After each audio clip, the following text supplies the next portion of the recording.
This guy just got punched in the face. But instead of being scared, he is grinning like an idiot. This was 16 years ago. Which means, damn.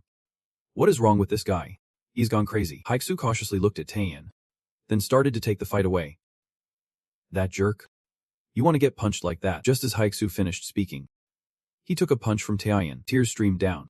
The game began. If it was 16 years ago, that means Taeyeon.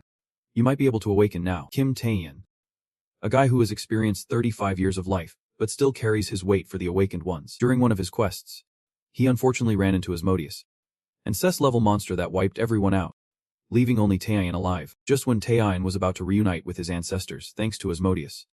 A man who claimed to be a king appeared. He froze space and time, granted powers to Taeyeon, and then sent him back to the past. Right at the moment he was being beaten up by Haiksu, an awakened one, along with his buddies, Haiksu's friends. Seeing him getting hit, charged in to attack Taeyeon. They thought it would be easy to take him down like always. But no. This time Taeyeon took them out with just a few basic moves. For 35 years, as someone who could not awaken, Taeyeon did everything he could, from daily physical training to gathering all information available about the abyss and monsters, learning various skills, and even real combat techniques. There was no way he would lose to these clueless punks who did not even know the basics. Speaking of the abyss, since it appeared, it has changed the entire world. This is where monsters, which only existed in myths, emerged. After the abyss was discovered, humans awakened extraordinary powers. And with those powers, they destroyed monsters and explored the potential of the abyss. Because of that, evaluating a person is no longer based on character or effort, but rather on rank and awakened power. If your awakened rank is high, you will have a good life. For ordinary people who can't even unlock their character stats at the age of 35 like Taeyeon, they can only accept a life of poverty and disdain, becoming servants to the awakened ones. But that was the story of his past life. In this life, Taeyeon awakened at 19, and he would seize this opportunity to rise up. Back to the main event. While Taeyeon was feeling pleased for just teaching the bullies a lesson, Haiksu had also recovered from his surprise punch. What the hell? Awakened A. Kim Taeyeon, you are gonna die. Regaining his composure, Haiksu activated his stone armor, reinforcing his body to become tough by forming stone on his skin, then charged in to relentlessly attack Taeyeon. Taeyeon successfully dodged thanks to his quick reflexes, and even took the chance to counterattack Haiksu. But he forgot one thing. His skin was really tough, so in the end, he got hurt from the counterattack. Just as Taeyeon had not had time to regret, Haiksu hit him again, sending Taeyeon flying back and knocking down the nearby wall. Haha. Even if you leave the game, you should know your limits. You are awake now. Right, that guy down at the bottom of society who has not awakened. What a loser. What are you planning to do now? Keep running like you just did? Or do you plan to flail around with those silly skills of yours? Haiksu smugly said as he slowly approached Taeyeon, glancing at him like he was some bug. Taeyeon did not respond and began to ponder deeply. All awakened beings possess a skill and a rank. Starting from rank 5, they resemble ordinary humans. The highest rank is consisting of individuals who fight in the territory of entities known as monsters. The abilities and physical skills of awakened beings increase exponentially compared to normal people. But the rank hunting skill you have is one that no one knows about, and it is the lowest level. Theoretically, Taeyeon has no chance of winning against Haiksu, who is ranked. But for some reason, he feels like he won't lose. From the wreckage, Taeyeon slowly sat up, his body exuding a dense dark aura that began to make Haiksu a bit uneasy. What the hell is that? No way. Has Luck really awakened? But Luck is just a loser like Kim Taeyeon down there in society. Taeyeon was also surprised by the strength flowing through his body. Is this the hunting skill? I can feel the magic entering my will. I do not know what is happening, but I just need to kill that Thytran, and everything will be over. Haiksu confidently charged in to sneak attack Taeyeon, but with just a flick of Taeyeon's hand, he stopped his attack. Then slowly, layer by layer, the stone on Haiksu's skin chipped away and shattered. Even he could not withstand the power from that flick, and was thrown back unconscious. Taeyeon's system immediately notified him. The hunting skill has been perfected. You have successfully hunted a prey. Your rank has changed to E, and you have learned a new skill. Rock throw. Totally defeated, Taeyeon took the kids he bullied to the infirmary. Since only Taeyeon was alert, while treating him, the teacher asked him about the reason for the injuries.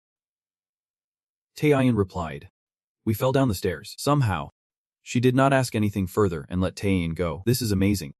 I have awakened and even got to take revenge on Haiksu. The problem is the hunting skill. Thinking about this, Taeyeon fell into deep thought. The rank, which takes a lifetime of training to change, has increased after just one battle. It is only rank, but it has power surpassing even rank C. I can steal the skills of those I defeat. Why did that guy The king.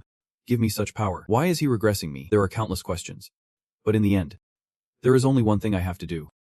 Learn about scent hunting. Just as I finished organizing my thoughts, Taeyeon arrived at his uncle's house. After my parents passed away, I moved in with him. So for Taeyeon, his uncle's house is also his home. It has been a long time since I have been home. His uncle will be home late. Should I look for information about similar skills? Taeyeon happily walked into the house and immediately saw Hwang Jae-jong, his uncle's son, kneeling in front of three strangers. Hwang Jae-jong. Why aren't you leaving? Taeyeon instinctively glanced at the money box turned upside down in front of him and understood the situation, silently cursing in anger. Hwang Jae-jong. What are you doing? Before regressing, I remember he always wanted to team up with those bullies. He had stolen all the money from the house and caused a huge mess. I did not expect it to be today. One of the three strangers saw Taeyeon and questioned Jae-jong. Was this? Jae-jong stood up and whispered to the blonde guy, who looked like the leader. Hwang Jae-jong. What are you doing? I was wondering who it was. Turns out he is a relative of Jae-jong. If you do not want to get hurt, it is best to stay out of this and act like you do not know anything. We will take the money and leave. The blonde guy stepped closer to Taeyeon, threatening him, then started patting his head while saying, Aren't you awake yet? After a moment of silence, Taeyeon grinned wickedly and replied, Perfect. I was just about to test it. What? Just as the blonde guy finished speaking, he received a loving punch from Taeyeon. After knocking the blonde guy down, Taeyeon began demonstrating his hunting skills, only to receive a notification. Hunting function cannot be executed. What? Hunting did not activate. While Taeyeon was still reeling, the blonde guy retaliated, and then he and his buddies used their skills to gang up on Taeyeon. Binding, poison, bleeding. All three C-class skills were aimed directly at Taeyeon. A loud explosion rang out, engulfing the area in thick dust. While the blonde guy's group thought Taeyeon was done for, Taeyeon's system notification sounded. Skill usage detected. Binding, poison, bleeding have been confirmed. Thanks to mysterious power. Successfully resisted. It suddenly did not activate and then randomly disabled skills. I do not know what happened, but I am sure it is powerful. Taeyeon emerged from the cloud of dust like a god, quickly grabbing the blonde guy by the neck and throwing him down. After finishing the job, Taeyeon looked down at the three thugs lying unconscious on the floor and thought, now it is time. I guess I have learned two things already. Only awakened beings can see the indicator window. Indicator window. Kim Taeyeon. Age 19. Rank. Strength A. Stamina 6. Speed 5. Mana 10. Debilitation 71%. Magic 10 out of 10. Skill. Hunting E. Hunting target. Selected awakened being. Mana 5. Stone skin. Body enhancement. Mana 1. Detailed information about the awakened being is recorded here. It is detailed, but not everything. First of all, up until now, the surplus mana to activate the hunting skill. Yet it has not activated. Skill 5. Hunting. Hunting target. Selected awakened being. Mana 5. In other words, the description mentions mana. But to activate hunting, there must be other factors involved besides mana. Moreover, the internals of the hunting skill are not mentioned in the description. It resists and nullifies skills related to abnormal conditions like poison or bleeding. Well, we will find out what is right or wrong eventually. More importantly, Taeyeon sighed and glanced at Jae-jong kneeling in front of him, asking, What are you doing? Jae-jong dared to lift his head, weeping and pleading, Hyung, after witnessing that side of you, I have been impressed. Hong Jae-jong, your cousin, will self-criticize my actions. Please forgive me just this once. Whether it is licking your shoes or barking like a dog, I will do whatever you say. To add authenticity to his words, Jae-jong started barking. Taeyeon, with a cold expression, muttered, What a pathetic guy. I have known this guy was crafty since way back. But who would have thought it would come to this? Well, I won't bother with him. Anyway, there is still an urgent matter that needs to be addressed today. Remembering something, Taeyeon. Then I will let you off this time. Jae-jong, with an expectant expression, asked back. Really? For real? Taeyeon set a condition. In return, you have to come with me to sort this out. Jae-jong, curious, lifted his head to look at Taeyeon. As night fell, in a blocked-off area, three people stood in front of an energy cage surrounding a water rift gate continuously spewing out monsters. The water rift gate is a phenomenon where monsters appear when a water rift suddenly opens, creating a path to the abyss. If not dealt with, it would lead to a dungeon disaster. Taeyeon, wearing glasses, looked at the water rift gate and sighed. It has been 10 years since I have seen a dungeon water rift. The gate suddenly opened, causing monsters to pour through, harming humans. Long-haired girl spoke up, looking at the monsters. If we just leave it be, a dungeon disaster will happen soon, the red-haired girl anxiously asked. Should we evacuate the nearby areas? Tae-Hyen confidently replied. No need, because I have my B-rank barrier skill. Additionally, the level of this waterway gate is only C, which means the strongest monster passing through that gate will be a C-rank monster. In other words, even if an unexpected crisis occurs, suddenly, the barrier behind them was broken by the monster, and the two girls in the team quickly shouted, Captain. The captain turned around, kicked the monsters' heads away, and confirmed, B-rank monsters like us can handle this. At the same time, Tae-Hyen and Ji-Jong also started running toward the waterway gate. On the way, Ji-Jong kept jumping and asked, Isn't it safe there now? Bro. You said there were control staff there. Right. Bro. Then that is good. Right. Bro. Tae-Hyen, feeling a headache, spoke up. Be quiet. No more bro stuff. You are right. Based on the preliminary mana estimation, that is a C-rank waterway gate. On the other hand, the control staff are B-rank, so they won't have any issues facing a C-rank opponent. Ji-Jong exclaimed. Exactly. That is what I mean. But I wish it were really a C-rank dungeon. Tae-Hyen's words made Ji-Jong, who was about to jump again, suddenly go silent, his eyes wide with fear. At the waterway gate, the captain sat beside a slain monster, deep in thought. It is strange. How could these low-level monsters tear through my black rank barrier to get through? Could it be that the mana leaking from here is higher than my rank? Captain. There is something inside the gate. Hearing the call, the captain turned around to see a monster much larger than the previous ones coming out of the waterway gate. The captain opened his eyes wide, staring in disbelief at that monster. What the heck? That is a massive A-rank behemoth. It just appeared and already roared, shattering the B-rank barrier, releasing a horde of monsters outside. The captain stood frozen, stunned, staring at the massive behemoth without any reaction. But before he could finish his sentence, a wave of intense energy enveloped the captain and the two team members. A loud crash echoed, and smoke and fire immediately engulfed the area surrounding the waterway gate. Elsewhere, Ji-Jong, running after Tae-Hyen, asked, Bro. Let us say you are right, but this is ridiculous. How could you know all this, not seeing any monsters? They did not even order an evacuation, because I have been through this before. Tae-Hyen thought to himself, but replied out loud, It is intuition. My intuition tells me so. You are lying. Do not tell me you are trying to trick me. Before Ji-Jong could finish his sentence, a distant scream suddenly rang out. Run. It is the water gate. Help me. Ji-Jong looked back in shock when he saw a large number of monsters chasing the people. Tae-Hyen calmly said, Remember what I told you to do.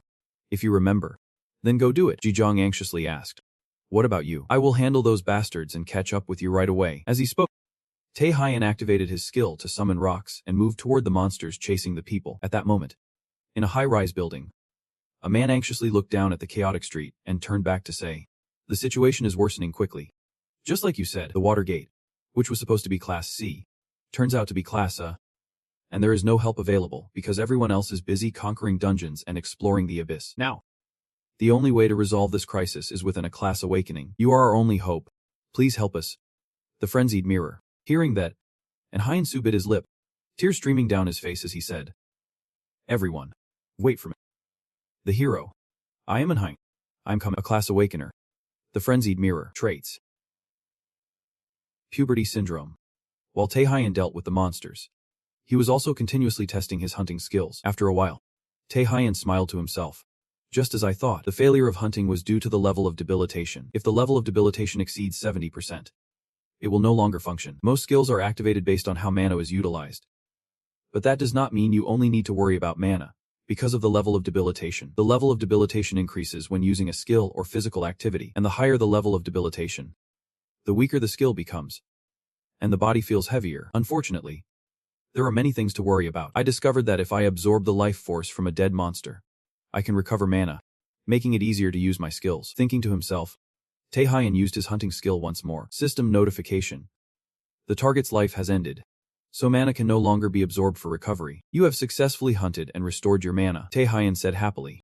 And the good news is, system notification. Your rank has changed to D. Hunting. From rank E to D. Stone skin. From rank E to D. Tae-Hyen excitedly smiled to himself. The more I use hunting, the more I level up. At this rate, I could reach ranks or even S. Maybe I will become the first person to reach ranks S. Very quickly, Tae-Hyen cleared out the monsters here. All done. Should I head back to Hong D? Before he could finish his sentence, a loud noise suddenly came from behind Tae-Hyen. You turn around and see a giant celestial being, Class A, crashed into a tall building behind you. Next, Taehyun sees Hyosu appear in the space above the giant celestial being. He raises his sword, glowing with golden light. Ready to strike down the monster, he shouts loudly, calling the monster filthy. I will make you pay for the lives you have taken, this warrior of justice. And Hyosu will bring you to justice. Taehyun observes with a mix of appraisal and disbelief as he looks at Hyosu. The giant celestial being, of course, is not just waiting to die. It rises up and swings its fist at Hyosu, as if it is just flailing around uselessly. Hyosu's full force strike is not something it can stop. A pillar of golden light shoots up high, and the giant celestial being is taken down by Hyosu, watching the whole process. Tae sighs, realizing he could easily take down a class of monster. This is definitely a class awakener, who handled the rift gate by himself before I regressed, and Hyosu, the wild and chaotic one, is as strong as the rumors say. At this moment, Hyosu poses in what he thinks looks cool and says, "You stupid monster. You just died by my sword of justice." Taehyun internally adds that he is just as dumb as the rumors say. But why isn't Hyosu here? Before regressing, I remember he had a bloody fight with a giant brain on the other side of the city. Hyosu stands on the giant celestial being, clasping his hands in prayer, wishing for the suffering people to rest in peace. Taehyun is about to say something but suddenly freezes. The system announces skill perception, and Taehyun is startled to see someone suddenly appear behind Hyosu, stabbing through his chest with a sword. Hyosu spits out a mouthful of blood, startled, and turns around shouting, "What?" The mysterious figure grins and says, "Got you." And Hyosu, at the same time, in a brightly lit room, Jaein stands with a frown, watching Neon asleep on the sofa, wondering if this is really okay. Tonight, many people will die, one of whom will be the nurse from our school, Choi Neung. She will die while trying to help the people instead of evacuating. You can use your sleep skill to put everyone to sleep. Right, then make Choi Neung sleep and evacuate her to a safe place. I will take care of the rest. Remembering Jaehyun's words, Jaehyun wonders in his mind, how does brother Jaehyun know all this? Or is there a reasonable explanation for it? But there is no other way to explain it. A moment later, Jaehyun thinks of something and exclaims, right, brother Jaehyun. Boss Jaehyun has awakened a skill that can see the future. Seeing the future. Amazing. Really crazy. Too crazy. Back to Jaehyun. He was forcing a smile while cursing silently. Damn it. Something is very wrong here. Jaehyun asked, "Who are you?" Spill the beans. The mysterious person did not answer but chewed and smiled, saying, "You got stabbed right in your weak spot, and you are still alive." Surprising indeed. Level A is really different. Then the hunt will be even more interesting. Jaehyun did not know who the mysterious person was, but Jaehyun did know that this mysterious person was the level B villain Hen Sang-do, with B-rank skills and hiding abilities. They call awakened individuals with criminal behavior villains, and among them, level B villain Hen Sang-do is a crazy murderer. During the monster outbreak, he went around killing because he was excited, Taehyun thought to herself. But she was sure she had never met him before the regression. The future changed because of me, you bastard. You are a villain, and I will punish you with these very hands. Hyun charged towards Sang-do with her weapon raised, but he had not taken a few steps when the ground suddenly shook beneath him. Giant monster he had just defeated stirred again. Hyun gasped, "What?" A giant snail. Sang-do laughed even more. Haha. What a top-notch recovery ability. Truly a level A monster. Hyun had no choice but to ignore Sang-do and focus on fighting the giant snail. It won't do any good. I will leave that bastard monster to an Hyun. Backtracking, Sang-do smiled wickedly and turned to look at Taehyun not far away. Well, I did not think I would have an audience here. Haha. Great. The more the merrier. Then, as he spoke, Sang-do charged toward Taehyun to attack. Die. Sang-do's sword aimed straight at Taehyun's neck, but was blocked by a layer of stone skin. Completely ineffectual. Taehyun smirked mockingly and kicked Sang-do in the face, sending him flying backward a bit, getting hit due to overconfidence. Sang-do angrily yelled, "Damn it. Turns out you are a fake awakened one." Taehyun cracked her shoulders and walked towards Sang-do step by step. Level B-ling. And Sang-do? The crazy guy who goes around killing, using stealth skills. That is you? Right, lucky me. I ran into you. As she spoke, Taehyun used her stone skin ability on both hands and waved them provocatively at Sang-do. The two charged at each other. Thanks to the stone skin, Taehyun could block Sang-do's slashes. For a moment, neither side could gain the upper hand. Neither could do anything to the other. After a few moves, Sang-do suddenly stepped back, laughing sinisterly. That person is pretty strong. If they are that confident, it makes sense. Who would have guessed that this sword would not work on that person? I do not know how much you know about me already, but I am sure you are thinking you can win against me, because my attack does not affect you. Right. But good. You should know that the world does not work the way you think. Taking back his words, Sang-doo grinned and then his figure vanished right before Taehyun's eyes. Taehyun, on high alert. Thought. Is he hiding? Did he run away? But he must know that won't change anything. Your attacks are still useless against me. Yelling out. Taehyun turned around and threw a punch. Are you sure? Sang-doo's voice rang in Taehyun's ear. And suddenly his figure appeared behind him. Swinging his sword down hard, Taehyun was startled and quickly raised an arm to block. However, this time was different from before. A wound appeared on Taehyun's arm, causing him to gasp. Sang-doo laughed maniacally, then moved at high speed around Taehyun, continuously swinging his sword. Meanwhile, Taehyun could only stand there with his arms crossed, struggling to endure the blows. Sang-doo spoke. Do you know how many awakened ones I have hunted? Just a bunch of delusional fools who think their skills are invincible. Your weakness is showing. You are frustrated and just want to run away. Right before you die. You should know this, every skill has its weaknesses. After a barrage of attacks, Taehyun had even more wounds on his body. He spat out a mouthful of blood, inwardly lamenting. Who would have known that the armor had such a flaw? This skill does not completely block attacks. A strong attack will break the stone, and the broken part will be replaced with a stone that has lower resistance. He targeted the weakness of this skill from the very beginning, but just as I thought, I can definitely go toe-to-toe with him, even though he is a B-level opponent. Because my physical skills are not just B-level. Taehyun grinned and suggested. Let us end this test here. Sang-doo asked in confusion. What then? He laughed loudly and charged at Taehyun. Are you going crazy because you are cornered? Taehyun asked calmly. B-level villain Hen Sang-doo. Do you know why I wanted to meet you? Haha.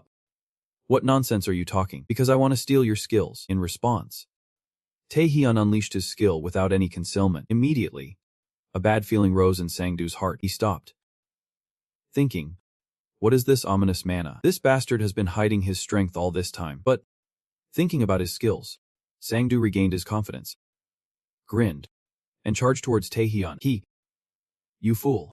I have no idea what skill this is, but you think you can hit me while you can't even see me. Taehyun continued using his bait skill to create a barrier surrounding the two of them, and replied, didn't you just say that every skill has its weaknesses? I realized this after tearing apart monsters several times. Among those monsters, countless ones escaped my sight. But in the end, the bait skill devoured them all. Simply put, no matter where you hide or run, the bait will catch you. As proof of Taehyun's words, several tentacles suddenly appeared in the barrier, aiming at the invisible Sang-doo. What the? Just as he shouted, Sang-doo was restrained by those tentacles. At that moment, Taehyun raised one hand and made a squeezing gesture. Immediately, Sang-doo's body was crushed by the tentacles, splitting him apart. In another battlefield, where the giant brain and Hyeon-soo were fighting, a large area had been destroyed. Currently, Hyeon-soo was lying on the ground, murmuring, damn it, if that bastard had not ambushed me. The hero of justice, the undefeated warrior, even I, Hyeon-soo, can't underestimate death. On the opposite side, the giant brain was slowly approaching Hyeon-soo. It kept growling, raising its fist to smash down where he was lying. However, when the dust settled, the giant brain was shocked to find Hyeon-soo missing from the pit. While it could not understand what was happening, not far away, Taehyun suddenly appeared, carrying an unconscious Hyeon-soo. What the hell is this? Why are you lying flat on the ground? That monster is really strong. No wonder.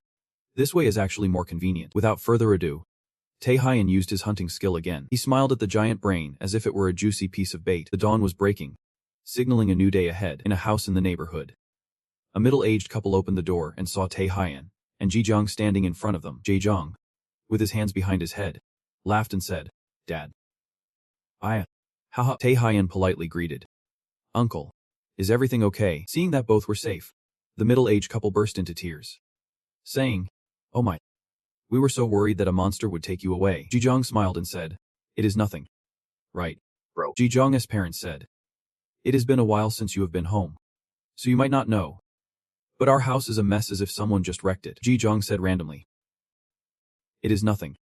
Right, bro. Taehyun chuckled and replied, I do not know either. The media has also started reporting on the crack that appeared at the gate last night. It is hot. A large crack has appeared after 10 years. Following the government's directive, the warning about the crack has now been completely lifted, with the potential for another explosion. The government ordered the closure of nearby schools for a week, and news about the number of survivors is gradually being released, allowing the public to breathe a sigh of relief. Images show the first 3-member team that appeared at the crack, who are lucky to be alive, currently in the hospital for treatment, with their leader constantly murmuring, Rock, but a rank that was Nong. Confused, answering the police. When I woke up, I found myself here. Jazz for height. He stood in front of the reporters shouting, People, I am not the one who took down the giant brain. The real hero is someone else. However, the essence of the giant brain has still not been found. And the identity of the villain who attacked the people has yet to be determined. The people are very worried that the safety measures may not be effective. Next update. Turn off the phone. Taehyun smiled, looking up at the tunnel ahead and said, "Good. Thankfully no one mentioned me. Alright. Then let us proceed to the next phase. Personal stats. Name. Kim Tae. 19. Rank. E strength. 15 stamina. 20 mana. 40 weakness. 5% magic. 40% skill. Targeting target selected mana. 10 stealth can conceal self mana. 5 Now I have 3 skills. The stealth skill is definitely a big win, but with my current level, it is very hard for me to use all 3 skills, because using skills recklessly could drain my mana instantly and increase my weakness level. That could be a dangerous move, and the best precaution for this is the mana restoration potion, which can recover mana and vitality when used. But the potion is quite expensive. I will have to go hunting to make some money, and to hunt, I need a legal license. In fact, using skills without permission is already considered illegal, so I have only one option left: to explore undiscovered dungeons. With a plan in mind, Taehyun stepped into the tunnel. When he crawled through a narrow secret passage, a spacious area appeared in front of Taehyun. A dozen red eyes immediately fixed their gaze on Taehyun. It turns out this is a monster den. Leading the pack are 3 spider spirit sisters at the B level. The 3 spider spirit sisters gasped in amazement after a human dared to come here. "How did you find us? Haha. Let us take him down and throw a party." Taehyun watches the 3 monsters complain. "My level is not high enough to change my rank. Do I really have to absorb kids like that?" The 3 monsters, enraged by Taehyun, scream out, "How dare you! You arrogant little human. Do you even know what kind of situation you are in? We are going to eat you alive." They all unleashed their paralyzing skills at Taehyun and laughed triumphantly. "Haha. What do you think? Do you feel your body getting paralyzed and unable to move?" Taehyun showed no fear and did not even try to dodge. He just stood there, grinning, and activated his hunting skill. System notification. Successfully resisted a negative effect. "Just as I thought.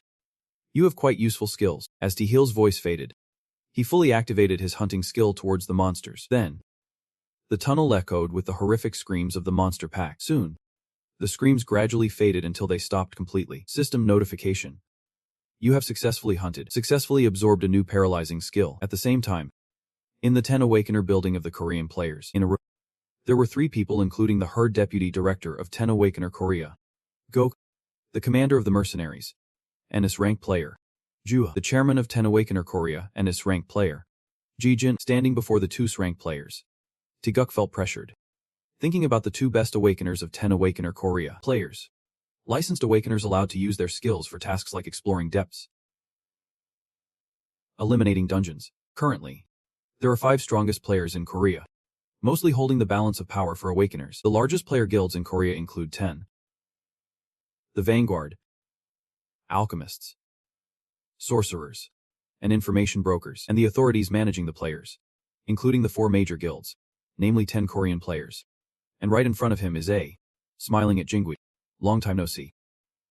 Chairman, Jingui spoke, thanking her for coming, knowing she was very busy, asking if she found anything. A dropped her smile, asking seriously, "Do you mean the Deceptive Guild?" The Deceptive Guild, a criminal organization formed by the most vicious criminals among the villains. The members all wear gold rings with 3 skulls carved on them. They handed Jingui a file and said, "These are the recent moves of the Cunning Guild, and a list of players they are targeting. But I doubt you called me here just to personally hand over the documents, right?"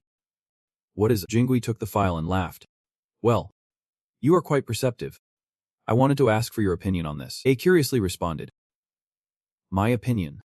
When did you start evaluating players?" A replied skeptically, "Of course, since I turned 19. Suddenly, A seemed to realize something and said, "Chairman, do not tell me that." Jingui asked with a smile, "Do you think a high school student can take on a monster?" Back with Taehyun, his backpack was now filled with mana stone shards. He sat on a monster pile, making a phone call.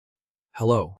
Is this one of the 4 major alchemist guilds? The thing is, I want to buy some radiant water. Due to the Watergate incident, school was closed for 7 days. Taking advantage of that time, Taehyun trained, broke into some dungeons, using mana stones and the cores of monsters to craft potions or gear to trade with the Alchemist Guild. Additionally, the biggest achievement during these 7 days was that he successfully leveled up to a Class C Awakened. After the closure order ended, Taehyun returned to school. The rumor that he had defeated Bihyuk Su had now spread throughout the school. Most students were astonished, but many were also worried for Taehyun, as the situation had escalated to the point where S-Class Awakened would definitely intervene. Lee Jung-jae could not overlook it. Sure enough, on the very first morning when school reopened, Lee Jung-jae and 2 of his lackeys came to find Tae-hyun in class. To briefly introduce Lee Jung-jae, he is the 3rd generation of the Tetsan group, a sponsor of the Kaohsiung Tetsan, and a bully at Tetsan school. Furthermore, Lee Jung-jae was the one who ordered Bi-hyuk-soo to bully Tae-hyun before he awakened. At that moment,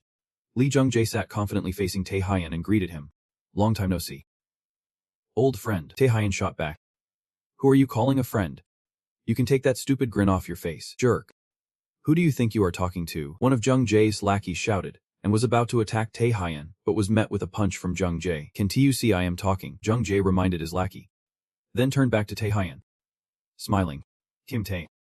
I bet you are feeling pretty good after defeating Bi-hyuk-soo. However, Jung-jae unleashed his power, staring menacingly at Tae-hyun. You should know who you are standing in front of. You would better listen while I am still being nice. This is the power of S-Class Awakened. Impressive? But you know, I am curious what you will do when you face a real challenge. Tae-hyun thought. As his hand was about to use its skill, a female voice suddenly rang out. Lee Jun. That is enough. Stop it. Lima Jang spoke and slowly approached Jung-jae and Tae-hyun. She used her skill to control the arm of Jung-jae's underling who was trying to stop her. Then shot a glance at Tae-hyun, reminding him. Kim Tae. You too. That is enough. Tae-hyun remained silent, but internally he had already come to an unspoken agreement. Lima, the class president, a wealthy young lady, sister of Jua Hee-wang, an S-Rank Awakened, a model student, a future top performer, from an aristocratic family, a future SSS-Rank player. She has countless titles and is expected to earn even more. The problem is, she is very stubborn and hard to convince, just like now. When Lee Jung-jae was acting friendly as if he really just wanted to chat with Tae-hyun as friends, she did not hesitate to bluntly say, what about punching him in the face? Jung-jae's fake smile disappeared. His eyes burning with anger replied. Lima, watch your mouth. Got it. Ajang did not back down and said, I will use force if you do not leave. Shut up and get lost. After both sides stared each other down for about 5 seconds, Lee Jung-jae sighed and said, all right, let us stop here. I am not looking to fight in this classroom. However, Jung-jae created a fireball and shouted, you think that is what I am going to say? Ajang immediately began gathering energy to prepare for a fight. Just as both sides were ready to clash, the bell rang, followed by the school's intercom announcing an announcement from the media club. A special class organized by the Player Association will be held in the main hall. So all students gather immediately in the main hall. A special class. The Player Association. Jung-jae mumbled, then smiled at Tae-hyun and Ajang. Oh boy. You two are lucky. And then he turned to leave. Are you okay? No need to thank me. Ajang gradually retracted her power and said to Tae-hyun. But by this time he was no longer sitting there. While Ajang was still confused, Tae-hyun stood at the door urging, why are you still standing there? Didn't he hear the announcement for everyone to gather in the main hall? I am leaving now. Ajang looked at Tae-hyun leaving with suspicion. He was able to move without her noticing. Has Tae-hyun always been this way? Before long, all the students had gathered in the main hall. While everyone was speculating about this special class, Tae-guk began to stand at the podium. My name is Go Tae-guk. On behalf of the management of the Player Association, I am here for 2 reasons. First, I apologize for the delay of the association in addressing the rift. And second, to announce changes to the players among you, those who hold the future of the association in your hands. The crowd below began to murmur. Are you testing the players? So what does that have to do with us? Isn't it only when you turn 19 that you qualify? Then we can't participate this year either. Not wanting the students to be confused for long, Tae-guk quickly explained that they might think that way. But of course, he was here to announce that from now on, this will concern them. Due to the recent emergence of the gate, the number of monsters in the dungeon has suddenly increased. The Awakener Association has realized that we are lacking manpower. Therefore, through these trials, we will start recruiting candidates, including high school students. High school candidates will be selected based on factors like skills, evaluation scores, academic performance, and attitude as well. While the other students were excited about this news, Tae-guk, with the memories of a 35-year-old uncle, just smiled slightly, secretly feeling disdainful and deceptive. These selections are indeed open to all students, but the selection process has already begun. Through Tae-guk's skill, the observation ability can assess the overall capabilities of the subjects it sees. If it focuses even more, it can also observe the metrics window of the subjects. Tae-guk stood on stage while speaking, scanning the students with his observation ability, and could not help but admire that the selection pool here was much better than in other places. They could become skilled players. But the most surprising among them was that Tae-guk's eyes stopped on Jong-gi with a score of 1924 and a Jiang with a score of 2335, pretending to have received a list of viable candidates. Who would have thought there were so many potential untrained awakeners like this? I will go home and write a recommendation for the association right away, Taeguk happily thought to himself. Just then, Zhang raised his hand to speak. Excuse me. Awakener, he said that you informed us about the player selection. But are not there still people here who are not suitable for this selection? I mean, the trials are only suitable for a few people who have the potential to be players, among those who have already awakened. Right, in other words, I do not think those who have not awakened should be subjected to such harsh words. Zhang glanced at Taeguk and then continued speaking. Strength is not the only thing that makes a strong player. It is also about the level of awakening, situational handling ability, and a wide knowledge of the abyss. To become a player, one must achieve complex skills at a certain level, but in the end, those stats can only be achieved by those who have awakened. What is the difference for those who have not awakened? It is like pouring salt on a wound. They have nothing to base their evaluations on. So you came all this way just to see if I have awakened or not. Taeguk is deep in thought. It is like I can read your mind. Zhang Yu remembers you challenged him. If you are awake now, then prove it. A few other students laughed at Zhang Zhe's words and turned to look at Taeguk. Only a Jin, at the front, was so angry that he turned to confront Zhang. But thinking Tae Haiyan would find it troublesome, he turned away instead, with no one to rebut him. Zhang impressed on, saying to Taeguk, I hope you kick those losers who have not awakened out of here as soon as possible. This place is not for them, Taeguk responded politely. I understand your point. But whether they want to participate is up to them. Kim Tae. Do not you feel ashamed? How could someone like you be a candidate here? Or do you not care about this awakening trial? Zhangji continued to taunt him. Taeguk stood on the podium, secretly disdainful of Zhangji's arrogant attitude. How pathetic for an SSS-Rank player to bully others. But it was precisely because of his attitude that he became curious about Tae Haiyan, a relatively unknown person who had not awakened. Why was he paying attention to this guy? Or was he just frustrated and jealous of something? Let me see what potential this kid has. When Taeguk used his ocular powers to evaluate Tae Haiyan, he received shockingly inaccurate information that left him frozen in place. As for Tae Haiyan, he remained unbothered by Zhangji's attack. Indeed, if he could not prove he was awakened, he would not even make it into this association's selection process.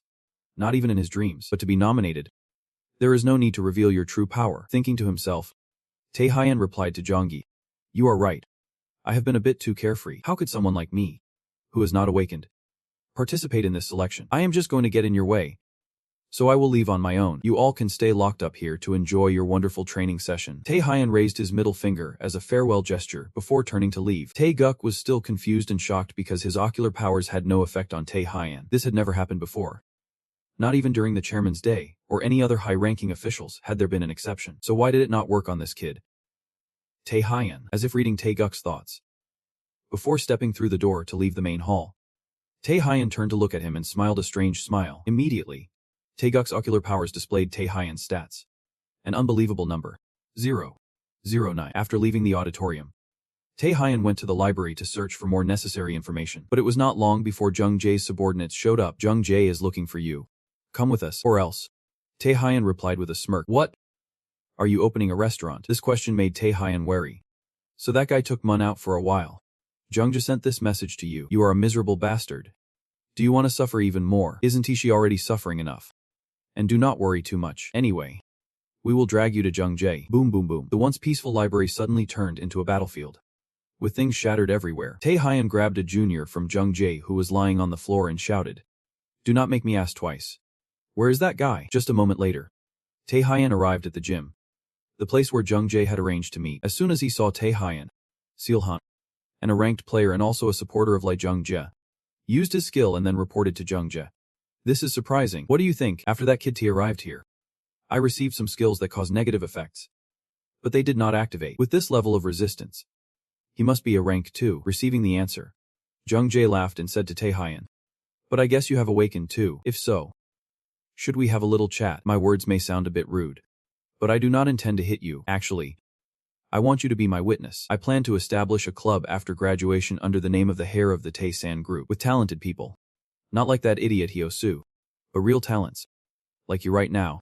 Kim Tae. So Kim Tae Haiyan, forget the grudges and come work for me. You will have both wealth and fame. I will make your family rich. Tae Haiyan interrupted Jung Jae's lengthy speech. You are rambling too much. Not yet. Wealth and fame. Lee, you have crossed the line. Saying that, Tae Haiyan used his skill to kick, as a declaration of war against Jung Jae sighed regretfully. Right, immediately after, he unleashed his power and declared, Just as I thought. A stray dog needs to be taught a lesson. Son Hondo saw this and immediately created a barrier around the field. This is a skill that covers the space with magic. People outside cannot sense the magic within it. Once done, he said. With this, no one can interfere with the young master's battle anymore. Soon after, Jung Jae charged Taehyun like a storm, but it seems that the skill did not do much against Jung Jae. Just his shoulder hit made Taehyun spit blood. Haha. Have you realized our history yet? Jung Jae gleefully continued to beat up Taehyun. Hondo stood by watching, secretly feeling sorry for Taehyun. Kim Taehyun has a high-level body enhancement skill and is also a full awakener, with combat skills and willpower that far exceed his classmates. It is hard to find anyone in this school who can match him, but today, his opponent is a genius. So he won't be able to win this match. You would better give up and surrender. At that moment, Hondo could not hide his shock. His eyes wide as he watched what was happening. The tide turned. Taehyun was shifting from a disadvantage to counterattacking and gaining the upper hand, finally returning Jung Jae's earlier attacks with a direct punch to his face. No way. The young master is losing in a close duel. Hondo could not hide his astonishment and exclaimed. Jung Jae was now crumpled on the floor, screaming, "That bastard Kim Taehyun. What did you do? Why can't my body move?" Hondo was even more shocked. He can't move. Body enhancement is not the only skill Kim Taehyun has. What kind of monster is he? Finally, it is working, Taehyun said triumphantly. Taehyun has gained a total of 3 skills. Bait, Stone Skin, Camouflage, and Paralysis. You have not used all your skills from the start. See, Paralysis of rank C won't easily overcome rank's resistance, and Camouflage can't be used when attacked from a distance. Bait is a last resort and should not be used so blatantly. So Taehyun's goal is to wait for the right moment to use Paralysis in close combat. Effects are more effective when making direct contact with the target than from a distance. So the damage combined with the Paralysis effect is continuously applied with each punch, even with rank's resistance. You can't be immune. You have been paralyzed. You have completely resisted it. You have been paralyzed. You have completely resisted it. Jung Jae's system kept repeating such notifications until it changed to "you have failed to resist paralysis," which was when Jung Jae could not move, leaving him vulnerable to Taehyun's relentless assault, causing him to collapse on the floor. Kim Taehyun is also a genius in a one-on-one battle. He even surpassed the young master. But in this battle, Hondo has looked at Jung Jae. Jung Jae suddenly burst into laughter and said, "I admit your strength, Kim Tae. I guess I underestimated you. If not, there is no way I would lose to a failure like you. So from now on, let us fight seriously." With that, he pulled a small stone from his pocket and crushed it. Immediately, a massive skeleton engulfed in hellfire appeared behind Jung Jae and began to merge with him. As soon as the enhancement process finished, Jung Jae launched an attack at Taehyun. Taehyun managed to jump high in time to dodge, then used a counterattack kick skill. But the impact of this move was nothing more than a minor annoyance to Jung Jae. As soon as he touched that entity, the stone on his hand shattered, and then he was pushed back by a massive force. That is the true form of the young master's skill, Flame Heart. Normally, it is very difficult to fully utilize the young master's power. With this rank power and high-level skills, support is necessary. Just now, the young master used a mana stone created from refining mana stones, originally a monster's mana core. It temporarily amplifies the mana within the user's body. With that support stone, the young master can fully unleash his SSS-Rank power. The issue is, Hondo thought anxiously, the young master is losing control. You should stop. Are you trying to kill him? Besides, that much magic in your body is too much already. Your blood vessels will burst from the uncontrolled mana explosion. A fiery arrow shot straight at Hondo, holding a net. After a guard like that dared to order me around. This loser insulted me. You want me to let him go? Junj turned to Taeyong, channeling all his strength into a strike, screaming madly. You bastard Kim Taeyong. This is bad. Just as I thought. The young master is losing control.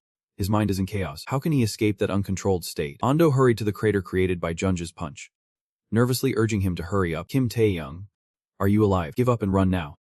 I will stop the young master. So hurry. Immediately after, Taeyong gave him a punch. Run. What nonsense are you saying? After you started this fight, you were saying that, no surprise. I admit this rank is strong. So from now on, I will be serious. Reconsidering, Taeyong downed a few vials of potion, immediately restoring his stamina and mana, and he activated the hunting skill, preparing to show Rikid Junj what a festival is. In another place, at the headquarters of the new Korean Player Association. After hearing the report, Lee Jin-gai could not help but be astonished. 1900. 2300. Yep. Lee Junj is 1900. Lima Jiang is 2300. There is no doubt both are awakened to SSS-Rank. Other staff were equally shocked, starting to discuss, even for SSS-Rank, someone who is not trained can have a power level of 1900. That is clearly the level of an A-rank player. So he is on par with the top tier in Japan. Lee Jin-gai laughed heartily. Finally, we have a player on par with the top tier in Japan. Holy Maiden, Taeguk thought, then knew. The leader of the players in Japan. A monster with a stat above 2500, appearing for the first time at 19. She surprised the entire world into awakening, that is right. Even if she is a monster. She just crossed 2500, how can that be compared to his stats that are just starting to awaken? Remembering Taehyun with a stat of 5096. Taeguk shivered and began to question himself. It is an illusion. The stats were measured incorrectly. Anyway, I need to check for myself. Back to the main character. Jung-jae is slowly being consumed by Taehyun's hunting skill while running around, and screamed in frustration. How could this happen? How can I lose to a loser like you? Kim Tae, I am the hair of the T-san group. I am SSS-Rank. Damn it. You should die.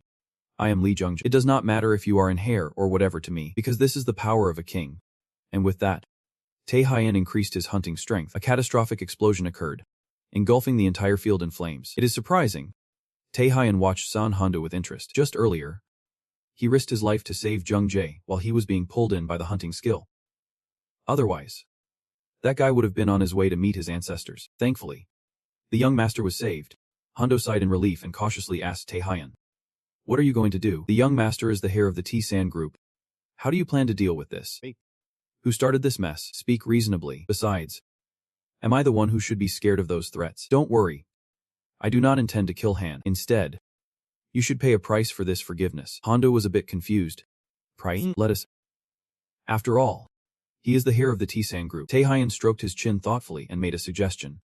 Should not he receive $1 billion in compensation? Outside, the loud noise and aftershocks of the explosion drew everyone's attention, and they rushed out to assess the situation. Seeing the gym on fire and debris scattered, the students began to panic. What is happening? Is there a monster attacking? Lima Jiang silently denied. The magic and terrifying flames must be the power of Lee Jung-jae. But who is he with? Could it be? In Jiang's mind, the image of Taehyun being tortured by Jung-jae appeared. Everyone stepped back. Just stay here and do not go in there.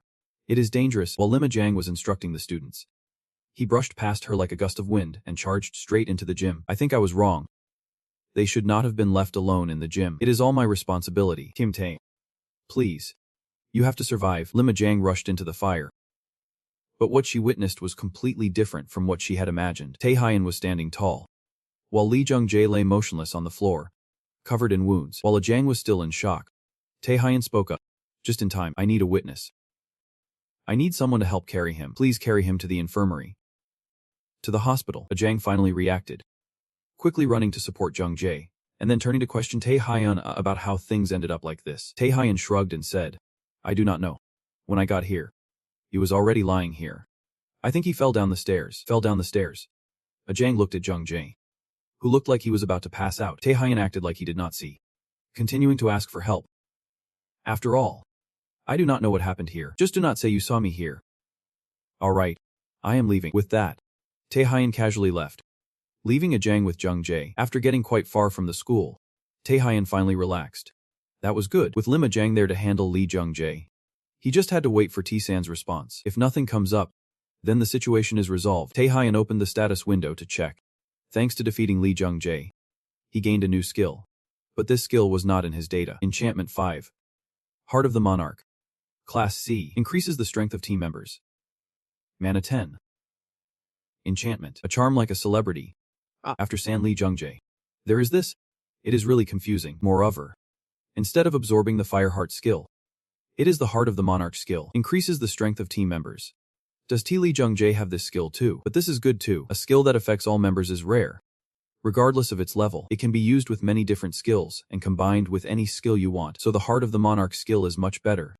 It is really more amazing than I thought. After checking the loot, Taehyun was about to head home to rest when a convoy blocked his way. Found you. Student Kim Taehyun. Guk stepped out of the car, exuding a dangerous aura, coldly saying, I have many questions for you. Let us start with this one. What were you doing in the gym? Taehyun's brain started racing. Why is Guk here? The gym. Are we talking about what just happened, or the incident on the stairs? Which one? Guk, a member of the Awakening Association, has very few chances to talk directly to this guy, but he knows he is the troublemaker. So what if he starts acting? You have to try. Taehyun thought to himself. Maybe he should probe him. If it is about the gym, you are talking about the explosion. Right, the explosion. Taeguk pondered for a moment, and then glanced at the fire coming from the school. Meaning the fire over there, that is fine. Other agencies will handle that. It seems I still have not gotten your answer. What did you do at the gym, not knowing about the explosion? Tae-hyun arrogantly replied. I thought you must have known about that already. You guys came looking for me, because you want me to join the recruitment. Right, being hit with a truth bomb. Taeguk awkwardly laughed and replied. Recruitment. How dare you be so cocky? What? This still is not enough, Tae-hyun said while unleashing his power. Once again intentionally revealing his abilities. This time, not only Taeguk but even the people with him felt that tremendous power. Moreover, the reading that Taeguk's keen eyes recorded was no longer 5,096, but had risen to 5,214, making him terrified and unable to believe. Even stronger than last time, indeed. The previous number was not a coincidence or an error. Kim Tae. Who exactly are you? Another development. Lee Jung, this game's player and chairman of T-San Group, after hearing Hondo recount everything, asked. So to conclude, the only son in the family was injured, along with $1 billion in compensation as a price to pay. Someone wants me to handle this quietly. Hondo knelt on the ground. Jun replied. It is my fault. Whatever Jun says. Lee Jung-soo interrupted. As if he wanted to leave. Haha. A kid who has been here forever. Very interesting, but we will have to compensate at the price for what he did. Right. Saying that, Lee Jung-soo snapped his fingers, and two mysterious shadows appeared. Hondo, seeing them, panicked and said, Chairman. But they are still young. This is too cruel. Shut up. I can't stand the barking of a dog. Back to our main character. As soon as Tae-hyun got home, he dove straight into gym training, aiming to build physical strength in preparation for the recruitment. Lee Jung, hearing the news, burst through the door with an astonished expression. Recruitment. You said you will join the recruitment. Yeah. In a month. Lee Jung, after processing for a while, kneeled and worshipped Tae-hyun. Indeed. You are the god of Trung Mugang. Tae-hyun could not be bothered to respond, as he was busy thinking.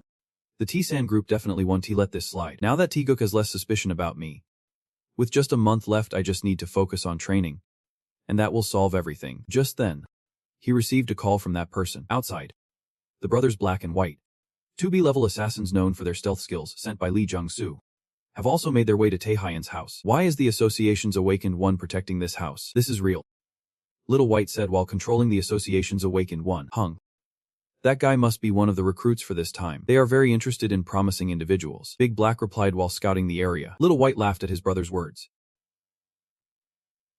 Promising individuals. Still, that kid is just an inexperienced brat. Right. Haha. That is right. Being skilled without experience just makes him useless. Let us show everyone what an Awakened One is really like, Big Black excitedly said. Then turned to look at Little White, only to see him being punched by a stranger and dragged out onto the balcony. You jerk. Who are you? Big Black shouted angrily and rushed in to save his brother. Tawa. He let Little White drop freely, while giving Big Black a punch as he got closer, saying, I am a newbie and someone without experience. A few hours earlier, Tae-hyu knew that demanding compensation from the T-San Group for an enormous sum was not easy and not something San Ano could handle alone, so he did not make it hard for him, only asking him to do his best to negotiate, while also requesting 2 things from him. After the promise of the Awakened One, a contract is created by the Awakened Ones using magic. In case of contract violation, a random permanent penalty will be imposed. Tae-hyu then confidently stated the conditions to Ano. First, try to address the consequences in the gym along with the previously mentioned compensation amount. Second, any acts of revenge must be reported in advance. The situation at the gym was nearly resolved immediately. The media reported simultaneously that the fire in the T-San High School gym was discovered to be caused by a gas explosion with no casualties. As for the second part of the agreement, right after learning that old Dong-soo sent someone to eliminate Tae-hyu, Ono secretly called Tae-hyu to inform him about the incident and provide information about the 2 assassins. Back to the present. After being overconfident and getting hit, Big Black, frustrated, rushed in with a weapon at high speed to attack Tae-hyu. But no matter what he did, his weapon could not touch a single hair on Tae-hyu. After dodging for a while, Tae-hyu started to counterattack. He swung his hand to grab Big Black but failed. Big Black used his stealth skill to disappear right in front of Tae-hyu, then circled around behind him, striking with all his strength at the spot where Tae-hyu stood. He thought that after this hit, Tae-hyu would be out. But suddenly Tae-hyu's voice rang out. Brothers Black and White, I have heard your special ability is stealth, just as I thought.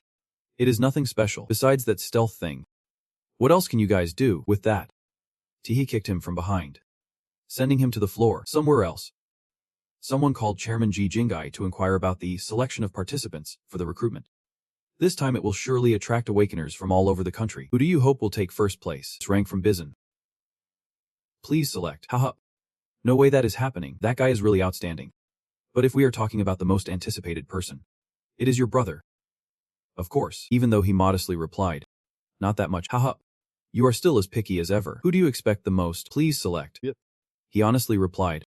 Until I heard something very interesting. Jingui could not help but be curious.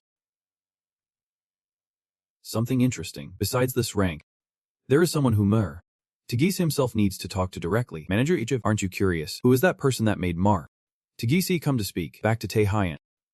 After using the bait skill on the two bickering brothers but failing, he looked at them and then stared at his hand, feeling confused about why. It was not until the system checked that Tae-Hyan realized it was because he was out of stamina. Due to overload, the bait skill could not activate temporarily. He thought, oh no, and considered methods to increase his stamina. But all of them required some serious effort. Mom said it right. Tae-Hyan has no way out now. The next day, ignoring his younger brother Jae-Jong's advice, Tae-Hyan was determined to go to the Black Hat Training Center to train. The manager, Yura, who was known for her aggressive defense, felt a bit awkward when she saw the skinny brothers Tae-Hyan arrive. But that awkwardness quickly vanished like the wind when he pulled out the Super VIP Pro Black card from the Alchemist Guild. How could a kid have a high-level Awakener's card? Or is it really him? Only he, and there will definitely be some issues. What should I do? Seeing Yura so flustered, the strongest member Kang Chun, with his six-pack abs, appeared to save the day. He is Kang Chun.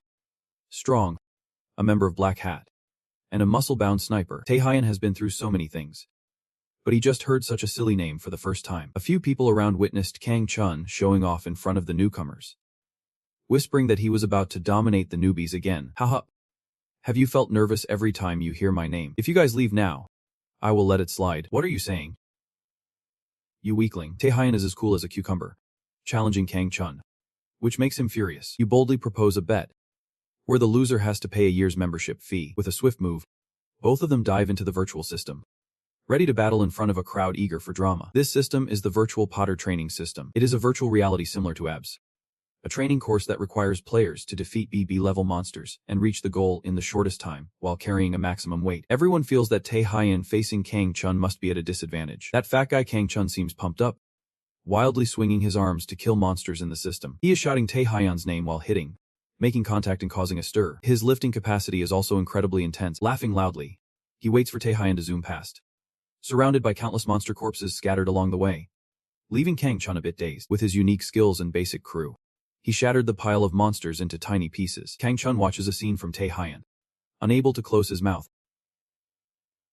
Sweating profusely, the ground is in ruins, and only Kang Chun remains, wide-eyed, watching Tae-Hyan carrying a massive pile of loot on his back. He flashes a victorious smile, demanding Kang Chun pay up and then get lost. Soon enough, the day everyone had been waiting for arrived. The examination day for the awakened ones. The stadium was packed, and the Awakening Association had changed the test this time, allowing young people to participate. Besides the audience watching, there were also key figures in this battle. The Iron Fist has no rivals in close combat, and a level fighter, a monk with excellent combat skills.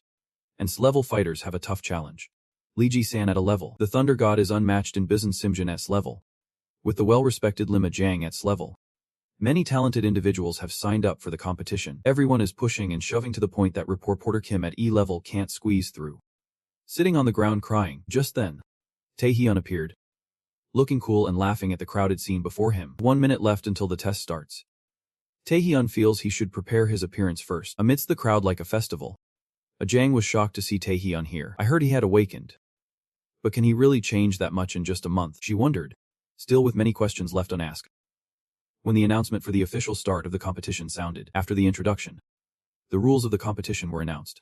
So look at the numbers behind you. That is your contestant number. The requirement for this round is to collect 5 contestant numbers, including your own. Losing your contestant number means you are disqualified. This is the battle for the number tag, and this round only has 1 hour, allowing everyone to use any skills to kill. The MC has not even finished speaking, and the ground beneath the contestants is shaking and splitting violently. The first round officially begins in such chaos. Teacher Jiang, a young woman, stands alone. The group immediately targets her to snatch the nameplate, but oh no. She swings her arm and punches. In an instant, they are all knocked down like bugs. The judges observe through the glass and feel she has excellent skills, truly deserving of the goddess level. The other contestants are also impressive. The strength this time surpasses previous batches. Among them, The most anticipated is Class C of Busan Sinjinbo. The judge observes the situation while providing commentary 20 minutes into the first round. But no one has been able to approach Sinimbok. Overall, Hanzang and Ajayang are the two standout figures in the judge's eyes. Only Taeguk pays attention to Taehyun. He is sure that someone like him will easily pass this test, but not even a second later. Taeguk panics as he realizes Taehyun is blocked by an awakened one, and is just standing there taking it. Feeling extremely disappointed, he wonders if he has overestimated him. Surely he is using the Stone Skin skill to deal with the pressure from the A-class awakened Hong Jungkook. Stone Skin is a low compatibility skill for pressure. Taehyun intentionally distracts his opponent and then suddenly ambushes, making the opponent go from high to low in an instant. After a month of training, traces of violence still linger on him, although his abilities have many shortcomings. He has improved through rigorous training, maximizing his body's endurance. In a battle close to the limit, he poured all his strength into a blow, leaving the A-class opponent unconscious at his feet. Taehyun of Class C successfully acquired number tag 02. And Taeguk on this side feels pleased for him. Such training methods in this large-scale survival battle. Kim Tae. This bold courage is impressive. But now is the problem. His power index has been greatly depleted after the recent battle. Now it is best to conserve energy and collect number tags from weaker opponents. Taeguk calculates in his head for Taehyun. Unexpectedly, contrary expectations, he goes to find the Class C awakened Sin Junbok, looking even more arrogant than before. Junbok's thunderous attack creates a loud explosion that shakes the ground. Taehyun quickly dodges, intending to suddenly strike his opponent. But unexpectedly, he is not easy to deal with either. Both of them are as quick as squirrels, neither willing to give way. Classes from Bizen. Thunderous Sin Yunbok. I never thought it would be this troublesome. His whole body was surrounded by a set of techniques. Not only could it help him block every attack, but it also had explosive power and a range that could reach both far and near. How can we pierce through it when we still can't use brute force? Taehyun hesitated in the face of his opponent's relentless attacks. Umbok arrogantly rushed in, throwing techniques at him. Excited to see Taehyun awkwardly turn to run away, he chased closely behind, gleefully unleashing a barrage of attacks toward him. Seeing Taehyun in pain and screaming brought him great satisfaction. The pain was unbearable, and he tried to fight back, but it was useless. After a while, Umbok completely took control, as the force of his attacks was so overwhelming that Taehyun had no strength left to resist. At this point, almost everyone had already fled from him. I thought it was just the opponent who made this test interesting, but I did not expect there was still an interesting toy right here. Umbok thought as he gathered all his strength, aiming right at Taehyun to shoot. Suddenly, a rock flew at incredible speed, hitting him square in the face and causing him to bleed. He stopped in confusion, wondering how this attack from him could have affected him like this. At this moment, Taehyun was fiercely throwing large stones that made Umbok faint. The stone skin technique could not withstand the wrath of the thunder god, not to mention overcoming it. Even if its power was boosted to the limit, it would still be crushed and disappear upon contact. But in this place, in the virtual reality battle,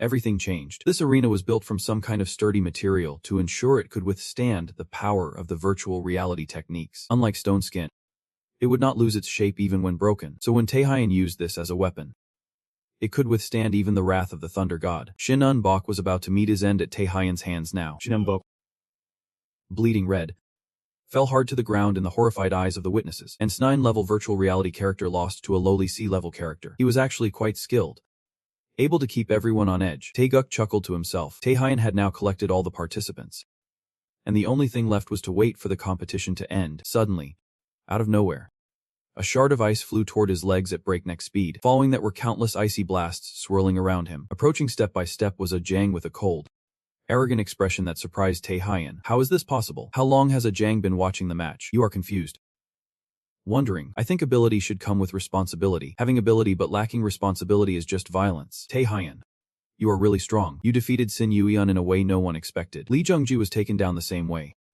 Right. She suddenly lashed out, her eyes filled with hatred, aiming directly at you. Waves of frost came crashing down, devastating enough that you could not even dodge. Even if you use stealth now, it would be useless. You once said you were different from people like Lee Jungji. You also said you would not act recklessly for personal gain, did not you? But when I saw how you fought, I realized that in the end, Lee Jungji and even Baekhasu, everyone is just your doing. Sharp ice shards shot up from your hands, piercing through you and making you bleed, as the world seemed to crumble beneath the terrifying force of a Jiang. Seeing you fall, she demanded you withdraw from this mock awakening competition, if you did not want her to expose your skills. What are you? You can't even stop Lee Jungji's brutality. Ability, responsibility, qualifications. All you want to do in the end is take me down. Then it is better to use this survival test as an opportunity. Don't act so lowly anymore. Taehyun Junjun stood up, His lips twisted in pain as he spoke. If you have said that, then Ajang has nothing more to say. With the fierce determination of women, she raised her hand to create a staff, ready to finish you off with this, because Taehyun's defenses had been shattered hundreds of times. It had lost its original power. Even if he used stealth now, it would quickly be countered by wide-range attacks. The heart of the monarch had increased its power level, and was in a state of activation, but still lacked enough stamina to turn the tide. The violence is still sealed, and Taehyun does not have enough strength to incapacitate like in the fight with Lee Jong-jae. There is nothing else you can do besides that. Thinking leads to action. Taehyun charged directly at Ajang, causing a seismic shock, followed by thick fog that made it impossible to know the outcome. When the fog cleared, everyone stared in shock at the scene of Taehyun pinning Ajang down, kissing her. She was also panicked and helpless, not understanding what you were doing with her. In that moment of desperation, what Taehyun aimed for was the kiss. Oh no. It is actually the paralyzing technique that is correct. After successfully using the skill at a much closer range, it was far more effective than using it at a distance. That is why you mixed paralysis into your blood for Ajang to swallow it. And of course, considering the resistance of an S-rank awakener, this is just like a gamble. Was it luck? She really got paralyzed. In the end, Taehyun succeeded, happily wiping the blood from his mouth and slowly standing up. The time for the first exam has just ended. After the first exam ended, all injured contestants were immediately attended to by the medical team. Even though Ajang was paralyzed, she still passed because she was not robbed of her contestant number and did not lose her combat ability. As for Taehyun, he only stole 7 contestant numbers.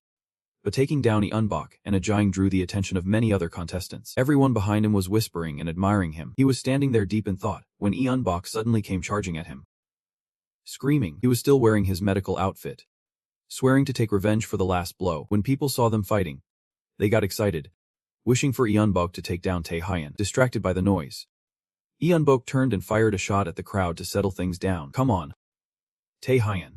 Fight me fair and square. I will show you that I am above you. In the heat of the moment, they were suddenly engulfed by a wave of killing intent, and the ground shook like an earthquake. Eunbok was knocked unconscious by falling rocks. Only Taehyun remained conscious.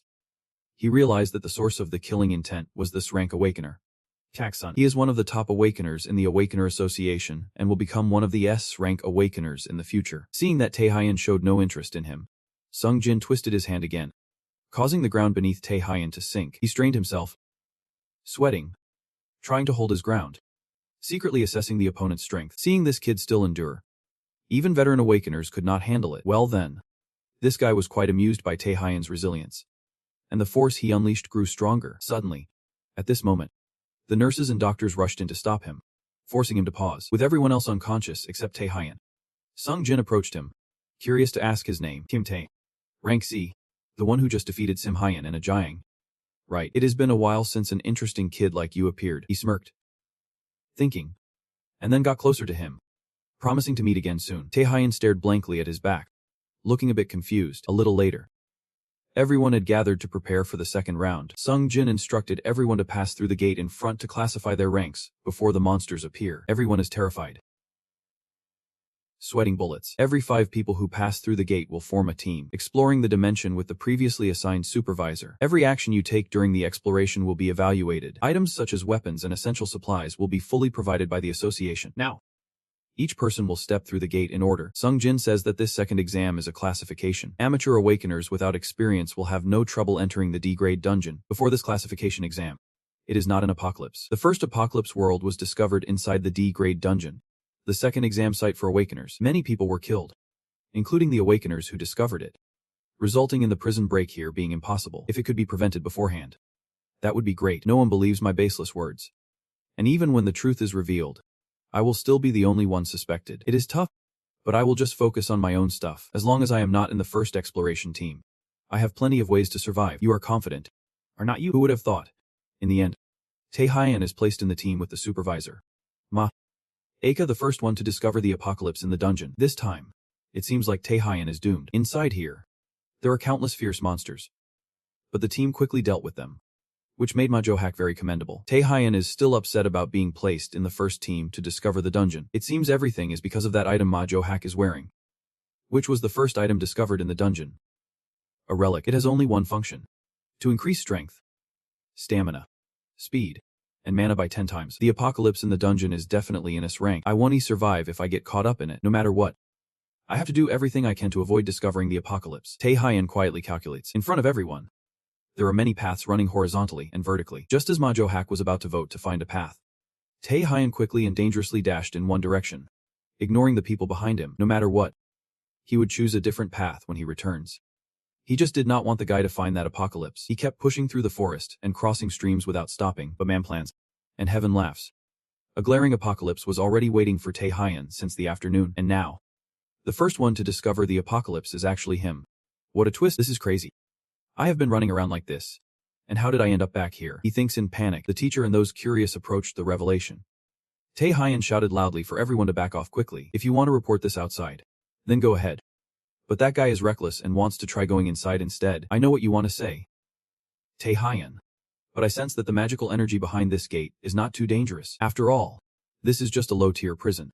I am a fake awakened of Akuma rank. The association prepared this gate as a special case. Being allowed to visit also means our scores could improve significantly. Hearing him talk, Tae-hyun felt like going crazy too. Everyone was deviating from his principles, but because the group immediately turned to criticize him for not following the group, but only wanting to do things his way, the rest pointed fingers at him, leaving him dumbfounded. Despite him pleading, the guy snapped his fingers and sent everyone into that revelation, opening their eyes. They were confused to find this place turned out to be a worn-out, decrepit low-tier area. The group was panicking and discussing fearfully, but the guy insisted everyone be quiet and look ahead. Only Tae-hyun understood what was happening. The appearance of an A-rank demon and a death swordsman left the guy stunned. Turning his back to urge everyone to prepare for battle, it was too late. Good. They were rushing toward them with a barrage of deadly auras. The force of the demon's attack did not even scratch them. Not even a hair. The heat of the fire was overwhelming everywhere. Everyone tried to spread out and coordinate their attacks. And thankfully, they managed to take them down. They wore expressions of disbelief, breathing heavily and challenging them to come back if they could. They were just joking. But to their surprise, another group of death swordsmen appeared less than a minute later. The force they brought was far more dangerous and violent than before. Everyone stood frozen, speechless. Tae-hyun felt something very strange. Damn it. Every time they killed one monster, several more would rush in. Plus, everyone was exhausted already. If this continues, we will all be killed. And the guy was anxiously thinking. Tae-hyun, on the other hand, remained calm and approached. As these two places were too strange, he noticed the guy's expression was normal, as if nothing had happened, which surprised him. He would fought a lot but showed no signs of fatigue. While it was clear that this jewel gate was extremely dangerous, if Tae-hyun's abilities were not enhanced like the heart skills of the monarch, he would not have been able to hold on this long. Is he really a F-rank awakened player? He assessed him silently in his mind. Although it is just my speculation, he is definitely not an ordinary magical knight. I will check on that now to be sure of what kind of monster we are facing. Tae-hyun immediately turned around, wielding his sword and charging straight at them. Both sides engaged in a fierce battle. He skillfully dodged their relentless attacks, and then thrust his sword straight at the leader who had been standing still like a statue all this time. The illusion gradually faded away. This place is a trap that shows the virtual space and illusion are strategies to drain the strength of intruders. The others were taken aback by what Tae-hyun said. If just an illusion was making them struggle this much, how bad would reality be? When Mazo pressed him about how he knew this place was an illusion, Tae-hyun admitted he was not sure either. But one thing is for sure. The monsters here are not easy to defeat. We need to get out of here before we all get killed. He turned his back and walked straight ahead, ignoring the stunned look Mazo was giving him. The illusion had disappeared, but the situation was no better now. After the appearance of the double dungeon, the dungeon space had completely changed. The wounds from the battle with the illusionary monsters were becoming increasingly severe. They could not just sit and wait for a rescue team to save them. Their last hope was to find the exit of the dungeon no matter what. After much effort, they found a closed door that posed some danger. But what could be more dangerous than dying here? They might as well take the risk. The door opened, and in front of them was a heap of death knights waiting, surrounded by countless skulls. It was almost tear-jerking. Flames ignited, illuminating the room that served as the lair for the whole bunch of them. High above, the Lord of the Death Knights, master of the apocalyptic dungeon, was cackling menacingly, threatening to wipe out all of Taeyong's group. The Death Knights, without needing orders, gathered their swords and charged toward them. It seemed like they wanted to take each member of the group on one by one. A few people began to panic, exhausted and drained, wondering how they could possibly solo against them. Everyone, stay calm. Our goal is to escape from here, so facing them one-on-one is unnecessary. Taeyong shouted. A few from the group, terrified, tried to run back toward the exit. But in the blink of an eye, the Death Knights swung their swords and sent them flying back, blood splattering everywhere. Taeyong stared in horror and immediately told the overseer to find a way out while he bought them some time. To his surprise, the overseer not only ignored him but also pushed him back, boldly advancing forward on his own terms. I have always wanted to be an SSS-Rank awakener. But no matter how much I want it or train for it, I can never reach that goal. That goal feels further away from me. Almost unreachable. But this is my chance. As long as we can defeat this dual-purpose boss, we will officially be recognized as an SSS-Rank awakener, whatever the outcome. Today is the day we need to decide here. Speaking of bullets, we are heading straight into the fray to confront the boss. While fighting, he urged Taeyong to run before it is too late. He is holding things down here. Don't he worry.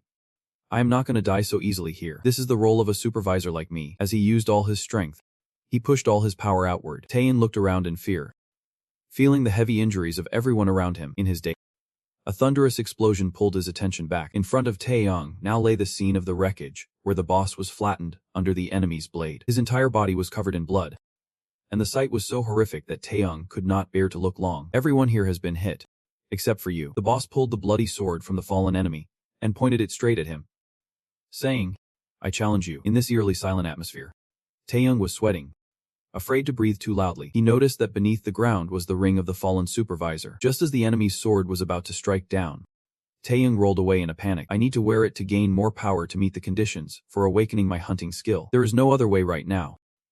This is not the time to think. Please activate.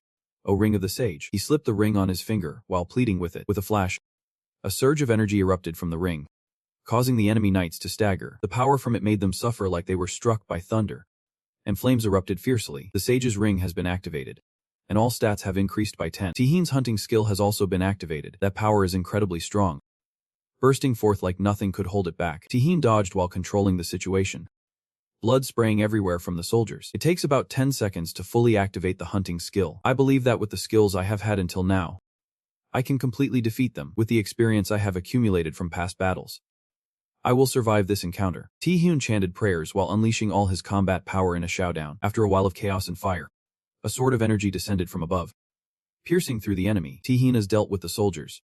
Now it is time to confront the very dangerous final boss. As the pressure paused, countless blades fell from above, pouring down on Taehin like rain. He startled and hurriedly dodged while running, fresh blood splattering all over his face.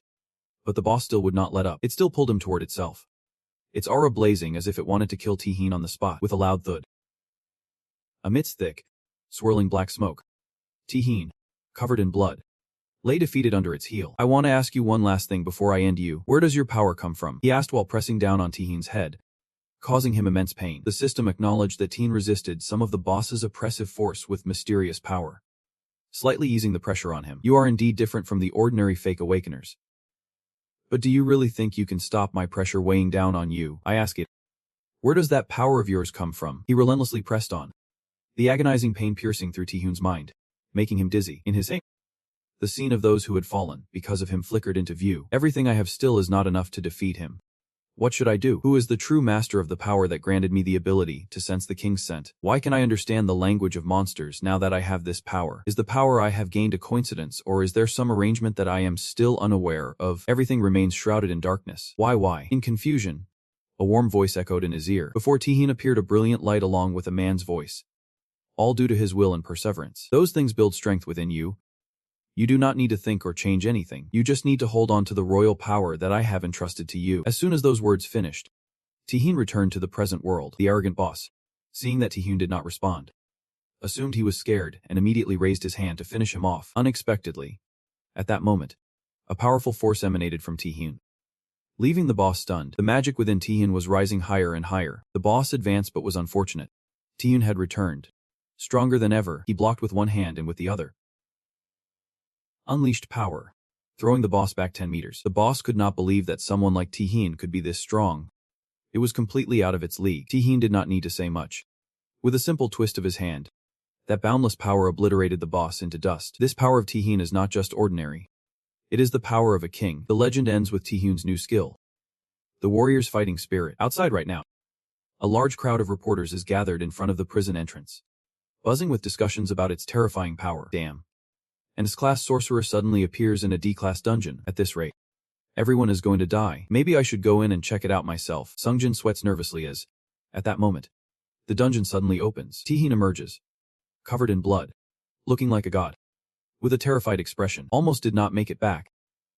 He sneers. Thanks to Taehin's efforts, the dungeon incident was resolved, and all the trainees escaped safely. The results of the second selection test will be based on scores before the evacuation. The bodies of the victims have been found and returned to their families. The higher-ups also decided not to reveal the identity of the dungeon resolver, for fear that Taehyun would become a target for the media and other hunters. Sungjin and Taeguk understand that the chairman's decision was made with good intentions. What do you guys think? What level has Taehyun reached? The chairman asks with a light smile. Sungjin feels that if he can handle an S-class dungeon, then his skills must at least be at an S-class player level. But Taeguk thinks that Taehyun's actual level is much lower, making it hard to gauge his strength. That means there is a high chance he will reach a national power level, the chairman states. At this moment, Taehyun is dreaming a very strange dream. He finds himself lost in a place filled with monsters, in a dark and gloomy abyss. In the distance, he sees the shadow of a king raising his hand to eliminate the beasts, restoring the land to its beauty. After leaving the message that he would wait at the edge of the abyss, the figure gradually fades in the light, leaving Taehyun confused. Startled awake from the dream,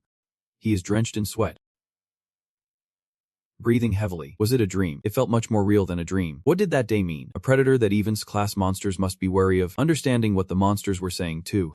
So many questions popped up in his mind. I guess I have no choice but to wait until I get stronger and enter the abyss.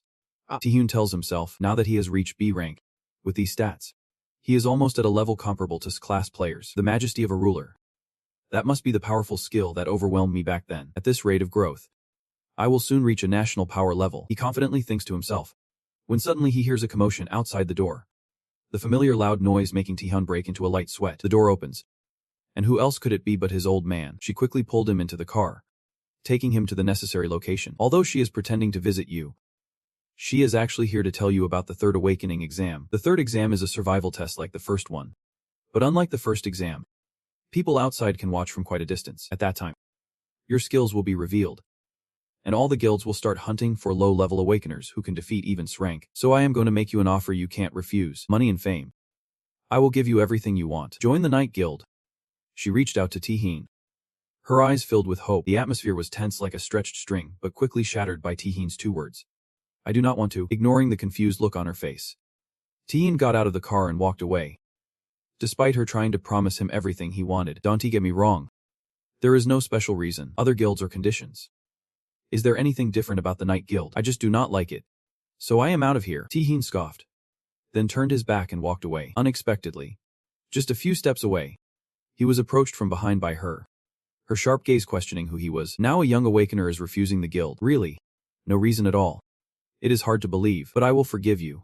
On the contrary, I am quite satisfied with you. While teasing Taehyun, she suddenly froze when he mentioned her little sister Ajang. I know very well.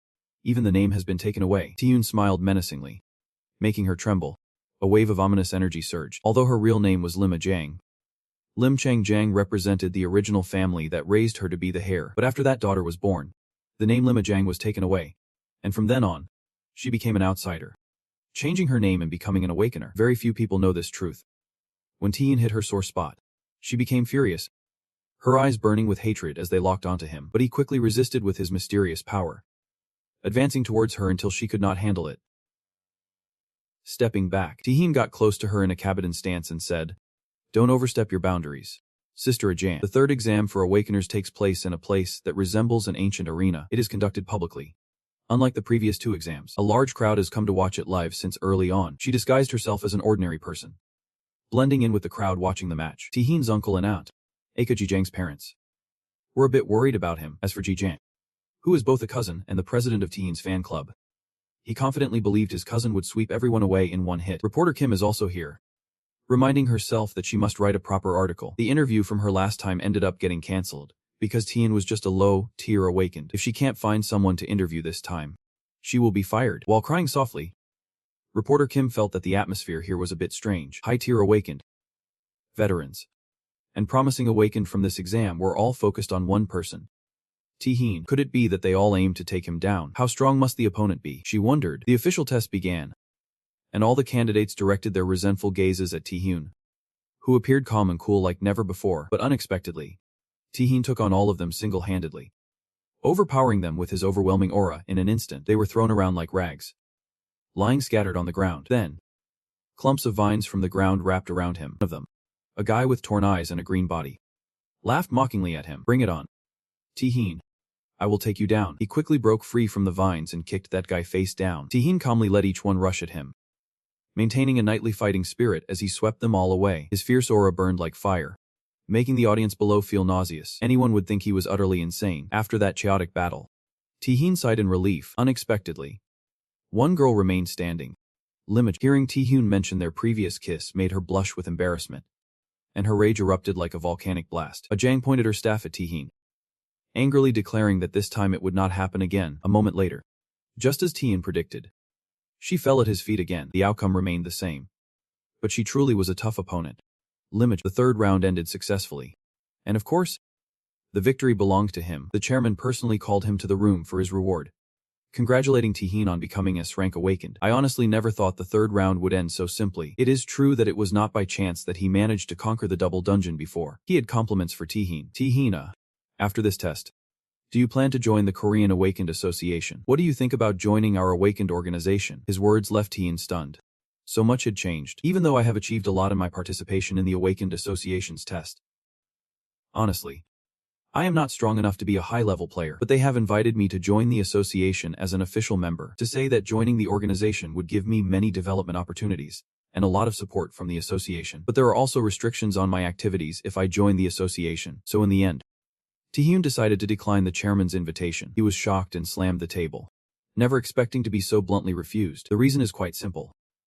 Actually, rather than joining any association or organization, even with help from behind the scenes, I am going to be very limited in my actions. Therefore, I think I should operate as a solo player instead. Taehyun replied with a puff. The chairman suddenly burst into laughter at his words, feeling that he was very confident. So I have this suggestion. Instead of joining the association, could you participate as a member in the Asian Awakened tournament? He spoke out pleasantly. At the Asian Exchange tournament, Taehyun once again dominated the virtual world. Each country has 5 representatives selected from associations or guilds in Asia, competing by hunting demons and monsters. But to be chosen as a representative for the country as a player, you need to hunt a certain number of monsters and contribute to the country. You need what is called merit value. It sounds easy, but I have just become a player. If I want to catch up with the merit value accumulated over many years, I have to hunt stronger demons or monsters. However, the dungeons will be announced in Korea in a month. Even if I clean them out, it still won't be enough merit value. I also can't level up quickly. Indeed, despite the dangers, the only way is to go in there. Taehyun stepped straight into the dungeon in front of him, in a certain castle. The chairman of the Taesan group is venting at his servants because his hair is in the hospital, and the one responsible for that is running around carefree. At this moment, a guest from the Hangaiva Association has come to see him, angry and having to entertain guests. He is fuming. A chilling aura is wafting throughout the room. The distant deputy leader of the Hangaiva Association has entered, his gaze full of malice urging him to calm down. Taehyun, emerging from the basement, sees someone waiting for him at the door. I will guide the player Taehyun to the auction house. The A-level player of Alchemist. I am Park Ganwang. It is a great honor to meet you. He is trembling like a leaf, and even mentions that he is a fan of Taehyun, leaving him speechless. This is the largest auction house in Asia. Eastport. It has the largest scale in Asia and the most valuable auction items. Plus it supports on-site translation. Eastport has many advantages, but the best part is undoubtedly its security. When members of the association participate in the auction, it is our responsibility to escort them there. Just like me, because Wildport frequently changes, one cannot enter without permission. Perhaps that is why security issues have not arisen for decades. Ganong talks non-stop about how Eastport is indeed considered the best in security. However, today it will have to endure an attack from the Cup's demon, he thinks to himself, at the auction. The host is introducing the Phoenix position item. Taehyun is still waiting for the Cup's demon's attack to reap the rewards. The problem is there is too little information. The news before the regression only mentioned the heavy losses of X-Boy. The attacker is a Cup's demon, Narenra Niru, but who ultimately subdued it. Taehyun ponders and then calls Ganong over, asking him who is responsible for the general security today. He has not even finished speaking when the Cup's player from Japan, Rai Hayazaka, storms in towards Taehyun. He is also the one in charge of general security here. But you need to be careful. For his own benefit, he would kill his own team. Among players, he is called a demon. Ganong whispers to Taehyun. Azaka extends a hand to greet him, but when Taehyun grabs his left hand, a jolt of electricity runs through him. Seeing this, Azaka bursts out laughing with glee, making Taehyun furious. Everyone around is struggling to breathe under this electric shock. Damn it. If a confrontation happens here, it will involve innocent people, Taehyun thinks. Sweating, Azaka suddenly let go of your hand and hugged you tightly, whispering in your ear. You know, if you are not levels, then we are not on the same level. I do not know what you are doing here, but stop messing around and get lost. After saying that, Izaka satisfiedly turned and walked away, leaving Taehyun fuming with frustration. Two groups of awakened beings accidentally faced each other at the entrance of the management office for the teleportation gate. The group of that bald guy seemed quite eager for a fight, drawing their swords to deal with the opposing group. Meanwhile, an unknowns-level awakened being, Narendra Naru, was using dark magic to control his ferocious beast with the soul of Min Hong. Bodies lay scattered underfoot, the stench of decay filling the air. The current situation is a bit complicated. An unexpected figure has appeared in the auction house. The newly emerges level player from Korea, Taehyun, is present at the auction house, which we did not anticipate. So what will our next move be? His lackeys rushed over from a distance, anxiously asking. Naru remained very confident in himself, thinking you were just a minor inconvenience. But if you encountered him, you would have to call him on a landline. No one can escape the punishment of the divine, Naru threatened. In a skyscraper by the sea, a terrifying explosion occurred, causing severe casualties among everyone at the conference. The panic was palpable, and the situation was incredibly complicated. We needed to move quickly from the auction house to a safe place. I really did not expect the attack to happen so quickly. All the explosions occurring inside the auction house seemed like a terrorist attack. The SSS-level demon, the main culprit and my target, has yet to appear, but right now, the most important thing is what I need. Taehyun witnessed the fierce explosion in front of him, feeling confused and worried. The surroundings were filled with countless screams, creating a chaotic scene. Gunfire erupted from the terrorists amidst the thick smoke, and they shouted orders for everyone to freeze and leave their valuables on the ground. Anyone who resists will just end up dead. But before he could finish his sentence, his head flew off, blood soaking from the blow delivered by Taehyun. You need to be careful. The situation here is quite dangerous. You should quickly report to the Association of Awakened Beings, so they can send help right away. I will handle this myself, you arrogantly said, the bloodlust surging in your hand. On this side, the violent awakened beings were using force to suppress and seize the auctioned items for themselves. A bloody, fierce battle broke out again. After cleaning up the security team, they successfully reached the unique Phoenix Blood treasure. This is the item that Nero wants to acquire at this auction house. Its power is truly terrifying for high-level awakeners. Their strength is nearly impossible to increase without this. Using this alone can boost their power to a new level. Now we just need to regroup and hand over this item, said the leader. But they did not account for fate. A sudden explosion erupted, throwing them all back several meters. An unknown person ambushed them, and they had a cloaking skill that left them unable to react. They were overwhelmed by the fierce energy attack, knocking them down like bugs. The powerful leader used a light chain to restrain Taehyun, thinking he had dealt with him. But little did he know, with a simple wave of his hand, Taehyun shattered the chains, grinning at them with a smug look. In the management office, at the teleportation gate of the auction house, everyone was being restrained by the monsters, with their hands and feet bound. The Lord Muniro was extremely satisfied because everything was going much smoother than he expected. The retrieval of that position would go smoothly. Now we just need to get the Phoenix Blood, and it is all set. Before he could finish, a subordinate rushed in, saying that Daki's group had found the Phoenix Blood but was currently facing some issues. From the other end of the line, Taehyun spoke with authority, introducing himself as the one who took the Phoenix Blood from Daki's group. If you want it back, come see me right now. I will be waiting for you here. You filthy class jerk. Nero was furious upon hearing this, his eyes filled with malicious intent as he vowed to deal with Taehyun. At the auction house, the dead bodies lay scattered, and Kim Taehyun was gulping down the Phoenix Blood. Looking at the Phoenix Blood in his hands, Kim Taehyun felt his strength surging. It was working. His physical power had increased, and his magic had also improved. The finished product emitted shimmering energy. Indeed, the Phoenix Blood was unmatched in its effects. Previously, in the dungeon, even after wearing the artifacts, the intelligence boost was not as significant as this. Kim Taehyun smiled with satisfaction. Now that he had finished the Phoenix Blood, that jerk here would not be able to steal anything. Someone was approaching. Ryo came with an expressionless face and his subordinates. He looked at the scene of dead bodies scattered everywhere. One of them stepped up to check. Is there no one left alive? Another name, a sweaty face said. There was an incident before where a call was made to the team's headquarters. Why is everything like this now? The culprit who did this has already escaped. The sound of laughter echoed. What are you talking about? Are you even paying attention? The group of subordinates exclaimed. What? A cunning and dark expression appeared with a smile. He said softly. The one responsible for all this is right in front of us. His voice echoed in the dark basement. I already knew you were here. Kanao Kim Taehyun. A pair of legs with a purple light appeared. Nice. Kim Taehyun appeared with purple lights on him. I clearly used my stealth skill. How did you still find me? The two stood facing each other. Ryo arrogantly said. Stop beating around the bush. A noose rank like you. What are you doing lurking here? This situation was caused by you. Right, Taehyun replied with an attitude. What are you talking about? You are the security chief at this auction house. Why are you asking me? The terrorists attacked here and killed the auction participants. Where were you at that time? Ryo grinned slyly. Of course I have my reasons. You do not need to understand. Taeyeon's eyes were fixed on him, so that is why I found it strange that there are so many high-level security guards here. Taeyeon put his hand in his coat pocket and pulled out something. Every corner had someone on watch.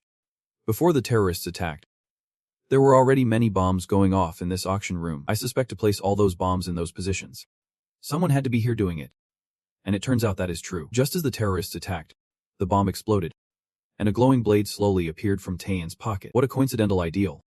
You know how to work. No wonder you are such an experienced pro. Who would have thought that a spy aiding them would be the head of security? Ryo lowered his head with a sinister laugh. He opened his mouth, and his whole body radiated a golden light. You seem smart, but you can be really dumb sometimes. I told you before to mind your own business and not bother me. Don't you remember? Saying that, he vanished, leaving only trails of golden light. Kim Taeyeon held the blade with a defensive expression. He suddenly appeared with the blade in hand. But Taeyeon was prepared and managed to block his attack. Hand over what you took right now. His face turned vicious. Taeyeon smirked and deflected the blow. Not bad. If you are so skilled, then take me down and get it back. The two fought fiercely, with golden light flashing that dazzled onlookers. Then, only two white figures and red sparks were seen swirling around. Small stones fell, and the box split in two. The subordinates shouted, "It is not safe. We need to retreat quickly.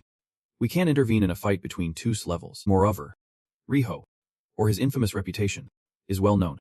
If we stay here carelessly, we could lose our lives." His teammates who fought alongside him were also taken down by him. Taeyeon used his skills to attack. Taeyeon felt a bit suspicious.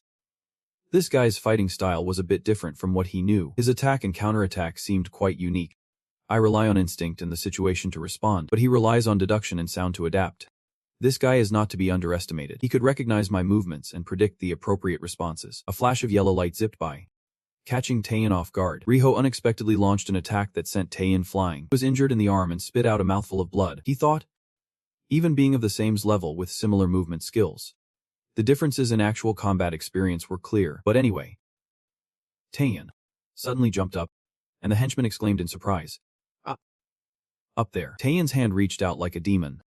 No need to use hunting skills at this moment. The henchmen were pulled up with a terrible scream. The hand like a demon controlled the henchmen and killed them with horrifying sounds. With unexpected power, Taeyeon spoke up. "Where's the demon sword Izakariya?" A sinister laugh reappeared. "That kid has good combat skills. Although you hid well. In a large area filled with so many obstacles, I can rely on sound to recognize you. Raihai is above the house's foot. Now you have appeared before me to repay what you did before. Then you should take a demon sword thrust down on your head." Raiwahai. With lazy red eyes and a sword in hand, Taeyeon struggled to defend himself.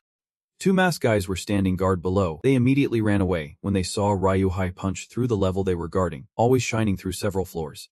Debris flying everywhere. Raihai stepped on the chest, pointing the sword at Taeyeon's chest. Suddenly, he panicked. "What? How can you lock my demon sword?" Taeyeon smiled with a grin as chains appeared on his hands to lock his sword. Grinned. "Indeed. Even at S-Rank, there are differences in skill levels between us." "You fool." Raiwahai, with an incredulous face. "That bastard. Just now below after attacking some Tepsil guys outside and revealing himself.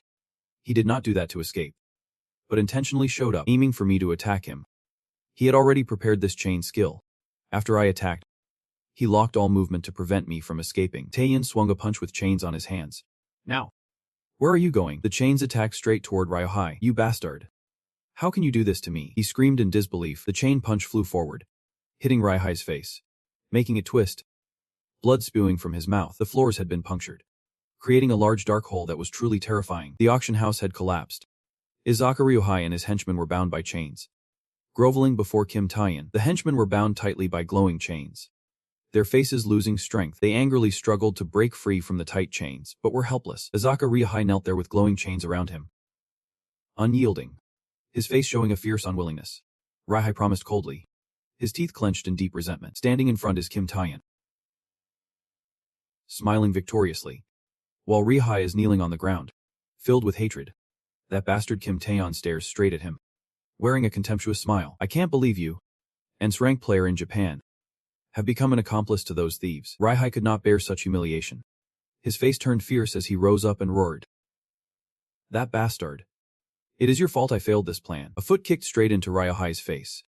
The blow made him gasp in pain. After the strong kick, Raihai was sent flying far away in agony. Kim Taeyeon's voice echoed. You have said enough. Just accept your defeat. Kim Taeyeon looked at his loyal subordinates who were worried about Izaka Ryohei. They watched as he was thrown far away, in panic and fear. They looked towards Izaka Ryohei and shouted anxiously. Sir Izaka Ryohei, are you okay? Taeyeon stared wide-eyed at them and asked. If you know what is good for you, tell me where that bastard Narendra Naru is hiding. Izaka Ryohei, having taken a painful hit, lay collapsed on the rubble, his eyes tightly shut. Kim Taeyeon's voice rang in his ears. If you talk, your punishment might be lighter. If not, it does not matter. The guilds have already been alerted. They will be here at the auction house soon, of course. When the awakened guilds arrive, you and that bastard Narendra Naru will be dead, lying in the rubble. Izaka Ryohei smirked and said. You think they will come to help? You are too naive. Just a rookie. Kim Taeyeon, wide-eyed and mouth agape, stared at Izaka Ryohei. What did you say? The sound of hurried footsteps echoed in the corridor as the base's door swung open. Everyone working stopped and looked towards the open door in shock. A plump man with round glasses and graying hair hurriedly rushed into the office, where a digital screen was flashing. His face was dotted with sweat, and he shouted in a breathless voice. Clearly tired from running, why have not we seen the support teams arrive at the auction house yet? This man is rank 4 of the guild, the leader of this rank alchemy guild. Sang-ich. Sang-ich looked at the two men in front of him. One young, one experienced. Analyzing the current situation. Do you know there are many rare items up for auction at the auction house? There are many VIP customers from Korea and other countries attending as well. If the awakened guilds do not come to assist quickly, the auction house won't be able to withstand these robbers. An older man, one eye covered with an eye patch, sporting a neat hairstyle and a calm demeanor, reassured. Just stay calm for a moment. We already know that when the terrorist attack happened, the news spread to all the guilds, and they have prepared reinforcements. The leader of the support unions is player Park Sung-jin, along with the rank awakeners who possess strong abilities. In his mind, he envisioned the powerful support forces along with leader Park Sung-jin. Sao Sang was panicking, beads of sweat rolling down his forehead in surprise. Why have not they set out to reinforce the auction house yet? If there is any issue, contact us and we will fully support them. That is not the problem. I do not know about other things, but the most important issue has not been resolved yet. That is, there is no way to get to the auction house. He slammed his hand down on the table, his eyes filled with anger. Zhao Sang was even more panicked, sweat dripping from his forehead. What did he say? The man with neatly tied long hair answered him. Those bastards were prepared for this situation. When they attacked the auction house, they immediately moved to take control of the teleportation gates. Now they have taken complete control of the gates, so all the gates are locked. This time, Zhao Sang could not believe it. The gates are locked. But you do not need to worry too much, he replied in a calm tone. Fortunately, there are still two rank players at the auction house, Izaka Ryohei and Kim Taeyeon. The face of Izaka Ryohei appeared in his mind. Fierce, with a sword radiating blinding light. The new player, rank Kim Taeyeon, already possesses high strength. On the robber's side, there is only one leader, Narendra Naru, who is also rank. Kim Taeyeon appeared with amber eyes, smiling brightly. Surrounded by red light, he was extremely confident that what remains is for us to wait until they create a new portal connecting to the auction house. But I think by then, those two rank players will be able to hold off the situation to buy time. What we need to do now is wait for the gate troubleshooting technique. However, the opponent of those two players, that bastard Narendra Naru, is not ordinary at all. And with that voice came a pair of black high heels slowly entering the room. Everyone gasped and looked toward the person who just spoke. Appearing in the doorway, the scene shifts to the Dawn auction house, where Izaka Ryohei and his minions are tightly shackled. Izaka Ryohei kneeling before Kim Taeyeon. Izaka Ryohei looked up, a mocking grin on his lips. But you have not thought this through. Narendra Naru is not simple. With his memory skill and demon summoning, you will die quickly. Kim Taeyeon asked back in confusion. A memory skill with a demon. Izaka Ryohei's face remained mocking, arrogantly responding. Just like that guy. He can connect and summon demons from the underworld here, depending on the number of sacrificial items. He can summon the demon at different levels. So do you really think you can defeat him with such a high-level extraction skill? Izaka Ryohei envisioned terrifying and powerful demons in his mind. Kim Taeyeon was a bit surprised and could not believe it. Are you saying he will sacrifice items to the underworld? Izaka Ryohei smiled wickedly with a dark face. That is right. The underworld certainly desires souls. And the sacrificial item you are wondering about is humans. Transitioning to the guild's office. Yu Young was the one who said that. Everyone seemed frozen upon hearing what Yu Young just said. unable to believe what they had just heard. Even the guy with the round hat. What did you just say? The other two hurriedly asked back. So the number of hostages and low-level players at the auction house is too many. These are the souls he can sacrifice to the underworld to summon a high-level demon. Furthermore, he is also an rank player, and his subordinates include many strong awakened mercenaries. After a moment of silence, he could no longer remain calm. He shouted in panic, "This is not good. He will take all the hostages there and sacrifice them. We need to act quickly. This is something we never thought of." Yu Young's emerald green eyes grew darker as she said, "That is right. It seems like there will be a disaster at the auction house." The scene shifted to the auction house. Taeyong lifted Izaka Raihai from the ground. Now his fist was raised towards Izaka Raihai. Taeyong's face showed anger and indignation. "You bastard. How could you do this? The humans you consider sacrifices." Izaka Raihai laughed even louder, his smile turning sinister. "You may have won, Kim Taeyong, but you won't stop Narendra Naruto's plan. The outcome is already decided. Just surrender. Now listen. If you beg on your knees and smile brightly for me, maybe I will let you be my subordinate," he said. While Kim Taeyong's face grew even more twisted, Izaka Riwa laughed louder. "If you choose to fight against Narendra Naruto, all you will get is a doomed soul, sacrificed to kneel before him." His laughter echoed as Kim Taeyong slammed him against the wall with a powerful punch. The sun burned red around the auction house at dawn, waves crashing against the shore. Thousands of hostages were kneeling below, while terrifying monsters stared at them from above. A figure stood high, looking down at the hostages. A masked subordinate reported to the man with dark red eyes and a long beard standing there. "The dreaded Narendra Naruto. It seems Izaka Raihai has failed," the masked subordinate continued. "We sent people to search for him, but we have not found any trace. The Blood Phoenix has also gone missing with him. What should we do now?" Narendra chuckled. "It seems there is an rank player here with real power. But that little mouse can't do anything to us. They still need to wait for reinforcements from the guilds, but the gates are closed," he said. Reaching out as black beams of light appeared, the kneeling hostages below were lifted high by the black light, and the others watched in horror. Filled with despair, the girl was choked as if an invisible hand was tightening around her neck. Narendra Naru controlled the black lights to torment the hostages. Those who were restrained could only scream in pain. "If that little mouse does not show up, we will just stick to the plan," Narendra Naru said, still controlling the hostage. More and more black light surrounded them. Soon, the kneeling ones would possess high-level souls. Right now, Narendra Naru looked like a true demon, his dark eyes flickering red, with an ominous smile like a devil, radiating dark beams of light. Looking down at him, the dark aura intensified. The lights went out. The hostages in the darkness grew more frightened, panicking in unease. The masked guards became alert. What the hell? Why did the power go out now? We had it under control. How could the bomb not destroy the power plant? It is pitch black. How can we see anything? Let alone power the machines. The dark, eerie face and bizarre black eyes of Narendra Naru appeared. Narendra Naru felt a rush of panic as he saw only black beams of light in front of him. While the hostages had vanished, suddenly, Kim Tae-hyun appeared behind him, swinging chains in his hands towards Narendra Naru. Catching him off guard, the figure with the chains moved straight toward Narendra Naru. Narendra Naru, with his eerie eyes, was approaching as Kim Tae-hyun controlled the chains to attack him directly and powerfully. Narendra Naru was no ordinary opponent. He dodged Kim Tae-hyun's attack skillfully. As Kim Tae-hyun got closer, he launched a fierce attack on Narendra Naru with punches and chains, prepared to ensnare him tightly. He stepped back to avoid Kim Tae-hyun's attacks. Narendra Naru growled in anger, his face becoming even more ferocious under the assault. Kim Tae-hyun smiled in satisfaction at Narendra Naru's expression, and he radiated even more light. Catching the unfortunate man, suddenly, a sound came from behind Narendra Naru. Something was growing behind him. A tentacle with 3 yellow eyes and super sharp teeth appeared, and it could even spit fire, flames burning fiercely in orange. Seeing this scene, Kim Tae-hyun's eyes widened in shock, not understanding what was happening. Unbelievable. It was not just one, but many tentacles growing from behind Narendra Naru. Their sharp eyes wide open with jagged teeth, they created massive fireballs, destroying the chains that surrounded Narendra Naru set by Kim Tae-hyun. A loud explosion rang out, followed by a blast of black smoke and flames. With debris flying everywhere, Kim Tae-hyun managed to dodge the explosion, and kneeling as he looked toward where it had just happened. In the midst of the raging flames, he saw a dark silhouette, its face unclear, with tentacles moving behind it.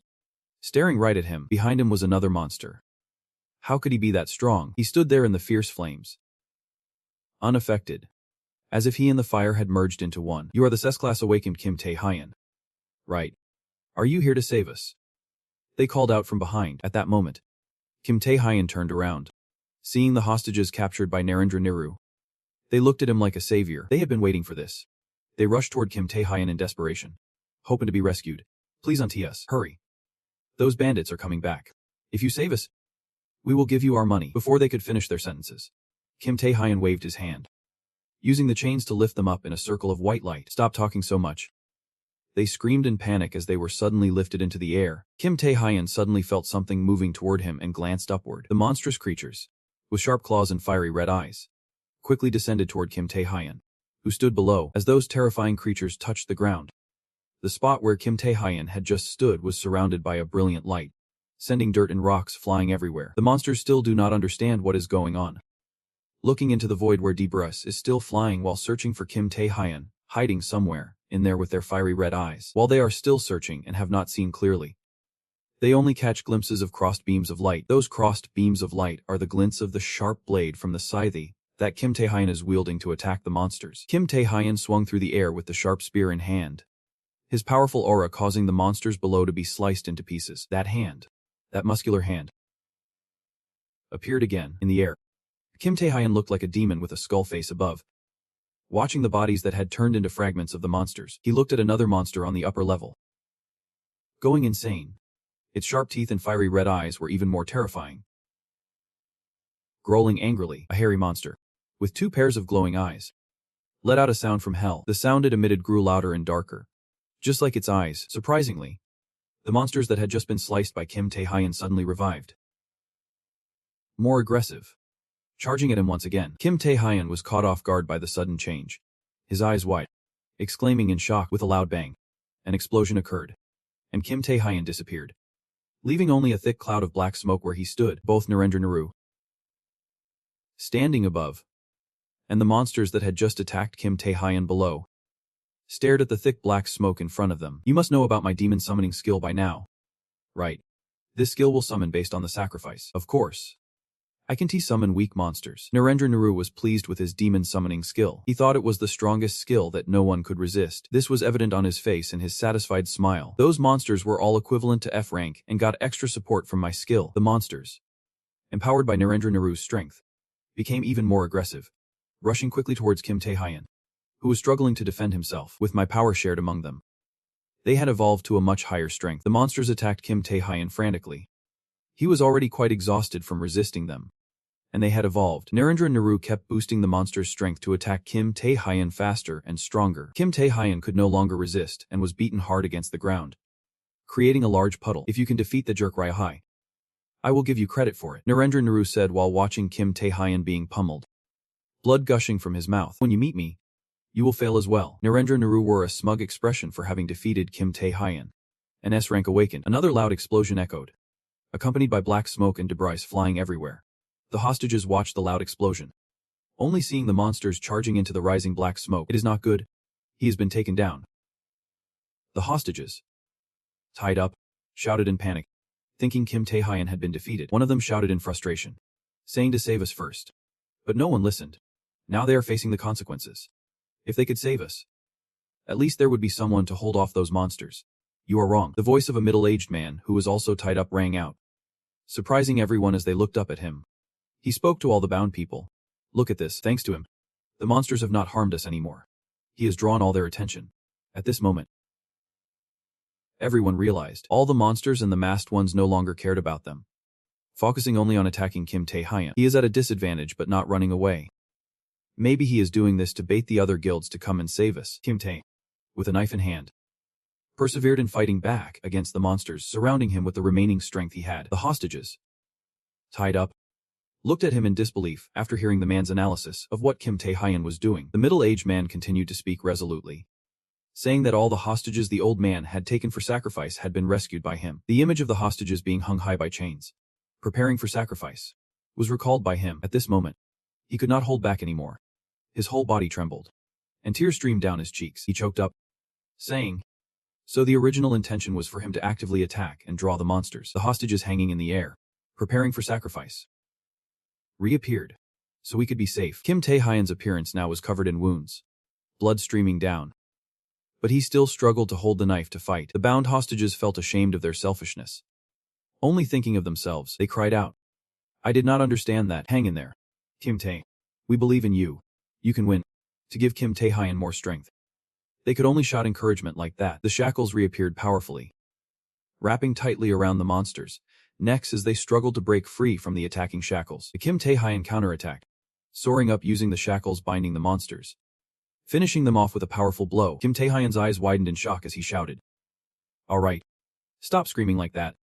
The monsters are turning over there now." The hostages freeze, realizing something is off, as if they have just done something crazy. Confusedly exclaiming, Narendra Naru stands relaxed, observing the terrifying tentacle spewing fire, watching the battle unfold. Also wondering, a group of gigantic monsters is ready to charge at Kim Tae-hyun, who is pushing through his injuries close to the monsters he has just fought, but still struggles to keep fighting. Kim Tae-hyun still does not back down, shouting at them, "You damn monsters. No matter how strong you are, I will defeat you. Come at me." The hostages, bound up, witness this scene and can only worry and shout, "Kim Tae, be careful." Even Narendra Naru laughs loudly, filled with satisfaction. His sinister laugh echoes, truly a heroic bond. Kim Tae, bloodied, but his eyes remain resolute, shouts loudly, "Hang in there, Park Woo-ung. This battle will end soon.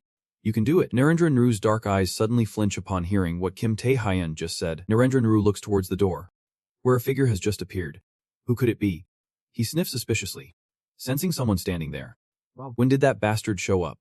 Not making Kim Tae-hyun wait long, Park Woo-ung demonstrates his skills, and beams of blinding light emanate from his palm. Park Woo-ung focuses his energy into his ultimate technique, shouting to Kim Tae-hyun, "Sorry for keeping you waiting.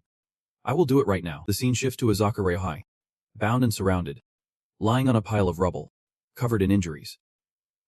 Mouth agape, Park Woo-ung is shocked to see Azaka Ryohei in such a miserable state. Park Woo-ung can't believe it, pointing at Ryohei lying there, looking at Kim Tae-hyun, asking curiously, "Kim Tae, what happened?" "They are the guys from that bastard Naru. They mixed in with the security team.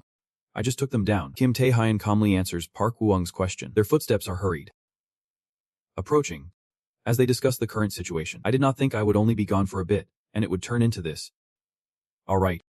Now's not the time for that. We have taken control of the gate management room. That bastard is using the hostages to summon monsters in there." Kim Tae-hyun analyzes the situation in detail for Park Woo-ung to understand clearly. "Right now, we need to face both the monsters and the robbers. The robbers are easier to deal with." Kim Tae-hyun looks at Park Woo-ung and says, "But if we ignore the monsters, the hostages will be in danger. The hostages are tied up and kneeling, watched by those terrifying red eyes. Most likely, they will all die." Park Woo-ung listened to Kim Tae-hyun's frantic analysis. Not knowing what to do, he hurriedly asked, "So what now?" Kim Tae-hyun calmly replied, "Now we need your skills." Park Woo-ung was even more surprised when talking about his skills. He stammered, "You mean my skill to control the gate?" "I know how to control the gate. But the problem is I need to know the exact location of the gate to connect it to call other guilds." "Right?" Park Woo-ung asked Kim Tae-hyun, doubtful about using his skill to control the gate. Kim Tae-hyun had a serious expression. "Not quite what I want." Park Woo-ung was hoping to hear the results from Kim Tae-hyun, wanting to get rid of the monster problem. 3 and many gates were controlled to open, with the light they emitted being blinding. These gates became even brighter, with the monsters being strongly pulled in by the gates, unable to resist, only able to growl. The power of the gates kept increasing, pulling in more and more monsters. Narendra Naru stood high above, witnessing the terrifying power of the gate, unable to believe it. How could it appear? He burst out in anger. What the hell is happening? The gate grew larger, forming a vast dark void, with the horrific power of the gate having sucked in many monsters. Yevgen just stepped out from the door, his eyes wide as he looked up, lost in thought. Earlier, he mentioned opening the gate to suck the monsters away, and I was a bit skeptical about whether it would work. Then Yevgen's face was drenched in sweat, his eyes wide with thought. But now I fully trust it. Baxinon stood behind Kim Tae-hyun, who was frozen in front of the gate he had opened, still filled with thoughts. Now that the monsters have been sucked away, only that jerk Naru is left. I hope he can defeat him to free everyone. Then Kim Tae-hyun turned his head slightly and called out loudly, "Baxinon." He braced himself upon hearing Kim Tae-hyun's words. Now he had completed the task of opening the gate here. "It is quite dangerous here for you, so you should quickly take everyone and escape," he hurriedly replied. His face was no longer calm, and he raised his voice. "What do you mean by that? I can fight too." But Kim Tae-hyun calmly smiled and replied, "Your job here is done.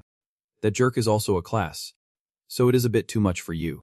So you should hurry. Then Kintahayan stomped his foot down hard, causing the floor to shatter. Suddenly, the atmosphere grew more fiery with the appearance of the opponents. Kintahayan readied his 2 daggers, looking at them intently, and said to B.S. Ganung to focus on fighting to defeat him. I do not have time to protect you and everyone. Narendra Naru stood before him, towering. Kintahayan, he clasped his hands together, smiling at Tanu. All right, I got you. Go over there. B.F. Ganung behind him could not help but feel worried. Then he hurriedly evacuated everyone, saying, Everyone, follow my lead and run this way. Kintahayan looked back with a hint of concern. It seems like everyone has started to evacuate. Then he looked up at him and said, Now it is just me and that jerk left. He charged forward with all his strength. He glided looking at him, then stopped in front of Narendra Niru. He acted all tough and rushed over, saying, You think just because you are both ranked, your strength will be the same. Then Narendra Niru raised his hand as flames erupted around him, and he shouted, Let us see how you can fight this. A fire shot exactly in the direction that Narendra Niru pointed. He pointed directly at Kintahayan to direct the fire straight at him, saying, A punk like you is definitely going to die here today. Then the flames reached him, forcing him to shield his head with his hands, and the fire exploded beneath him. He raised both hands, gesturing to the 2 demons with sharp, cruel teeth, and said, Even if you can save those hostages, you can suck all my monsters into the portal. Kintahayan was now on the ground, weakened by his power, blood gushing from his wounds. Yet he said, But none of this will help you defeat me. He raised his hands to summon the creatures with terrifying power, saying right in front of Kintahayan, This battle will surely end in my victory. Kintahayan sat still amidst the wreckage caused by him, along with his insults. You dare challenge my patience and mock the divine. That is your end. Then Narendra Nu's eyes turned red as he spoke ominously. You will be a sacrifice for me. The monsters behind him had fiery eyes fixed on Kintahayan. Suddenly, Kintahayan slowly stood up, laughed, and said, You old fool. You have said enough. Narendra Naru. Kintahayan's face was smeared with blood, but he smiled and said, Do you think I will die so easily? Think again. After hearing that, Narendra Naru widened his eyes in disbelief. Then Kintahayan raised his hand, and a red aura surrounded him. This mysterious red energy flew straight toward him, causing everything on his side to disintegrate. They were gradually pulled into the fierce power of Kintahayan. Narendra Naru stood there, confused, looking up and growling. What? He looked at Kintahayan, who was just holding a hand out, thinking about the power of that kid. Has he finally revealed everything? So he was hiding his true power. Suddenly, Narendra Naru laughed, causing Kintahayan, who was channeling power, to look up in confusion at what he was doing. Narendra Naru spread his arms wide, laughing uproariously, and no power dared approach him. Narendra Naru refused to be defeated here, clasping his hands together to regain strength and said, Kintahayan, even if you hide your power, you will still be my sacrifice. I will make good use of your body. Got it, he continued. In this battle, you think you are the only one hiding your power, right? This statement made Kintahayan suddenly surprised, as he glanced to the side, sweating unexpectedly as if he saw something terrifying. Oh no, his hand is still reaching out to exert power, but as his head turns to the right, he sees the presence of a few hostages he has rescued. They are surprised to see me here and say, and then they start singing. The body of one of those guys is more terrifying as it is burning into ashes, and the screams start to emerge. Kintahayan still does not understand what is happening and looks on in surprise, saying, What is going on? The atmosphere here is now engulfed by the terrifying prayers of Narendra Naru. Please help your disciple. Punish those who disrespect your beliefs. Kintahayan looks up, clearly confused and frightened. Narendra Naru's hand is still clasped, reciting prayers. And slowly, a green power begins to emerge, overshadowing Kintahayan's red energy. A beast created from his power reveals its sinister maw to frighten. And this is crucial. This happens in one of the tallest buildings here, causing a large cloud of smoke to billow from that building. The building, beautifully constructed with all glass windows, has now lost a portion of its glass after this battle. Biad Ganung is standing at the forefront of the rescued hostages, and they are now considered a bunch of robbers. Both Biki Junenung and everyone else are sweating in fear, but he reassures everyone. The bastards are not all dead yet. They are still waiting out there. The robbers, armed and shouldering weapons while wearing masks that only reveal their eyes, say, How did these people escape from the capital? Something must have gone wrong over there. Those guys continue. Well, they are just a bunch of civilians. We can handle them easily. Just after saying that, the robbers suddenly scream in pain, holding their faces and even spitting out blood. Bifin Gonmung and the others stand there, stunned, not understanding why the robbers are gradually turning to dust. Just before dying, those guys manage to say a few words. What is happening to our bodies? And scream loudly. Bafing Gongong looks up, confused and scared, when suddenly debris falls from the ceiling where they are standing, causing them to panic and wonder, what the hell? He looks out the glass window and sees numerous large stones falling down, saying, what the hell is happening here? That strong shock. Bafing Ung is probably shouting out in despair. What is this? Back with the two still fighting, Kim Tae-hyun is at a disadvantage as he is being overwhelmed by the slaw, causing him to fall helplessly. He is falling deeper and the monster is getting closer. Kim Tae-hyun plunges down, struggling with the sharp rocks. Narendra Naru stands above, unleashing a blue flame that spreads across the entire floor and laughs loudly. Then he shouts, indeed. This is truly about the power of the divine. It is always something different. Right. Meanwhile, Kim Tae-hyun is still falling down, trying to muster the strength to think, this is not good. Suddenly, a type of chain wrapped around his arm. Then the chain slammed hard against the glass door of the building, shattering it. The chain was now taut. A large hole where the chain was attached broke through, creating a big opening straight to the sky, and it seemed like he was being pulled away. Kim Tae-hyun's feet struggled to hold onto the ground. His whole body lay down facing the floor, just a few inches away. With his hands pressing against the ground, he tried to look up, breathing heavily, wondering what the strength of this monster was. Suddenly, his eyes widened as if he noticed something. Right in front of him was a monster with a terrifying blue power. He strained to look up, breathing heavily, wondering what the strength of this monster was. Suddenly, his eyes widened as if he noticed something. Right in front of him was a monster with a terrifying blue power. It charged straight at his face.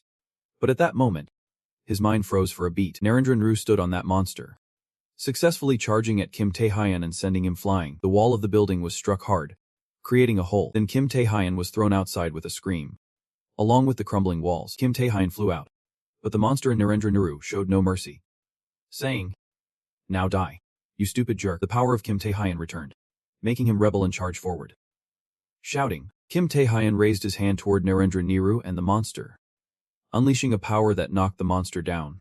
Then he said, you think that dragon will win against me? The monster would not back down and quickly opened its mouth to counter Kim Tae-hyun with a massive force. That power surged toward him again. At that moment, he felt paralyzed by its terrifying might. Immediately, that power exploded, shaking the heavens and the vast ocean. It turned everything into small pieces flying amidst the chaos. Narendra Naru and that monster continued to fly forward, surrounded by a stream of green energy. He stood there and said, I did not expect this. Narendra Naru looked at Kim Tae-hyun, who was hanging by his arms and legs on the wall, and said, how can someone who has been attacked like that still be alive? The chains that had been shooting around had wrapped around his arms and legs, pinning him to the wall. After the fierce battle, he was not dead but was extremely exhausted. Looking up and breathing heavily, Kim Tae-hyun had his head hung low, hanging by his arms and legs on that wall. He growled in discomfort, filled with resentment towards him, thinking, that jerk. At this moment, he felt like a tiny accessory attached to a massive building. Facing him was this class dragon, and Narendra Naru, who was observing, still had bitter thoughts about that man in his head. That guy is too strong, especially with those demons and the dragon he summoned. With his S-class power, he sounds just like him. Kim Tae-hyun opened one eye slightly and looked up, but it seemed both sides were too powerful. Those thoughts continued to arise in his mind. But here, if he could sacrifice to obtain that dragon, then he must be facing some limitation in strength. The outline of his back appeared clearly with a black hole on it, and two hands were bulging with veins. Kim Tae-hyun paid more attention to the prominent veins of Narendra Naru and thought to himself, otherwise he would already be unbeatable at SSS-Rank. Kim Tae-hyun stared straight at Narendra Naru, thinking that he needed to find a weakness in his power and figure out how to counterattack quickly. When suddenly he laughed. Narendra Naru looked down from above and said, you bastard dare to underestimate the divine. I already figured you out. Got it. This statement left Kim Tae-hyun utterly confused. Then Narendra Naru smiled and continued, now you are feeling helpless because you can't defeat me. So you are waiting for the right moment to find my weakness and counterattack. Right. Hearing this, Kim Tae-hyun worriedly wiped his sweat, and then Narendra Naru continued, I understand that too. You are quick-witted. But suddenly, Narendra Naru shouted with all his might, shaking the entire sky around them. Do you think your plans can become reality when I have already figured out your scheme? That horrifying power once again engulfed the entire space here. Narendra Naru and that class dragon unleashed that kind of power, devastating the building where Kim Tae-hyun was hanging. At that moment, Kim Tae-hyun was extremely panicked and shouted loudly, what the hell? Everyone in Baek Gan-ong were standing inside the building and immediately looked out with worried expressions. Looking closely, everyone inside was extremely terrified. Apparently, The S-class dragon had detected the location of the hostages and charged straight towards where they were hiding. Narendra Nehru continued with that monster to unleash a devastating power into that building, sending bricks and stones flying everywhere. At this moment, the main headquarters was being illuminated by lights from all four sides. The coordinators were in a frenzy, shouting loudly, urging everyone hurry up. The emergency connection to the Rising Dawn auction house is complete. All the lawmakers stood in a straight line in front of the door, with a large circular light ahead. Following the signal from the coordinator, focus. We need to get there. The priority mission is to rescue the hostages first. The female head coordinator hurriedly, worried and sweating, with one hand on the microphone and the other pressing the screen, she anxiously said, but for now, only South Korea can connect to the front gate. The one in charge of this rescue mission is Captain Park Ji-sung, an S-level player with plenty of experience. But even so, there will still be many unpredictable dangers when we get there. Park Sun, the team leader, casually stuffed his hands in his pockets and said, "It is." He then continued, "We have already gathered some information on those robbers, so I need to move quickly to rescue everyone." This statement made the female coordinator widen her eyes in surprise and worry. Speechless, Park Sung-jin then shouted orders to his entire team. "Everyone, let's move quickly to Nijong." He turned halfway and shouted angrily, "These damn bastards today." The people behind him were already ready to follow his orders. They would pay for the actions they had taken. All the hostages inside had collapsed around the rubble and debris. At this moment, Park Gan-won, bleeding from his head and other injuries, suddenly woke up, his body aching, struggled to open his eyes and see what was happening in front of him. In front of Park Gan-won was a massive explosion with blinding light. Kim Tae-hyun was already here, extending his hands to block the approaching force, causing Park Gan-won to jump up. He rushed over, worried for Kim Tae-hyun's life, calling out, "Kim Tae." Meanwhile, Kim Tae-hyun was resisting that force by himself, shouting loudly. Thanks to his strength, he managed to push that force away from Narendra Nehru and the monster. Narendra Nehru, refusing to back down, continued to laugh loudly, saying, "This is your choice." This level Kalong was also opening its mouth, releasing a type of power. Then Narendra Nehru, with a proud grin, looked down and said, "If you want to save everyone, then sacrifice yourself under the flames of Kalong." Park Gan-won, watching from behind, realized he had to confront that immense power again and called out his name. It seemed that Park Gan-won no longer had the strength to stand and could only shout loudly, advising Kim Tae-hyun, "You should run quickly. What you have done so far is already too much. Anyway, you do not need to push yourself any further. If you go down, we won't be able to escape. So please, escape on your own." The situation was dire, as Kim Tae-hyun seemed to be in trouble against their force, screaming in pain. But in his mind, he still thought, "I need to hold on." Standing before the ferocious beast, still radiating its power, he did not lose heart and kept thinking. Facing that bastard Nehru, who was controlling Kakat Long, was impossible. As mentioned before, he needed to wait for his weakness to show before he could turn the tide. Nehru, up there, continued to laugh arrogantly. Kim Tae-hyun stood there, exerting himself to protect everyone while thinking, even though he is at a disadvantage now, his strength keeps increasing. A strong thought crossed his mind. He could not give up because there were still people here who needed him to protect them. His face was full of determination and strength to withstand this great force. His eyes burned with thought. Even though he could resist a little longer, it was not the best way.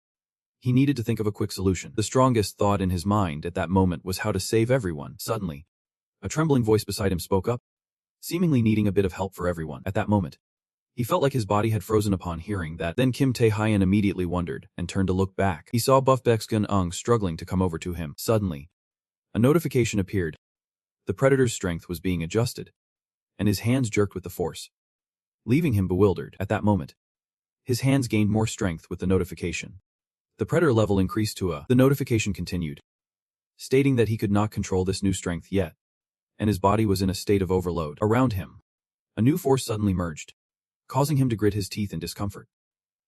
Wondering, what is this? The level appeared. Predators. Continuing to upgrade. Predator says.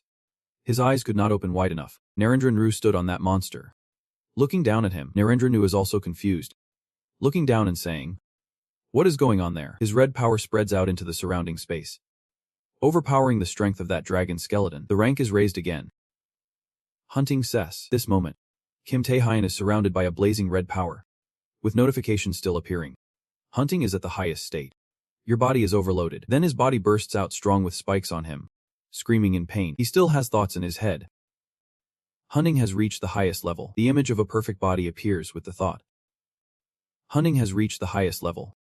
Like, did the Emperor temporarily grant me this power? That body suddenly smiles. Many thoughts arise in him. But right now, his body can't control this immense power. His arms are like huge boulders, gradually breaking down into pieces with the thought. Am I falling apart? Am I going to die like this? His legs are the same, starting to break down. Thoughts in him still arise a lot. I have tried my best this time. Thoughts in Kim Tae-hyun are still many. But everything has finally reached the limit. However, I can't just fall down like this. His body is also breaking apart, causing him to scream in pain. At this moment, his body has surely leaked all over, leaving only the torso. Because of the immense pain, he slowly collapses. Kim Tae-hyun lies face down on the ground. Narendra Naru stands up there thinking. Has he yielded? The power of Kim Tae-hyun is so great that Narendra Naru standing above has to cover his eyes with his hand. But just before falling down, what the hell is that terrifying power? Kim Tae-hyun has now collapsed on the ground, and Narendra Naru thinks surely in his mind. But whatever happens, this is a victory for me. The body of Kim Tae-hyun is bleeding a lot. He stands there still thinking about his condition. Perhaps he has pushed some potential in his body to the limit, but ultimately could not withstand that power. His body exploded and fell. Narendra Naru's thoughts continue. Surely he won't be able to get up again. Narendra Naru, looking quite displeased, says, finally, a blasphemer of the gods. Narendra Naru still stands there yelling, the result of facing me. No matter how hard you try, you will still meet death. Then Narendra Naru and the monster approached him. Suddenly, the claws of the monster appear. Suddenly, the limbs of the monster have completely fallen apart. The claws that were just there have dropped down. This left Narendra Naru completely confused. Not understanding what was happening, the stone mouths on Narendra Naru seemed to be falling, making him look down and see Kim Tae-hyun standing up firmly. Narendra Naru's gaze shifted. Filled with worry, another monster appeared with a fierce red power.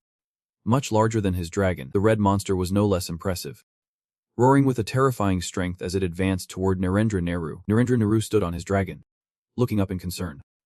Wondering what was happening, a strange voice from Kim Tae-hyun suddenly rose, saying, "Wait, what is this? A divine spirit?" Narendra Naru stood there, puzzled. Kim Tae-hyun stood there with his head down, saying, "What does divine spirit mean to me?" Narendra Naru stood there, filled with fear, looking over there, feeling somewhat bewildered. At that moment, Narendra Naru was sweating profusely, saying, "You bastard. You are not the bastard Kim Tae-hyun. Who are you?" Looking at the one who possessed such terrifying power, he shouted, "How can you have that ultimate strength? This is impossible." Then Kim Tae-hyun spread his powerful hand and said, "You should go to hell and ask your god." Because, before he could finish, he unleashed a tremendous power, saying, "You are gonna die right now." Narendra Naru's face tightened and he sweated, saying, "No way." Narendra Naru was immediately sliced apart by each wave of his power. With every part torn away, Kim Tae-hyun stood there, pointing his hand at Narendra Naru, who was slumped on the monster. A wave of power immediately surged through the area, sweeping away everything, including him and his monster. A notification appeared again. You have learned a new skill. The ability to communicate with demons has been recorded. In the silent, dark space, a sudden beam of light shone down on Kim Tae-hyun like a halo. Kim Tae-hyun stood still in the gloomy and terrifying scene, mumbling in confusion. "This is the place where I am fighting that bastard Naru." Suddenly, chains of red rushed toward him, as if they had just been heated to a very high temperature. Those chains rushed in, wrapping tightly around him, leaving Kim Tae-hyun no chance to resist. In that situation, Kim Tae-hyun was truly panicked. He did not know what was happening. Before he could understand what was going on, a massive rock came crashing down on him with terrifying force. He fell backward to the ground, blood gushing from his mouth, in excruciating pain. At that moment, he subconsciously thought, skills. Stone barrier. Disabled. What is happening to me? Somewhere, hands were doing something. In front of Tae-hyun appeared a massive, mysterious, and majestic statue. Atop the statue were skulls forming a crown, surrounded by red beams of light radiating a menacing energy. Tae-hyun arrived at the foot of the statue, clearly sensing a terrifying force taking over his body, leaving him in despair. Tae-hyun muttered in panic, "What happened to my skills?" "The chaos?" A cold and cunning voice echoed. "The skills of the star." When hearing the voice of the mysterious one, Kim Tae will be suppressed. He continued, "How can those skills be said to belong to a human?" You replied, confused, "If I absorb you." Suddenly, a giant mouth resembling that of a dragon appeared from a glowing red circle. Awakening from the potential will surely be delicious. The monster roared, charging toward Kim Tae-hyun with terrifying speed. He looked on, his brow furrowed with tension, a wave of fear rising within him. Suddenly, a flash of light occurred, shocking Taehyun awake, his knees shaking uncontrollably. His whole body was drenched in sweat, breath coming in quick gasps. But seeing the surroundings, he sighed in relief and said, "Was it just a dream?" No wounds were visible, his previously injured hand from the fight still intact.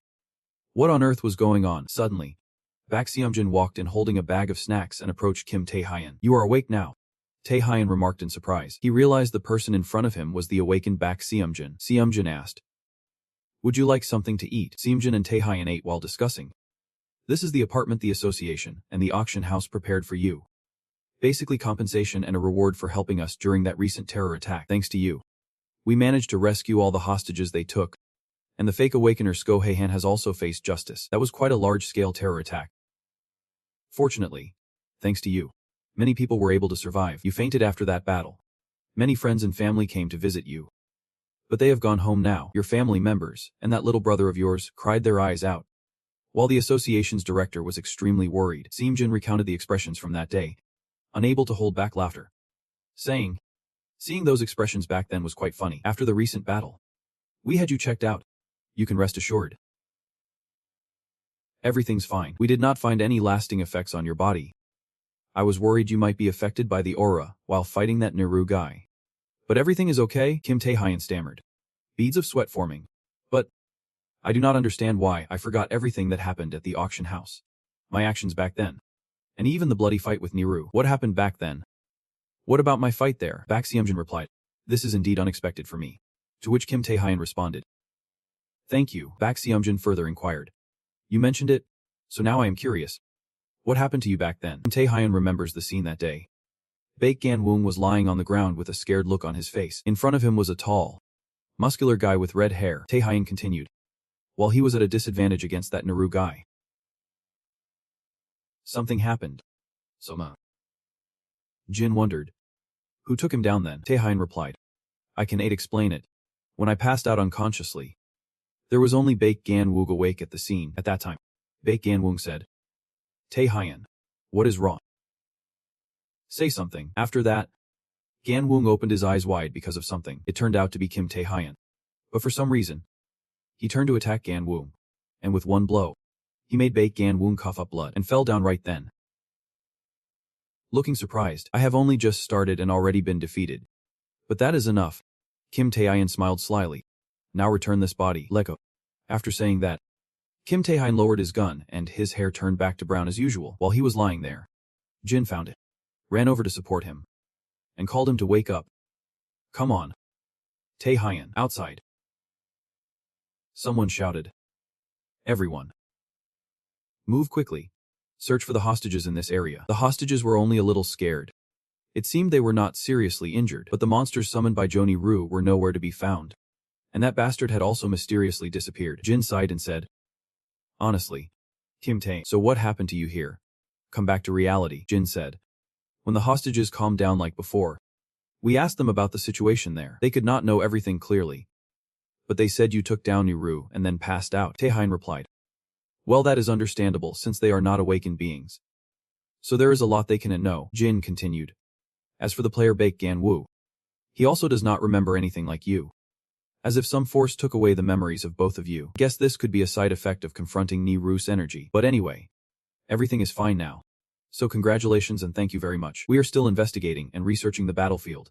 So if we discover anything else, I will let you know later." After Jin left, Taehyun thought to himself, "Could it be that I was affected by Niru's energy, causing me to lose my memory at that time? That sounds a bit unreasonable. But I do remember that my arm was shattered when I tried to hunt. I must have tried to use the hunt too recklessly while fighting Niru." Lost in thought, something suddenly came to mind. When the energy of the B-class demon can summon evil demons by connecting to mana field 201/1, Kim Taehyun suddenly said, "What? So this is the skill of that Niru that I absorbed after defeating him with the hunt. Here, you only need 200 mana to activate it. It is a bit different.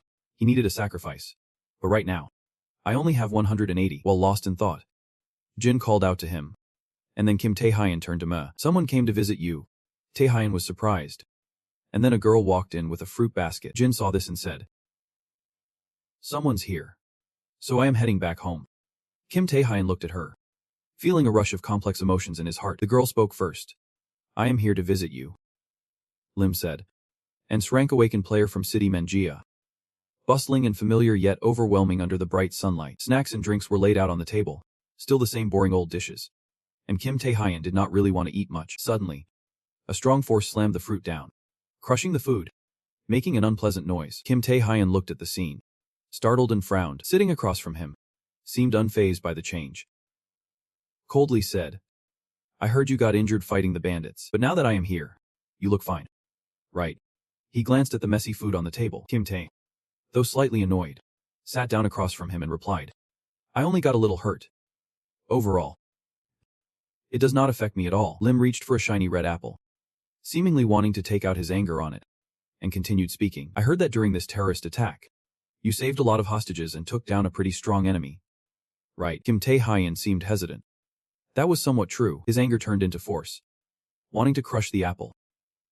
Lim angrily, with a hint of tension, said, You also faced two SSS-Rank awakened ones there, did not you? His expression projected more discomfort in his eyes, and the apple was being squeezed tighter. Kim Tae-hyun still did not understand him and asked back.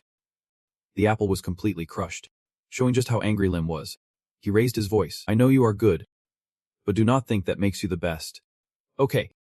I will train hard and catch up to your level soon. His grip was so strong that bits of apple flew onto Kim Tae-hyun's face across from him. And he finally understood where Lim's annoyance was coming from, but still did not quite get it. Why was he angry? Was this jealousy or concern? He then asked, So what exactly are you doing here? Lim turned away to avoid his gaze, giving a reason he thought was unconvincing. I am here to visit you. I am so tired of her. Should I call security? At the same time, seeing his indifferent attitude, Lim was even more irritated.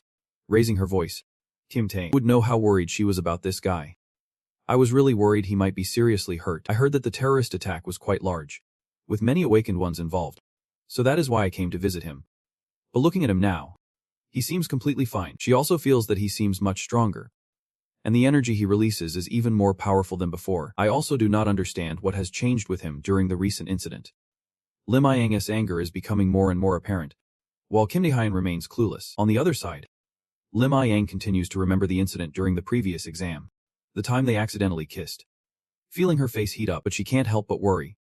If you think about it, he has improved a lot since their last confrontation in the exam. She can't help but ask him, Hey Kim Tae-hyun, how can you do that? Suddenly, there is the sound of footsteps approaching, interrupting their conversation.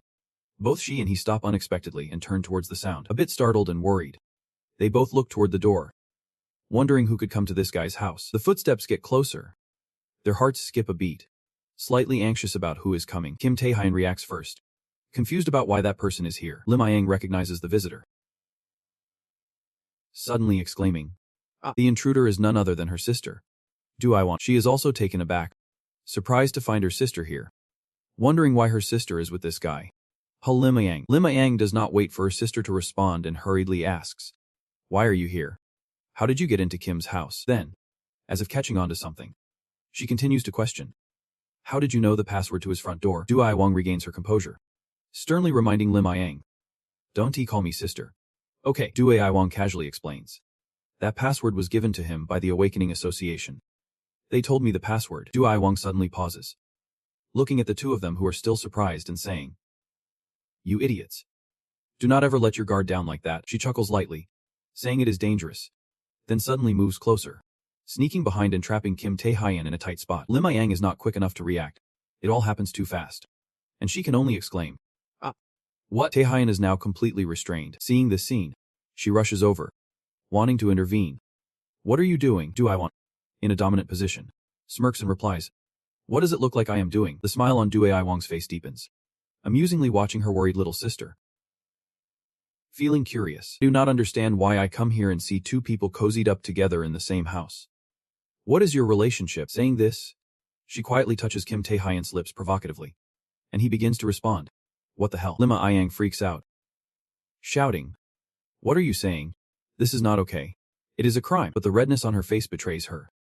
Regaining a bit of composure, she retorts, He is still at the age of being a minor. Taking advantage of Duel's distraction, Kim Tae-hyun yanked his hand away, breaking free and said, Enough, lady. Duel was startled by the force, and Kim Tae-hyun continued, Let us stop this joke here.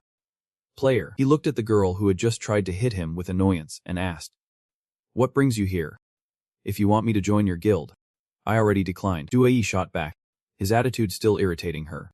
Rubbing her sore wrist, she said, "Just like the first time we met. You are still so blunt. I am here just to check on you. Nothing else." Then she softened a bit.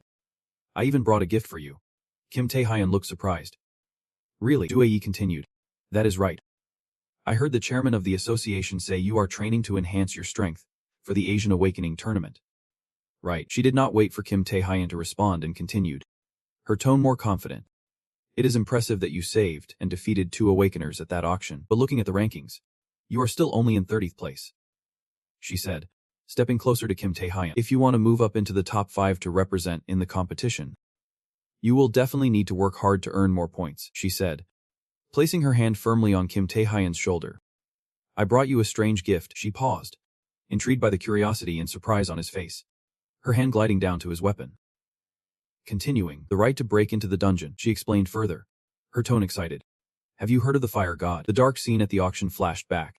In the shadows, a canoe was approaching the distant island shrouded in fog, but even from afar, the ruined and desolate view of the island was visible. The voice of the demon echoed. "So that is the Aksung auction."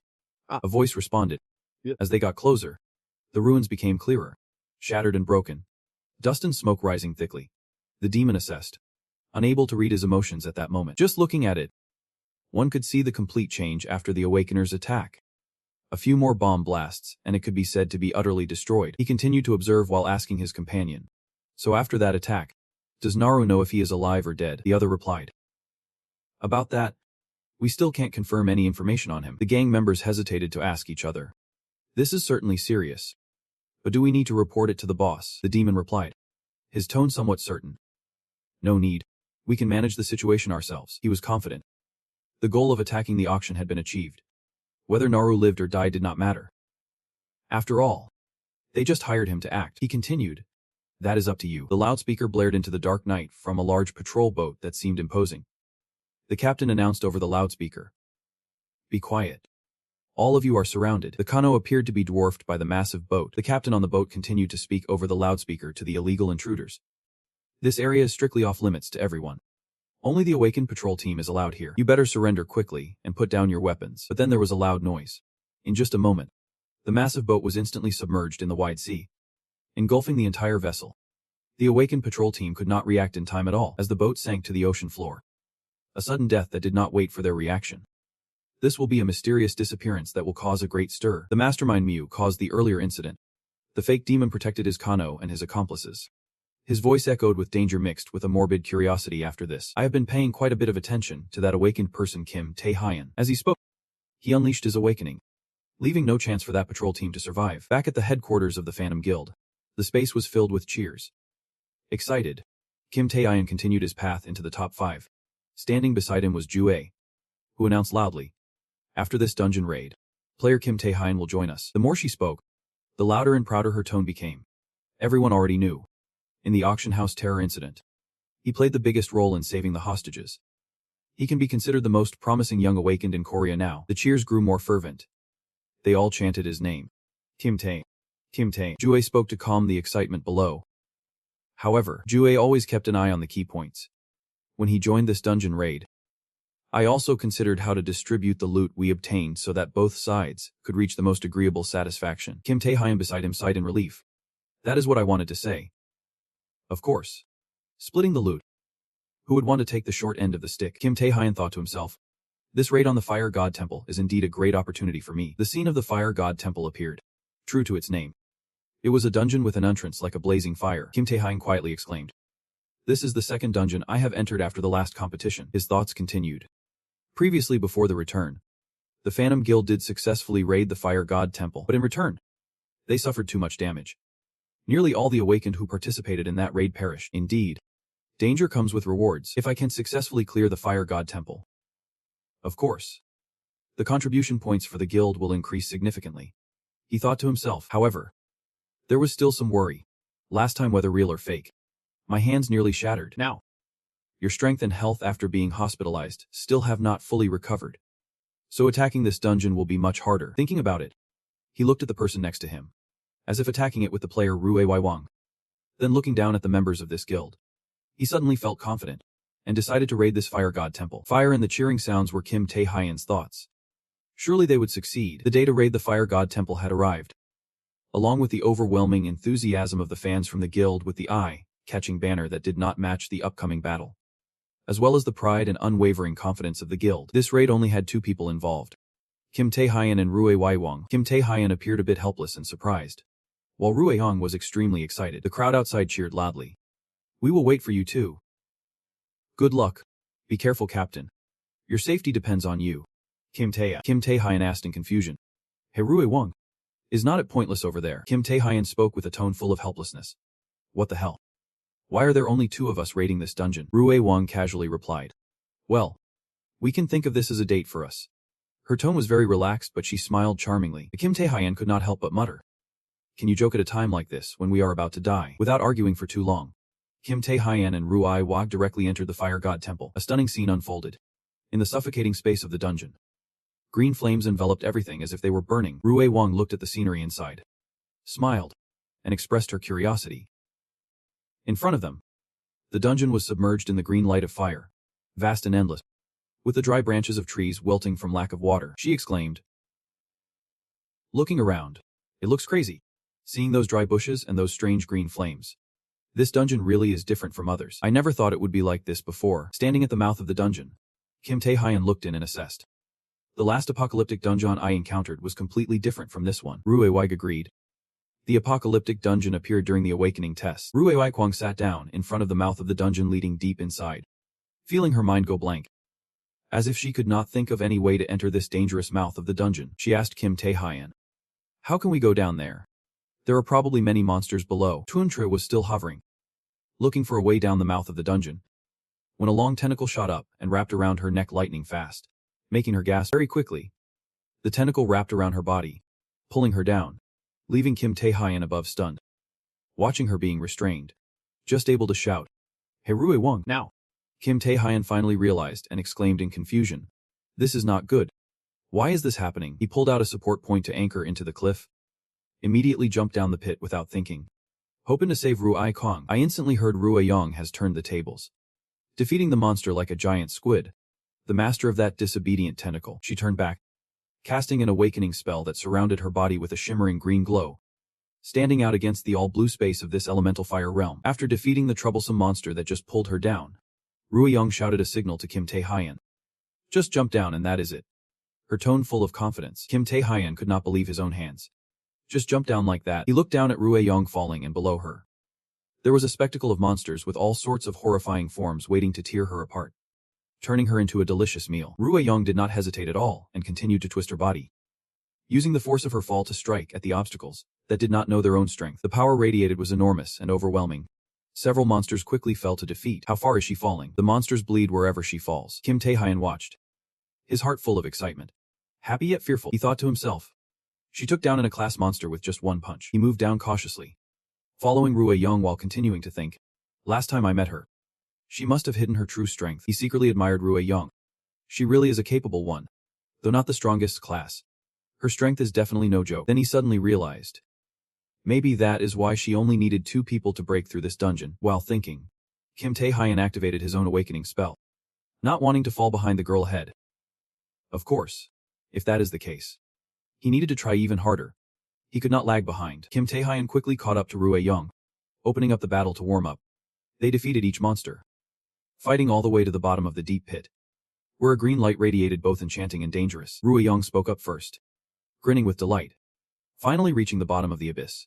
As she spoke, she twisted her shoulders, as if the bloody slaughter just now was not enough to warm her up. Kim Tae-hyen followed right after, stepping up close to the monsters. As he walked up, Rui Yang complained, not expecting this abyss to be so deep. Kim Tae-hyen brushed off some blood on his hands, feeling a bit strained compared to Rui Yang, then casually replied. He thought to himself, the monsters here seem strong, but they do not match her appearance.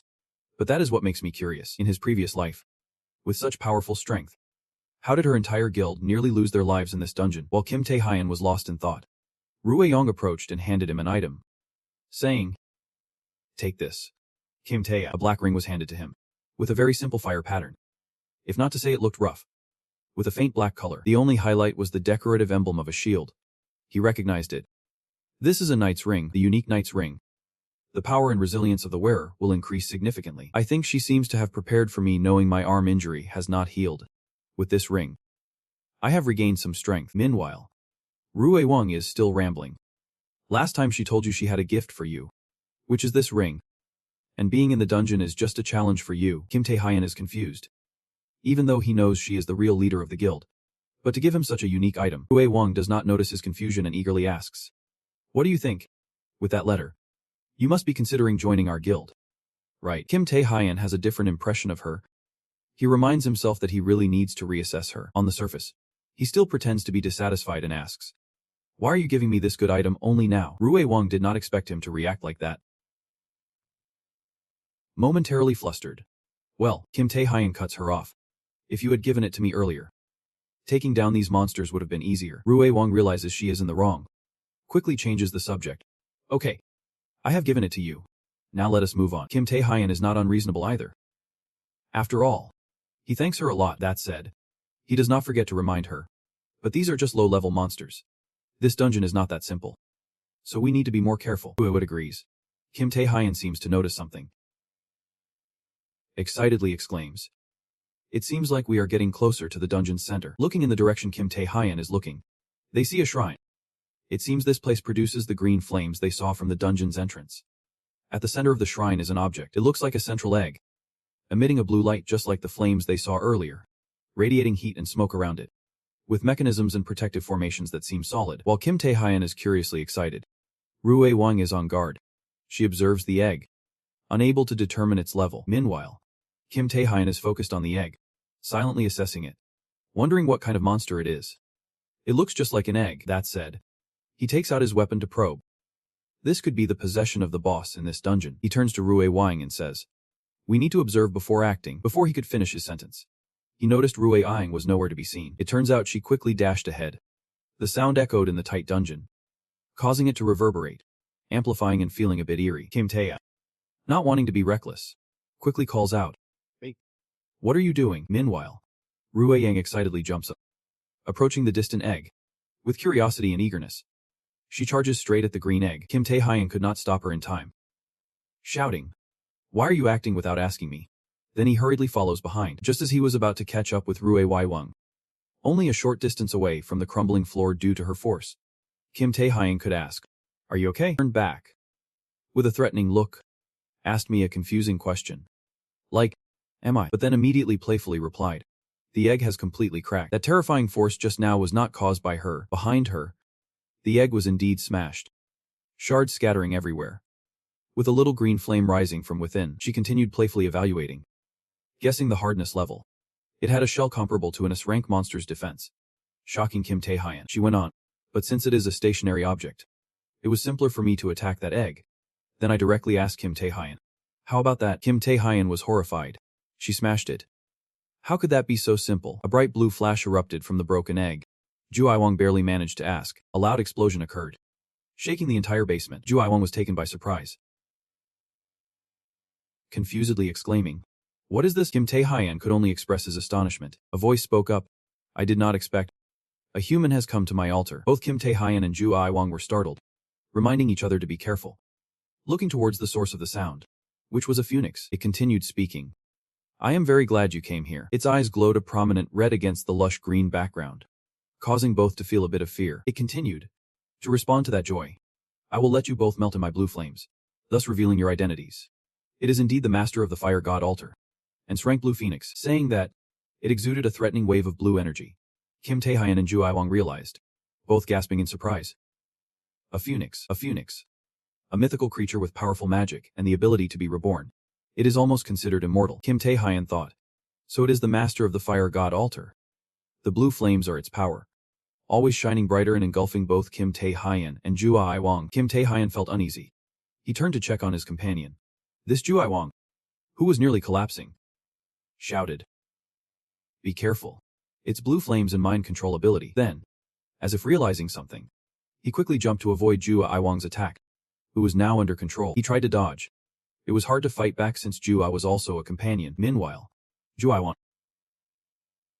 being controlled, had tears in her eyes, charging forward with fierce attacks. The control panel displayed. SSS-Rank player Ju Ai-wang is being controlled by the Blue Phoenix. Kim Tae-hyun still did not notice the unusual aura in Ju Ai-wang's eyes, continuously dodging attacks, confusedly asking, "What is wrong with you?" Ju Ai-wang was under control, unleashing dangerous punches with all her strength. Kim Tae-hyun barely managed to avoid them, still unable to believe. Why is she attacking me? The punches and kicks kept coming. Kim Tae-hyun could not avoid them and should not fight back. Why is not she helping me in doing this? Out of options, he had to resort to using a technique. Using the awakening trick to knock Ju Ai-wang down, he tried to restrain her, shouting in hopes of bringing her back to her senses.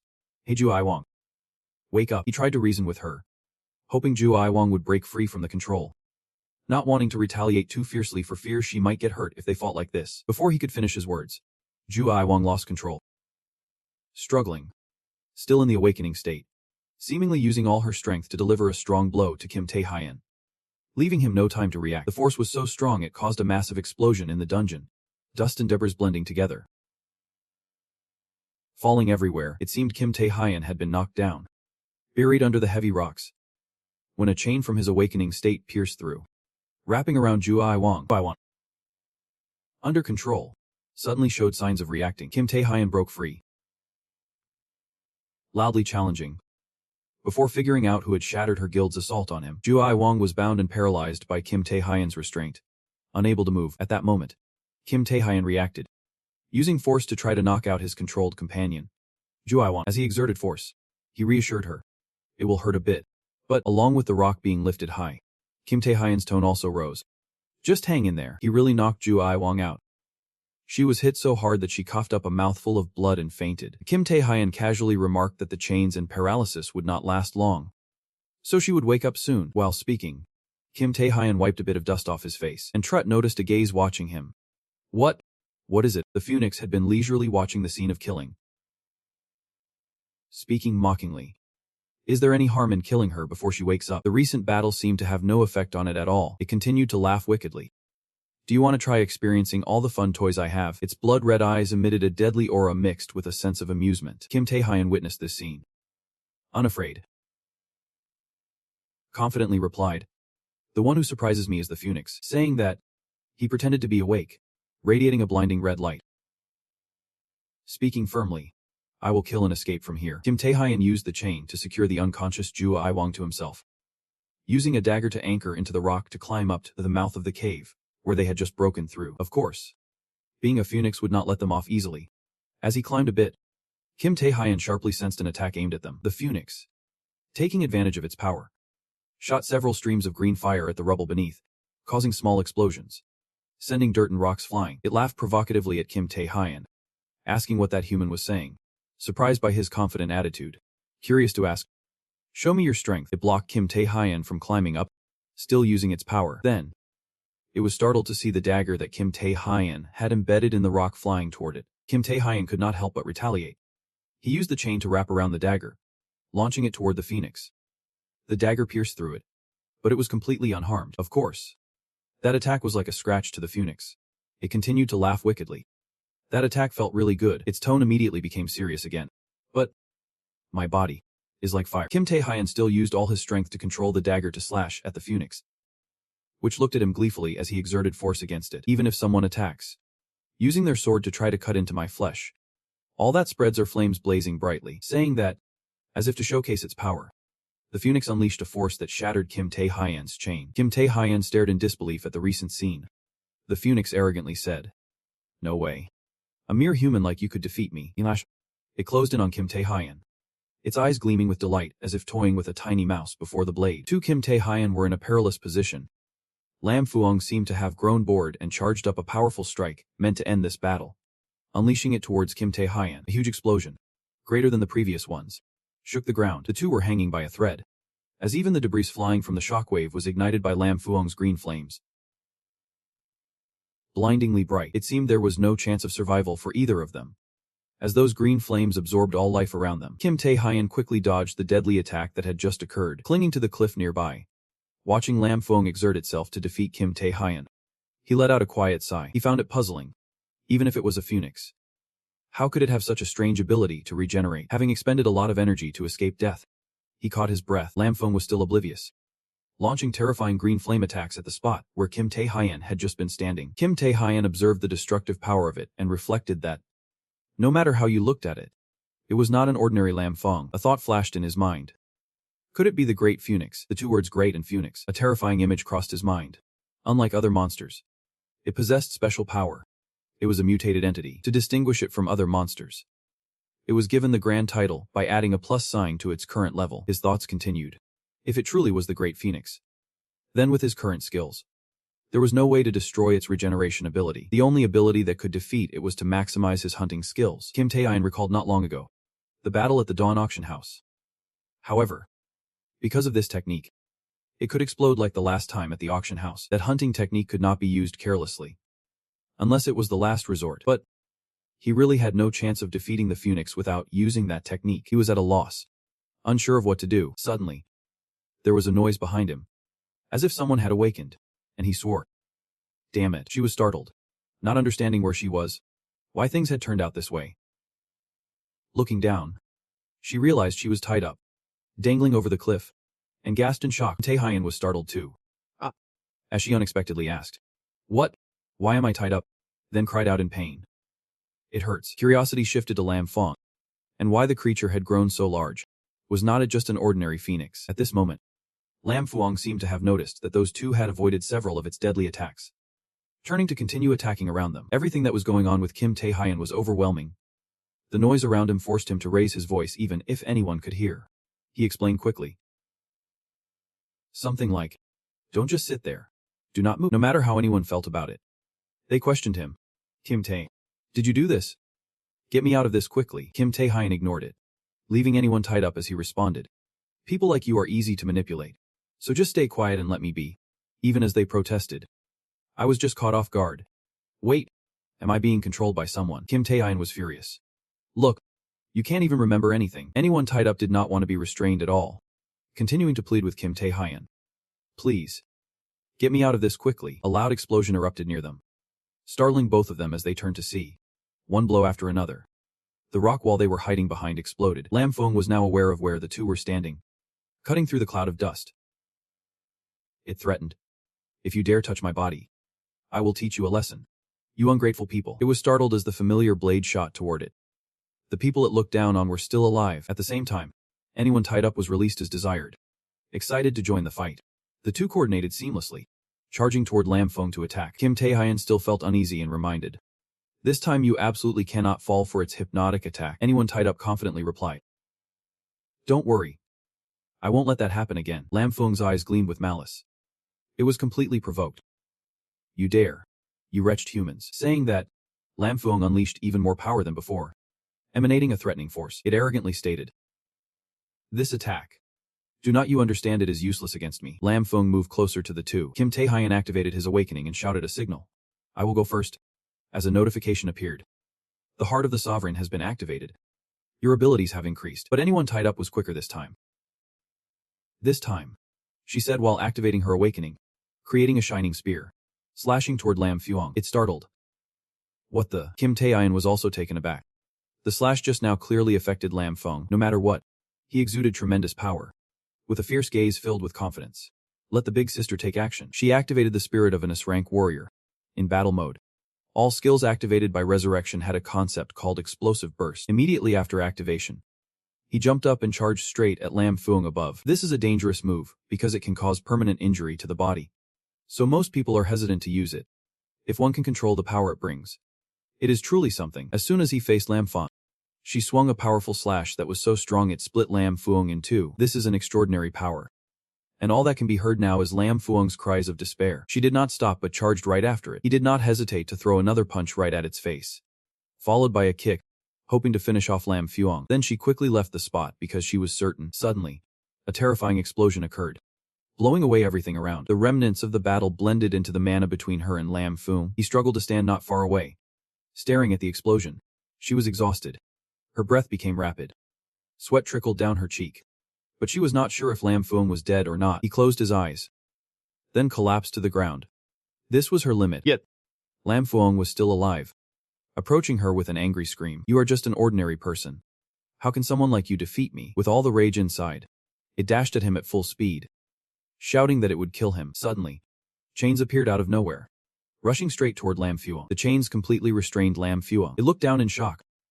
A person, Kim Tae-hyun, appeared with a smile full of implications, saying how to destroy the ability to regenerate requires a destructive power far beyond that. Because I am a cautious person, I will not let my guard down against a monster like you. He held Jue in his arms, radiating a fierce aura, saying the one who hurt my pride should be ready to receive this final destructive blow. Outside, a group of people anxiously waited for Kim Tae-hyun and Jue. They whispered, their faces showing a hint of worry mixed with curiosity as they talked. It is getting a bit late. I hope they are okay. One person in front spoke up, cutting through their noise, saying there is nothing to worry about. Both of them are class warriors. After hearing this, a few others chimed in. But our leader won't lose once the battle starts. Upon hearing this, Jue and her team could not help but picture her easily smashing the monsters, like it was nothing, while Kim Tae-hyun just stood there watching, leaving them to wonder if that could really happen. Just then, Kim Tae-hyun stepped out, holding Jue in his arms. Shocking everyone, they rushed toward him and her, bombarding them with questions. They stepped out. Is everything okay, Captain? It seems someone is injured. Suddenly, one of her assistants started to realize something. Pausing for a moment, Kim Tae-hyun did not understand what was happening outside and instinctively asked, what? But he gathered his thoughts and assured the group in front of him that the fire element had been cleared. After this incident, news quickly exploded. Reports of Jue and Kim Tae-hyun appeared on screens, and romantic rumors began to spread. It mentioned a secret date in the dungeon just for the two of them, with some comments attached. One commenter said they heard they visited a private hospital, while another quickly jumped in, saying this is not the first romance rumor about two S-class warriors. A third commenter seemed quite amused, saying it is obvious since only the two of them went into that dungeon. And after reading it, their fingers trembled on the screen. Even the hand holding the phone was shaking. Jue's face was as red as a tomato, and she stammered, This is... She immediately turned to her three assistants, asking what this was all about. They avoided her gaze, pretending they knew nothing. Jue pressed on, asking why the double dungeon attack was made public when this rumor is spreading outside. What kind of ridiculous content is this? It is so embarrassing. It must have been you guys who spread it. Right, the tallest assistant stammered, responding that conquering the double dungeon is a significant matter, and it is tough to keep it a secret. The red-headed one avoided the issue, saying he only told a few close friends, and he was sure they all promised to keep it a secret. The other one could only say he was just too frustrated, doing it for the guild leader without any ill intentions. His loyalty was beyond doubt. Jue just smirked and replied, well, let us all die together today. Suddenly, the president opened the door and entered, saying seriously, Player Jue, I heard your skills exploded in that double dungeon. His face froze as he encountered the chaotic scene before her. In front of him was a pile of wreckage, green mana streams enveloping Jue. He helplessly asked, what is this? The chairman took Jue for a stroll around the library for an easier conversation. She asked him, what do you think of me? She sipped her coffee and said, I have been practicing for so long to control my skill explosion. I managed it for a minute in the dungeon, and it did not affect my body. The chairman said with delight, really? So how does that relate to Tae-hyun's strength, which you want to test? Jue's expression gradually became serious as she asked him, what do you mean? He recounted, in the end, when I lost my mind after fighting Lam Fuang, Tae-hyun handled everything. As she slowly remembered the situation at that time, Jue's father looked gloomy as he reminisced about Tae-hyun's face. And besides, the attack on the Fire God Temple had only ended 2 days ago. This time he said he was heading towards the depths of the abyss. Jue's father looked at her, wanting her to clarify. She said, that is why I do not understand. He looked at her, wanting her to clarify. Jue's father recalled the hardships and perseverance Tae-hyun had gone through. She expressed, everyone has a strong desire to rise up, but after going a certain distance, people will feel satisfied and surprised. She said, I do not understand. She sought to touch on waiting for his response. Maybe it is because, Loom replied to her, maybe I know the reason. She was extremely surprised by his words. She asked again to make sure she had not misheard him. She eagerly waited for his response. Maybe it is because, Loom replied to her, maybe I know the reason. She eagerly waited for his response. She eagerly waited for him to speak. Maybe it is because, using every means I can, regardless. Loong turned and asked the chairman seriously, Hein trying so hard to become strong. The rustling wind carried leaves blowing past them. He hesitated to reply to her. Maybe I know the reason. She was extremely surprised by his words. She asked again to make sure she had not misheard him. She eagerly waited for his response. Maybe it is because, he declared boldly. Patriotism. It must be that, regardless. She was left speechless by his thoughts. She replied, What a flat. He still had not realized and continued to imagine being Hyun as a hero fighting against the evil surrounding him. He prevented an era filled with monsters and evil awakeners from rampaging, so that the country could safely and prosperously get through that period. He had a strong desire to rise up to support the country. That is why Hyun pushes himself hard like that, not stopping even when it gets tough, no matter what. He splashed a cold bucket of water on his face and said, "That is not it. Whatever it is, that is not the reason."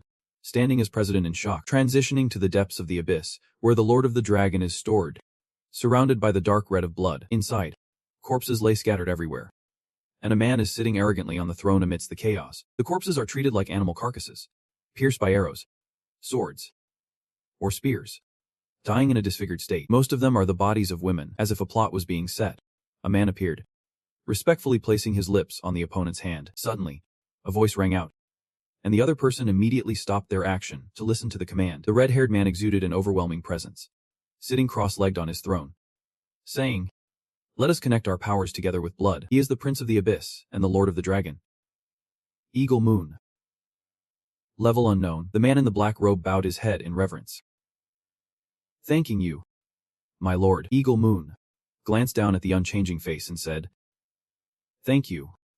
How does it feel to receive the power of the dragon race?" The man slowly smiled, removing his black robe, calmly responding, "There have been quite a few people with skills and powers similar to mine." Completely took off his hood. He smiled in a chilling manner, revealing his viciousness with blood-red eyes, continuing to say, "But now that I have received your power, I will be the strongest among them." He is the national power player of China, Zhang Linpi, with 2 bodyguards standing guard at the entrance of the Tutu area of the abyss. Inside appeared a desolate scene, with a blood-red moon in the sky, making one feel uneasy when stepping in. At this moment, Kim Tae-hyun was also present, with tents set up beside them Mark II and soldiers standing there, resembling a small military base. Ha Long said, "This is my first time here in the abyss after the regression." Right. Suddenly, a voice caught his attention, welcoming Kim Tae-hyun to the abyss. He solemnly bowed to him, introducing himself, "I am Paul Becker, and a class player, under the World Players Association, and the manager of the Tutu area in the depths of the abyss. Very pleased to welcome you." He raised his head to introduce himself again to Kim Tae-hyun. "My name is Paul Becker." He is the manager of the Tutu area of the abyss, under the World Players Association. A class player. Paul Becker. Paul Becker led Kim Tae-hyun around and introduced their area, according to the records. "This is the first time stepping into the depths of the abyss." Right. Kim Tae-hyun calmly followed up with a reply. "Something like that," Paul Becker suggested to him. "Then, we need to hire players who can act as guides or mercenaries." He further explained, "The World Players Association has established player zones, a safe base and support point for adventurers in each explored area of the abyss. However, the depths of the abyss are so dangerous that even in the player zone, you could be attacked by powerful monsters at any time." Paul Becker noticed he seemed indifferent to this issue, so he tried to convince him, saying that even if you are a ranked player, hiring additional companions is still necessary. Unfortunately for him, that was not enough to sway Kim Tae-hyun, who bluntly replied, "I do not need that," leaving Paul Becker quite confused. Kim Tae-hyun intended to continue anyway, but before he could finish, a puddle appeared on the ground. A huge frost monster floated up to the puddle right behind him. Paul Becker exclaimed in surprise, "What is this?" He shouted loudly to warn him. Player Kim Tae-hyun, "Be careful, monster." But what surprised him even more was that Kim Tae-hyun took down that monster in an instant, without using much strength. Kim Tae-hyun confidently stood on the monster's body and replied, "I was just taking a stroll, but it looks like a few monsters came to bother me." Moments later, the area around him was piled high with monster corpses, and he let out a sigh. Paul Becker must have gone far enough that there probably are not any followers left. Kim Tae-hyun recalled the scenes he had gone through in each event, and thought, thanks to absorbing the power of the Phoenix at the Fire God's Temple, he had the conditions to activate the pact with the demon at the auction, and also received the necessary 200 mana points. He pondered, looking at the 2 purple stones in his hands. But suddenly, a skill appeared on his skill board. Pact with the B-rank demon, opening a portal to the abyss. And he could not help but wonder why this skill had changed. Instead of simply healing monsters like that bastard off at Ouroboros, it had turned into creating a portal. What caught his attention next was the mark at the end. 1 int, which was definitely the number of uses. It might have become a one-time skill. Thinking of that, Kim Tae-hyun could not help but break into a cold sweat. Could this be some special effect? The 2 stones in his hands radiated a brilliant purple hue, making him exclaim, "There are tons of monsters here. Luckily I brought a few stones. This should be enough." Kim Tae-hyun immediately crushed the 2 stones, and the player screen displayed a message that he had used the Grand Magic Stone, temporarily amplifying his magical power. Those 2 stones were Grand Magic Stones, an item created and used by consuming magic stones when needed, which temporarily amplifies the user's magical power. After being activated, a skull portal began to appear, looking very savage. It extended its arms and legs, forming a complete portal covered by purple flames that gave off a dangerous feeling, making one reluctant to step inside. At the same time, the notification board appeared. The pact with the demon was activated, and the gate was opened. Kim Tae-hyun slowly walked in. Eager to see what kind of creature awaited him, he stepped through the gate, and Kim Tae-hyun was stunned by what lay before him. It was a magnificent castle, shrouded in an air of melancholy and mystery, every nook of it incredibly perfect. Leaving him in awe and doubt about the castle, he cautiously ascended each step leading to the castle, internally marveling that he had never heard of a chasm with a place like this. Even though he had used a powerful magical stone to maximize the skill effect, it was surprising to find himself in such a place. Indeed, he could only find out for himself. Before Kim Tae-hyun could utter a word, several kill boost girls appeared behind him. Kim Tae-hyun immediately sensed their presence and turned around. A huge shockwave erupted, but he stood firm, ready with his knife to fight. The voice of a girl caught his attention. Oh wow. Such a unique scent. The green-haired kill boost girl laughed as she looked at him. Don't point that silly thing at me, the green-haired girl pondered. What taste should I let him try? The pink-haired girl added. Looks like the blonde girl is excited. A human. A human. They were SSS-Rank kill boost girls. Kim Tae-hyun could not help but be surprised by what he saw. Kill boost girls. Kill boost girls are monsters that drain the life force of men through psychic attacks like illusions or hypnosis that create delusions. Kim Tae-hyun carefully sorted out his thoughts. But a regular kill boost girl is only B rank. This one is S-rank. Could she be a mutated monster? The target I need to defeat to form a summoning contract. The pink-haired girl continued. Oh poor human. You seem to have chosen the wrong path. While the blonde girl excitedly said, you look really delicious. Kim Tae-hyun did not care about the woman's words. He decided on the spot. If she is the contract's target, she must be taken down. He charged straight toward the girls, ready to take them down. Green-haired girl remained calm and just let out a sound. Every sharp attack from him was easily dodged by the girls. The girls laughed, treating him like a new toy. How exciting. The green-haired girl looked at him with interest and said, but your enthusiasm is not bad. The more you struggle, the more fun it gets. Kim Tae-hyun said nothing and used his fastest speed to rush toward the girls. As he got closer, a heart-shaped light burst out. The girls thought they had him under control and laughed excitedly.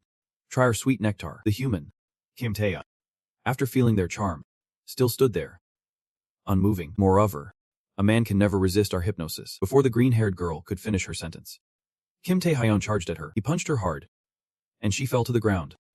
Only the sound of her desperate cries remained. The 2 younger sisters with blue hair did not understand what just happened in front of them. What is it? Sister. Not giving the 2 a chance to counterattack, Kim Tae-hyun activated his Knight's battle intelligence skill. He ordered them to kneel, and they were overwhelmed by his aura. Collapsing to the ground, the 2 of them groaned in pain. It hurt so much. How can a mere human like him resist our alluring charm? Kim Tae-hyun slowly walked toward them. What are you resisting against? The screen continuously displayed notifications, detecting skill usage. Confirming temptation. He looked down with a smug expression. Only a useless person would be tempted by monsters like you. Another notification appeared on the screen. Successfully resisting temptation thanks to mysterious power. Kim Tae-hyun got closer and said, now let us make a pact. You girls can only muster weak, feeble sounds to form a pact to summon the monsters. One of 2 conditions must be met. One is to fulfill the monster's desires, and the other condition is to conquer the monster by force. The red-haired girl fearfully resisted but could not do anything. Kim Tae-hyun activated the skill while thinking, this should meet the conditions.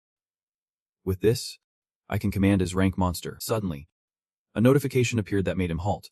Not the pact target. Kim Tae-hyun was surprised and confused. What do you mean? Not the pact target. His mind was filled with questions when suddenly a voice echoed behind him. Apparently, this person is not an ordinary human. The voice brought him back to reality. Kim Tae-hyun turned around and saw a group of SB approaching him. The leading SB spoke up. You will be a wonderful offering for the queen. You are an S+ elite SB. The scene shifted inside the mansion, where an arch adorned with purple roses covered the area. Below, men were tied up with barbed wire, hanging upside down everywhere. Yet on their faces, everyone looked very happy. At that moment, a beautiful maid appeared and solemnly announced, the queen has a human intruder in the mansion. After the red curtain parted, a powerful, ethereal woman appeared. She was curious. A human. Then she burst into laughter. This will be an interesting entertainment. The entire luxurious mansion with its long, Grand staircases was built on a solitary rock, emitting bright lights along with dense black smoke rising up. Alongside the lights and rising black smoke were even stronger sounds. The chase by the red-eyed demons guarding the mansion. With wings like bat wings, tails, and horns on their heads. Chasing after Kim Tae-hyun, who was running ahead, they screamed in anger. Giving orders. Cowardly. Those bastards always resort to dirty tricks. Another one angrily continued.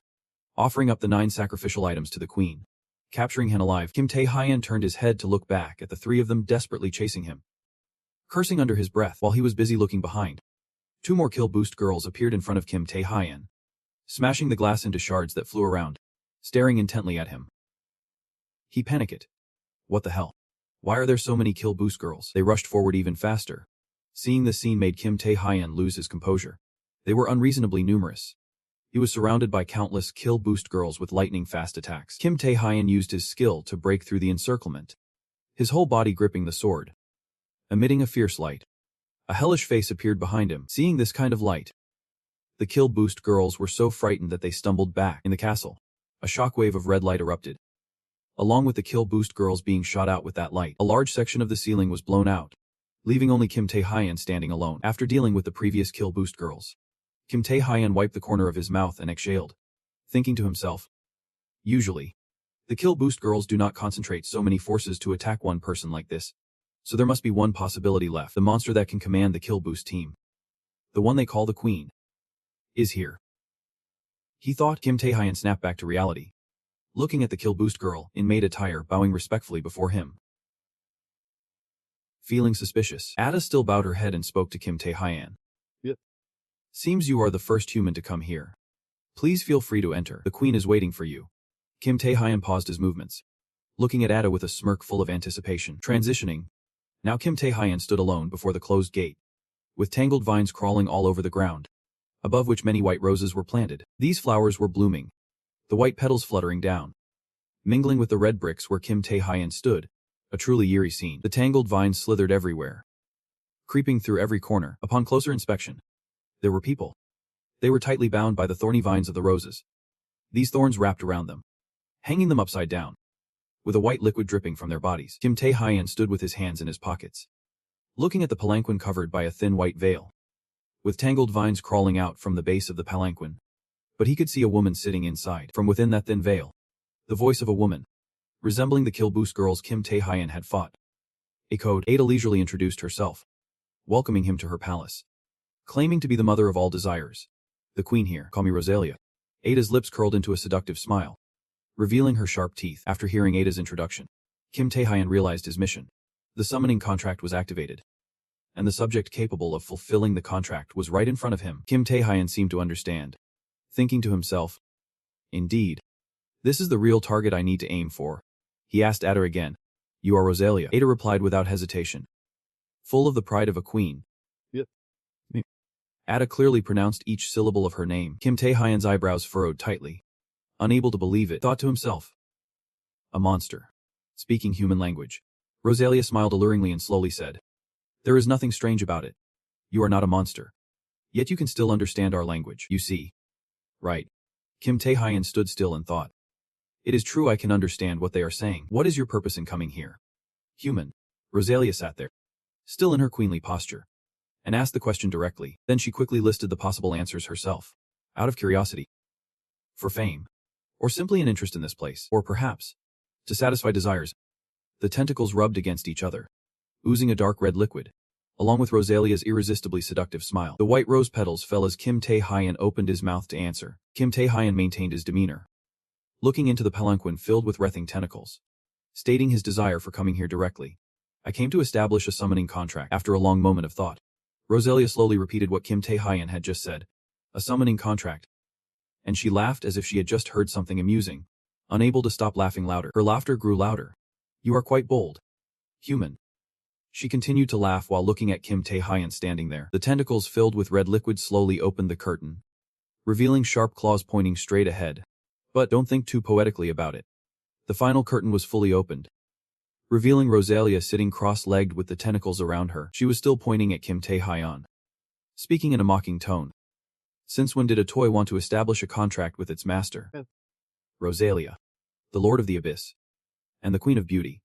With a mysterious rank, Rosalia changed her demeanor, no longer as alluring as before, and commanded the tentacles to swiftly approach Kim Tae-hyun. But Kim Tae-hyun remained still, hands in his pockets, saying, "Well, what you said is not wrong." Then, Kim Tae-hyun gently moved his hand behind him, revealing the image of the demon he was controlling alongside him. On one side was Kim Tae-hyun controlling his demon, and on the other, the tentacles were advancing quickly. Kim Tae-hyun's face turned cold.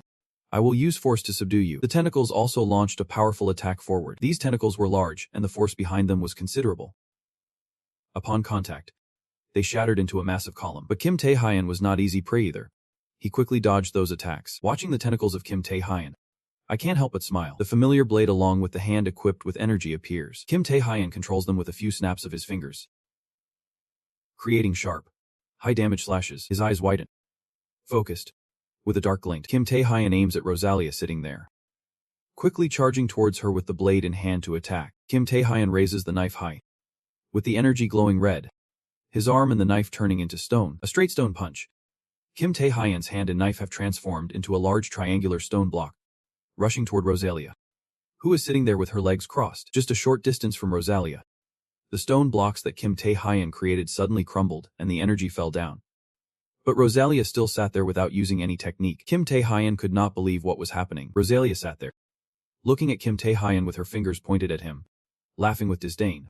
What a weak lover. She snapped her fingers, and Kim Tae-hyun was still floating a distance away from her. At this moment, Rosalia's palanquin was flipped upside down. Kim Tae-hyun panicked, not understanding what was happening to him. Now, all he sees is Rosalia sitting on her palanquin, looking down at Kim Tae-hyun, who is falling from the tall buildings. Kim Tae-hyun's body could not control itself. What the hell is this? His skills 1T work. Looking into the void he was falling through, Kim Tae-hyun thought.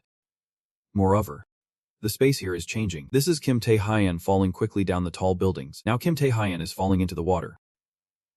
Sinking deep, he struggles hard. An illusion. This is the illusion space that Rosalia created to drown Kim Tae-hyun. Kim Tae-hyun struggles in the water, water rushing into his mouth, surrounding him. Now he realizes what is happening. His mind clears. It is an illusion. But when did I get caught in an illusion? Rosalia sits on her palanquin with her flailing tentacles, looking down at the turbulent sea where waves crash into each other, creating frothy bubbles. She sits there, covering her mouth with her hand, laughing triumphantly at her victory. Rosalia enunciates each word. When did the illusion take effect? Right from the moment you stepped in here. You idiot. Transition to the scene where Kim Tae-hyun is pinned down by Rosalia, controlling her tentacles tightly around him. With a cruel smile, at this moment, Kim Tae-hyun's eyes are tightly shut. Unaware, wrapped up in her tentacles, in the palanquin, sunlight streaming in, Rosalia is pinning down Kim Tae-hyun, who is lying unconscious. Kim Tae-hyun lies there, eyes closed, entangled by Rosalia's tentacles around his neck and waist. She grins wickedly, showing off her fangs. When did you become so weak? Rosalia uses her tentacles to wrap around Kim Tae-hyun completely. Ada smiled contentedly at him. The moment he walked in here he was already under a spell. Kim Tae-hyun sank underwater, large bubbles rising up. Kim Tae-hyun gritted his teeth, thinking, damn it, I have to get out of this illusion. Suddenly, a light flashed before Kim Tae-hyun's eyes, and he opened them wide in shock. Kim Tae-hyun found himself sitting in the back seat of a car, with the man driving being his father. The gentle woman with long hair sitting in the front seat is his mother, and that child is none other than him, Kim Tae. He could not believe his eyes at what he was seeing. The little boy was sitting straight. Was that how I was as a kid? Young Kim Tae-hyun excitedly told his parents. The TV said that high-level awakeners made a lot of money. The boy was still very enthusiastic about his story, so he must be a high-level awakener, to buy his parents the best and most beautiful things. Everything in the world. His father smiled with squinted eyes, and his mother smiled gently as she listened to what he just said. Her good son. Young Kim Tae-hyun's mother gently told him, but you do not need those things, my son. Just being healthy and happy is enough to make me happy. Young Kim Tae-hyun felt a little unhappy hearing his mother say that. Why did she say that? It is so boring if she thinks like that. Kim Tae-hyun then thought about his parents. That is right.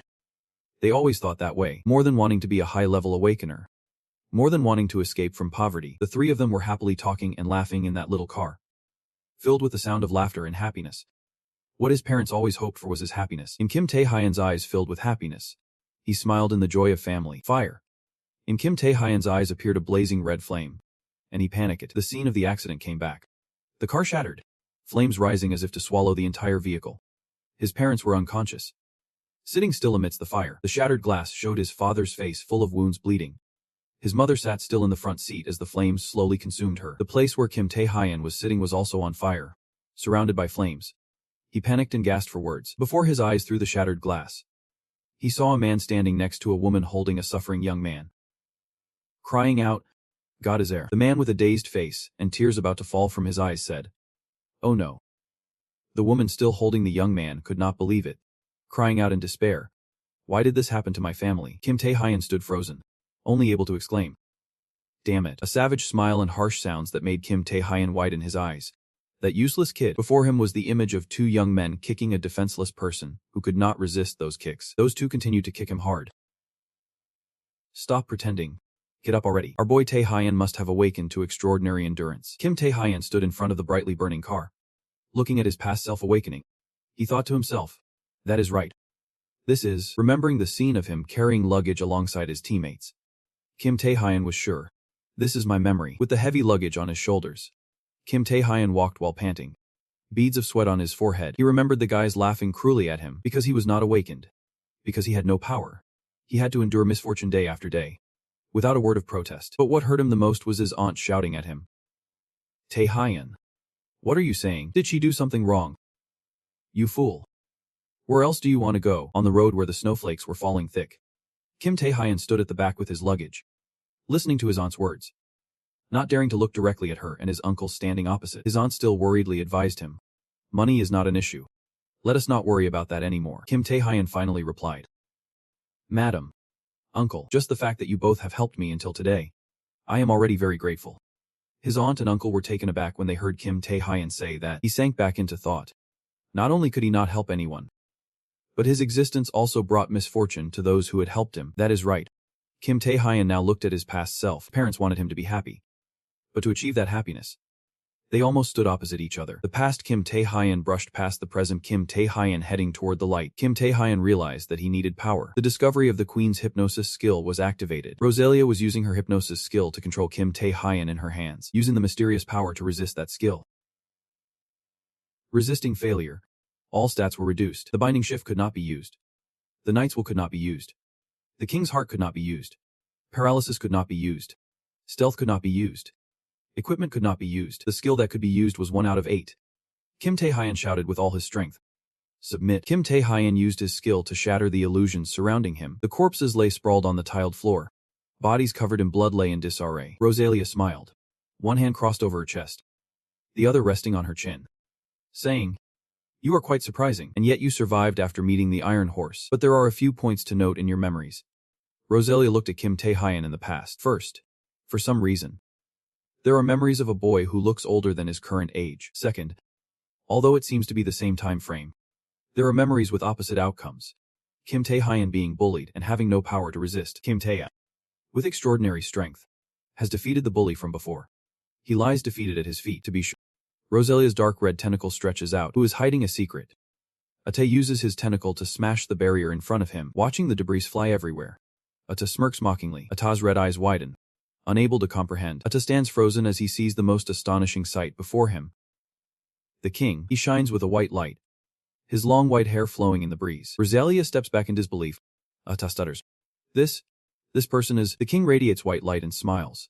Ata is still in shock, unable to say a word. Behind it, dark red sparks suddenly appear. Ata's body shoots out more electric sparks. Ata staring at the dark red sparks blending with the debris. Reflecting him, sweat drenches Ata's face. He looks at the tentacles lying on the ground, his mind blank, daring to pry into someone else's memories. Ate turns to the source of the sound. A knife is suddenly at his throat. What a bizarre hobby for a queen. Rosalia kneels on the ground with Kim Tae-hyun holding a knife to her neck. Kim Tae-hyun says, "I will say it again. Rosalia, accept the contract of return." Ata is still able to laugh. Does she think those memories can defeat me? How foolish. Does she think that toy can kill me? Kim Tae-hyun challenges. Let us. Rosalia scoffs. So arrogant. But suddenly, a tentacle appears, moving as fast as lightning. Rosalia wraps her tentacle around Kim Tae-hyun, her fingers gliding across his face as she says, "I will accept the contract." Saying this, Ata bites down hard on Kim Tae-hyun's shoulder, blood spraying out as he can't believe it. The conditions for the contract are fulfilled. The contract of return is established. Rosalia still bites down on Kim Tae-hyun's shoulder, and the skill contract with the demon transforms into the Queen's royal authority. Skill level adjusted. A new perfect hypnotic skill is added. Skill level adjusted. Ata releases Kim Tae-hyun and retracts her tentacle. Her charm stat increases, using her tentacle to stroke Kim Tae-hyun's face. Good night, the one I chose. Ata smiles with satisfaction at her action. Kim Tae-hyun lies unconscious with his eyes closed. Lord Kim Tae-hyun hears someone calling him and slowly opens his eyes. Kim Tae-hyun wakes up, struggling to see a man with neatly combed hair, wearing glasses. Behind him is a magical portal that calls to him. He says, "Are you okay, Lord?" Kim Tae-hyun still does not understand anything. Thank goodness everyone in the village is safe. The handsome man just said. He is the manager of the 22nd Abyss. From the World Players Association. Level a player Paul Baker. In the space with only those bases. Kim Tae-hyun asked. This place is, Paul Baker said. This is the player's area. I am heading back. I found you lying here. Kim Tae-hyun rubbed his eyes and said. What happened? He thought to himself. Did Rosalia bring me here? Updated information flashed in Kim Tae-hyun's mind. The Queen Man's resurrection skill of Queen Bee can revive Rosalia, the Queen of Demons. With 200 magic power, the Bee hypnosis skill can hypnotize opponents. With 40 magic power and 130 charm, not only that, but this is not a dream. A strong current of energy is flowing into Kim Tae-hyun. The demon contract has been converted to the Queen Man resurrection skill. I even got a new skill. Hypnosis, with the resurrection skill for Rosalia. I can meet her in the Asian-friendly match and face players from other countries. In Kim Tae-hyun's mind, an image of Rosalia appeared. The Rosalia's demon hypnosis skill gives me infinite range of use. But why did Rosalia change her mind? Kim Tae-hyun was shocked as he thought about this. She said at the last minute. Rosalia had one hand crossed over her stomach. One hand covering her mouth with wiggling tentacles saying, "Hey. Good night," the one chosen by the king. Rosalia said a few words like that, making Kim Tae-hyun pale and stammering. Does she know the king? Paul Baker interrupted. Kim Tae-hyun. Making Kim Tae-hyun snap back to reality and look at Paul Baker. Paul Baker continued. What will you do now? Do you need to hire a guide? Kim Tae-hyun politely smiled and replied to Paul Baker. Thank you. Everything is done. I am heading home. The sky is clear with the early afternoon sunshine hitting the city with tall buildings. Stretching towards the morning light, a tall building with a fairly spacious rooftop. Below, people are bustling about with their work. Ruayong stepped out of the building. She was walking down the stairs in her high heels. Congratulations on your discharge. President. Hearing the congratulatory voice, Ruayong stopped in surprise. A man with a large scar on his face and two henchmen behind him clapped and said, Are you feeling okay? The scar-faced man was clapping. He is the vice president of the Knight Association. Level a player. And Sujong. Ruayong pulled her blazer and said, I have tried fighting a few people and feel fine now. And Sujong laughed heartily. Indeed. As expected of the president. I have some interesting news for you. Hearing him say that, Ruayong glanced and asked, What news? He thought of the image of Kim Tae-hyun and said, I heard that player Kim Tae-hyun has returned after going into the abyss. Ruayong was astonished and said, Back already? She was still in disbelief. Really? Has he really come back? Well, no matter what, Kim Tae-hyun can't explore deep inside alone. And Sujong crossed his arms and smirked, replying arrogantly, It is a place called the SSSrank Tom. Returning is not an issue, but the important thing lies in who met the player Kim Tae-hyun. Ruayong asked anxiously. Wait, who met him? And Sujong smugly said, It is the guild master of Onsamiro. One of the 4 major guilds. I am Kwang Kai. A player. A high-ranking guy standing in front of Kim Tae-hyun. Kim Tae-hyun sweated and sighed. On his face was a scar across his nose. He grinned and asked, Are you Kim Tae-hyun? He arrogantly challenged. Come on. Fight me. Kwang Kang. The guild master of Onsamiro. And SSSrank player. Kwang Kang-huk ran straight towards Kim Tae-hyun. Kwang Kang. He is the head of Onsamiro. One of the 4 major guilds. This man is known as the strongest tank in New Korea. He has fought monsters for dozens of hours. There are many rumors about him. Among them, that he has slaughtered hundreds of monsters. Their guild is most famous for gathering strength into their hands. So let us get started. The source of strength from Kwang Kang-huk erupted, recruiting members through one-on-one battles. Bring it on. Suddenly a voice interrupted. Stop. Kim Hye-sian rushed in to give him a hand. He was surprised. Kwang Kang-huk was very surprised. Secretary Kim, she spoke up. Do you want to call the Human Rights Committee to work again, Guildmaster? Do not you know that doing so will get you banned from the abyss? What excuse can I use to prevent you from getting punished? Kim Tae-hyun stopped hesitating. She spoke up. Hello. I'm Kim Hye-sian, the secretary of the Onsamiro Guildmaster. You are still in a fighting stance, Kim Hye-sian explained. Indeed. The way our Guildmaster recruits members is quite inhumane. But since I am here, I will handle the recruitment of you, Kim Tae, into the guild. At this point, Kwon Kang Huk behind was very annoyed. Secretary Kim. What are you talking about? Where's the inhuman part? If player Kim Tae-hyun wants to join the guild, he does not need to fight. Right. Kim Tae-hyun was puzzled. If there is no way to select candidates, how is it any different from forcing someone to join? Secretary Kim also agreed. That is true. But I have a suggestion for you, Kim Tae. As far as I know, player Kim Tae-hyun, you are planning to participate in the match organized by the Asian League. She continued imagining that scene. Among the 4 major guilds, on Samiro, are the guild most specialized in exploring the abyss, with countless raid schedules. We will ensure your exploration of the abyss. If you join our guild, we will definitely make up for what Kim Tae-hyun is lacking. Kim Tae-hyun stepped up from behind, smiling and patting Secretary Kim on the shoulder, surprising her and making her turn around. Kang Hyu's squad said, "That is enough." Secretary Kim on Samiro scoffed, laughing and said, "If he wanted those things, he would have come here a long time ago." Right. Kim Tae-hyun suddenly interrupted Osamiro, saying, "I have changed my mind." Secretary Kim and Kang Hyu's squad were shocked to hear him say that. Kang Hyu was surprised and asked, "What?" While Secretary Kim excitedly cheered, "That is the way." Kang Hyu hesitated and asked, "What you mean is, you want to join Osamuro?" Kim Tae-hyun laughed and said, "What are you talking about? That is ridiculous." Kang Hyu stared in confusion at what Kim Tae-hyun said. Kim Tae-hyun confidently faced Kang Hyu and said, "Do it your way." Kim Tae-hyun said coldly, "The one who wins will get what they want." "What do you think?" Kang Hyu said irritably. "You straight talker." At Osamuro's main stadium, under the bright lights, thousands of people gathered here to watch. Many cameras and reporters crowded around Kim Tae-hyun for interviews, saying he was the target being pressured to join Osamuro. What does he have to do with the fake guild? Is there a player who loves you?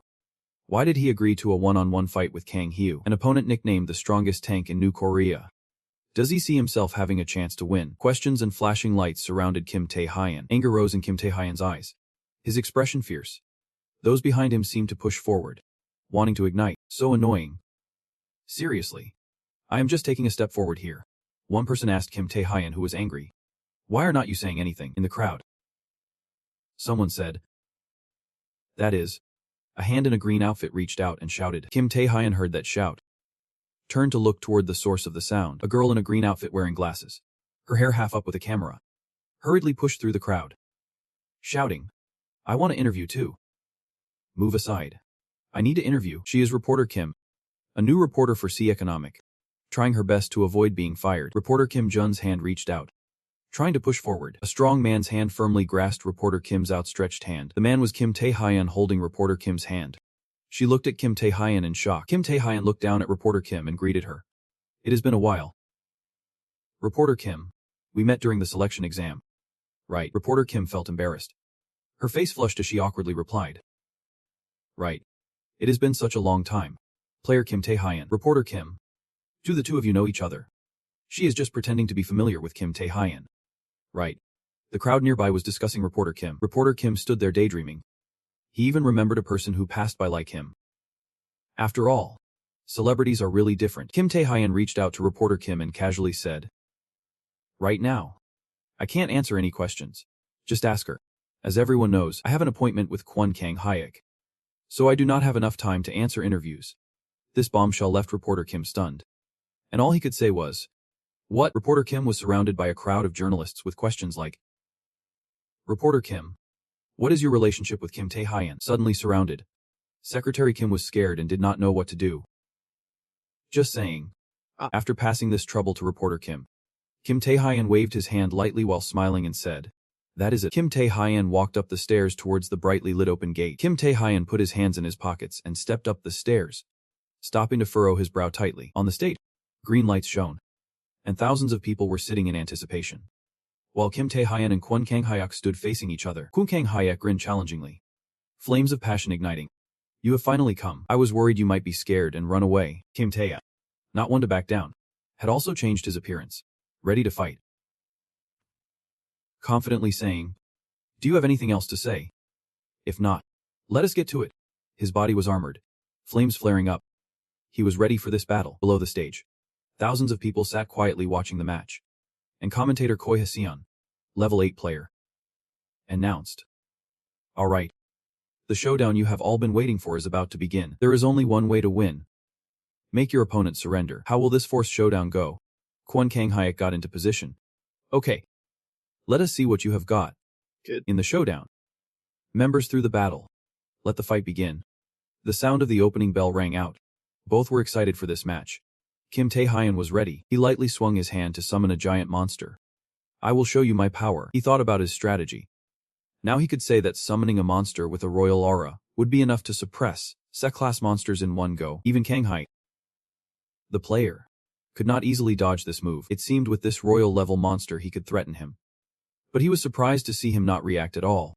Even that was somewhat intimidating. But that is not enough. Kim Tae-hyun was stunned by his reaction. Suddenly, he felt something rush past his back. It was a bloodthirsty creature. Before he could finish his sentence, Kwon Kang-hyuk was channeling all his strength into his fist. Power gathering in one spot. Blurry images appearing on that fist. His punch was as powerful as a giant grizzly bear. You got sent flying quite a distance. And beneath your feet were cracks showing just how devastating that punch was. You managed to wrap your hand with some golden chains. So that punch did not affect you much. He charged at you like a gust of wind. With big, long horns sprouting from his head. His fighting skills were pretty good. But with that kind of power, you think you can defeat me? You are mistaken. He slammed into you. And the image of a giant bull appeared. Just like the bear punch last time. That is indeed powerful. Kim Tae-hyun replied casually. A smile still on his handsome face as he jumped up. That same aura. The image of a giant elephant poised to stomp on the tiny mouse beneath its feet. You were surprised by this strange move. A heavenly smash. As the giant elephant stomped down on Kim Tae-hyun's small frame, rocks and dirt flew everywhere. Dust clouding the air. He stomped on a rock, grinning triumphantly at his move. As the dust settled, you still stood firm on the stage. Your escape skills were pretty good. But just escaping once won't win you the fight. He mocked you. A smile appearing on your battered face. You laughed loudly. Chairman, if there are no more beasts left, then this battle belongs to me. Kang-hyuk's army advanced slowly. As if provoked, he started flexing. Interesting. You can still talk like that while you are at a disadvantage. If that is what you want, then I will end this battle with this move. The image of a giant dinosaur appeared. The audience in the stands cheered in excitement. It is the final transformation of Chairman Kang-hyuk. The crowd roared in support. The stage where the two stood shattered from his 3 attacks. You looked so small next to that giant dinosaur. This fighting form. The battle will surely end soon, even if he is a promising new player. He still can't defeat the chairman. Su Zong and Zhu Young watched the fight from the stage. Zhu Young was excited. Seeing this battle, you can really see how powerful both of them are. What is the situation now that you still say that? Su Zong said to Jack. If he loses, player Kim Tae-hyun will have to join the Ozamiro Guild. But that is just how it is, so we need to stop this fight from continuing. Su Zong analyzed Kang-hyuk's army's capabilities, the chairman's skills, and the beast's fury. This is the power mimicking the beast's fury. It gives him the strength and dominance of the beast in battles. When he executes this move to its final form, no matter how strong Kim Tae-hyuk is, it will be hard for him to withstand it. Zhu Young reassured. There is no need to worry like that. The Kim Tae-hyuk I know won't simply accept defeat. He always has a trump card to handle situations like this. And he still charges at you while you stand there waiting for him. A smug smile appears on his face. The audience in the stands watches the match anxiously. What is going on? Everyone is stunned and taken aback. His president has already knelt down. What? He still does not understand what is happening. Full of worry and shock. If you are kneeling, then I have won. On the other hand, I said that the president of Kang-hyuk requested a duel. And the opponent, player Kim Tae-hyuk, happily accepted. The secretary Kim explained to the players' association. A sudden atmosphere envelops the entire stands, not believing what they see. The audience gasps at the result before them. The president is kneeling, the man who has gone through many battles. Is he really kneeling now? There must be something shady going on here. Fight again. I do not believe this match. There is cheating here. Nullify this match and fight again. You are under the stage. And the dissatisfied shouts about the result keep ringing out. You look at him. Still kneeling. I expected part of this. But I did not think the battle would unfold this way. Truly. The player from Korea is strong. When he got close for close combat, the hypnosis took effect. He knelt down. He is grinding his teeth. Anger and frustration showing on his face. I lost. No way. I remember rushing to attack him while using my mental control skill. I lost consciousness a bit during that time. Damn it. He is grinding his teeth in frustration. Everyone shut up. His shout echoes throughout the stadium. All the spectators are stunned. The president. I do not know what that kid used, but I lost. And if I lost, I have to accept it. So the members of the Omadsuro Guild need to accept this result. If anyone is dissatisfied, They can come up here and talk to me directly. The president has completely admitted defeat. Looking down at the stands, Ju-young looks at both of them. He must be really angry right now. But honestly, I did not think that in such a short moment, player Kim Tae-hyun could turn the situation around. He really has skills that surprise us. You really are an incredibly mysterious player. President Ju-young laughs while shamelessly eating popcorn. After the statement, Kang Hyuk angrily walks quickly towards him. Kim Tae-hyun turns around and notices him. And Kang Hyuk stands defiantly right in front of him. Kim Tae-hyun reaches out to mediate, saying that his fight was impressive. Kang Hyuk waits to shake his hand and asks, I want to ask you one question. Did you plan to use this method to win from the start? Kim Tae-hyun smiled and replied, well, just a little bit. He chuckled at the answer.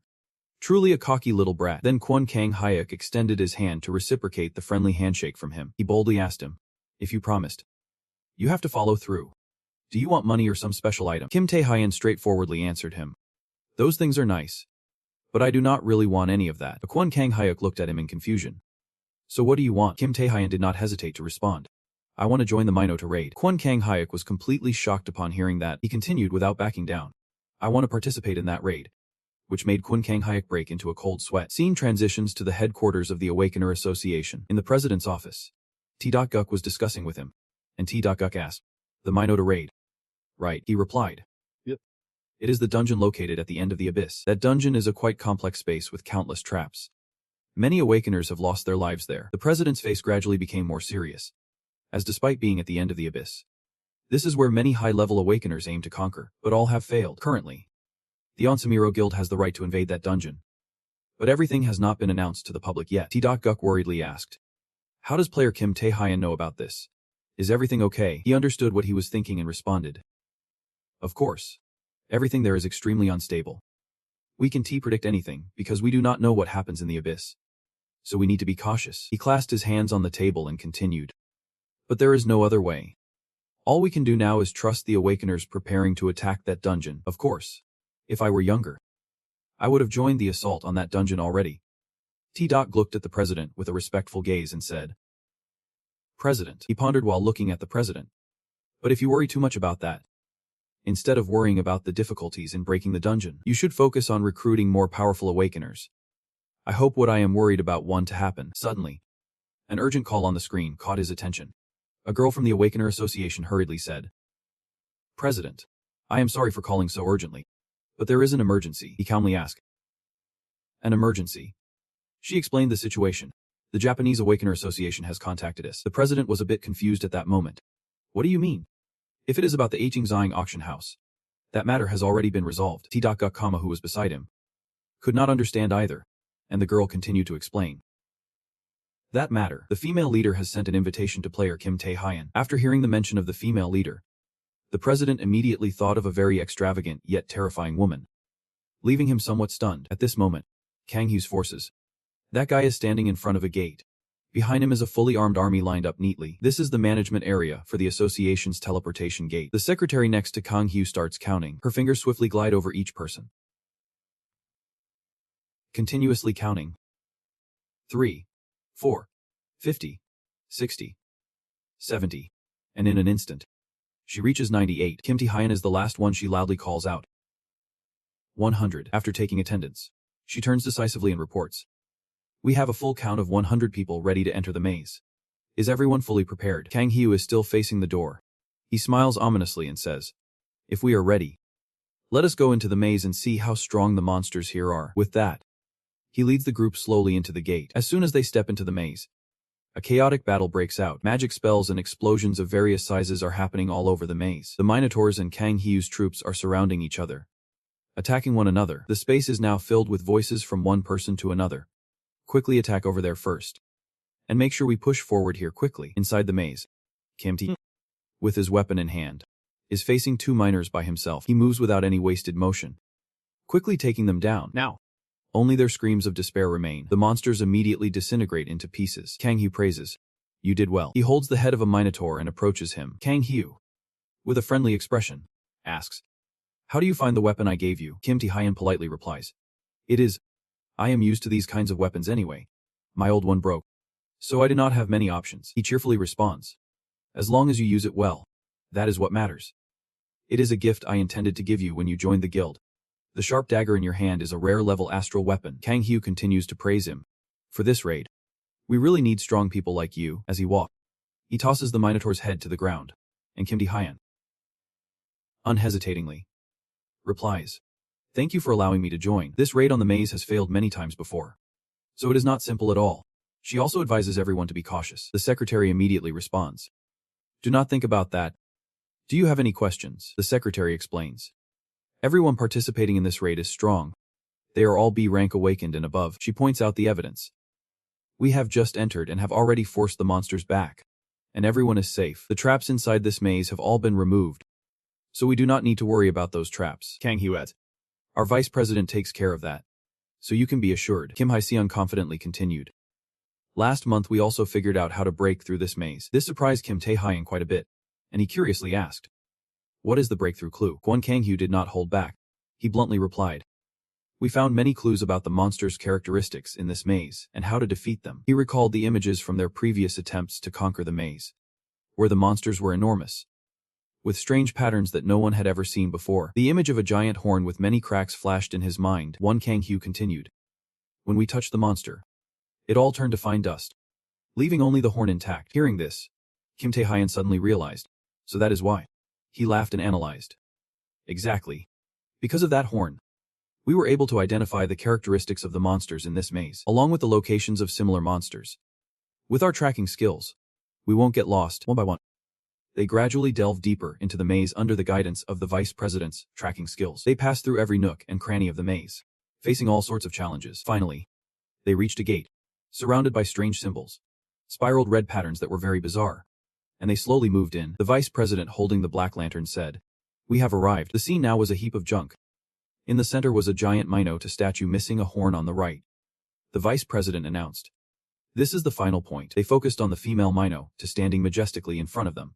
Kim Tae-hyun was skeptical. A stone statue. But Kwon Kang-hyuk replied it was a monster. The vice president quickly reminded, "Anyway, we just need to bring the horn to that stone statue." "Right," Kwon Kang-hyuk excitedly said. "If that is the case," he ordered, "Secretary Kim, bring it here." Kim Hae-jeon hurriedly pushed the cart with the horn over. He urged her, "Hurry up." She replied, "Wait a moment please." Kim Tae-hyun looked a bit pensive at this point. "Before going back, I still know. Use the horn of Mino 2 and find a way to reach the final point of Mekong." His face had now turned quite serious. But what happened next was that Kwon Kang-hyuk directly lifted the broken horn, laughing excitedly. Alright, he used all his strength to wipe towards the broken horn of the female Mino 2, forcefully fitting it into the missing part of the horn, and a beam of light burst forth when the two pieces touched. Everyone below cheered at that moment.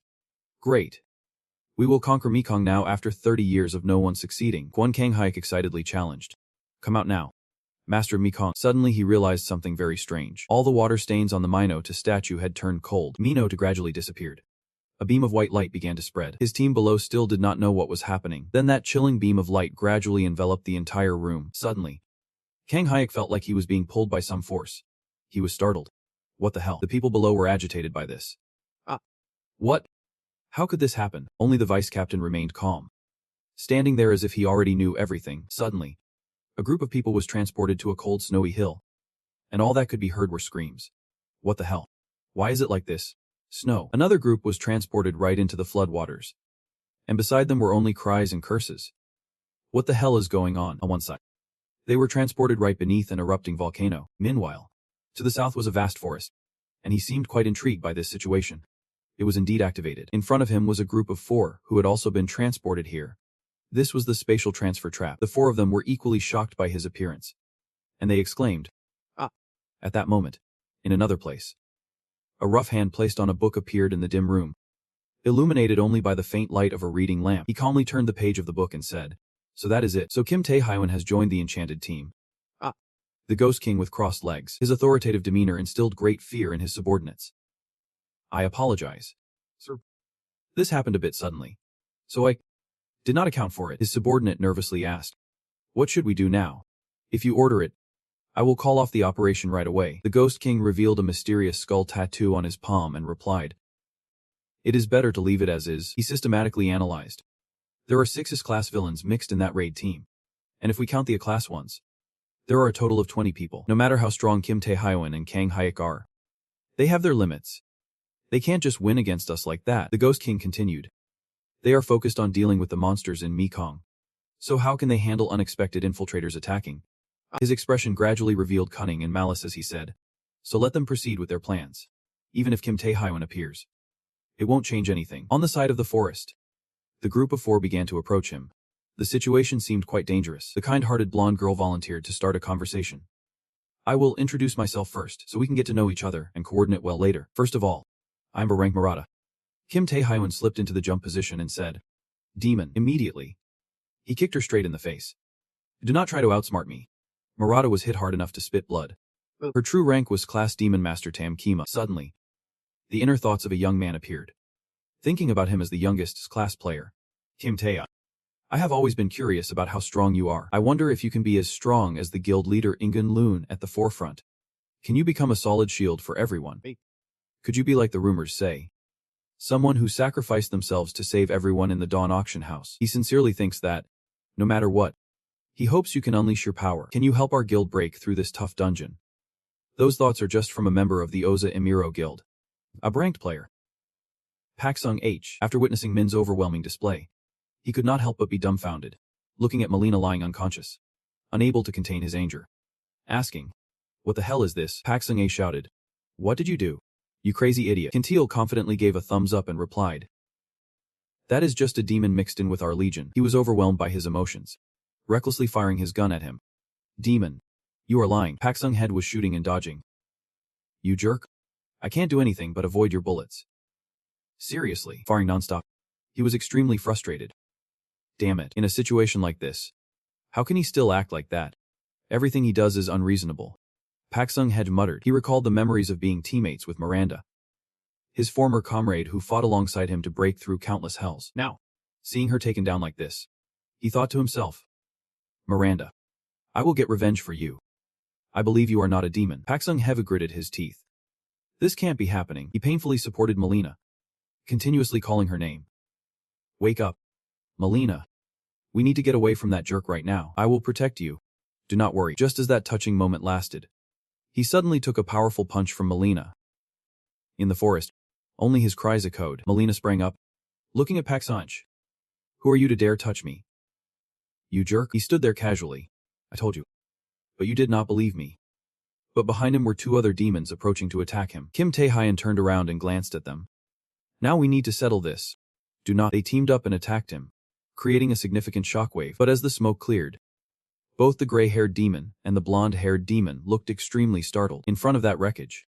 He had vanished right before their eyes. Kim Tae-hyun casually walked out from behind them, saying, I did not think there would be 3 demons in this small place. He teased them. Are you planning to gather and harm the people here? Melina was now laughing, dropping her disguise. She tied back her long hair, returning to her true self, her mouth curled into a strange smile. It was indeed peculiar. They readied themselves for battle. We have been hiding in the Azumuro Guild for a few years now. No one has discovered us, so you just got here and figured it out already. How did you do that? I was just talking while scratching my neck to reveal the weird form of those demons. Kim Tae-hyun also patiently answered them. Well, you guys do have some compliments. It is not just that your acting is terrible, of course. I already knew about these things from the future. Melina disregards your explanation. Nice talk. The future, huh? She completely does not believe what you say. Melina starts to analyze based on her own understanding. You seem to have a pretty close relationship with Yua Yang. It seems like she hinted at you about us. Right. Or is there a traitor among us? Saying that, her nails gradually grew longer. Melina confidently activated her attack skill and said, but whatever works, just kill you here. She lunged at you like a beast with the help of the other 2 level B demons. Melina quickly dealt a light blow to one side of your face. Huff, her 2 accomplices, though scared, quickly approached to unleash deadly blows. You lightly jumped into the air, dodging all their attacks. Kim Tae-hyun summoned chains. They wrapped around the neck of the blonde guy, catching him completely off guard. He screamed. The black-haired guy right after was also wrapped by your chains. He could only exclaim. Kim Tae-hyun did not hesitate and immediately took out those 2. Now only the echoes of their horrific screams remained. Ah! Suddenly a wave of sharp energy rushed towards. That was Melina's claw skill. You appeared excited before the relentless attacks. Kim Tae-hyun immediately faced off against her attack directly. Melina's will gradually wavered. She realized the gap in skill level between herself and you. She thought to herself, how could this be? He is too strong. Even though she knew he was not an ordinary person, but her witch's claw skill, when just passing through, already poisoned the opponent. The poisoned enemy would definitely die. But that jerk was totally fine. She attacked while pondering that he had already been hit in the face. The deadly techniques filled with poison relentlessly attacked Kim Tae-hyun. Yet he showed no signs of weakening. Thinking of this, Melina suddenly realized. Why is that? Is he resistant to poison? She struggled in despair. No way. As if reading her thoughts, Kim Tae-hyun said, sorry. But, at the same time, he activated the knight's battle skill, summoning a giant undead that obeyed his command. Kim Tae-hyun seemed to sentence her to death. Poison has no effect on me. The system continuously displayed a series of notifications, successfully identifying the witch's claw skill, resisting it with mysterious power. Melina, terrified, turned to run. But it was too late. She helplessly cursed.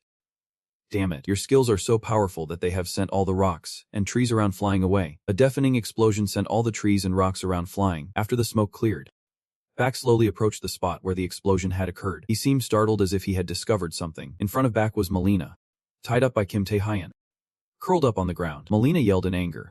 You let me. You bastard. Or I will kill you. Hearing that, Kim Tae-hyun roughly grabbed Melina's hair and yanked her up, causing her to cry out in pain. After seeing Melina's miserable state, he replied, you can still say that now. Right behind Kim Tae-hyun was Rosalia.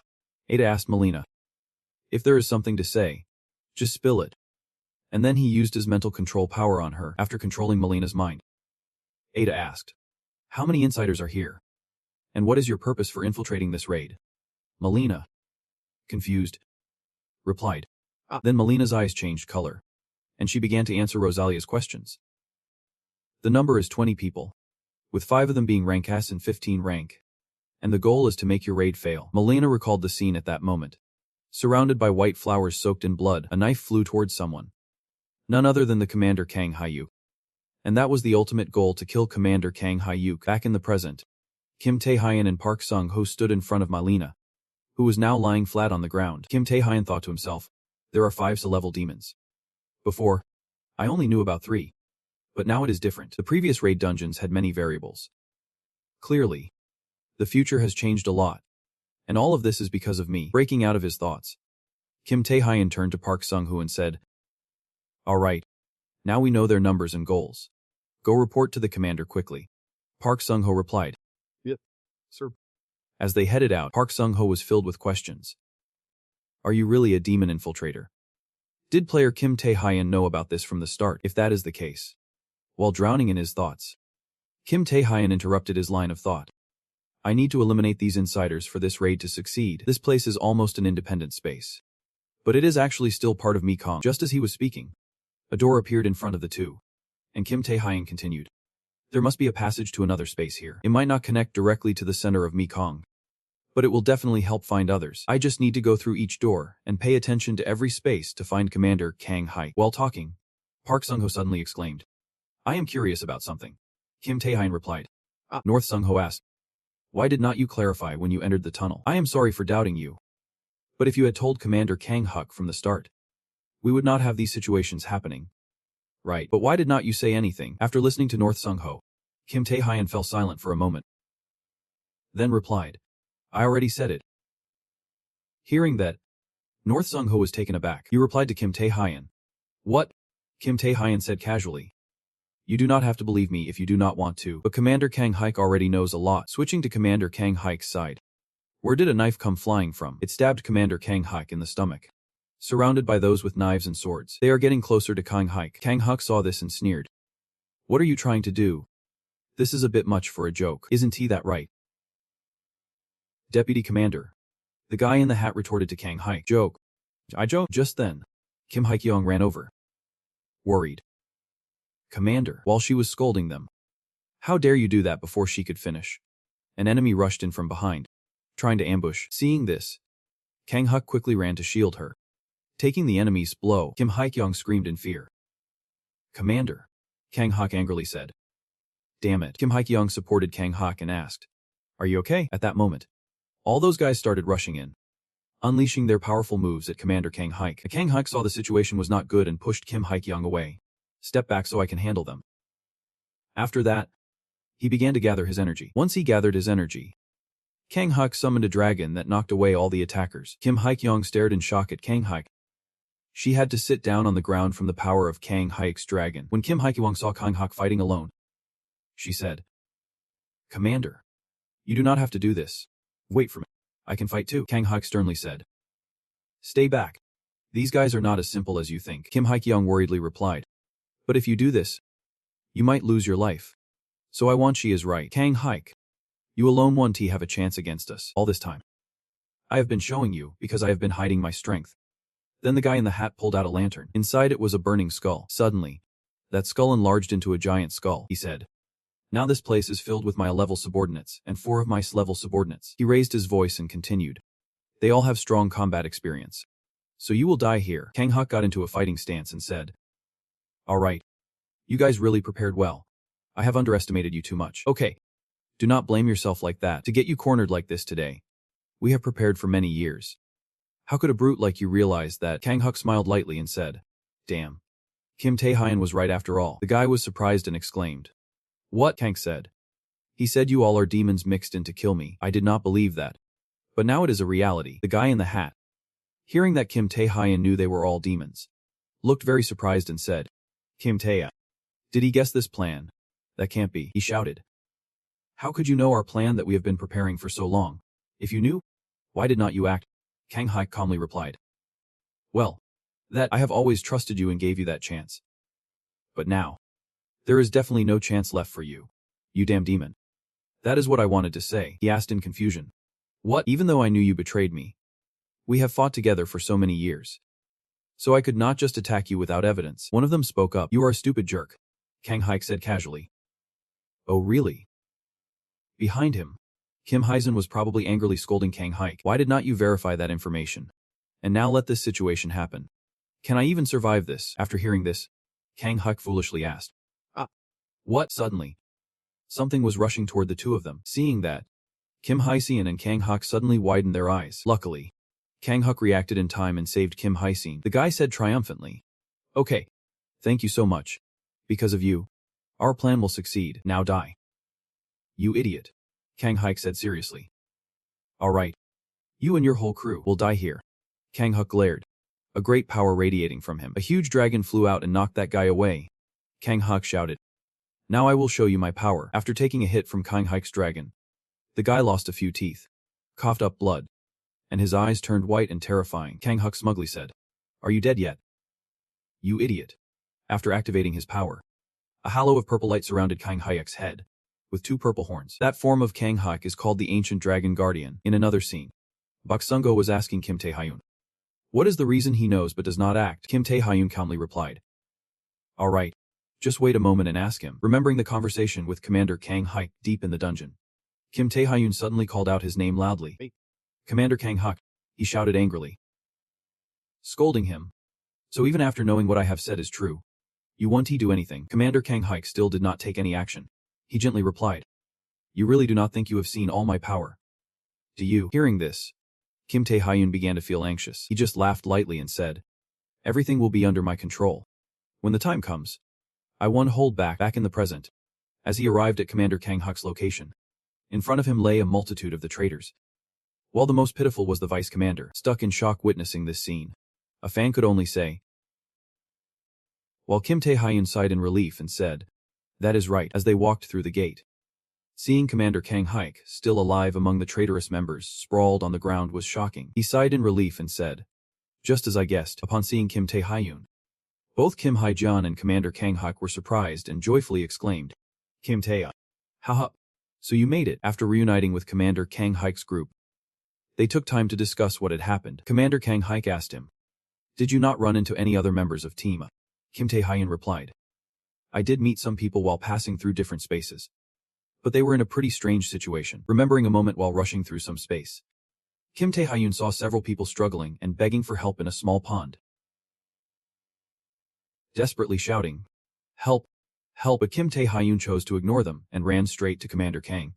Even when Park Sung-ho said, "Help them," he still chose to turn a blind eye and said, "They will be fine." Seeing him so heartless, Commander Kang Hyuk stopped and asked, "You were able to do that?" After observing the situation for a while, Kim Tae-hyun asked him, "So what do you plan to do now?" Facing his question, Commander Kang Hike paused to think for a moment, then looked straight at him, lightly smiled, and said, "All right. This situation is finished. But we need to go to the center of the dungeon." Though Commander Kang Hike was injured, he remained sharp to make decisions as a commander, telling Kim Tae-hyun, "I do not know if we will run into those demons again. We need to move quickly to another space to find that worm." He expressed regret, saying, "I was a bit overconfident by ignoring your advice. However, I can still manage with this injury." Kang Huk sincerely said, "I am sorry, Kim Tae-hyun.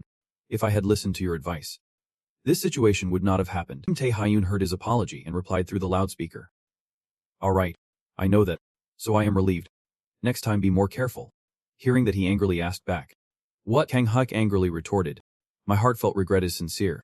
So do not laugh at me like that." Kim Hysin sees the president causing chaos and quickly hugs him, reminding him to calm down, or his shirt will come undone.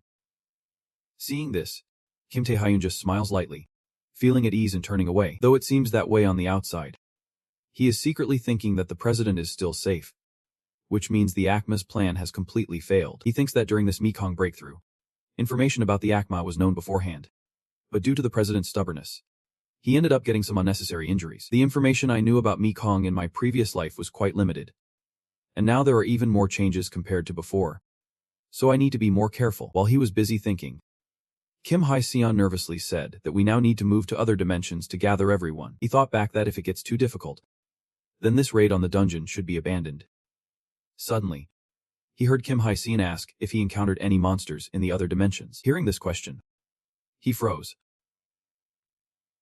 realizing something, when he heard Park Sung-ho reply that yes, we passed through several different dimensions but did not see any monsters. It might be a special case in this Mekong dimension. This made Kim Tae-hyun think, why is that? Looking at the three people who were safe aside from injuries from fighting the traitors, there was nothing caused by monsters. This unusual situation made Kim Tae-hyun worry, thinking that yes, we have moved through many different dimensions, but I have not seen any monsters at all. Thinking about the basic dungeon experiences he had gone through, Kim Tae-hyun thought that if this is the challenge space of the dungeon, then at least each small dimension should have monsters or traps. Right, there were no traps buried in the ground, nor any strange monsters of various shapes. However, the different dimensions had nothing strange at all. So how could this be considered a difficult dungeon to breach? As there were no challenges for the awakened ones, the more he connected the events, the more Kim Tae-hyun felt that something was off here, and he began to worry deeply. This is quite strange. No monsters. So how did the president encounter that monster and defeat it before? Suddenly, he heard a noise, and Kim Hee-jae-on and Park Sung-ho were left speechless when they witnessed the source of the noise. The president of the troops was even more horrified when he saw that. Even a strong man like him froze in shock for a few seconds, unable to believe his eyes. He asked, "What is that?" In front of everyone was a monstrous creature with multiple arms, each arm carrying a different weapon along with a bull head that had many eyes. It was trying to squeeze through from another dimension, creating spatial ripples where it passed through. The S-class Mino-2 and the monster officially entered the battle. Seeing the monster, Kim Hee-jae-on panicked and said, "Why did we encounter it here?" Park Sung-ho was stunned by the appearance of the monster, saying that this was indeed the mesmerizing creature. Not giving everyone a chance to react, the monster struck first, its spear and axe lunging towards where everyone stood at high speed. Thankfully, everyone managed to dodge the first attack, and Park Sung-ho shouted loudly, running away. With the monster's strength, a single blow destroyed the ground, sending debris flying and damaging the portal to the alternate dimension. Kang Huk looked at Kim Tae-hyun and signaled, "Hey, Kim Tae-hyun." Understanding his intent, Kim Tae-hyun replied, "I got." In the next moment, both of them enhanced their bodies, leaving their two teammates behind as they charged at the monster. Moments later, both had fully enhanced their bodies to the maximum and rushed towards the monster. The monster also began to extend its arms to engage with the two approaching opponents. Both sides started exchanging blows violently, causing the surrounding earth and rocks to be heavily devastated. Both Kim Tae-hyun and Kwon Kang-huk perfectly dodged and countered the monster's attack while getting closer to it. Finally, both managed to reach a position above the monster with ease. Just when both thought they had a chance to strike the giant creature before them, it quickly raised its glowing mace before them. Suddenly, the mace began to glow intensely. A strong beam of light accompanied by bolts of lightning radiated from that mace, filling the entire room. Unexpectedly, a pair of mysterious red eyes emerged from the ground. Suddenly, a gigantic skeleton floated up from beneath the ground, roaring aggressively, leaving both of them speechless with surprise. Unexpectedly advancing, its limbs began regenerating rapidly, completely covering its body in an instant. The monstrous spirit was revived thanks to the Mekong Monoto cups. Kwon Kang-huk exclaimed in surprise. How could the monstrous spirit have the cups support appear? Not just one in front. 2 more appeared behind their teammates as well. Just after a short time, many monstrous spirits were revived on Kim Hae-seon and Park Sung-ho's side, and she panicked. There are more now. Suddenly, the monster spoke. The hunters are in my Mekong. Do you wish to defeat us and conquer Mekong? I will be here waiting for you. Come and confront me. All your resentment and anger will fall upon you, paralyzed by fear. Both of them could not move,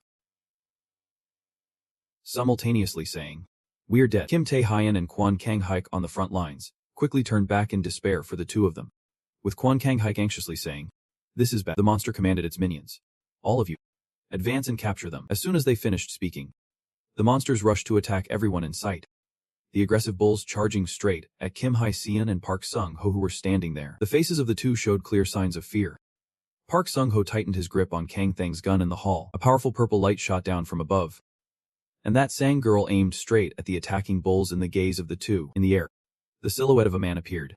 Park Sung-ho widened his eyes. Kang Hike, who had just arrived, stretched out his hand to throw a large chain that flew towards the fierce bulls. It let out a painful growl. The iron chain wrapped tightly around their necks. "What is it? You bulls!" Kim Tae-hyun shouted loudly while holding a knife with one hand. That moment, Kang Huk puffed up his cheeks. Facing the crazed bulls, he shouted loudly, "Hold this." Just as he finished speaking, a brilliant flame shot forward, engulfing the frenzied bulls in front. The fire grew stronger. The bulls were caught off guard by the heat and began to struggle to escape the flames. Witnessing the scene before him, Kim Tae-hyun slowly retracted the chain, while Kang Huk grinned widely. "Are you dead yet?" He excitedly stared at the flame that was burning. Suddenly, both of them paused, their eyes wide in disbelief. "What now?" The bulls seemed to be reborn in the red flames, lifting their heads up without a scratch. Their eyes were bloodshot, drooling as they stared hungrily at the prey. One of them let out a low growl. "Nice." Kim Tae-hyun and Kang Hike looked up in astonishment, muttering, "What the hell?" The surrounding area began to spiral into chaos, with Kang Hike at the center being surrounded by the monsters. He gritted his teeth. Clenching his fists tightly, he gathered his strength to attack the large bull in front of him. Unaffected by the attack, it stood there casually, watching the small human desperately trying to take it down. Still not strong enough to take it down.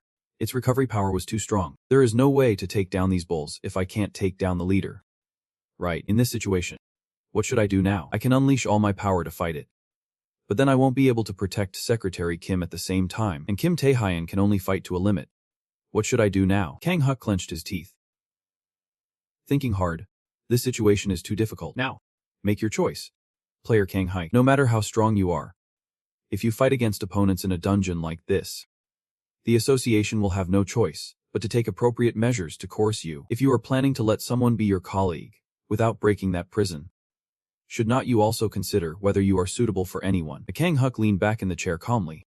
"I am a free person who does not resemble anyone else. I am not suspicious or picky about anything, so whoever fits can be my teammate." The chairman held the paper in hand and looked up, saying, "It does seem right, but sometimes you need to have a little doubt." In response, the sound from him was completely unmoved. "Of course. I have been a player for a long time. I have witnessed many strong players nationwide, but in battle, just one small mistake can make those people lose everything. Sometimes, I need to make my own choices to protect the important people, and that is necessary." Seemingly dissatisfied with the answer given, the chairman raised his voice. "Strength alone will not solve everything. If someone realizes their own limits and knows how to choose what is most important for them, that person will win. That is also the quality a player needs to have." Just finishing his sentence, Kang Huk scoffed disdainfully. "That is the necessary choice of a person. Sometimes you need to know what to do in a safe situation." Escaping from the wall of smoke, Kang Huk was injured all over. Fresh red blood splattered everywhere. He looked at the scene of the raging cows along with Kim Tae-hyun, who was fighting fiercely, and sighed softly. "It is really tiring. Now I have to choose between fighting with all my might or saving people from this safe situation. If I try to fight, my teammates might lose their lives. In that situation, I am not even sure I can defeat the boss. Now I need to choose." He gritted his teeth. "No matter which I choose, I won't let my teammates die." Then Kang Huk shouted loudly, his eyes full of determination. "How can I just stand by and watch everyone in danger?" With that, a powerful purple aura burst around him. He then charged straight towards Kim Tae-hyun, who was desperately fighting the monsters over there. "President, can you still fight?" Looking at his teammates, Kang Huk replied, "Sure. And what about you, anyway?" You and I still have to fight with all our might to stop these monsters and kill those creatures. Now, go ahead and tell me your choice. Kim Tae-hyun looked at him, curling the corner of his mouth. I understand. The situation is dangerous now, but if I want to take down the Queen Minotaurus, I still have my way. Hearing you say that, Kang Hyuk felt relieved. Suddenly, the cows became even more ferocious. Kang Hyuk charged forward while shouting to the person behind. Are you sure about this? Kim Tae-hyun reassured him. Do not worry. President, maybe they figured out their plan to eliminate me. And now those idiots are speaking up, deciding the fate of those jerks. No matter what choices you make, in the end, you will all die. All right. As the deafening screams rang out, the group rushed forward to attack the target, and Kang Hyuk clenched his fists. Once again, the fire flared up, engulfing the arrogant monsters below. The object in the hands of that jerk suddenly glowed, and he mocked, no matter how many of you there are, I will kill you all. So come here quickly. After saying that, he looked up and suddenly froze. Kim Tae-hyun did not know when he had appeared in front of him. He stood there looking down like a superior, judging those beneath him. Gradually, a large figure had formed behind him without him realizing it. Let us attack together. Kang Hyuk shouted loudly. Kim Tae-hyun gritted his teeth, his gaze becoming determined. As screams echoed in the air, Tae-hyun began act. The figure behind him raised a fist and struck down on the side of the boss's face. That hand gripped the jerk's neck, slowly tightening its hold. In the distance, Kang Hyuk also charged in, beams of light clashing with one another, the scene suddenly becoming incredibly chaotic. Kim Tae-hyun and Kang Hyuk simultaneously attacked the monster, beams of light colliding, radiating outwards. The Kang Hyuk soldiers looked over, questioning the method, gripping their weapons tightly, while Kim Tae-hyun calmly explained. Although it is just a guess, it seems that these spaces are connected by doors, and the rift where Queen Minotaurus resides is also linked to another space, and those raging bulls can only be revived and regenerated by the queen when she arrives in this space. He lightly jumped up to avoid the attack, defending against the assault, and continued to strike. Without the queen here, they would naturally disappear. Suddenly coughing a few times, Kang Hyuk acted as if nothing was wrong. If the guess was wrong, would everyone die? In response, a voice sounded as if it were obvious. Aren't we doing that right now? Meanwhile, Kim Hyun and Buk Sungo stood below, wide-eyed watching the chaotic battle from afar. Surrounding the two was a white mist swirling, with bulls with gaping wounds scattered everywhere, some already dead, lying motionless on the ground. On the other side, the boss's screams echoed, painting the chaotic scene in a glaring red, creating a deadly atmosphere. The massive form that Kim Tae-hyun had condensed grasped its neck, and it immediately retaliated, sounds of impact ringing out continuously. As if Tae-hyun let out a pained scream, the Kang Hyuk soldiers clenched their teeth, their sharp eyes darting forward. A column of light, like a bolt of lightning, struck straight down into the center of the chaotic battle, everything in that space becoming hazy and uncertain. The bull lowered its sharp weapons to the ground, and immediately a wave rose around. Another sound echoed. The dust around stirred as if a heavy object fell straight down from above. Kim Tae-hyun let out a soft groan, his face buried in the mist, not knowing if it belonged to a person or an object. The dirt around him swirled subtly. One of his arms had been severed who knows when, and drops of dark red blood dripped onto the cold ground. He exclaimed in horror to the leader. It is very dangerous. Drive your arm. Kim Tae-hyun focused, increasingly serious. Not noticing the warm blood slowly leaving his body, he warned with a look of shock in Kim Tae-hyun's eyes. It is coming. Just after the warning, the two hurriedly stood up, staring straight into the ominous black mist, unsure of what might appear in front of them. Suddenly, a bull many times larger than them stepped out of the mist again, wielding a national scepter straight towards both of them. Kun tightened his jaw, bracing himself and raising his fists, not to be outdone. Kim Tae-hyun also tightened his grip on the sword, ready for battle. The bull's arm slowly lowered, a cloud of dust swirling, and the silent skulls lying on the ground also spun around in the air. The two, exhausted just moments ago, were flung far away. Without stopping, the boss roared. You guys are really interesting. Do you dare to take advantage of the space I created to do this? But the more I recover my strength, the stronger those bulls become. Then I have more energy to fight. Do you understand? He lifted a foot, intending to crush Kim Tae-hyun. He opened his eyes wide, getting into a defensive stance. His eyes wide, he shouted at the top of his lungs as if using his last ounce of strength. With the bull's attack, a white beam of light shone, covering the space and causing debris to fly away. Kim Tae, exhausted, fell down, calculating in his mind. Damn.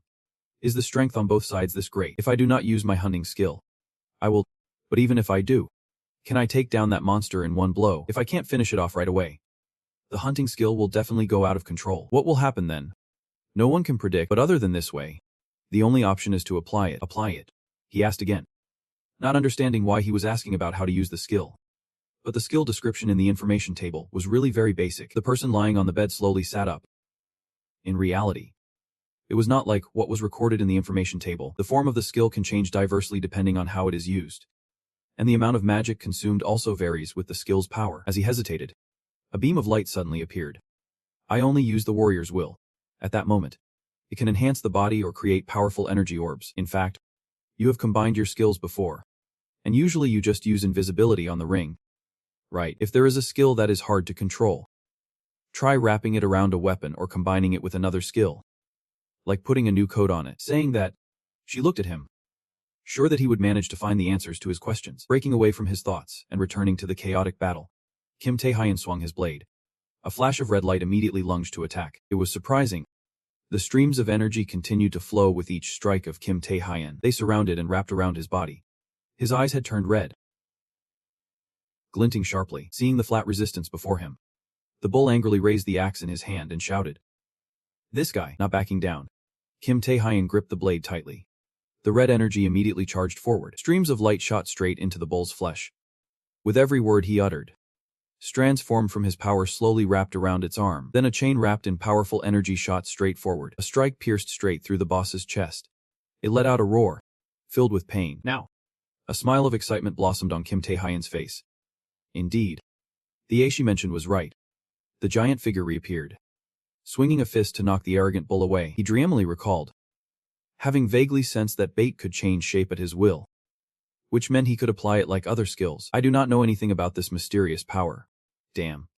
But whatever bait is, he charged forward with a horizontal slash at the bull, his gaze cold. I will make the most of it. At that moment, his eyes became determined, carrying a hard-to-detect excitement, as if he had discovered a completely new land. At that moment, the bull staggered mid-air, the red energy spots swirling around it as if they were conscious, clinging tightly. Then another surge of energy rushed straight towards the monster's face. In the dark, gloomy sky, small water stains appeared. Finally, those stains continued to spread like a piece of glass, a door slowly collapsing. Meanwhile, the bull was struggling to break free from the power that was biting deep into its skin. On the other side, the players were also struggling to fight. Astonished, they looked up at the sky. The girl raised her hand to touch her back, looking up at the fragments slowly falling. Everyone around stopped, murmuring and asking each other, what is that? How could this happen? The couple, Bak Song-ho and Secretary Kim Hae-sun, were also stunned, watching everything happening in the vast dark sky. From afar, two figures slowly appeared beside the bewildered crowd. Kim Tae-hyun gently supported his teammates, smiling lightly. As everything had come to an end, everyone, including the guild leader, cheered and rushed forward, eager to hug the two heroes who saved everyone. The atmosphere was no longer quiet. Everything soared like a high note in the air. After defeating the Queen Mayador, the expedition team discovered many treasures within the maze with her. Among them, the most valuable item, which increases magic power and strength just by drinking, was the unique antidote from the source of power. However, that elixir was limited. It was given only to the two who contributed the most, Kim Tae-hyun and guild leader Kang Haik. Yet, to obtain this source of power, the entire guild risked their lives. Something that guild leader Kang Huk did not want at all. He reluctantly agreed to it. As for the evil ones who infiltrated the maze, they were all captured. The seriously injured were carefully taken care of. After the battle, Kim Tae-hyun took a moment to slow down and stroll with everyone. Smiles were exchanged among him, guild leader Kang Haik, and everyone in the guild. The raid on the maze was successful. Click. The sound of the camera shutter rang out. Reporter Kim raised his camera and looked towards the stands. The guild was bustling around. Questions were continuously thrown. Was what he said true? Player Kang Haik, please repeat that. Is it true that you will end your hunting career here and here? Kang Huk slightly squinted his eyes. His whole body subtly shook as he responded to the reporter. Not exactly. Then, he opened his eyes wide and shouted into the mic he was holding. I am just taking a break to recover for a while. I never said I was quitting. Kim's secretary quietly countered. Guild leader. Is not that a bit misleading? Below, reporters continued to bombard Kang Haik with questions. Is it due to the hand injury from the last maze raid? And what about the upcoming Asian tournament? Facing the raised issues, Kang Huk replied firmly. Yep. I am resting due to a hand injury. As for the Asian tournament, there is no need to worry, because there are other players to take my place. All right. You come out here and say something. Amidst the chaos from the reporters below, he loudly called out a name. Kim Tae, who slowly stepped onto the stage from outside. He carried a relaxed demeanor, calmly smiling at the chatter. So will rookie Kim Tae-hyun participate in the Asian tournament? With Kim Tae-hyun's appearance, the crowd in the hall became restless, and many comments were made. Can he do it? However, with his performance in the maze raid this time, he has gained more trust. I think he can do it. Suddenly, a middle-aged man remembered something and told everyone.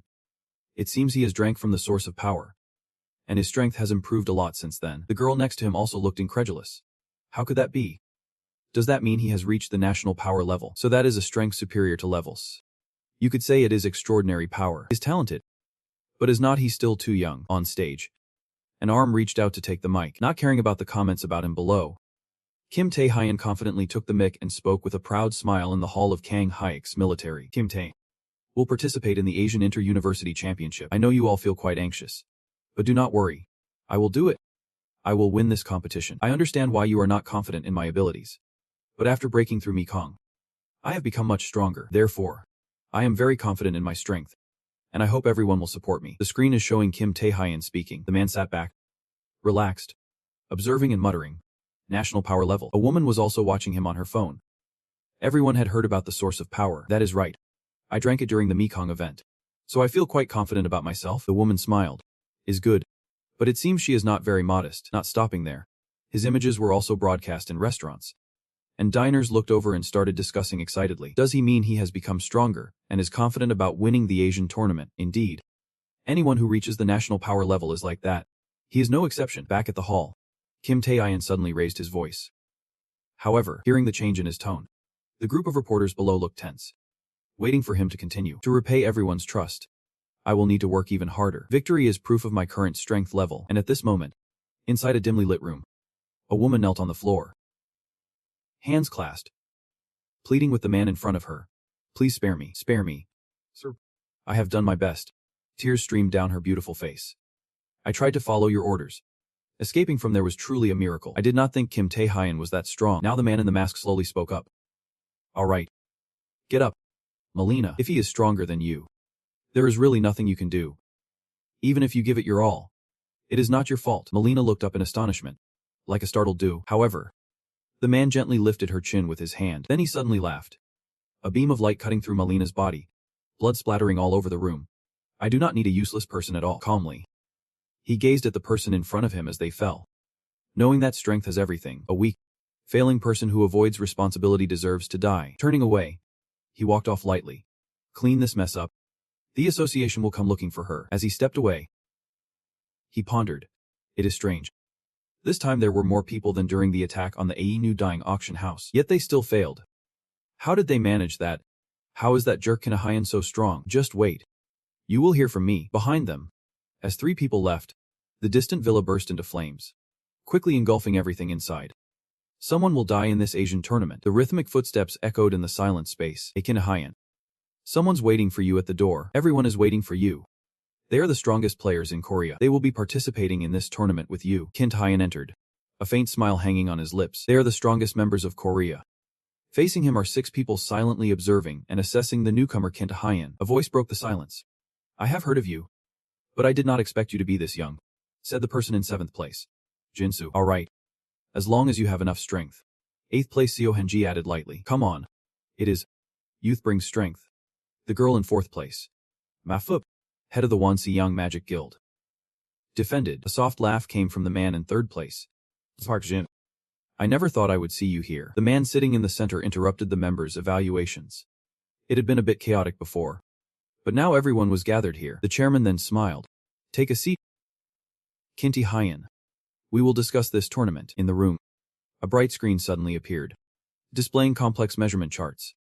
The Asian tournament is an important event. In the early days when monsters appeared and people awakened their powers, it was quite a chaotic time at that time. All of it, as well as the entire world, united to fight against the global threats posed by those monsters. The current tournament can be described as everyone participating to defeat monsters within 7 days. The screen displays an image of an S-level Kraken monster, and the number of monsters defeated will be converted into points for each country. This is the fairest competitive fighting method. The screen immediately changes to show a low-level evil spirit as per the host's words. He points to the light in front of him, explaining that due to the current situation, the citizens are too afraid of the monsters invading the dungeons. Therefore, This tournament can be seen as quite a festival that many people pay attention to. This is also a tournament to showcase the strength of each country, as well as the competition between nations regarding the strength of their awakenings. Whichever country achieves victory and good results can be regarded as having encouraged its citizens to have more fighting spirit against monsters. Along with that, the winning country will receive a significant reward along with many unique items, as well as the right to invade international level dungeons that are rarely opened. Looking directly at the audience, presenting the information that this tournament season brings, Kim Tae-hyun sits listening to the explanations earlier. He slightly lifts the corners of his mouth, thinking to himself, indeed, this time, being able to participate in this Asian tournament is a stroke of luck. Conquering the Queen Succubus in the Abyss is also part of the preparation. Now I have her power, which will make things easier in the future. However, mastering that power requires training time. Unlike the royal power I obtained earlier, now it is necessary for me to practice a bit more to gain an advantage in this competition, as well as have a voice in the international arena for the Korean team. Facing off against the awakened beings from all over Asia is indeed a good learning opportunity, and the major prizes are also part of my effort to secure a spot in this tournament. Meanwhile, Taeguk is still going on and on about his viewpoint. However, our Korean team currently has a problem. The current leadership position is still vacant since Chairman Kang Haik has broken his arm after the recent dungeon invasion. Furthermore, player Iwi's guardian also has personal reasons preventing her from participating in this tournament. So Korea is currently missing 2 key players, thus significantly reducing the team's strength. Saying that, Taeguk raises his hand. So the current solution proposed is... Suddenly a voice interrupts him. Jin Wong from Northwest speaks. But someone has already filled in for Kang Haik. That is player Kim Tae-hyo. He has already achieved the strength of a national level player. As soon as he finishes speaking, the members present are taken aback. Is that to reach such a high level? Kim Tae-hyo feels a bit flustered by everyone's natural excitement. It is just a rumor, so please do not pay too much attention to it. In the room, there is immediate agreement. Indeed, at this point, his strength cannot be proven yet. The words were like a splash of cold water, extinguishing the excitement from earlier. Han Ji-woo quietly expressed disappointment. And that was fair. Everyone, stop hoping I will feel less pressured, Kim Tae-hyo thought to himself. As the discussion began again in the meeting room, then we need to prepare a way to cope. That is the only way we can save the current situation in South Korea. A pair of hands slammed down on the table, encouraging everyone, saying it is okay. Do not worry. The chairman had been silently listening since the beginning and finally looked up to speak, saying that our current strength can compare to China or Japan. Nevertheless, this tournament is also a learning opportunity for everyone. This competition is really just about hunting monsters, so there is no need to stress too much. Just stay calm and focused, and we will have a chance to win. After he made his decision, the experienced players like Pak Seong-jin, Wang Xie, and Han Ji-hoo would be responsible for breaking through and fighting the monsters. The 3 immediately acknowledged. Understood, the chairman continued. Experienced solo player Kim Tae-hyun and Jin Soo would be in charge of the terrain and keeping an eye out for enemies. And everyone nodded seriously. Understood, with the task assignments complete. He gently clasped his hands and smiled, saying, all right, this is our temporary assignment. I hope everyone performs well in this Asian tournament. The venue for this Asian tournament's opening is set, and the Association of Asian Players, including those from Indonesia and Thailand, has gathered. The biggest presence here is the players from China and Japan. The man with a long scar by his eye is the leader of the Japanese team, Shinji Nakata. China also has many experienced players. Their lineup is full of skilled fighters, considered the championship contenders for this tournament. The fighting lineup from China gradually appeared, featuring national-level power players Blood Sword and Wind Strike, led by the national-level commanding player. Meanwhile, the Korean team is missing their main force, Kang Haik, along with a few capable players due to personal commitments. A couple watched the events unfold on the TV screen and commented, our lineup seems pretty weak. I hope our country does well. Suddenly, a loud shout rang out. What? The young boy behind them exploded with energy, asking, what are you guys talking about? Causing both of them to jump without waiting for a response. He continued, our job is to cheer everyone on. How can we be discouraged before the match even starts? Everything we have now is thanks to Tae-hyun, like this house, and this money too. He has provided us so much with all those dungeon raids. So we need to support him wholeheartedly. The more successful he is, the better our lives will be. After saying this, the boy's face filled with longing. Being a parent is so fragile. My son really thinks things through. All right. Do not praise him too much. The excitement in his voice seems to shake the tall building once again. Mom and Dad, trust me. He will show his strength in this tournament. All right. We believe in you. The sound of rhythmic footsteps echoed as a pair of feet slowly moved forward. The woman suddenly started a conversation with Kim Tae-hyun. You are Kim Tae-hyun, the youngest rank player in Korea. Right. I owe you a favor from the Dawn auction incident. Tae-hyun tilted his head and hesitated to ask. Who are you? Facing him now was a girl with pink hair and an incredibly beautiful figure. I was tasked to go there and rescue everyone. But when I arrived, everything was already over. It turns out she is also a national-level strength player from Japan. The Saintess Shirata. Kim Tae-hyun seemed a bit surprised. Saintess Shirata. So that incident before was handled by her. Indeed. The International Association will intervene as soon as something significantly affects people and the older generation. The girl continued to ask. I had an invitation for you earlier, but why did you decline? Kim Tae-hyun silently looked at her and recalled, in the meeting room the other day. Everyone slowly started to leave. They whispered to each other. All right. The meeting is over. Let us go grab a drink. Now. Tae-hyun was just standing up ready to leave. Suddenly, the chairman spoke up to keep him there. Stay and talk to me for a bit. An invitation. He tensed up slightly. The other person explained that the Japanese saintess has an invitation for him. I do not know what her intentions are. But she is indeed a very important person in the Elder Association. She has healing powers. So she can help you recover from your arm injury faster. It would be good for you to meet her before the tournament. Just to know yourself and your opponent. Regaining his composure, Kim Tae-hyun did not hesitate. I refuse. Just then, Tae-guk behind him also became anxious. What is wrong? That is a kind invitation. And it is beneficial for you. Now. Hold on. The chairman said calmly. Let him be. Deputy Director Tae-guk, you need to explain your reasons. Why are you doing this right now? I can explain. But I will make it brief. My past and present are piled up. Kim Tae-hyun's voice echoed, knowing the ugly truth hidden within her. That is what I wanted to say. Sarita's smiling face stiffened slightly as she turned to look at his departing back. What is up with him? From a distance, the demon sword Shinji Nakata walked over to ask, her gaze still fixed on him leaving. He is definitely not an easy player. He knows a lot about me. She replied, surprising Nakata as he turned. Then I will. She interrupted him. All right. No rush. He has really got talent. But that arrogance will come back to bite him. Let us investigate more about him. We need to know more about him soon to deal with what he might do in the future. And finding his weaknesses to control him would be even better. Saying that, she licked her lips with a wicked expression. I would do anything to control him. Everything everyone is waiting for will begin soon. The Asian tournament is about to kick off. The man hosting the show is holding the mic and introducing everyone. Thousands of candidates and fans are cheering on stage. The host continues to speak. Let us count down to the competition. The one speaking is the host of the A-class tournament in Singapore. Alex Go. Everyone is excited and celebrating together. 9. 8. Sarita told Shinji Nakata. The tournament has begun. 7. Patron 10 also told Fong. Finally, we get to fight freely. Fong warned. Be careful. The tournament is just starting. Jin stands in front of everyone confidently and says, everyone remembers what we need to do. Right. They are still discussing amidst the countdown. 5. 4. I am Kofik Cyan. And together with Sehun Ryu, we will fight the monsters. 3. Yang Jinsu will back up player Kim Tae-hyun. Right. The final slashing sounds echo. Wang Yang looks at Yang Jinsu. Both worried. Where is Kim Tae-hyun? Both say in unison. The countdown finally sounds. The host excitedly announces. The biggest tournament festival in Asia is about to begin. Start. A bright flash cuts through the host's neck. He remains in an excited posture with a smile on his face from the end. Kim Tae-hyun has used his knife to behead the host. Blood still dripping from the blade. Drops of blood splatter before Kim Tae-hyun's eyes. And he looks on with a smile. The host's head is severed from his neck. Blood splattering high. The audience cheers. But everyone is shocked at such a scene. Jin can't believe it. His mouth wide open and eyes wide. Trenton grins.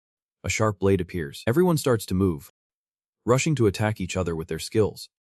The arena turns chaotic. Trundren Tekren's eyes turn red as he unleashes his punch technique. Shinji Nakata swings his shining sharp blade, also unleashing his ultimate technique, one after another. So Henji uses his technique from his hands. Jiang Jinsu also unleashes a thunderous punch. Wan Xiaoyang uses his technique with the orbs. Jin's eyes widen as he leans into battle. The arena erupted with a deafening roar. Smoke and flames swirling everywhere. Everyone in the stands looked into the thick smoke, where shadowy figures debated intensely. What the hell is going on? Is that a headless host? As the smoke cleared, the players gradually became visible. Kim Tae-hyun stood surrounded by players, forming a protective circle, ready to fight. Wan Xiaoyang held his star in his mouth, his eyes glimmering like stars, sweat beading on his face. Wan Xiaoyang turned back, looking at Kim Tae-hyun, angrily shouting, Hey Kim Tae-hyun, what is wrong with you? You made it here. A loud laugh startled Wan Xiaoyang, causing him to look back. It is Cheng Zhan, who is speeding towards Wan Xiaoyang, saying, "That is just brutal. Killing him and still calling it a show. This is just too much. That was my idea." Cheng Zhan is eager to fight. Now everyone focus on taking him down. Jin's driver is facing off against Shinji Nakata, who wields a sword in Sarada. Sarada smirked at Shinji Nakata and said, "Hey, you know how many names you have? But make sure to leave that little rat for me." Her gaze deepened. Everyone stood there as a woman approached quickly, speaking with her subordinates. Shinji Nakata and Sarada looked at each other and said, "Ah." The woman was furious, the chairman trailing behind. "You should not say anything. The fact that player Kim Tae-hyun killed someone during our show is unacceptable. I will get to the bottom of this," the woman said. "She is Haley Tan, the president of the Singapore Players Association." The chairman nervously explained to the furious Haley Tan, "It is all a misunderstanding. He did not mean to do it." Haley Tan, unsatisfied with the chairman's explanation, grew even angrier and yelled, "You are still defending him after all this? We all saw what happened. Right, he will have to answer to us. He is Akma Wan." The one who just spoke was Kim Tae-hyun. Everyone fell silent to listen as he recounted. A few years ago, on a migrant ship to Singapore, he killed nearly 300 passengers. He is a monster. The World Association has put a bounty of 3 billion on his head. But of course, he will find a way to evade capture. Nobody can know, simply because he can change his appearance. Kim Tae-hyun recalled his original form. Haley Tan, disbelieving of what Kim Tae-hyun just said, shouted back, "But how could you possibly know?" Suddenly, Haley Tan stopped as if realizing something, a bead of sweat trickling down her face. Could it be? Kim Tae-hyun threw down the head, saying, "The reason he can evade us is that he can change his appearance at will." "Look," Kim Tae-hyun said, stuffing his hands in his pockets and stepping on the head that had the face of Akma Wan. Everyone standing there was shocked, unable to believe their eyes. Haley Tan exclaimed, "What the heck?" "His face," Kim Tae-hyun calmly said. "This is what everyone saw. How could this be? How could he recognize that Akma guy?" People were buzzing about the recent event. A man standing behind with bloodshot eyes also emitted a red light and grinned, saying, "You are interesting, Kim Tae." The information screen displayed the tournament leaderboard. Asia Championship. Rank 1 Korea 1000. Rank 2 China. Rank 3 Japan. Rank 4 Thailand. Rank 5 Duel. Sunlight was shining on the buildings and trees around, revealing that the host's true identity was Akma. The tournament, though slightly interrupted, would resume shortly. All players were ready to rejoin the tournament for their rounds. Working hard to resolve the recent issue, player Kim Tae-hyun scored the first point for Korea.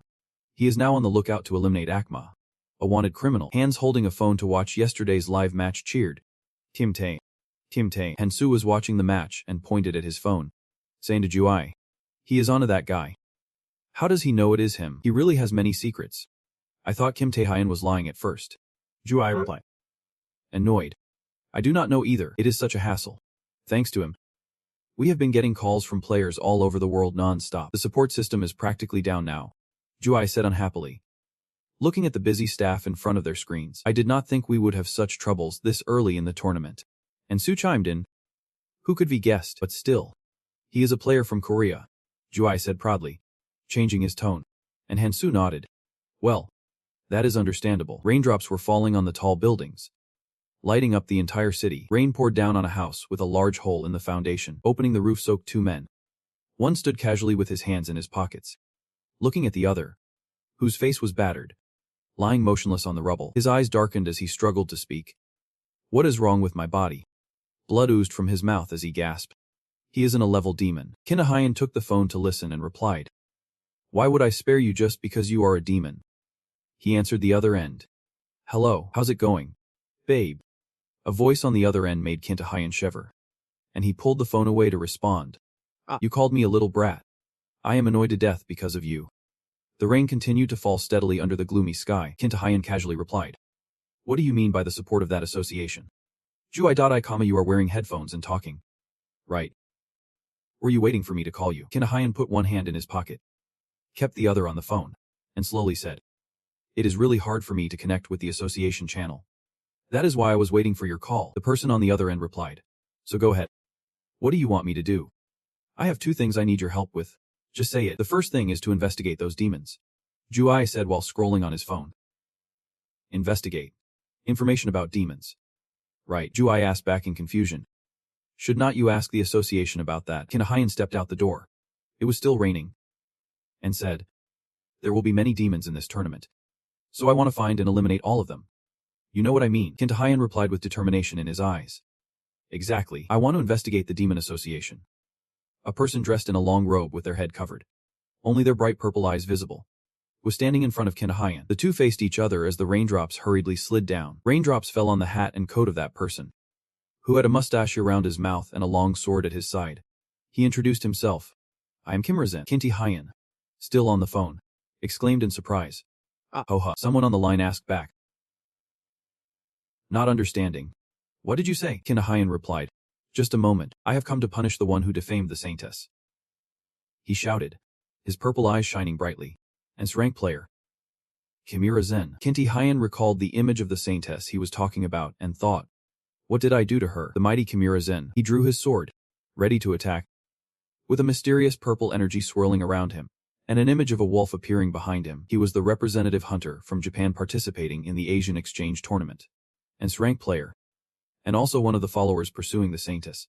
Behind him was Sutara, staring at him with a strange smile. If Nakata Shinji's national treasure swordsmanship is characterized by smooth, delicate strokes with a touch of excess, each sharp blade carrying pure white energy, then Kimura Zen's swordsmanship is that of a true hero, with the blade exuding fierce purple power, focused on crushing, smashing, and destroying the opponent. But no matter how powerful the sword techniques are, he poured all his strength into the sword and shouted loudly, preparing to strike. Each strike carried powerful energy that continuously attacked Kim Tae-hyun, but he deftly dodged them. It is pointless if you can't touch your opponent. Kim Tae-hyun dodged the attack while still on the phone, anxiously shouting into the receiver.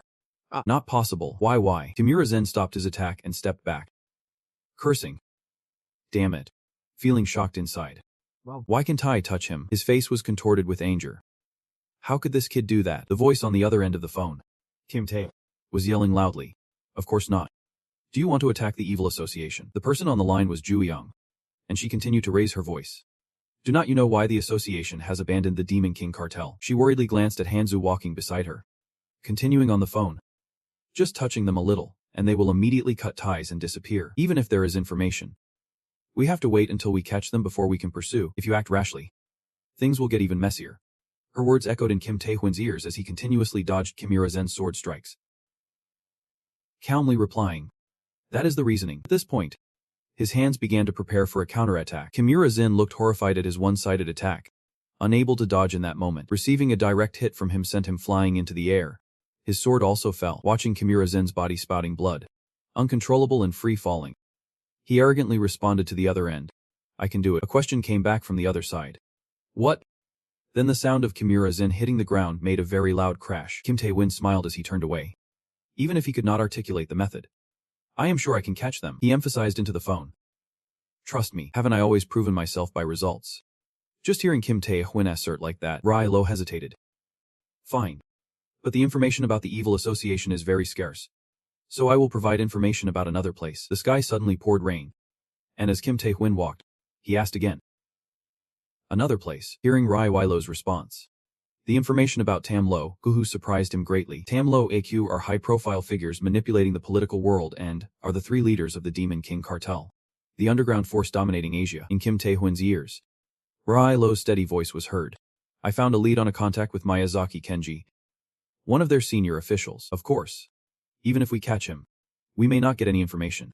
And if we are careless, we might face even more enemies in the aftermath. After explaining everything, Rai Lo asked, what do you think? The corner of Kim Tae-hyun's mouth curled up in a smile. Tam Lo, while not as good as the evil association, is still not bad. Thinking that, he quickly responded to her. Okay. Then I will handle them first. Ra, receiving his affirmative answer, was a bit helpless. Fine. As for your additional request, I will consider it. Kim Tae-hyun said thank you, and she took the opportunity to ask for more benefits. Treat me to a meal for that, thank you. He readily agreed. Wait until the match is over, because I am turning around to talk, and I did not notice Kimura Zen struggling to get up. He tried to steady himself and stand up, gripping the sword tightly, holding back a shout. Hearing that, Kim Tae-hyun tilted his head and glanced at him. Even though Kimura Zen was covered in injuries and bleeding from his head, he still tried to gather strength and said, are you really going to ignore me until the end? Kim Tae-hyun innocently replied. I am not ignoring you. Kimura Zen unleashed an overwhelming force, asserting, if you are not serious, I will blow this whole area up. Kim Tae-hyun turned to face him, repeating his explanation. I already said I am not ignoring you. Kimura-zen ignored his explanation and continued. First, I will make you experience the feeling of your senses being disrupted. Saying that, he raised his sword and shouted. Sight, hearing, smell, touch, and circles of power representing each sense appeared around him. With a powerful shout, he charged straight at Kim Tae-hwin, unleashing his terrifying strength. Kim Tae-hwin stood still with his hands in his pockets, casually saying, I really tried to hold back from fighting. Looked directly at him, his eyes radiating a terrifying pressure. Don't you know that fighting among contestants is prohibited? Then, he sighed, realizing there was no other way, and Kimura-zen felt an enormous energy that terrified him. Kim Tae-hwin smiled and said, I will play with you seriously then. As his body turned red and a skull warrior appeared behind him, looking extremely frightening, Kimura-zen was paralyzed by the overwhelming presence in front of him, unable to move, his throat only able to emit a weak sound. He suddenly screamed in terror, followed by an eerie silence. On the other side, there were two people, a man and a woman, Shinji Nakata and Sodora, walking down the quiet hallway. The man announced to the woman, Kimura-zen has lost. He continued, to avoid any misunderstandings.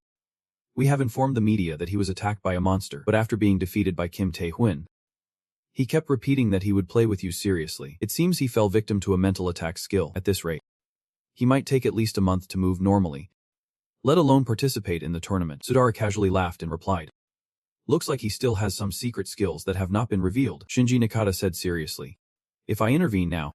His words were interrupted by Sutara's loud laugh as she playfully hit him. Just kidding. If even a ghost sword loses, the score of the tournament will be affected. Her touch made him blush, and he awkwardly replied, yeah. Sudara gently said, don't worry. It was expected that Kimura-zen would lose. She pointed to the tightly closed iron door in front of them. We have already prepared a new bait. The door was tightly locked, and inside was dark and cold. The walls were cracked and covered in moss. With a creak, the door opened slightly, letting in a bit of light to illuminate the room. Sutara pushed the door open with a smile and stepped inside, closely followed by Nakata. The two looked at the man who was handcuffed to the wall, covered in wounds, wearing only tattered pants. His head was bowed. A few strands of hair fell down, covering part of his face, leaving everyone unsure if he was alive or dead. Perhaps hearing the noise, the man looked up, revealing his haggard face, struggling to confirm. Ayoshi Kawashutara. She did not answer him but called out his name. Izaka Reihai. It is time for you to work for us. In the abyss, in some nameless place. Suddenly many explosions occurred on the barren land of rock and dirt. A wave of power surged through, creating ripples on the ground, causing the surrounding rocks to shatter. At that moment, a girl with messy hair, holding a stick in both hands, was being pushed back to shield her teammates. This girl with messy hair is Ligaya, an S-level player from the Philippines. She gasped for breath and questioned. Wow. She shouted, why do you want to kill us? Ahead appeared a figure casually walking out from the dust cloud. Looking over at them was the attacker. Ligaya urgently said, with your strength, even without doing these cowardly things, you could still get to number 1. Hello. Sin-chan. The old man acted as if he did not care about Ligaya, scratching his ear and arrogantly stepping forward. He was regarded as a chaotic force. Hello. Sin-chan. A national treasure player from China. The attacker laughed self-satisfied. Do you think I want to play with cowards like you? It is just that our old chairman has a little request. Ligaya and her teammates could not help but wonder. What in their hearts? Both thought. Is it really the president of the Chinese Player Association, who ordered the assassination of a contestant from another country? Ligaya anxiously stared at the old man. No way. Do they really want to start a war? Thinking this, she told her teammate to run. Her teammate was taken aback by this decision and hesitated a bit, but Ligaya stood protectively in front of her teammate, urging her to run and inform everyone. Her eyes were filled with determination as she looked ahead. I will stop this monster. Hoping her teammate would grow up. At that moment, Trying Tenon charged straight at her with all his strength, and she quickly raised her hands to prepare for battle. Dust filled the air, and the ground now bore deep cuts that were impossible to see the bottom of. Ligaya lay motionless among the rubble, her glasses shattered, her body covered in wounds, her eyes wide with panic. She must be dead. Next to her was Trine Ten's curse. Damn it. They should have let Mun Mine handle those kids from Singapore instead. He looked at the body of the teammate who was supposed to go inform everyone, now lying there unblinking, and said flatly, so who is next? Oh right. South Korea. It is that Kim Tae-hwin's turn now. On the screen, the information board for the signal competition was being shown. The host introduced. The Asian signal competition lasts a week. The results of the first day have been announced. South Korea, the first country to score, is still leading, and right after that was a fierce chase between China and Japan. The representative teams will directly broadcast the process of searching for and eliminating the demon, or broadcast an edited version of the footage. The images are still being shown on the big screen of a tall building, and people below are buzzing with excitement about the news. South Korea. I can't believe it. What are Japan and China, countries with national treasures, doing? I heard that Kimura Zeng from Japan was injured by a monster and had to drop out. The Singapore players were found in a distorted state, while the Philippines team has completely disappeared after entering the abyss to eliminate the monster. Everyone is in a panic. What is going on? One thing's for sure. This Asian friendship tournament is anything but normal. At a high-rise hotel, the voice of the announcer resonates. The organizers of the Asian friendship tournament have set up a team to investigate the murder of the Singapore player and the disappearance of the Philippines player. Kim Tae-hyun sits on the hotel bed, staring intently at his phone. Last time, things did not start until the third day. But has it already begun this time? If this event is like last time, then the culprits must be the national treasure players from China. Images of the Chinese players flash through his mind. The reason could be to showcase personal strength or eliminate rivals. But the main reason is definitely the ambition of that guy, the leader of the Chinese national treasure players. Kim Tae-hyun smirks. Both that female and those jerks won't let me be at ease. With no other choice, I have to act faster. Before he could finish his sentence, there was a noise from the door. He jumped in alert. Who could it be at this hour? As he thought, his body changed, and he asked, "Who's it?" A voice replied from outside. "Me." Kim Tae. His gaze was sharp, as if he wanted to see through the door. Jang Jin-soo was outside knocking on the door, and his answer surprised Kim Tae-hyun. Jin-soo slowly explained. "The association informed me that you were here. Come in. I have something to talk about." His face was tense. He wondered. Jin-soo? Birds spread their wings. The atmosphere felt heavy around the two. Suddenly, Jang Jin-soo raised his voice to question him. "What are you doing?" Everything was going smoothly, and yet you acted recklessly at the opening ceremony. You went off script, ignoring all the initial strategies. Why did you do that? He pointed a finger at him. Do you think this is an action for the team? Kim Tae-hyun frowned, recalling someone from the past who had said the same thing to him. Without waiting for him to respond, Jang Jin-soo continued to criticize. "Anyway, you have disappointed me a lot. I am also responsible for eliminating that evil mama. Why did you act on your own?" At this moment, Kim Tae-hyun finally spoke. "Earlier, I was attacked by Kimura, a player from Japan." "What?"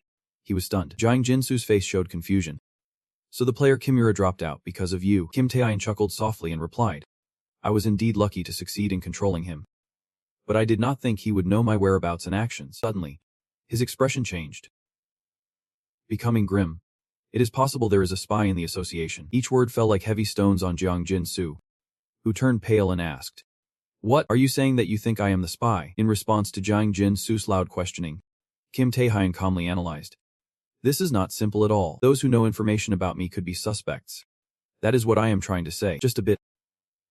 He continued. "Since I learned that the demon disguised as a player is around, I plan to act alone. Furthermore, many players have gone missing. They did not die because of monsters. Clearly, many other players have targeted them, and those responsible are all national-level players." In front of Jang Jin-soo's increasingly tense face, Kim Tae-hyun continued calmly. "Thus in this situation, there are too many national-level players as opponents. Acting together will only expose everything and won't be effective at all." Amid Jang Jin-soo's dissatisfied grunt, he raised his hand to assert. "Therefore I will temporarily act alone. I think this strategy is still fine and does not need any changes." Jang Jin-soo exclaimed in panic. "How can you do that?" Ignoring his questioning, Kim Tae-hyun bid farewell. "All right. I have said what I needed to say. I am leaving now." Wait. I am not done talking yet." Ignoring his calls, he waved his hand and said, "See you." Watching Kim Tae-hyun's back, Jang Jin-soo shouted after him. Wait. The sound of the door closing echoed. Jang Jin-soo gaped, his face contorted, gritting his teeth as if he wanted to devour that departing back. Then he yelled, "Damn it." Jang Jin-soo clenched his fist, his face angry, red light flickering around him. In his fear, he yelled, "He just became a player, and he dares to look down on others like this. Just wait. I will make you pay." Watching everything from above, with purple lights swirling around, Kim Tae-hyun calmly thought, "So Jang Jin-soo is the spy in the association. In my last life, I did not know who the spy was, but after Kimura Zin attacked me, I knew there was a spy here." In Jang Jin-soo's anger and his curses, I thought, "Therefore I can trust anyone at all." Picking up my phone to check, I continued my line of thought. It is best in this situation to take them all out first. Preemptive strikes are necessary. Holding the phone, a notification suddenly appeared. Yu Haiyang proposed 4-action plan. Kim Tae-hyun sighed. Oh boy. What now? At the Midoriya store. The server's voice rang out. Here's the food you ordered, taking it with his hands. Kim Tae-hyun said thank you as he walked to find a seat. The constant noise around him called out orders to him. Give me some more fries. And another fish. Kim Tae-hyun frowned slightly, looking at the two nearby who were urging him. Hurry up. A thought flashed in his mind. These two are Kenji's henchmen. So this is what Ju Haiyang mentioned. I did not think they were just students. That bag must contain something illegal. I just need to follow them to find Kenji's location. Suddenly, a voice interrupted his train of thought. Hey. You are still as cautious as before. Kim Tae-hyun turned his head to look at the person next to him, his face puzzled. Before he could ask, the voice continued. It has been a while since I last saw you. Kim Tae. He was taken aback, crunching on the fries in his hand. The man asked, You remember me? Right. A name flashed in Kim Tae-hyun's memory. Azaka Ryohei. I thought he was in prison after the auction house incident. Why is he here now? Sensing his confusion, Azaka Ryohei explained. Do not worry. I am not here to fight at all. Alright. If you have something to say, just say it. He let out a gleeful laugh. Take it easy. Do not run. In this situation, you are no better off than I am, right? Saying that, he punched the glass, shocking Kim Tae-hyun. Instantly, the surroundings became noisy with discussions. What is happening? A fight. Isn't that Azaka Ryohei over there? He got released. Right, another person exclaimed in surprise. And that is Kim Tae-hyun, the Korean player. Is he here to deal with us? Everyone became chaotic, and Kim Tae-hyun's face grew tense, calculating in his mind. Damn it. They have run away. The only option is to take them all down. Then, a loud laugh rang out. Even though I am not here to fight you. Saying this, he paused. Streams of metallic light surrounded Azaka Ryohei. His eyes turned fierce. The lights immediately shot out to attack those trying to escape. Each sound of pain echoed. In an instant, one by one fell to the ground in Kim Tae-hyun's shock. With just one move, he took them all down. He is much stronger than back at the auction house. Adjusting his hat, Azaka Ryohei smirked. You are definitely looking for the Miyazaki leader. Right, alright. Then give me some time to act. You won't regret listening to me. Just as he finished speaking, a chain shot out, tightly binding Azaka Ryohei. The other end of the chain was in Kim Tae-hyun's hand. At this point, he finally spoke. Alright. If you are confident, then that is fine. But I will help you a bit. His face suddenly took on a sinister expression. You said you could do it. That is good. But if you mess things up for me, you are dead for sure. Azaka Ryohei laughed loudly. You and I really have nothing nice to say to each other. But you think you can control me like before? You are mistaken. The golden lights flashed once again, but were immediately extinguished. He was horrified. Dark red glows began to envelop him. What the hell? I can't escape. This jerk Kim Tae-hyun. He has gotten much stronger. In contrast to Azaka Ryohei's panic, Kim Tae-hyun calmly held up 5 fingers. Counting down. 50 seconds. At this moment, Azaka Ryohei was even more anxious. He shouted loudly, I am telling you. No matter how strong you are, you can't do anything to that jerk Kenji. Got it, he continued to yell. Those who ran ahead are just bait. If you keep chasing after them, you will just run into a trap and accomplish nothing. Faced with Azaka Ryohei's outburst, Kim Tae-hyun remained calm, coldly uttering 3 words. 30 seconds left at this point. Azaka Ryohei was truly panicking, rushing to shout, I am different. I have made deals with demons. I know how to deal with them. You need to trust me. Okay. With this deal, I won't let you down. He nonchalantly raised one finger. Now it seemed he was completely crumbling, sweat dripping down his face. Azaka Ryohei yelled, Your target is them. I will eliminate all those bastards along with Kenji. Is that what you wanted? Speak up. Why are not you saying anything? Give me some time. What you need is to trust me. Kim Tae-hyun's raised hand completely folded down, and the space immediately echoed with Azaka Ryohei's painful cries. His face was twisted. His whole body recoiled. The red lights wrapped tightly around him. He shouted desperately, Help! Help! Witnessing that pain, Kim Tae-hyun remained indifferent. You think you can do anything by yourself? I think your suggestion is absolutely wonderful. But why would someone who is against me want to help me? Lying on the ground looking up at that arrogant guy, Azaka Ryohei gritted his teeth. That is, without waiting for him to finish, Kim Tae-hyun interrupted his argument. Just tell me. What do you really want? Tell me who is behind you. Scene shifts to an abandoned house. Inside, people with tense faces were running in all directions. Screams echoed. Help!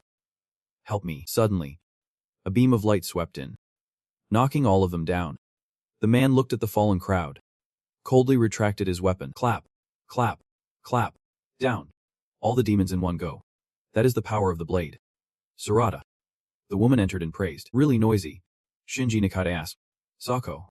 What about Izaka Ryohei? He continued. He was once defeated by Kinta Heian. Compared to him, I have heard recently that Kinta Heian has reached the national level. Even if Ryohei is much stronger than the saint's skills, he still can't defeat Kinta Heian. In return, he will have to face the consequences of the Awakener's Oath. The condition for him to gain power is to bring Kinta Heian before the saintess. So from now on, I will take care of things myself. No need to wait for Shinji Nakata to finish speaking. Sarada chuckled. No need to worry like that. Losing in February is not important. Your words surprised Shinji Nakata. Let out a sound without stopping. Sarada explained. According to my sources, Kinta Heian's current target is the water chicken, the 3 water chickens from Asia. He exclaimed. I have also shared this information with the water chicken side, and Izaka Ryohei used to have a close relationship with Akuma. He also has to Miyazaki Kenji, one of the leaders of the 3 water chickens. Sarada continued with his hands clasped. Surely, when he realizes he can't defeat Kinta Heian alone, he will invite Kinta Heian to join forces with Miyazaki to deal with it. Of course, even if he does that, it may not be easy. As I have said before, he is very suspicious, but that is why we need information. He widened his eyes at Sarada's words. From fighting style, ideology, to resistance ability, personality, and even potential strength. So no matter how Izaka Ryohei ends up, she said while slowly raising her hand to touch Shinji Nakata's face, we just need to gather information from his corpse. Right. After all, he has no other choice. In an old apartment, a group of men and women gathered inside. At the center sat a man with a stern face. Damn it. You are late. The leader of the 3 water chickens, Mayek Kenji, shouted at the newcomer. Izaka Ryohei, pausing for a moment, he asked. But where's that kid of yours? You said you would bring Kim Tae-Heian here. Izaka Ryohei, standing in the dark corner since the beginning, finally spoke up. This world is a place where the strong prey on the weak. His words left everyone present stunned. He continued. The strong crush the weak, and the weak get crushed. That is how this world operates. Under Miyazaki's gaze, Izaka Ryohei bluntly declared. Miyazaki Kenji, let me warn you about this. His face mixed with sweat and tears. If you want to live, you have to do what I say. Seemingly guessing something, Miyazaki Kenji exclaimed in shock. Could it be? Boom. The sound echoed. Pieces of cement began to crumble and fall straight down. The figure of a young man appeared from the hole in the center stage. Miyazaki Kenji and his subordinates looked up in surprise, raising a hand. A huge hand was formed. The monster created by Kim Tae-Heian slammed down on those below, causing them to collapse to the ground. Sounds of pain began to echo throughout the corners of the room. At this moment, Kim Tae-Heian softly said, That is right. To survive, you have to listen to the strongest. Right. You tongue chopper. So if that is the case, who is Miyazaki Kenji? He asked from above. Looking down, I do not know when Miyazaki took out the sword, gripping it tightly in his hand. He looked at Kim Tae-Heian, who seemed enormous. Is this kid really so confident just because of a surprise attack? It is that guy. In Kim Tae-Heian's questioning tone, Miyazaki-kun's gaze turned ferocious. With a clenched fist, he gritted out, Kenji, I will kill you. As red streams of light glimmered in his eyes, gradually surrounding him. Boom. A space erupted violently. Debris flying everywhere. Izaka Ryo was sitting on the ground, staring at the explosion over there, his face scrunched up. He thought, Kim Tae. Looking at the guy struggling on the ground, Kim Tae-Heian calmly complimented. Your plan is quite interesting. Izaka Ryo, trembling all over, whispered. The covenant with the saintess and the awakened. Now I finally understand why you appeared before me, he thought. Hypnosis. Is that a skill related to the nervous system? When did he gain this power? All right. I will play with you. Suddenly a response came that surprised Izaka Ryo. What are you plotting? Kim Tae-Heian leisurely exposed the opponent's scheme. You are planning to team up with Miyazaki Kenji to deal with me. Are not you? So you want to lead me to Miyazaki Kenji. Right, but instead of siding with Miyazaki Kenji and the goddess, you need to stand with me. Shut up. Izaka Ryo shouted angrily. Even if you beat me, do you think I will help you? Then he panicked. If I do that, I will be eliminated by the goddess and the demon sword. Stark contrast to the panic. Kim Tae-Heian calmly held a potato chip, savoring it. Yeah. If you do not help me, I will wipe you out. But do not worry, I won't care about your life or death. But I will give you a chance, Izaka Ryo suspiciously asked. A chance. Standing up straight, he threw the potato chip in front of him. Kim Tae-Heian explained. While this battle is going on, then I will help you escape from the goddess and the demon sword. But hearing something ridiculous, Izakarayo burst out laughing and questioned him. Do you even know what you are saying? The opponent is a national-level threat and the Demon Sword, a wicked organization. Do you think you can defeat those monsters? Sure. Kim Tae-hyun smirked, flashing a confident smile in Izakarayo's terrified eyes. He whispered 2 words. That is right. Like a pink lightning bolt passing through his heart, returning to reality. In front of Izakarayo now lay the Demon Sword members scattered on the ground. With Kim Tae-hyun lifting Miyazaki Kenji by the collar, lying on the ground, he watched the unfolding scene. Understanding better than anyone how strong one must be to take down a high-level player group single-handedly, drops of sweat rolled down his face. Izakarayo laughed nervously, thinking to himself, monster. On the other side, a red beam of light wrapped around Kim Tae-hyun's arm with one large hand. He grabbed Miyazaki's face. Struggling to say, his eyes widened, each sound a wheeze escaping his throat. Kim Tae-hyun's left eye had turned red at some point. He asked the person in his grip, is the gate to the chickenpox opening? Somewhere in the depths at the lair of Tetsu belonging to the chickenpox, a door was intricately carved. Just looking at it was enough to see how carefully this place was constructed, but inside, corpses lay sprawled on the floor. Bright red blood splattered everywhere. Why did you call me to this dark place? A man sitting high up asked the one kneeling below him respectfully. At this moment, the tension continued to rise with insults. Saying some meaningless words like I will smash your head, just like I did with your underlings. Tetsu. As soon as the other spoke, he trembled in response. He looked up with a gloomy face. I just want to offer a legendary item in the sessrank keep. The Tetsu explained to the one above, looking a bit surprised. The tension asked back. What? Currently, for security reasons, that item is being stored abroad, but recently, the chickenpox received a legendary item and wanted to offer it in the sessrank keep. He made a request. However, before that, please handle someone who is targeting my head. That sounds interesting. The tension sat up straight, wearing a smile that was hard to tell if it was happy or threatening to the subordinate in front of him. So a member of the chickenpox like you is afraid of someone. I am more interested in this than that item. Still, I ask it, who's it? What is that person's name? Boom. A loud noise caused those kneeling below to sit up straight in panic. Sound did not stop, growing closer, making Isu more alert. Outside, the guards were making painful sounds. Suddenly, the door shattered. Wooden pieces flew everywhere. A foot and an arm charged in simultaneously. In the chaos, Kim Tae-hyun and Izakarayo rushed to confront Tetsu in the tension.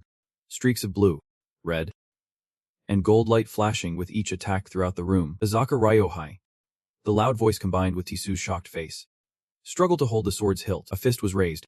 Izakarayo shouted loudly. Damn it. We have to win at all costs.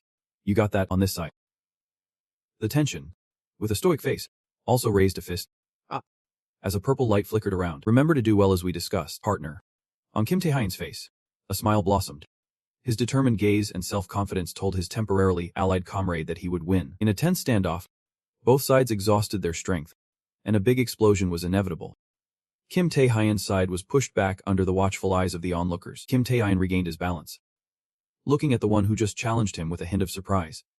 Thinking to himself, this is truly beyond what I expected. I did not think there would be a player with national-level strength from China. Cheng Zhen was present at this moment, and at the same time, the opponent revealed himself, exuding an oppressive and dangerous aura. Cheng Zhen approached with a victorious and confident smile, sizing up Kim Tae-hyun and said, the one that Tetsu fears is just a kid. Whatever you say, you are lucky today. Kid. Cheng Zhen continued with an arrogant tone. I will gently lead you to a painless death. Kim Tae. Izakarayo. Are you worried? A question he did not expect an answer to. Why is Cheng Zhen here? Kim Tae-hyun replied. He belongs to the Sanshuidu faction. But Kim Tae-hyun questioned him. But you must know the answer already. Right. Cheng Zhen appeared slightly taken aback.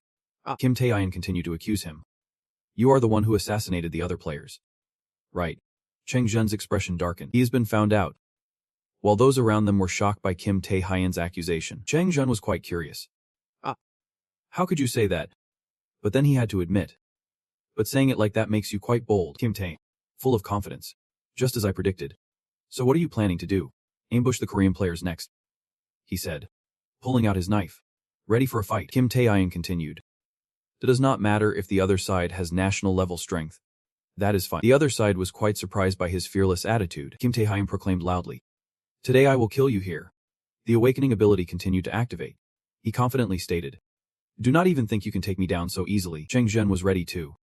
He instantly activated his awakening ability and charged into battle, not holding back, Truly a kid who does not know his limits. The battle between Kim Tae-hyun and Cheng Zhen erupted. Evenly matched. Shaking the space. At the same time, Tetsu witnessed them charging at each other. Planning to take this opportunity to escape, his subordinate was also thinking along those lines and reminded him. But at this moment, you should leave. Tetsu did not hesitate and said immediately. Alright, let us go quickly. They were in a hurry to leave when suddenly a loud shout rang out. Azaka Ryohei had arrived. Clearing out the roguish crowd in his way, he arrogantly looked at Tetsu, who was trying to sneak away and said, You can escape so hurriedly. Can you? The two people were clearly surprised. Shouting. Azaka Ryohei, you are confident. Do you think your troops will lose? That is why you are running away? Right. With a proud voice, Azaka Ryohei continued. What you are worried about might be right. Because your opponent is Kim Tae-hyun. Well, I will face you guys. Before he could show off for even 30 seconds. A force from Kim Tae-hyun shot toward the group trying to run away. And Azaka Ryohei also got caught in the crossfire. Losing balance, Kim Tae, not letting his guard down while fighting against his opponent, shouted at those cowardly people. You evil bastards better watch out. Azaka Ryohei lamented. I am talking here. And Kim Tae-hyun is stealing my script. His opponent did not let Kim Tae-hyun relax for too long. Challenging him. You think you can stand against me? Good. Kim Tae-hyun responded. The fight between the two continued, with his opponent reminding him not to underestimate them. Along with that, a warning strike sent rocks flying. Kim Tae-hyun quickly jumped up to dodge it. He looked at the opponent across from him showing off their strength and sighed. What a chaotic force. His opponent threw a large rock at Kim Tae-hyun. He took a defensive stance and recalled that his opponent favored physical strength, often taking down other players and monsters barehanded. A strike from Kim Tae-hyun shattered the large rock into hundreds of pieces. He continued to analyze his opponent, realizing that they had more than just raw power. As Kim Tae-hyun charged through the debris, they also had a skill that dealt extremely powerful damage and was hard to avoid, which was a dark skill. Kim Tae-hyun suddenly realized something. Feeling shocked and stunned, it was the Scythe of Death. And in that same train of thought, his opponent actually executed a Scythe of Death aimed straight at Kim Tae-hyun. He gave him the smile of someone wielding Death's scythe, saying, To let you witness this skill of mine. Even death would be worth it. The Scythe of Death rushed towards Kim Tae-hyun at lightning speed. It was a skill with powerful area damage, capable of inflicting adverse effects on opponents. However, to execute this skill, the user would need a large amount of mana, meaning that most of his opponent's mana was used up in this Scythe of Death. Kim Tae-hyun secretly sighed, knowing that his opponent had unleashed this skill to go all in against him. The attack from the Scythe of Death was indeed terrifying, causing a massive explosion on top of the tower that shook the entire space. The tower exploded, sending rocks flying along with fire and dust, obscuring everything. Kim Tae-hyun and his opponent were both thrown out of the tower. Each strike from his opponent came down hard. The force was not small at all, but Kim Tae-hyun fought back fiercely, showing no weakness. Wherever his opponent struck, Kim Tae-hyun parried it. Kim Tae-hyun remained alert, wielding two daggers, slashing back at his opponent. A clang sounded along with a splash of water on the blade. Kim Tae-hyun also realized this. Thinking to himself that his weapon had clashed with the Scythe of Death, his opponent relied on his strength, laughing defiantly and asking, What is wrong? You said you wanted to kill me. A fatal scythe strike came at him again. This time, Kim Tae-hyun had to use both swords to block it. But this is not good. If it keeps going like this, the sword will break. The sword got buried deeper when it was hit by the scythe of the challenger. Kim Tae-hyun had to take a risk. The chain shot out, wrapping around the challenger. If that happens, the challenger would not react in time. Meanwhile, the chain tightened around him. Kim Tae-hyun secretly devised a plan. I will stun him first. The stun transferred through the chain, affecting the challenger. Just when it seemed Kim Tae-hyun had successfully stunned him, a familiar laugh rang out. Haha. It really is the poet's job, causing Kim Tae-hyun to panic and react. The challenger was unfazed and said, You think that could take me down? The challenger broke the chain, launched a deadly scythe strike, saying, I am a national level player with lots of battle experience. With that, the scythe swung down, slicing through Kim Tae-hyun. Everything happened too fast. He could not react in time. A slash cut through Kim Tae-hyun with immense power, and with that, the challenger departed from the fight. The battle seemed to have ended. The space was quiet again. Amidst the ruins, Tetsu stood atop the tower now in shambles. Witnessing the brutal battle that just took place, he was doubtful. So the battle has ended. But then he was certain. Kim Tae, a promising player from Korea, stood no chance against the challenger. At the same time, one of his subordinates rushed to report. Sir, we have captured Azaka Ryohei. What should we do next? Tetsu turned back, ordering them. All right. Just keep him locked up for now. Azaka Ryohei was defeated. held tightly by the subordinates, forced to kneel. Tetsu continued. We will use him as a hostage. He has value to exploit. Izakara Ryohei could not help but be furious. Damn. You bastards. Tetsu still had many unanswered questions.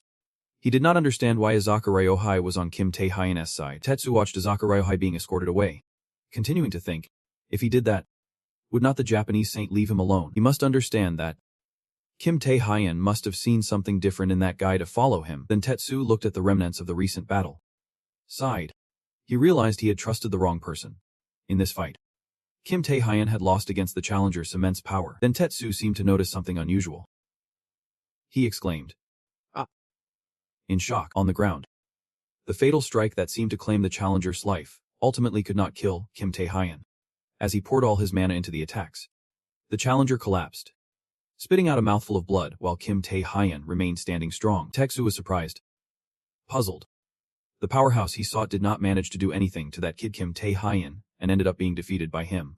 He could only exclaim, what a disgrace. Challenger, the situation turned against him. He could not understand it, but he had no strength left to speak. He doubted. Why did I fall? Another mouthful of blood spat out. Clearly, he had been dealt a heavy blow by Kim Tae-hyen. He recalled just a moment ago. After striking at Kim Tae-hyen, the power from his sword had erupted. But that was all. He was still completely pressed down, evidenced by Kim Tae-hyen's sword being chipped. But right now, he was furious. Everything was chaotic.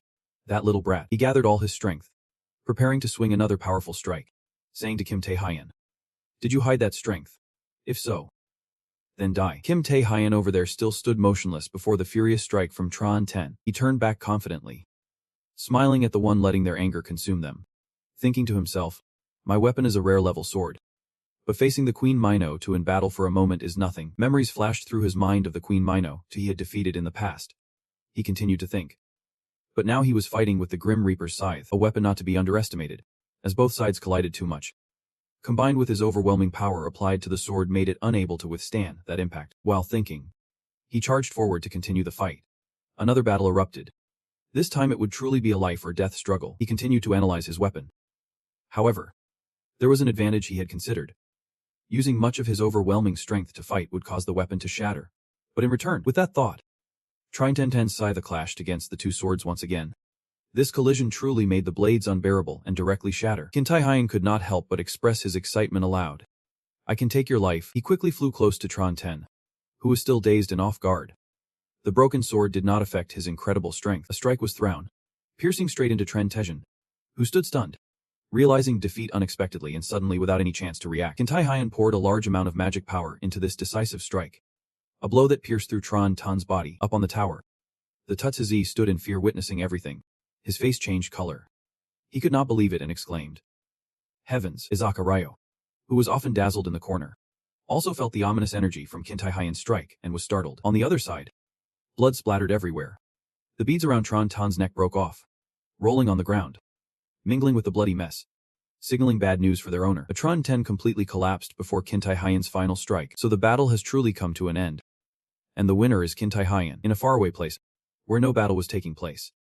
Bichingjing and Thien Van were in a hotel room with a view of the entire city, enjoying the rain together with wine and discussing the battle. Bichingjing exclaimed. So Trungarn 10 has shown up. What a hassle. She lay in Thaiman's arms, sighing. I heard Takshu asked him in exchange for a rare level weapon. What are you going to do now? Sir Thoyam. The man is quite relieved about Trine Tan. Alright. Since Trine Tan has taken action, the opponent won't survive. He is a national level player from China with incredible speed. He continues to hold the beauty in his arms and says, after all, Trine Tan has a lot of battle experience. That kid does not stand a chance against him.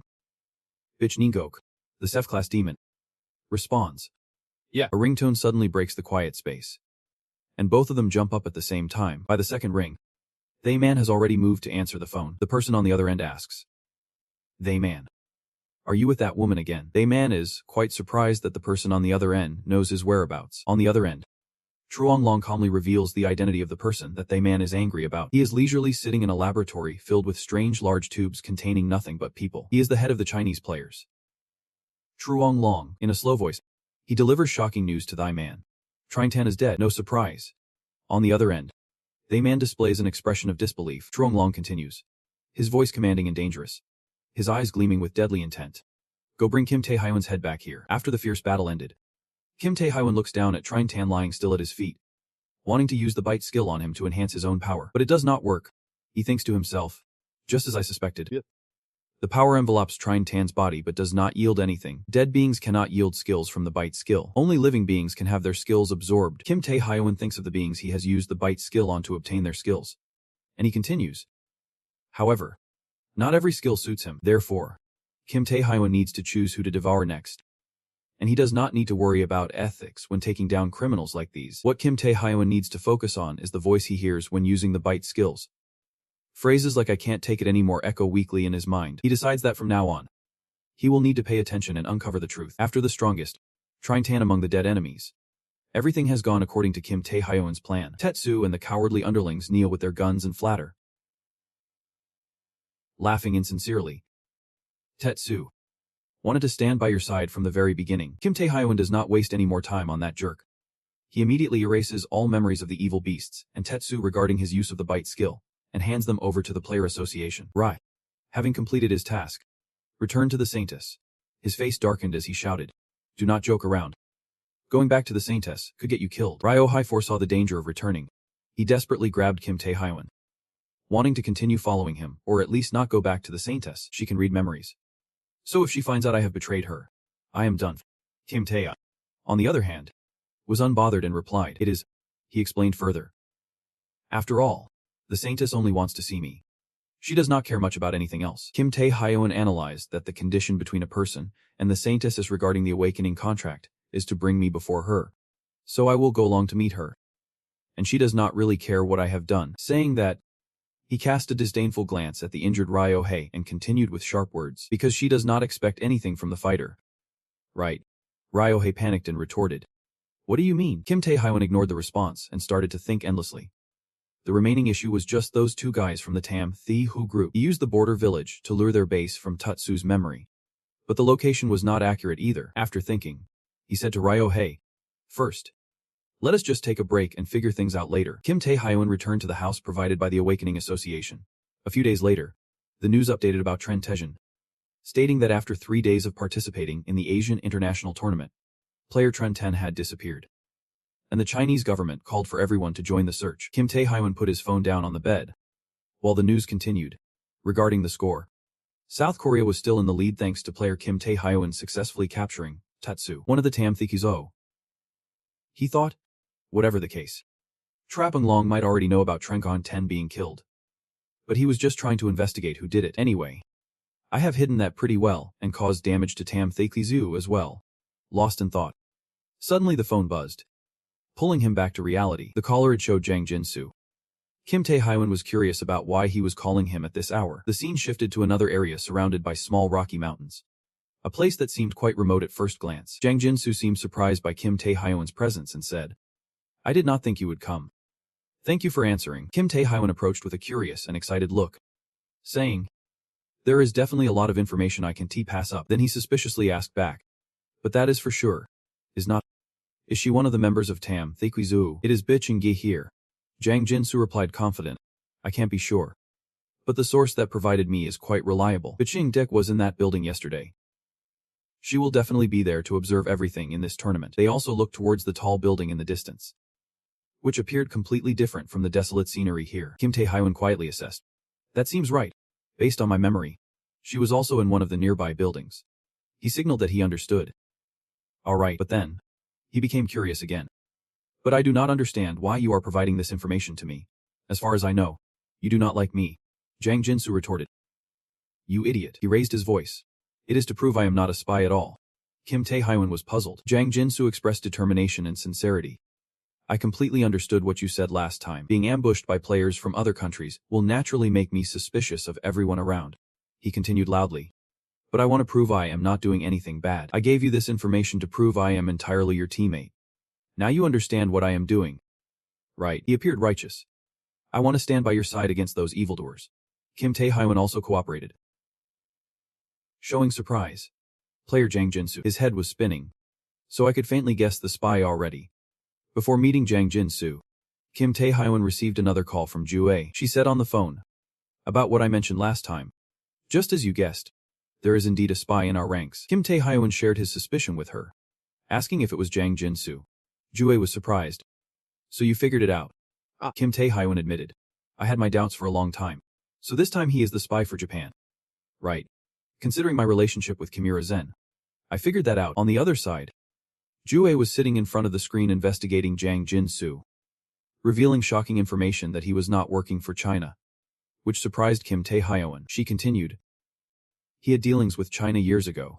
But after all, he is just a gambling addict. He might have owed a lot of money while playing there. Kim Tae-hyun asked back. So he works for all of China. How did Kimura Zen know my exact location? Jue immediately replied. Besides him, there must be another spy. Kim Tae-hyun fell into deep thought. So there are two spies. What kind of association manages people so tightly? Jue noticed the other side was worried. So she reassured him. But you do not need to worry too much. The committee will have its own ways to respond in this situation. Kim Tae-hyun replied. All right. I have the next plan. Jue. If there is anything, just let me know later. Jue suddenly realized what he was planning, asking. What do you mean? The conversation is over now. Kim Tae-hyun considered. There are two reasons to note. If Jang Ji-soo gets arrested for espionage, then the second one will definitely not show up. Furthermore, knowing that Jang Ji-soo is a spy, back to reality, he was planning to use Jang Ji-soo to trap the other spy. Meanwhile, and Jang Ji-soo was still acting, coming close to him and saying, even knowing there is a trap in there, but there are probably many traps. Saying that, he patted his chest confidently. But do not worry. I have calculated it. I will show you the easiest entrance in there. Meanwhile, he was secretly laughing to himself. Thinking that Kim Tae-hyun had fallen into the clumsy trap he set up, he said, if you fall into this clumsy trap, it is just your bad luck. Do not blame me. Kim Tae. Inside, there is not just the Jade, but also the smart strategist, the top player from China. But all his calculations fell apart when Kim Tae-hyun casually unleashed a shot at the building ahead. A powerful force directed at the building. Shooting it up, the building quickly turned into a pile of mixed bricks and stones. Kim Tae-hyun triumphantly boasted. It seems my strength has increased a lot after some training. He turned to blame him. What? Why did you do that? Kim Tae-hyun casually replied. No need to sneak in. There are definitely traps in there. You are confident and excited. Just go in there and fight. Yang Jin-soo is backing out. This could provoke public opposition. And from the wreckage, Kim Tae-hyun sees someone trapped. He immediately asks, was not that a Jade? Yang Jin-soo quickly intervenes. The Jade is buried in the rubble, battered and bloodied. But that does not stop her from dragging Yang Jin-soo down with her. You bastard. How dare you betray us? Yang? Don't forget. You are dead to me. Kim Tae-hyun watches the scene unfold. Just as he expected, he enjoys seeing Yang Jin-soo flinch beside him, not hesitating to add fuel to the fire. She says, what are you talking about, betrayal? Yang Jin-soo quickly denies any relationship. Shut up. You jerk. What nonsense are you saying? The Jade does not care much for Yang Jin-soo's words. She turns to attack Kim Tae-hyun. And Kim Tae-hyun, do not be so smug. Someone will take care of you. Kim Tae-hyun confidently asks a question he already knows the answer to, probably referring to Taimun, which surprises both of them. The two of them ask in unison. How did you know that person was here? Kim Tae-hyun is too lazy to respond to these two. Getting straight to the point. Where is that guy? You know he is here. So just tell me quickly. Yang Jin-soo tensely realizes. Not Jun. Did you know from the start that I was a pretty boy? Then he angrily raised his fist to hit Kim Tae-hyun. Even though there was no real threat, a rush of energy surged. Blood gushed from Yang Jin-soo's eyes, ears, mouth, and even his nose. The sharpness had arrived. Kim Tae-hyun also reacted. He seemed to be unaffected for now. Suddenly, a notification appeared in his mind. You have entered a state of confusion. Thanks to the mysterious power you managed to resist somewhat, but the senses and strength have diminished. Temporarily actions will be slowed down due to reduced vision, hearing, and weakened sensations. Along with the system notification, blood also began to flow from Kim Tae-hyun's eyes, ears, mouth, and even his limbs. He silently realized, is it the skill of that sharp-minded person? So many things have already diminished. He managed to block some of it, but all senses were affected. The sharp-minded person appeared behind him. His eyes gleamed with malice. An aura around him filled with dangerous pressure. He spoke in an annoyed tone. I did not think you would destroy the whole building like that. Kim Tae-hyun also suddenly realized his presence. Turning around to face him, the sharp-minded person continued. I am indeed very curious about the one who took down the whole team. Looking at you, your strength is not weak at all. Kim Tae-hyun did not hold back and challenged him. You are a bit interesting compared to the others. But to take you down and get what I want with your skills, I will just have to try harder. I want to hide my ambitions. Starting to activate my transformation. On the other side, Izaka Ryohei had truly returned to the side of the Japanese saint Shirata. Kneeling awkwardly before her, Shirata focused her energy, read his memories, and said with delight, "Haha. That memory of yours is quite interesting. That kid not only got stronger but also took down the new guy. You betrayed me and did not follow the agreement. So should I kill you?" Ryohei stuttered in response to Shirata's threatening words. Well, Saint smiled. She patted his head, leaning down to say, "Are you scared? As I do not care much about your life. Just bring Kintahai in here. If things keep going according to his plan, it would not be good." Saying that, she tightened her grip a bit. Ryohei's face was filled with fear. She continued, "It seems like he is aiming for the 3 beans. Right?" Ryohei anxiously replied. Sarada's eyes gleamed with deadly curiosity. "Then I will go meet him myself." The scene shifted to the past. Longjiang gathered the national-level players from China. He laughed menacingly and presented 3 goals. Raising 3 fingers to signify the 3 targets. 1. The scene. To win the Asian Championship. 2. To weaken other associations by defeating their key members. And 3. Achieving these 2 goals will prove that our Chinese player association is the strongest in all of Asia. His eyes glinted with malice as he used it to monopolize all dungeon and magic stone deals. So feel free to kill, torture, or use any necessary means, while I will take care of the aftermath. He had no hesitation in making elaborate plans to achieve his ambitions. On the opposite side, 3 national-level players from China listened in silence as he finished outlining his plan. The new guy did not seem surprised by the way this association leader operated. He appeared excited. "Cool. As long as I get to fight strong opponents, I do not care." Lanfeng did not object either. "As long as it succeeds, I think it is fine." Meanwhile, They Min still felt quite dissatisfied, thinking to himself, "They have all lost their minds." But that has nothing to do with him. He had also dealt with anyone who got in the way to maintain his secret relationship with Beeching Dekef of the 3 beans. That was what he cared about right now. To say, he was as crazy as they were, and this time, when Long Dong called him before, ordering him to bring Kim Tae-hyen's head. Or else, he said the class would be on alert. And he understood that himself. But along with that, Bichin Guek was also seductive, asking him to help. The kid who was tracking Kim Tae-hyen was following us. If the Thoi Memanen could take action. That is why Thai Menang was here. To eliminate Kim Tae-hyen. He charged forward, thinking it would be his turn soon. Kim Tae, however, he seemed to have underestimated his opponent this time. Not far away, Kim Tae-hyen was not afraid of Thai Men's terrifying power. He also showed no signs of backing down, displaying a large fiery dragon. The awakening of a beast. Seeing Kim Tae-hyen's awakening, Thai Men was startled. His emotionless world had no effect on Kim Tae-hyen. He had guessed Kim Tae-hyen would be on a national level after defeating the newcomers. But he wondered in shock. What kind of strange power was this? At this moment, the Uimanen confirmed that this was not the ordinary power of a national level player. It was as if he had surpassed human limits. Kim Tae-hyen radiated an overwhelming aura, saying, "The emotionless world falls. A power that nullifies all senses. It would be quite dangerous if I could not use bait." Kim Tae-hyen did not say much more. Wanting to get straight to the point, he smirked meaningfully. "Whatever." A high voice. He said he would use his skills well, then clenched his fist, signaling the fiery dragon to bite and swallow. The fiery dragon advanced toward Thai Menemen, the awakening escaping and enveloping him. The Menemen also felt danger approaching, but he could not react in time. Standing frozen, waiting for that awakening to swallow him and his abilities, a surge of power slammed into Thai Mimem. He felt crushed, left with no breath. Kim Tae-hyen's power was truly terrifying. A notification appeared.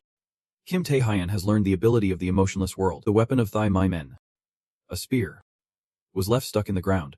Even though its owner was gone, Kim Tae-hyen walked over to pick it up, saying, "I do not have a weapon, but this will do." Swinging the weapon, Kim Tae-hyen exclaimed in delight. Just as expected from a national level player, he used all expensive weapons.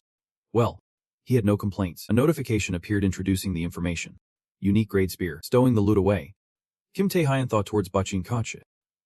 China had lost 2 national level players, leaving only 1 national level player remaining. No matter how strong they were, they could not catch up to this level of score anymore. The scoreboard appeared showing Korea's points had risen to 3,350, while China only had 2,570 points. Below are Japan and Qatar with 2,750 points respectively. Bichineket and Jiang Jinsu are both unconscious, their fate unknown. The ground is covered in fresh blood mixed with dust and stones. Kim Tae-hyen continues to think, "I have handled Bitch Gesh. If I can find the 3 water beans, victory in the tournament will definitely be mine. But I am a bit worried about the silence from Japan." Just then, a strong gust of wind blew along with the loud noise of some device. Kim Tae-hyun became curious. A helicopter is flying right above him. He wondered. A helicopter. The helicopter door opened. From inside, a person jumped out and landed on the ground. Distinguished by their long pink hair and fair skin, there is no doubt. It is Shirata who has arrived. Kim Tae-hyun was surprised by this person's appearance. Curiously exclaiming, Shirata jumped down right next to him. The force was so strong that the ground beneath her feet cracked. Echoing loudly, Kim Tae-hyun had to step back before her landing. As soon as she landed, Shirata spoke playfully. "Hey, we meet again. Player Kim Tae-hyun." Now, Kim Tae-hyun clearly sees who is in front of him. He is surprised. A dangerous name pops up in his mind. Yoshikawa Shirata. Yoshikawa Shirata. A name not unfamiliar to Kim Tae-hyun. He had heard of her reputation. She has a skill that allows for strong and rapid recovery, enabling her to heal countless people, soothing all troubled minds and bestowing blessings that enhance physical abilities, which has made her a saint, a national-level player from Japan. But the real effect of the Celestial Sea is mind control, manipulating memories to brainwash people. This is what she aimed for, to control the players under her influence. Yoshikawa Shirata used this skill to turn her enemies into her worshippers. Kim Tae-hyun helplessly thought. And now it is my turn. Kim Tae-hyun looked at Shirata. Curious. But I have never revealed my exact location to Ryo. How did she find me? Shirata continued to smile mischievously. You should know. It is not that I can catch the water lilies, because I do not know their location. Kim Tae-hyun understood. So she went through all that trouble, leaving behind the demons and the tournament just to meet me. That is scary. Facing Kim Tae-hyun's accusation, Shirata still kept her smile. She curiously asked Kim Tae-hyun, "How can you look at me without feeling anything?" Kim Tae-hyun did not understand what the question meant. Shirata continued to strike, speaking in a seemingly urgent tone. "I know my role as the saintess, to empower people to live in this miserable world. So how must I give them that power?" Her tone suddenly rose high. Determined. She answered her own question. "By making them worship me." Kim Tae-hyun showed a blank expression. Shirata continued to indulge herself. "Meeting a beautiful, lovely, charming, graceful, pure, and perfect person like me is a joy and happiness for everyone," she said while posing like she was at a press conference. "Ultimately, to be worshipped and to feel I become their reason to live." Saying that, she looked puzzled and angry again. "But why you? Why can you look at me without feeling anything?" Kim Tae-hyun witnessed the previous scene. Still unable to hide his blank expression, he silently sighed. She really went there. Shirata quickly shifted to a dangerous tone. "But oh well. It is. Saving people like that is also the role of a saintess." Just as he finished speaking, a convoy rushed violently toward the two standing there, and Kim Tae-hyun suddenly turned. He thought to himself, "Why are there civilians here?" Then realized their eyes were blank as if being manipulated. This is. They have been brainwashed by the heavenly sea. But their eyes directed at Kim Tae-hyun were filled with rage. Shirata spoke again. Even though she had investigated Ryo-hai's memories and his actions, there were still things she could not clarify, such as his source of information and the skills he was hiding. Her gaze flickered with danger. "So I was prepared. No matter what secrets you have, no matter how powerful your skills are, I will ensure you can't use them." As soon as she finished speaking, the crowd behind suddenly charged toward Kim Tae-hyun, their eyes wide and terrifying. Shirata was enjoying the game, confident she would win. Spoke arrogantly, her tone full of mockery. "Now even if they are civilians, will you ruthlessly take down my followers? Or will you quietly accept my salvation?" She intended to hit Kim Tae-hyun's moral corner. Choose wisely, player Kim Tae-hyun. He could not help but curse silently. Damn it. Using civilians as shields. While those people were still gradually approaching, before being attacked by the crowd of civilians, Kim Tae-hyun angrily cursed out loud. "You idiots." The scene shifts to the city of Saho with sparkling lights. In a basement, two bodyguards spoke to those responsible outside. "Contact the president of Ion. I think we have found it. The final base of Tam Thikli." Saying that, they looked toward a tall building, which was being protected by an invisibility field. They discussed. "I never thought they would do something crazy like hiding the entire space. No wonder we could not find them all this time." One of the two did not notice the response from the associate. Turned back to remind. "What are you doing? I told you to call." Before he could finish speaking, he noticed the associate lying sprawled on the ground, drenched in a large pool of blood. The demon had arrived. He introduced himself to the one he believed would not live much longer. His dangerous gaze fell on the one who had discovered the secret of Tam Thikli. He spat out some dangerous words, and troubles began to follow. A notification board displayed information. So Dao, vice president of the Evil Association, one of the members of Tam Thikli. Power level National level, he gently placed a hand on the head of the bodyguard. The pressure was frightening, making him tremble, but that feeling did not last long. The demon took down the bodyguard with one blow. The corner of the wall reflected the headless figure. Blood sprayed everywhere. It was terrifying. The demon killed without hesitation. Immediately turned away, his mind full of calculations. Those who dared to tail him after this information. Could it be that after Nezuko was taken down, everything had been leaked? Thinking of Kim Tae-hyun, the thorn in his side. He believed Kim Tae-hyun was controlling everything in this action plan. Earlier, he had planned to use Chinese players to eliminate him.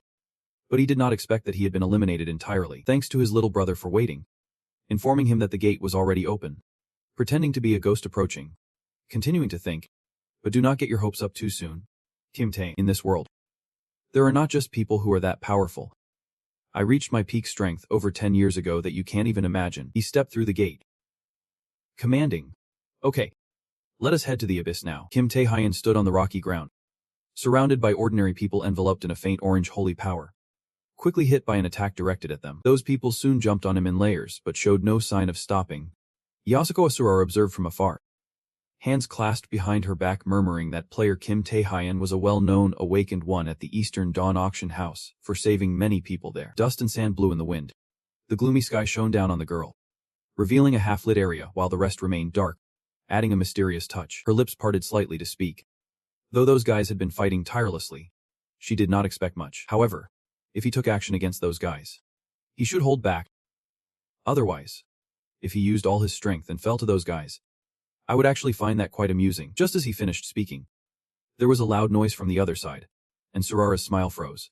Her still posture sang. On Hyun's side, his face and hands transformed into strong earth armor, his eyes emotionless. He ruthlessly unleashed a flurry of punches at those who were trying to cling to him, sending them flying in all directions.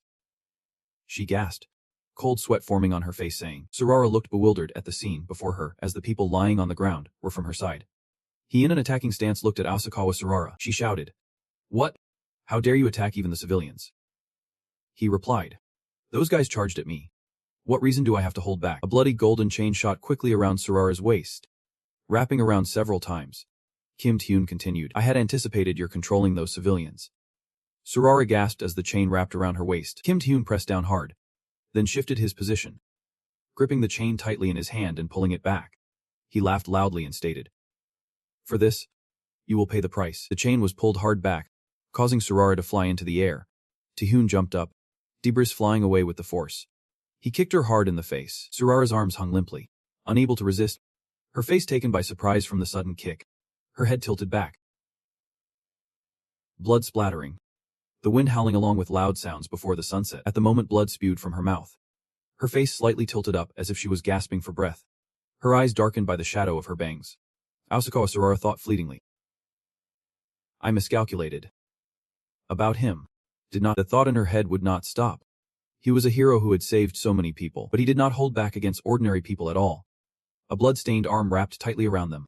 His face lit up with a gleeful look, a smile at the corner of his mouth. Suddenly, Surara's eyes widened. A faint glimmer of holy power appeared to heal near her eyes. She was now contradicting her earlier thoughts. It seems like he had gone easy on them.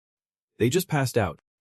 Mainly because the strength of those ordinary people was not enough to hold him back. The people on the ground were unconscious, some trembling, blood congealed at the corners of their mouths. She thought to herself, he did not kill them. He just beat them until they could not fight anymore. A flash of light burst from her left hand. Kim Tae-hyun instinctively pulled back, feeling something was about to happen. Surara assessed internally. This guy was truly cunning. An explosion of light along with power erupted, scattering seeds like little plants. Ouch! The seeds hit the ground and rapidly grew into a large tree with many branches spreading in different directions. Everything and everyone around was thrown up. The wind howled fiercely. He and she remained at a midpoint, separated by some distance. The controlled civilians, their eyes wide open, were thrown up from the explosion earlier. Kim Tae-hyun's golden chains, stained with blood, quickly wrapped around them. Pulling them back, he landed safely, supporting a woman who was being controlled by the heavenly decree. Lowering her gently with the chains pulling back, Zealot pulled in more controlled people with the chains in the wind towards himself. He safely brought the others down without endangering their lives. Watching the mutated tree branch out into large limbs surrounding them, Kim Tae, in a fighting stance, carried the woman and remarked, "This tree. How could it grow this big with just a little bit? This is some super fast germination." He looked at the woman he had just saved and regretted his words. But even if you control these people like this, I won't hold back. After saying that, he dispelled the chains so they vanished. The woman in Kim Tae-hyen's arms seemed to have just escaped from a trance, sitting up and softly saying, "Thank you for saving me, Yoshikawa Surara," along with the ordinary people controlled by the heavenly decree behind her, walked over, laughing, saying, "Haha, what a true hero." He suddenly turned to look in the direction of the voice. She tucked a strand of white hair aside to clear her view, closing her eyes as she moved forward, saying, "I did not think the earlier attack would have any effect on the ordinary people. But whatever I say, he is still a person who cares about humanity. Thanks to that I have learned his weakness." Surara wiped her cheek, golden holy power sparkling as it healed her wounds gradually. A shadow surrounded her, darkening her face, revealing her purple eyes flashing with danger. Chuckling ominously, "Let us see what he does next." The woman Kim Tae-hyen was holding suddenly squeezed his neck with both hands. His eyes looked down in shock as he said, the woman's wide white eyes clearly showing the red nerves etched in her eye sockets. Tae-hyen thought she must have fainted. But what had happened to her now? Each person was brainwashed by the divine power, the holy energy surrounding each one growing stronger, exploding around them as if they were fully activated. Yelling out, she stepped closer to Surara, her hands at shoulder height radiating her power. Then spoke, "As I those here have been brainwashed and are under my control. Even if they faint or claim to be broken, they can still get up and fight. If you want these people, your only option is to kill them." Yoshikawa Surara excitedly glanced through the corner of her eye, her entire body surrounded by a surge of holy energy as she laughed loudly, saying, "Accept the truth. You can't do anything." Kim Tae, under the divine tree. People rushed out in droves, heading straight for where he stood, still holding the woman by the neck. He huffed and replied, "So you are the saintess, and you do not feel any guilt at all." A large amount of red magical power radiated around Tae-hyen. Swirling around the red spiritual energy was a streak of dark energy. One of his eyes glowed red, his hand raised, revealing the magical power aimed at the hands of those brainwashed individuals. Suddenly, around the saintess Surara, she sensed the round eyes looking at her and the wide open mouths, her hands listening intently. She felt something was off, cold sweat dripping down her face. She stiffly said, the system's notification sound announced that the emotionless world had activated. In an instant, Surara's eyes widened, her pupils dilating, and the nerves in her eyes were exposed. Blood droplets from her eye sockets floated up. Blood poured from her nostrils and mouth, oozing from the gaps between her teeth. The sound system announced that the ability to perceive auditory senses had diminished. Strength levels decreased partially, and magical energy was constantly disrupted. Thousands of sounds surrounded Surara, her vision darkening, her head pounding. She held her head with one hand as blood kept pouring out. A pair of red eyes kept staring at Surara. She felt dazed and horrified. Sweat poured down her face. From the corners of her eyes, blood was streaming down her skin with no signs of stopping. Surara thought in shock, "This is the emotionless world skill of thy Min man. How could he use it?" In front of her was the embodiment behind him, a massive skeleton figure covered in patterned armor, with a skull topped by a helmet adorned with smaller skulls. Surrounding her, streams of red and black energy spread in multiple directions. Various parts of the radiant light enveloped Surara, forcing her to stand her ground. Surara thought, no way. If he had this skill from the beginning, he would have used it. What does this mean? Surara guessed. He had. Moments later, closed in on her, the magical energy converging in Kim Tae-hyen's hand. He gritted his teeth, his left eye flashing a murky red, saying, "You guessed right." Yoshikawa Surara's eyes wide, tears still lingering at the corners from the pain. Her mouth opened wide as she let out a scream. Tae-hyen's right hand dragged the brainwashed civilians back, while his left hand delivered a punch. Dark energy transferring into the massive figure that struck Surara, sending her flying. The ground was no longer just dirt. There were also branches from the divine tree that had grown and broken apart. Dust filled the air from the wind blowing through, and the brainwashed individuals were restrained with chains, lying motionless on the ground. As Tae-hyen stood gazing at the battlefield, where the last rays of light shone, the ground lay in pieces. People were bound on the ground, and Surara was struggling to get up. He wiped the dust from his face with his hand and remarked, "She really has incredible recovery skills. Even after such a fight, she has not been taken down." The wind blew strongly, scattering dust, and the sunset was just enough to illuminate part of his shoulder. Teacher Osakawa Surara was lying on the ground, propping herself up with her hands, quickly recovering with holy power glowing on each part of her body, and Tae-hyen added, "It seems she is starting to recover." Surara summoned her strength into her right arm to lift herself slightly, her eyes shining as she looked up at him defiantly, saying, "Kim Tae, How can you use such a cold skill? What is your true identity? He smiled and approached, sitting cross-legged in front of Sarara, saying, Of course. To learn this? It will take time and also require your skills. Sarara looked up at him in surprise at his words, despite her struggle to stand on the ground. She seemed to have guessed and said, You want something? Kim Tae-hyun interrupted. You seem like you want to brainwash me. Let us see what you can do with your powers. He smiled thoughtfully. Indeed. He wanted to meet her and hoped to learn about her powers. But he did not expect to run into her in the current situation. Seeing Oshikawa Sarara propping herself up on the ground, with the king behind her, Tae-hyun could not help but think the divine revelation is a skill that controls the opponent's mind, meaning that through this technique, one can see their own soul's world. Kim Tae-hyun recalled the times he used violent abilities and was entangled by Queen Succubus, connecting everything together. He speculated the vague memories he saw while using the violent abilities would become clearer, along with Rosalia's attitude when looking into the memories of his soul, which would be accurately perceived. As for the violent abilities, they are something he always wanted to understand. The secrets related to the world of his soul, which had been hidden for so long, would be revealed, he concluded inwardly. If he could explore that spiritual world through divine revelation, how wonderful would that be? Sarara opened her mouth wide, laughing. Hee. Look at that. Ha. Behind was a pile of chaos. Struggling to stand up. Trembling, she looked at him and said, You seem to be underestimating me in this match. You really have shown an extraordinary strength that surprises me. But if you want to see my true power, it is simple. Both hands of Sarara are placed in front of her chest, palms together, creating a circle of holy light that radiates outward. Surrounding her is a white entity with outstretched arms and many blue eyes the size of a hand, along with a larger eye on top looking directly at Kim Tae-hyun.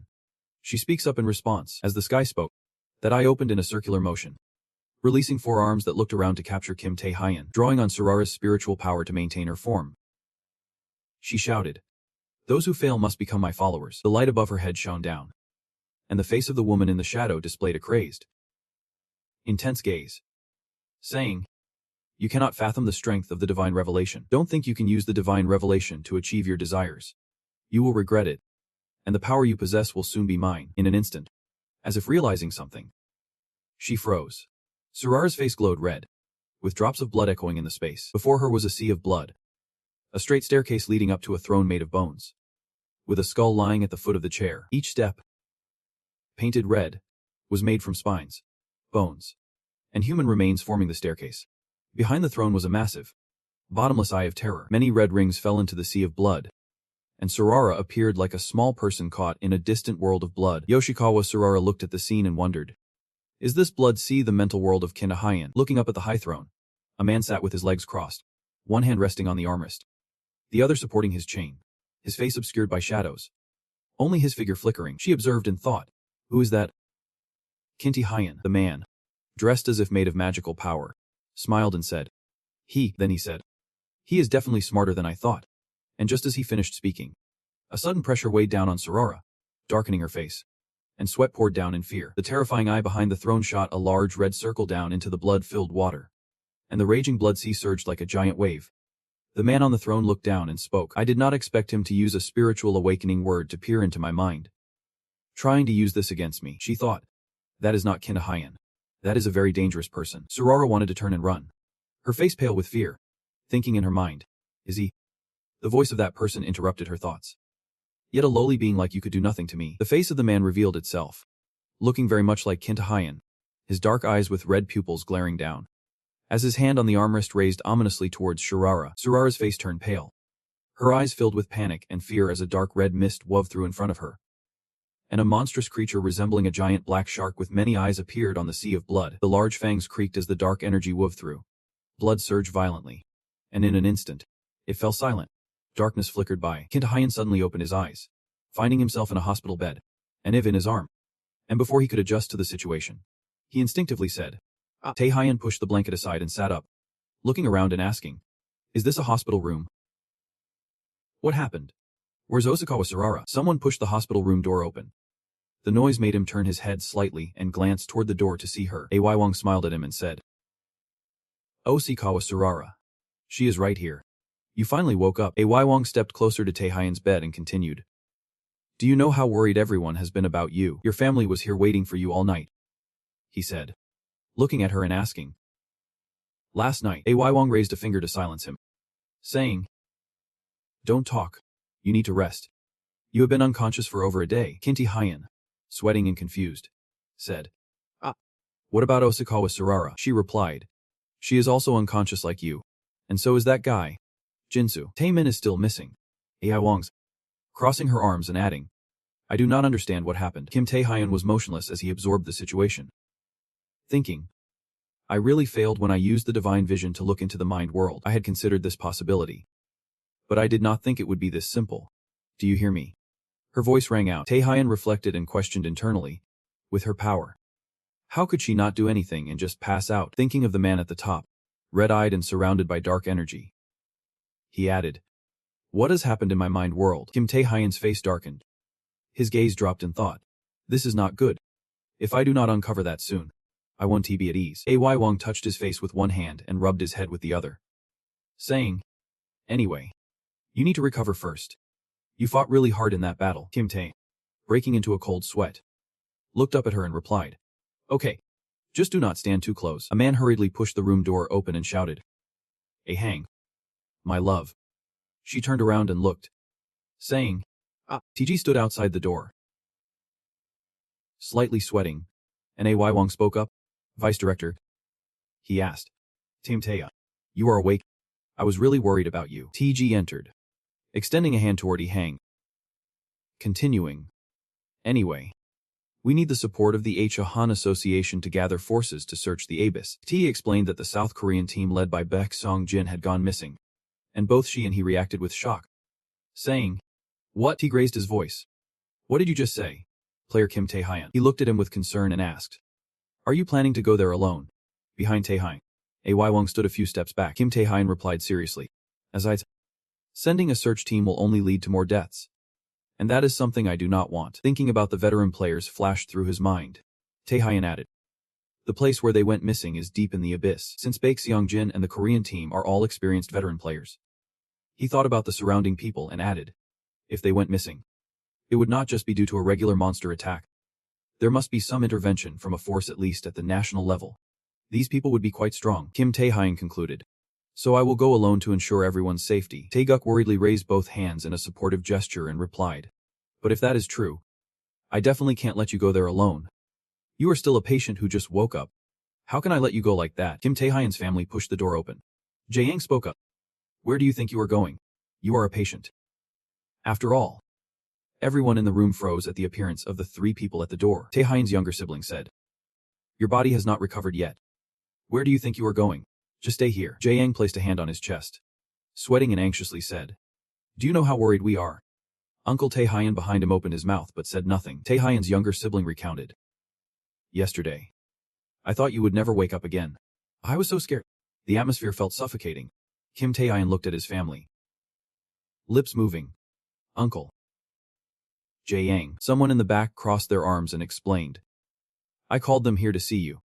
Tae-hyun turned around in confusion and spoke. She interrupted and said, "Well, you are awake now. Should not you meet your family first?" Jae Tae-hyun from outside explained, "That is right. But you should recover first before planning anything else." Taeguk interjected, "Player Kim Tae-hyun, do not push yourself too hard. This is too dangerous." Jae-yang shouted, "Brother."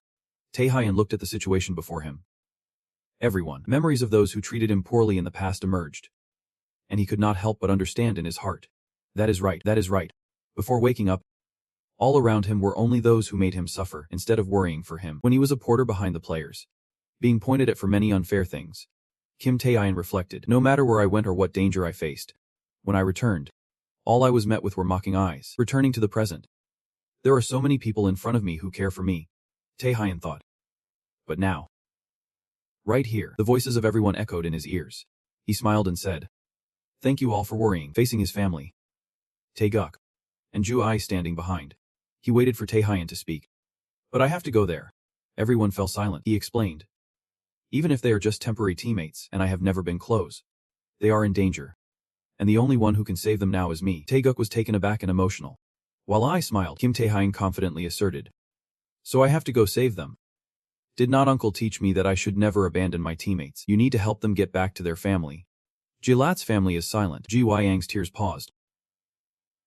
Hesitantly spoke, "Tae-hyun, With Juai's hand, he excitedly slapped Kim Tae-hyun on the back. "Oh kid. That gives me goosebumps. You have grown up. And I got hit hard." Cried out in pain. She smiled and reminded him. "It is decided. Come back safely. Bring everyone back. Including you." He turned around, forced a smile, and said, "Really?" In the abyss near the tower, the sound of explosions and fighting echoed. Sung Jin in a suit, holding a trident that got knocked away on the sand. He coughed a few times. Wan Xiang sitting beside him asked, "Hey Sung Jin, are you okay?" The three attackers over there stepped through the sandstorm. The one in front spoke up. "I never expected he could hold on this long." Korean Sung Jin, "You are pretty tough." She helped him up, directing her gaze towards the group approaching. Hen laughed, raising a hand, emanating a deep red aura. Threatening. But this long game of tag ends here. Turns out he is a national level player from China, a sword wielder. Lun Feng. He looked at the Korean players and said, "Out of respect for your talent, I will give you a chance. If you swear loyalty and become my subordinate, I will spare your life. I am a generous guy." Sung Jin looked up, his eyes wide. Lightly replied, "Sir, you want me to betray my country and my teammates? Never. Do not even dream about it." The subordinates beside him, Lun Feng with a small magic sword surrounded by deep red aura, scoffed. "You value your pride over your life. That is cool. But your teammates do not think so." Sung Jin and Wang Si turned to see Henju slightly trembling, raising his hand to signal surrender. She looked at him and asked, "Player Henju." Sung Jin exclaimed, "What is up, Henju? What are you doing? Why now?" Henju, trembling, stared wide-eyed and thought, "Those fools. This is the perfect time to betray. I need to survive." He trembled, looking ahead, instinct telling him, Lun Feng is the monster among monsters. If I want to live, this is the only way. Why is Henju sweating, eyes looking up in contemplation? Moreover, if I do this now, that night, when wrapped tightly by the rapidly growing tree of the Saint Yushikawa, hanging a distance above the ground, Henju could only gasp for breath. Surara looked on and said, "Haha. You are one of the players from the Korean team. Player Henju." She closed her eyes, hands clasped, bowed her head and spoke, "In the name of the saint, come to give you a mission. Become my spy and report all details about Kim Tae-hyun's position, strategies, and plans for the Korean team to me." Surara threatened, "Even if you refuse, I have ways to make you comply. You understand. But you know it is better for both sides if you volunteer, right?" The branch wrapped tightly around Henju. His eyes rolled back, tears streaming down, making sounds of... Those moments of the night came flooding back. With tears in his eyes, Henju thought, "I have already betrayed everyone once. So what is another time?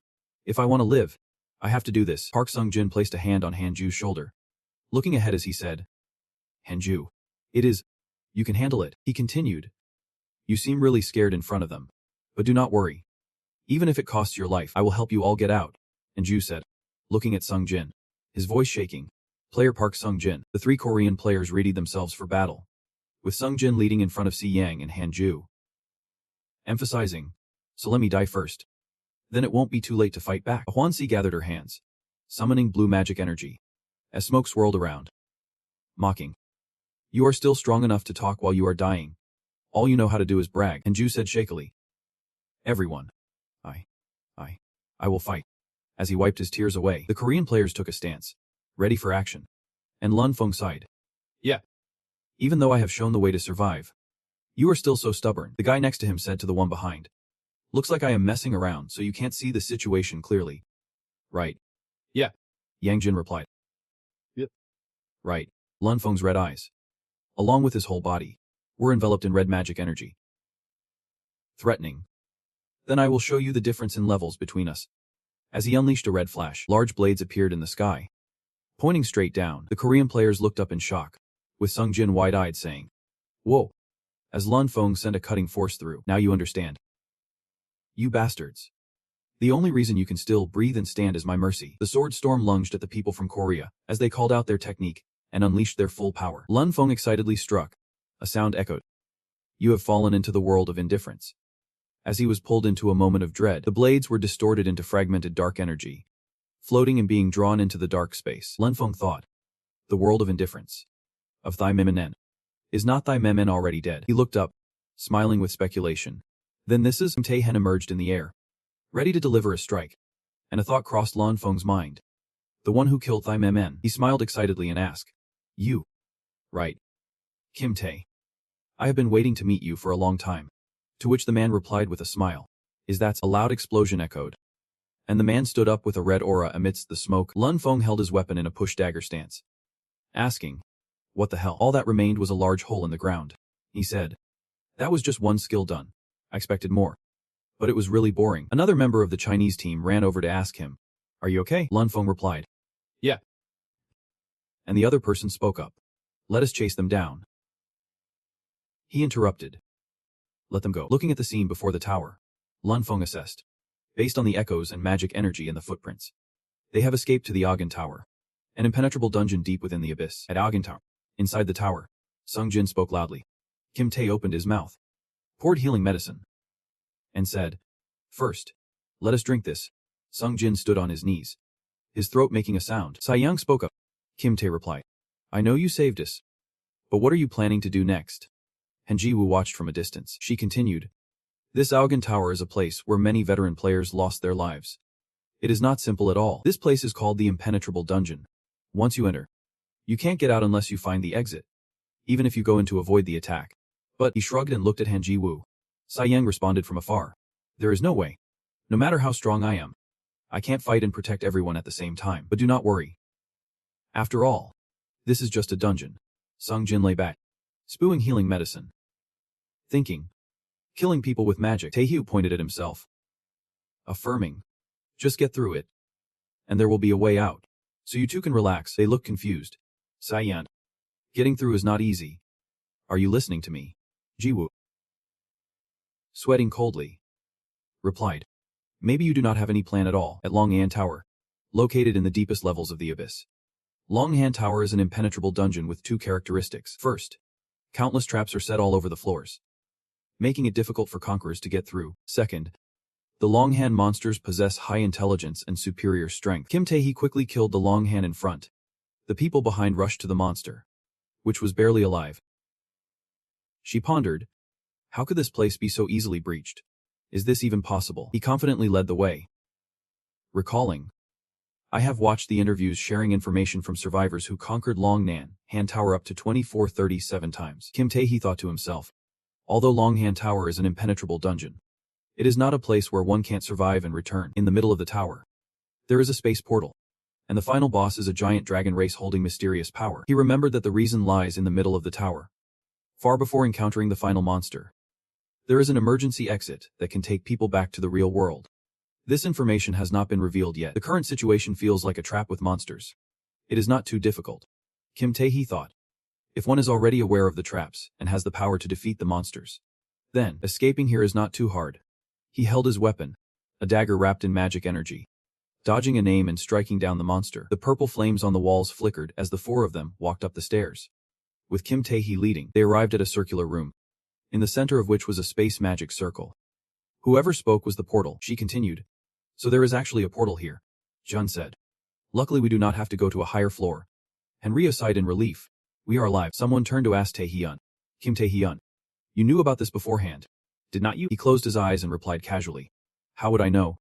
It is all just luck, but in my mind, I thought. Of course, I already knew. Tae-hyun pointed to the space gate and said, hurry up. Let us get out of here before those monsters come back. She quickly added. Right. Everyone entered the space gate, and Sung Jin said, hey kid. Oh no. Player Kim Tae-hyun.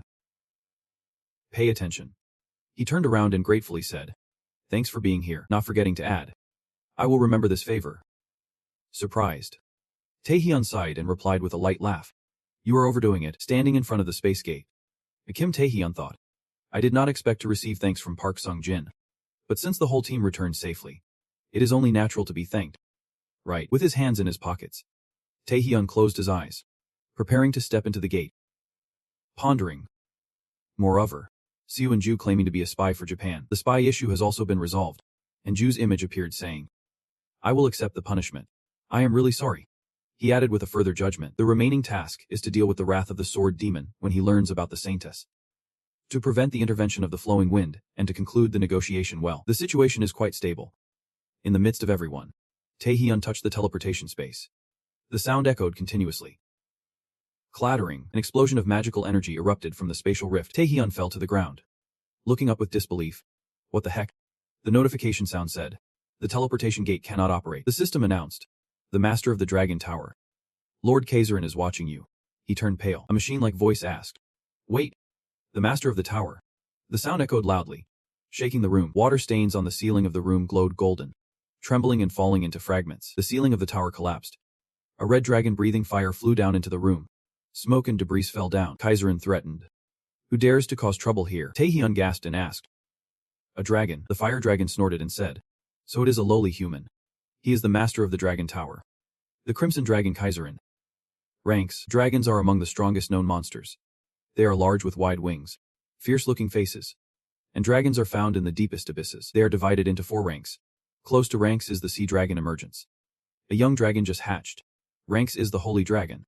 A dragon in the early stage of maturity. Rank S is the blood dragon. The most vicious mature dragon. But the strongest type has only vague hints about its existence. A mystery with eyes that can see through everything. The power and essence of this species. Known as the ancient dragon. A species that has existed since ancient times. Taehyun's eyes widened. His face sweating as he thought. The dragon in front of him must be at least a blood dragon. Why was it created from the corpse of a holy dragon? Just how strong is it? The aura of Kaiserin enveloping the flames. Step back and think. More importantly, why is it here? Based on the information I had before the regression. This was never mentioned. When Taehyun offers a desperate solution. We should first try talking. The sound of the fire dragon roars. Go die. You trash. He thinks. Forget it. This is not going to work. Kaiserin breathes fire at Taehyun. Flames engulfing the entire room. He stands up to hold back the fire and yells. Then let us fight. One hand opens the chain skill. The other hand readies the transformation arm to strike. Kim Taehyun fully transforms behind. Punches Kaiserin in the face. While his other hand tightly locks the chain around its neck. The chain dragon lets out a sudden cry. Of the lake, the armored being pulls out a knife from the dark energy space in his leather jacket. He slashes multiple times at the dragon's body. Taehyun laughs and turns his head. Thinking. All skills have been unleashed now. Even though it is S level, it should still take a fatal hit. But he did not expect to see Kaiserin's angry face. Claws raised. He stands there stunned, letting out a sound. A counterattack from the fire dragon devastates everything in its path. Kim Taehyun jumps back to dodge, but is still impacted by the surrounding shockwave, quickly retreating. He wonders in his heart. What is this? How can it endure so well? Even S level. This is too unreasonable. Damn it. Choosing to hide and buy time, Taehyun begins to use stealth. Just as the skill is about to finish, someone suddenly appears behind him. Shimmering dew on the forehead. A wood elf. With bright yellow eyes staring intently. Kim Taehyun is startled and turns around. He punches? But he blocks it while still feeling a strong impact that knocks him down. The floor shattering with flying debris from below. Taehyun's eyes widen in shock at the person. As he presses down, he grits his teeth to think clearly. This is polymorphism. Polymorphism. The shape-shifting skill. That person points a finger to the sky. Flames gather into a fireball. He is Kaiserin in human form. The fireball on his finger grows larger. A loud explosion erupts in the room. Sparks flying everywhere. Kaiserin, with bright yellow eyes, stands tall, one hand grabbing Kim Taehyun's face, lifting him up to smash against the wall. Taehyun, terrified, thinks fleetingly. This is the power of S level. I cannot keep up. He looks at him and speaks slowly. Where do you come from? Let me check you out. Kim Taehyun is taken aback by the overwhelming aura. System notification. You have been affected by the power of possession. This power cannot be resisted. Your strength is reduced. All stats are dropping. Skills are restricted. Stone skin ineffective. Stealth ineffective. Paralysis ineffective. Lord's Heart ineffective. Aura of the Death Knight ineffective. Binding Horns ineffective. Emotionless World ineffective. Dark energy spreading. Taehyun cries out. Kaiserin speaks. This feeling is indeed correct. This magical power has spread everywhere. Before my power. He threatens this power. Who do you take death from? Answer me. I need to clarify this power. He thinks vaguely. The true nature of this power. I am the one who needs to know that. The tendrils swirl around Kaiserin's hand. While Kim Taehyun's armored hand grabs Kaiserin's hand to break free, he uses dark energy to suppress the chain dragon. Enough. Want to know that bad? You bastard. Many tendrils start to wrap around him. Kaiserin asked. On. Two just flew in and knocked the dragon away. The dragon Kaisoren fell to the ground, crashing hard against the rocky floor. Blood trickled from the corner of his mouth. He wiped it away, eyes wide in a threatening gaze. Who dares to throw me like this? How could a human do this? A voice rang out from around Tua, flowing through the many ups and downs of this ghostly realm. I was just looking for a dog. And here you are. Kaisoren, lying on the ground, the Queen of Beauty leaned against the rock behind Tae-Hee-yun, casting a glance and saying, I will grant you the honor of becoming my pet. He wiped the blood from the corner of his mouth. The system announced, activating the Queen's man skill. Rosalia's eyes brightened as she looked at him tenderly. But now that we have the Queen, our little wish is truly outrageous. Kim Tae-Hyun laughed and said, no matter what, I can trust those monsters. Right. Didn't I say that? The chairman exclaimed. What did you say? Player Kim Tae-Hyun has gone missing. He continued. How is it that the rescue team has also gone missing? In response, Han Ji-il and Wang Xiyang said, I do not know. We clearly went through together. Wang Xiyang spoke up. What about Pak Sang-jin? He tried to go back into the abyss, determined to save Kim Tae-Hyun. Tae-Hyun replied, it seems like she is holding him back. The chairman exclaimed to him, yep. We need to stop him. Is he really planning to get caught without a plan? The chairman, feeling quite exhausted, raised his hands to his head and said, we do not know what Liu Feng and the dragon are planning. So let us keep the fact that you are still alive a secret. The chairman fell into a state of contemplation while Pak Sang-jin and the players returned. The battle had already reached its 6th day, and it would soon come to an end, as the chairman thought. Sweat dripped down his face. At this point, he did not care about ranks anymore. But we would not have come this far without Kim Tae-Hyun. If he does not come back, what is the point of all this? Now, he could only silently wish for Kim Tae-Hyun. Please survive. As a purple whirlwind surrounded the tower, rushing to attack that demon. Demon quickly used magic to counter her. Fierce as battle erupted, with flames surrounding everything. Kim Tae-Hyun thought to himself as Rosalia restrained him. If he separated, he might have already lost his life. A loud explosion occurred again, and he calmly said, I know they are both monsters. But what kind of scale is this battle? Kim Tae-Hyun thought to himself. Is it really a good idea not summoning Rosalia until now? Kim Tae-Hyun began to remember that the skill he gained from the contract with Rosalia was to completely hypnotize into the Queen's man. He said, the reason I have not summoned Rosalia with the Queen's man skill is that it consumes too much mana. You keep talking. The summoning skill requires a lot of mana, even after activation. Maintaining the summoned state consumes too much energy. Of course, if I continuously use water throughout the battle, I can manage. But the second issue is the real problem. That monkey raised its hand. You said, a meteor. Several fireballs fell near you and Ada. You panicked. A meteor. Meanwhile, Rosalia remained unfazed, and Ada confidently attacked. Ada used its sharp claws to slash several lines, creating purple streaks. You were amazed. Rosalia is so powerful. That aggressive monkey was tightly bound by Ada's strength. Kim Tae-Hee was afraid. That power is too dangerous. Even if Ada is on your side, if it can't be controlled, then that is the problem. If Ada goes rogue, the whole city could be burned down. The two words but stood out clearly in your mind. Rosalia laughed. Seeing my power, how do you feel? You smiled and thought, it really is strong. That aggressive demon Ada spoke up. I see. This power belongs to the Nightmare Queen Rosalia. That demon Ada scratched its head and said, so I still do not understand. Why is a great Duke of the Abyss following a lowly human? It shouted in front of Ada. Do not you feel ashamed? It is truly disgraceful. Ada just laughed and replied, just a goddamn rude demon like that. You said, Great Duke. You stared at Rosalia and thought, a Great Duke is only one rank below the king. Thinking back, Rosalia must have known about the king. Ada is definitely related to the king. Your face reddened at this moment. You told yourself. Then what does Ada know? Why the king? Rosalia spoke up. Hypocritical monkey. I know what you are thinking. But you share blood with the king. You have no right to speak or act, even though you possess it. Hearing Ada say that made you quite panic. Ada stroked its hair, smiled at you. But you know, no matter where you are, you still have to walk your own path. Hearing Ada's words, you felt awakened. Rosalia said, the current situation is not simple. You panicked. What? Ada said. Look at your hand. When you looked down, your hand was filled with purple electric sparks surrounding it. This is backlash magic. A voice from above the headlands. Even if it is a great duke, it is still just a lowly human being summoned. Demon transformed into a monster, surrounded by fire. It said with disdain, no human can withstand this power. It continued, if you want to fight me to the end, then I will ensure death for both of you. Its form was no longer covered in fire, but was instead a genuine beast. It created a gigantic fireball alongside its words. Kim Tae-hyun's headlamp. Rosalia. A fireball crashed into the building, creating a loud explosion, and a circular coil fell down. At that moment, purple marks appeared on Rosalia. Those bruises were at his injuries. He laughed and said, "Even a god knows quite a bit," the monster replied.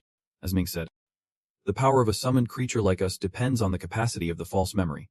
The limit is right now." Rosalia turned to him and said, "If we use more power or stay in the summoned state longer, Ini will eventually die from the backlash of magic." Ada smiled at him and continued, "Before we leave, I will give Nai one last gift." He replied, "The gift." Rosalia kissed his forehead. "Don't die. Okay." False memory. The system announced that you have received the Queen's kiss. The level of absolute hypnosis has temporarily changed. Activating absolute hypnosis. Kim Tae-hyun used the power from his hands to attack the monster. His power slowly surrounded it, and the monster screamed, "What have you done?" His light caused the monster to gradually disappear. "What a funny joke this is." In a place filled with red, another version of Kim Tae-hyun spoke up. "That scream. She left me to clean up this mess." The demon asked, "What is going on? Where is this? Is this his spiritual world?" The demon wondered in confusion. If so, then what is that human from earlier? Though he looks like him, he is a completely different person, he thought. At first, the other version of Kim Tae-hyun seemed very dangerous. The demon wondered if he was the same kind of person. The other version of Kim Tae-hyun spoke. "I have nothing to do with you. Now get out of here." A monster rushed at the demon from behind. He turned around and said, "What is that?" Before he could finish, a stream of bright red blood shot out from the monster's mouth. It cried out, "Your Highness! Where is your Highness?" The other version of Kim Tae-hyun said, "How dare you?" He was surprised by its transformation. What is going on? Even though the level of hypnosis changed, Kaixalin seemed unwell. The monster roared in anger. He pulled out a vial of medicine, drinking it while thinking, Kaixalin must be going through something in his spiritual world too. Thinking about this is useless. He has weakened. He rushed forward, thinking, if there is a chance to take that guy down. He quickly charged at the monster, pulled out a knife, and slashed, making the monster spit out blood. He thought, finally, my attack is having an effect. Something appeared in his hand, radiating many branches of fire. She said, "Don't die." Okay. He remembers Rosalia saying, "Don't die." When wishing for something, he quietly thinks, who said I would die? He thinks that he still needs to uncover the truth behind the king, and that source of power. And the beast is Modius, the one who took my life and has not even lived a decent life yet. Now you want me to die? Don't joke around, he shouts loudly. I will defeat you and come back. He uses brute force, charging towards the mouth of the monster, when another monster appears, saying, "You dare." Human, without hesitation. He slashes, causing both to spew blood and die. The system announces that the brute force has been completed, and its rank has changed. He lies on the ground and says, "Crazy dragon. I thought I was really dead this time." He cheerfully says, "Now I just need to go back." A board appears showing, national level player from Korea, Kim Tae, ranked B. The announcement board displays the players. And during the last 7 days of the tournament in the region, the organizing staff are finalizing the scores on the podium. The audience in the stands is looking up. The staff here are checking each type of precious crystal. Japan has just officially announced its final score, totaling 4.600. Shinji Nakata is staring at the precious crystals. With this result, Japan has to settle for second place, unable to surpass China, the leading team with 4.800. Shinji Kanata is getting angrier, his face turning red. He intended to take revenge for Shirara, but Kim Tae-hyun is still unreachable, and the tournament only ends up in second place. Shinji Kanata walks down the stairs, thinking, damn it, let us go home, when a man shouts, but Shinji, the closing ceremony is still on, his anger clouding his judgment. Shinji Kanata replies, there is no reason to stay at this festival anymore. He walks calmly across the stage, while the chairman can only watch silently at the front of the stage. Unable to do anything, the chairman is so worried that his face is drenched in sweat. He thinks to himself, despite Kim Tae-hyun's contribution, the Korean team only stands in third place. The system states that after Kim Tae-hyun went missing, the team's score has remained stagnant from the 5th to the 7th day, as other countries have surpassed them. The system continues, saying that without hundreds of magical crystals or SS-level monsters, the situation cannot be changed. The chairman feels uneasy, his whole body slightly trembling, as he thinks, Kim Tae. It is all because of my incompetence that it turned out this way. Laughter comes from behind the chairman. It turns out that it is someone playing a prank on Chairman Truong Long. Truong Long speaks to the chairman, saying it is truly an indescribable disappointment. He speaks to the chairman with a tone full of disdain, thinking that Korea finally found a promising talent, only to face a tragic accident and lose their life. His words left the chairman speechless. They laughed scornfully. Chairman. The one who is still missing. You should not say that, Zhonglong spoke up. Since he has already stepped into the tower. What is the difference? The chairman clenched his fists. He was very angry but could not do anything. An accident. Is it really just an unfortunate accident? You bastards. In the chairman's eyes, the two people in front looked like demons. He angrily said that all the disappearances in the tournament were caused by them, but as they walked past him, they spoke. Do you understand now? The weak have no right to speak the truth. The chairman stood there, his body stiff, just watching them. The laughter behind him grew louder along with their words. Well then, enjoy the rest of the closing ceremony. The chairman felt heavy, like he was carrying a huge stone. He thought tiredly, feeling powerless. It was frustrating not to have strength in his hands. Zhonglong laughed loudly as he walked. A voice shouted. What are you arguing about? A bright light shone. Kim Tae-hyen stepped out from the magical gate, causing Liu Fong and Zhonglong to turn and look. They were amazed by the sight. Li Fong said. The gate. And Zhonglong asked. Who is that? The scene made the chairman stop singing. Kim Tae-hyen spoke up. Our chairman. Why has he tolerated these guys for so long? He continued. Now please do not worry anymore. The chairman was so shocked he could cry. When he saw him, he felt like he was the savior or the hope of his life. He stammered. Zhonglong and Liu Fong said in unison. The player Kim Tae-hyen, happily holding a red meteorite. Kim Tae-hyen cheerfully said.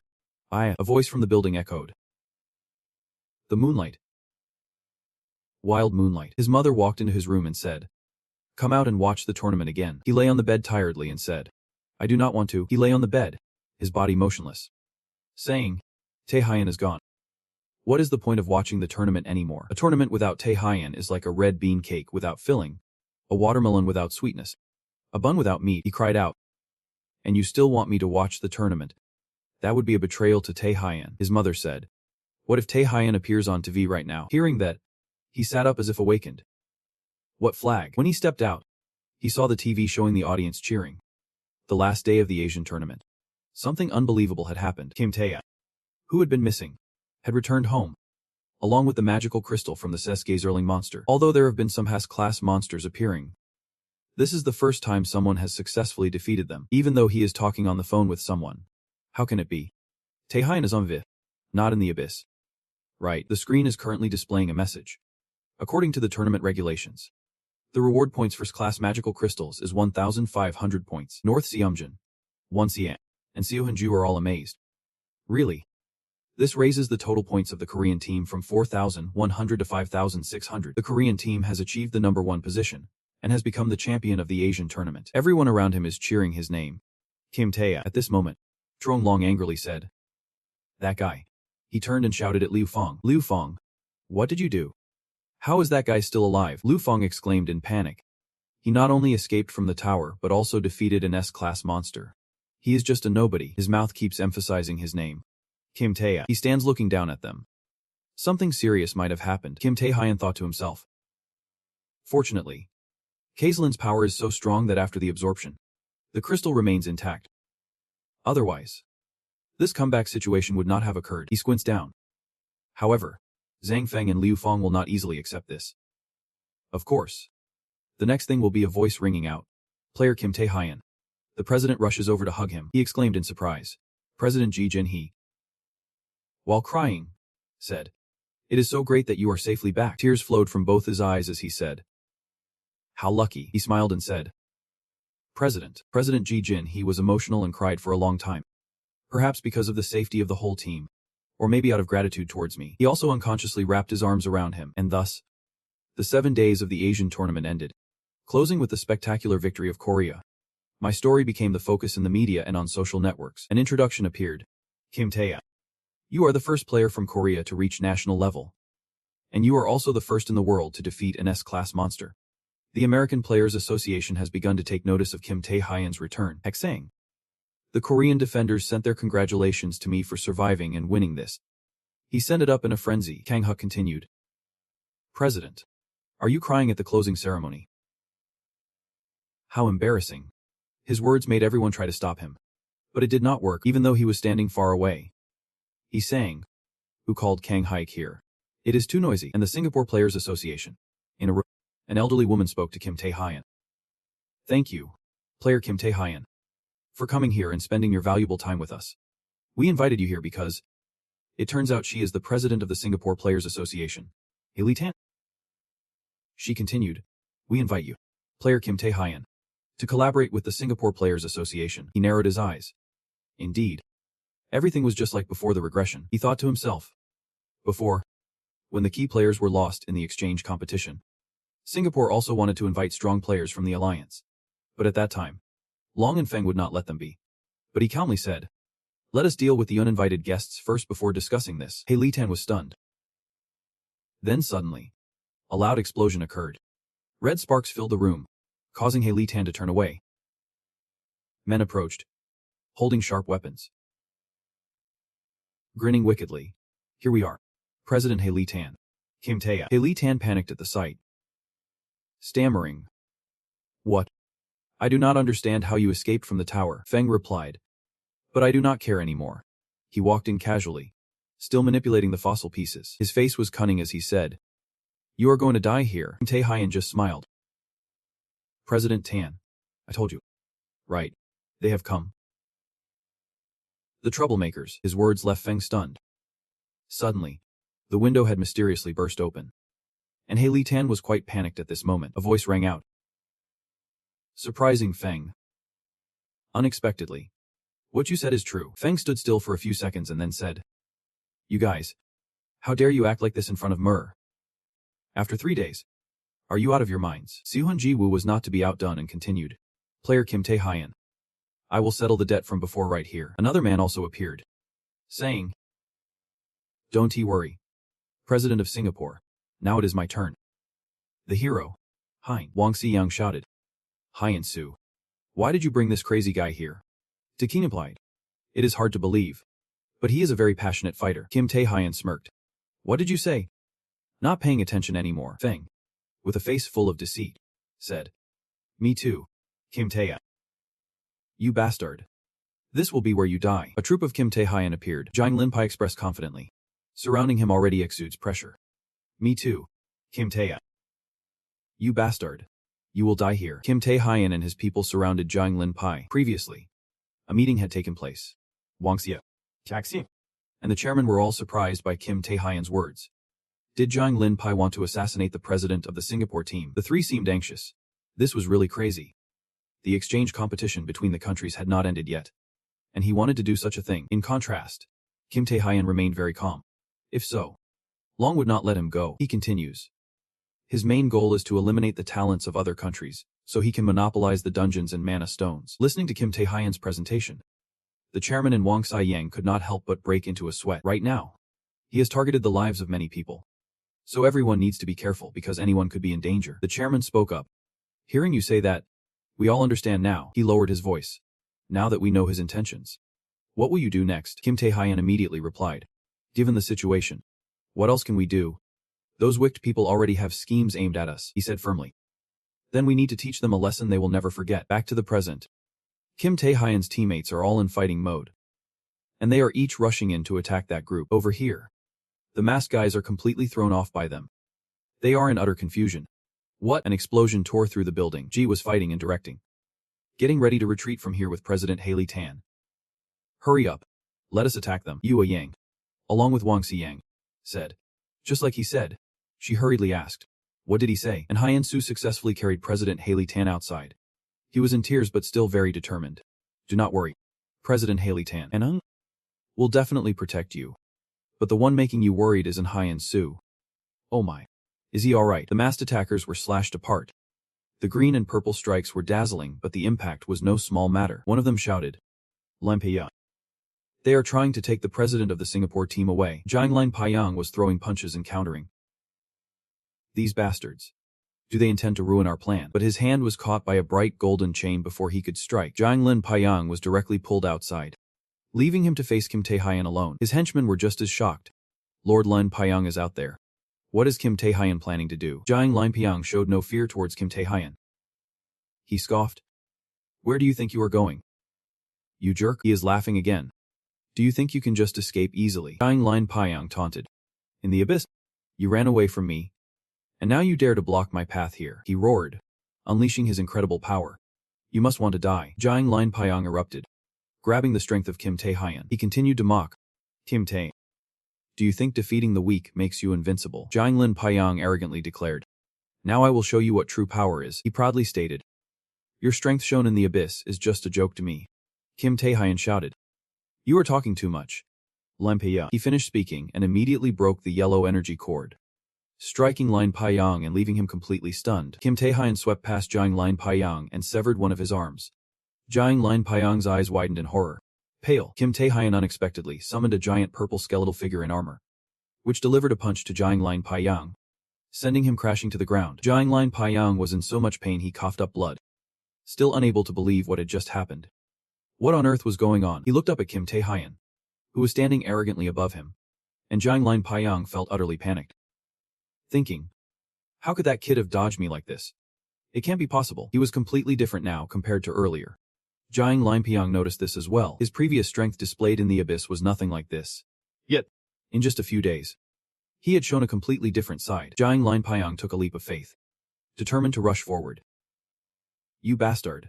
Die with me. Kim Tae-hyun pierced through him once more, leaving countless cuts. And in the end, Jiang Lin Paiyang was still confused. Not understanding how things had changed so quickly, he was knocked down, blood continuously pouring out into the air. Kim Tae-hyun also landed on the ground and was slowly walking over. He looked down and smirked with contempt in his mind. Kim Tae-hyun thought, indeed, my violent strength has increased significantly, which gives me the confidence that I can defeat him. He looked at the defeated Jiang Lin Paiyang lying on the ground. Somewhat surprised, Lin Paiyang was a national-level player from China. Quite a strong opponent. He never thought he could defeat this guy. With the current strength he had, he felt confident he could handle any situation. Jiang Lin Paiyang suddenly laughed. That bastard. This puzzled Kim Tae-hyun. He began to speak. Now I understand why Jin and Taimin fell to you. You really are a monster. Jiang Lin Paiyang continued. I did not think anyone would force me to use the power of the great art bestowed upon me. But you might need to do so. Hearing this, Kim Tae-hyun was completely astonished. Jiang Lin Paiyang slowly stood up, laughing maniacally, his whole body surrounded by a new surge of power. Kim Tae, do not think you are the strongest here. Kim Tae-hyun looked at this scene in horror. Jiang Lin Paiyang was transforming and declared. At this moment, he had completely turned into a terrifying monster. He threatened him. Now I will show you what true power really is. Compared to the current Jiang Lin Paiyang, Kim Tae-hyun looked very small. Lin Paiyang had activated the blood hell. Over here, his steel minions had been completely wiped out. Yue Yang looked at them lying scattered on the ground and concluded. Looks like it is all clear now. This side is currently safe. Jin suddenly called her name urgently, leaving her confused. Yue Yang. Come here for a moment, he shouted. Something is happening where Kim Tae-hyun is fighting. The two of them looked down and saw a huge red ball. Yue Yang was equally shocked and worried. What the hell? I'm scared. It is falling apart. Inside, a red arm appeared, and Jiang Lin Paiyang frantically attacked Kim Tae-hyun. He laughed loudly. This is the real power of mine. How do you like it? Kim Tae. Jiang. What the hell are you talking about? Kim Tae-hyun slashed down, severing both of his limbs. Then cursed. You think you are so strong? But he did not expect them to stop bleeding immediately, then quickly regenerate into new ones. Kim Tae-hyun panicked. Wondering, how is he recovering? Jiang Lin Paiyang counterattacked, hitting Kim Tae-hyun hard into the ground. He cautiously stepped back. The destructive force was too strong. Is this really the guy Lin Paiyang from earlier? Kim Tae-hyun looked around. What is this prison space? The space around him felt like it had changed. The atmosphere now felt like being in a pit of despair. He recalled what was said earlier, that this was the power granted to him by the Grand Duke. And before, Kaislin also referred to Rosalia as the Grand Duke. Kim Tae-hyun speculated. So besides Rosalia, is there another person also called the Grand Duke? He fought while thinking. So it can be said that the Grand Duke Rosalia mentioned must be related to the Emperor. Kim Tae-hyun charged forward wanting to attack. If that is the case, then this Lin Paiyang must have also been granted some of that power. Suddenly, he widened his eyes. A gigantic hand was reaching towards Kim Tae-hyun. The space suddenly turned chaotic. Jiang Lin Paiyang had caught Kim Tae-hyun, holding him in his hand and asked, how's that? Looks like my power has surprised you. Right. Now you understand who is the strongest here. Jiang Lin Paiyang brought Kim Tae-hyun closer, saying, for arrogant ones like you, there will be consequences. You think you are strong enough to take me down, but you have no idea that I was chosen by the Grand Duke. Kim Tae-hyun suddenly spoke up. Hey, before I die, can I ask you a question? He asked.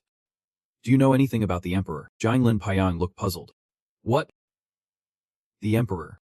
You want to ask about the Grand Duke? He suddenly laughed. Indeed. The Grand Duke possesses the power everyone wishes for. And luckily, I am the one chosen to be granted that power. Kim Tae-hyun scoffed. Of course you are talking nonsense. You do not know anything about the Emperor. He unexpectedly transformed. A dragon appeared. And Kim Tae-hyun laughed at Jiang Line Paiyang, saying, I thought you knew something about him. Jiang Line Paiyang gasped in astonishment. What? The power he is unleashing. But it is okay. Kim Tae-hyun radiated energy as he stepped forward and said, Luckily I have got a bit more information about the Grand Duke now. Jiang Line Paiyang was flabbergasted, unable to believe it. Is this really your true power, Kim Tae-hyun? He laughed arrogantly. Now everything is done. Kim Tae-hyun lunged to attack Jiang Line Paiyang, who panicked and screamed in terror. Jiang Line Paiyang exploded into chunks of flesh on the ground. Kim Tae-hyun looked at them and coldly said, Well, he is done for. Took out a healing potion to drink. His mind racing with thoughts. He keeps rambling about the Grand Duke, but knows nothing about the Emperor at all. Kim Tae-hyun felt a bit uneasy. But I can understand that there are currently many who are known as the Grand Duke. If all of them have the same power as Rosalia, then this is truly a significant threat. He concluded, whether they know about the Emperor or not does not matter anymore. Because I know all those people are my future opponents. While Kim Tae-hyun was thinking, suddenly the pile of mush on the ground began to merge. He shouted in horror. What? A strange voice rang out. I thought the unleashed power of a person would be terrifying. Body parts began to take shape. But that is all. After all, humanity is still a weak race. Kim Tae-hyun was so scared he broke out in a cold sweat as he said, All right. Igmoon chuckled lightly. It seems you are the one who defeated Line Pai. The one who made a pact with me. He is the Grand Duke of the Abyss, the Lord of the Dragon Demons. Igmoon stood atop the pile of sludge and asked, Did you kill the one who made a pact with me? Tae-hyun felt a bit defensive when the guy appeared, gripping his sword tightly while thinking in his mind. Is he? Seems related to Liu Bing. His body was getting hotter, sweat pouring down. His mind could only think of one thing. Could it be? Is it the Grand Duke of the Abyss? Igmoon, not receiving a response, continued. Well then, let us see what your power is. Blood swords. Massive bloodied swords suddenly rained down from the sky towards Tae-hyun. He looked up with a shocked expression, his eyes wide with surprise. They rushed down straight towards him. He quickly jumped out of the way. This is bad. Tae-hyun gripped the sword tightly, its blade wrapped in small flames. He was frantically thinking, It is too wide. What should I do? This is the blood sword that Liu Bing used before. A blood sword suddenly came to attack him. Tae-hyun tried to block it with his small sword. He thought to himself, the level is completely different. Tae-hyun put all his strength into blocking that blood sword. At this moment, he was sure in his mind. There was no mistake. That guy was the Grand Duke like Rosalia. Someone he could not possibly fight against. Why did he have to show up here at this time? But that did not really matter anymore. Just to survive, I have to use everything I can. Tae-hyun charged straight ahead, towards the blood swords from Moon also rushed towards him. Moon found this even more amusing. All summoned beings are bound by the summoning contract. If the summoner is stronger than the summoned being, then the summoned will be stronger through the summoner. But if it is the other way around, if the summoned is stronger, the summoner might suffer backlash from the magic, or the summoning could be nullified. While blocking the blood swords, Tae-hyun calculated silently. Liu Bing, the summoner, was now dead because he had forced the summoning through Liu Bing's body. The summoning time must be limited. Tae-hyun lunged forward, ready to throw a punch at Moon. Meanwhile, was defending with a shield. He struggled to think of a way to survive until then. Suddenly, Moon spoke up from this side. He was very strong compared to the summoned being, but Tae-hyun's strength was nothing compared to him. Moon jumped lightly and smiled, a small blood vortex appearing in his hand. Continuing. You think you can stand up to me? Tae-hyun was thrown backward, shocked and pale, before he could finish his sentence.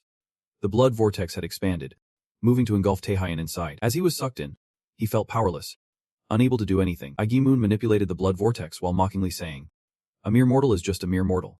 No matter how strong, they can never compare to me. Now, just accept your death. Suddenly, Moon noticed something. The blood vortex suddenly became strange. It was no longer violent. Instead, thousands of flowers bloomed within it. Moon's eyes widened in surprise. Flowers. It turned out to be the blossom of illusion. Suddenly, amidst the flowers, a figure appeared alongside Tae-hyun. Floating in the air. It was Rosalia.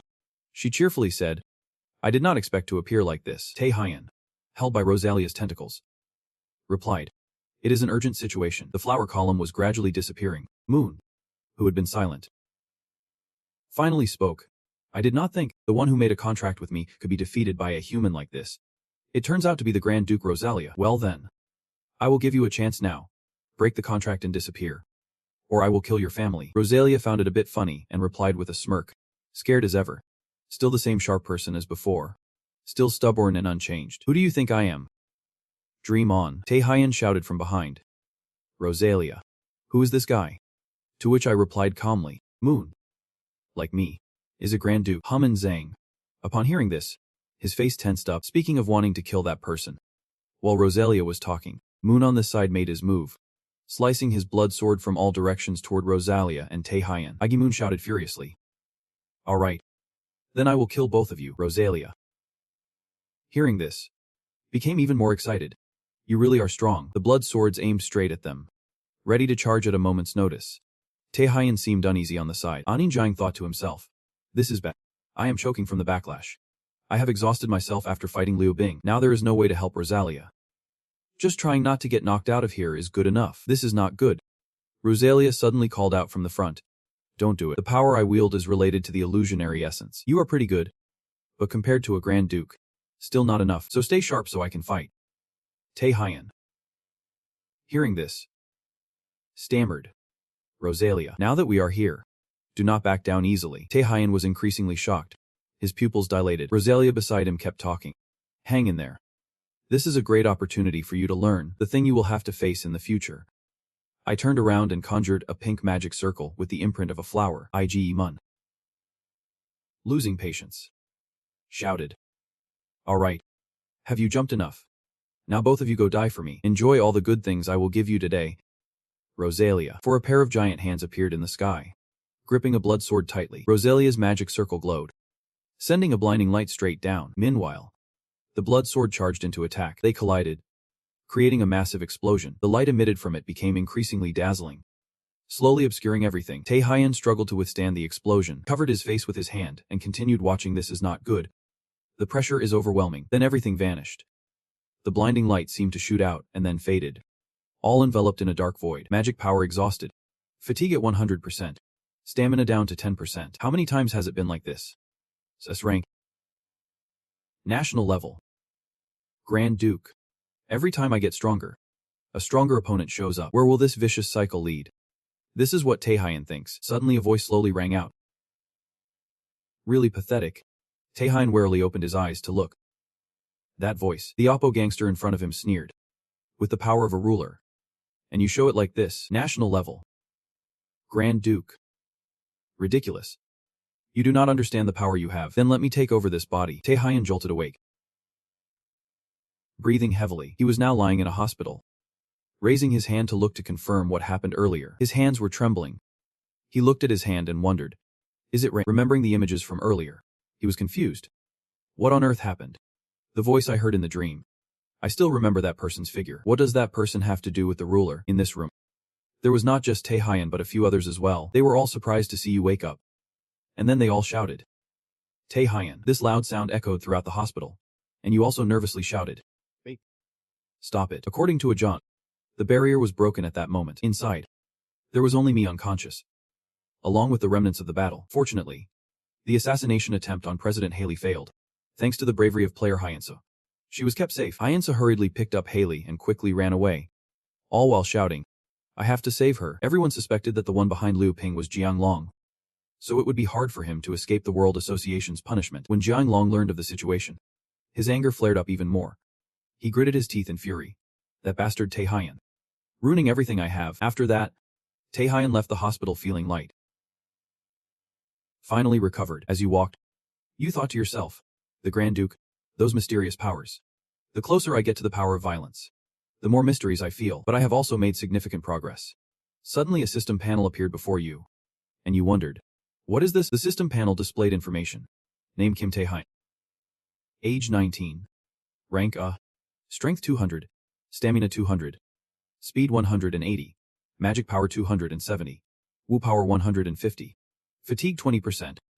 Magic power 270 out of 270. Bloodstorm skill temporarily unavailable. Violence. Absorb opponent. Magic power 50. Stone ball enhances defense. Magic power 20. It continued to show more information. Bloodstorm temporarily unavailable. Conditions to unlock. Absorb blood. At a restaurant, there were two people sitting at a table in the corner chatting. One spoke for, "How's your body?" The other replied, "It turns out to be AI.ong, she asked further. "Really? You scared me. Now that we are done eating, what do you plan to do next?" The person sitting across from her was T.Hill, he wiped his mouth and replied, "Of course. The rewards from the exchange battle. I will go to the dungeons that have not been conquered in Japan and China." Before AI.ong could let T.Hill finish, she interrupted. "I am not asking about that." T.Hill looked a bit confused and asked, "What is it?" She shyly said. "You clearly said that after the exchange battle, we would go on a date." And at that moment, she suddenly remembered their last call. T.Hill on the other end said, "Thank you." And AA.ong immediately set a condition. "If you are thankful, treat me to a meal." "Okay." T.Hill replied with a laugh. "That can wait until after the exchange battle ends," he said, pulling A.ong back to reality. "Didn't you just say you wanted to eat a meal? You said that yourself." A.ong suddenly changed the subject. "Also, even if you have the right to conquer, you can't just go in there because the dungeon is a priceless resource. A place that provides magic crystals.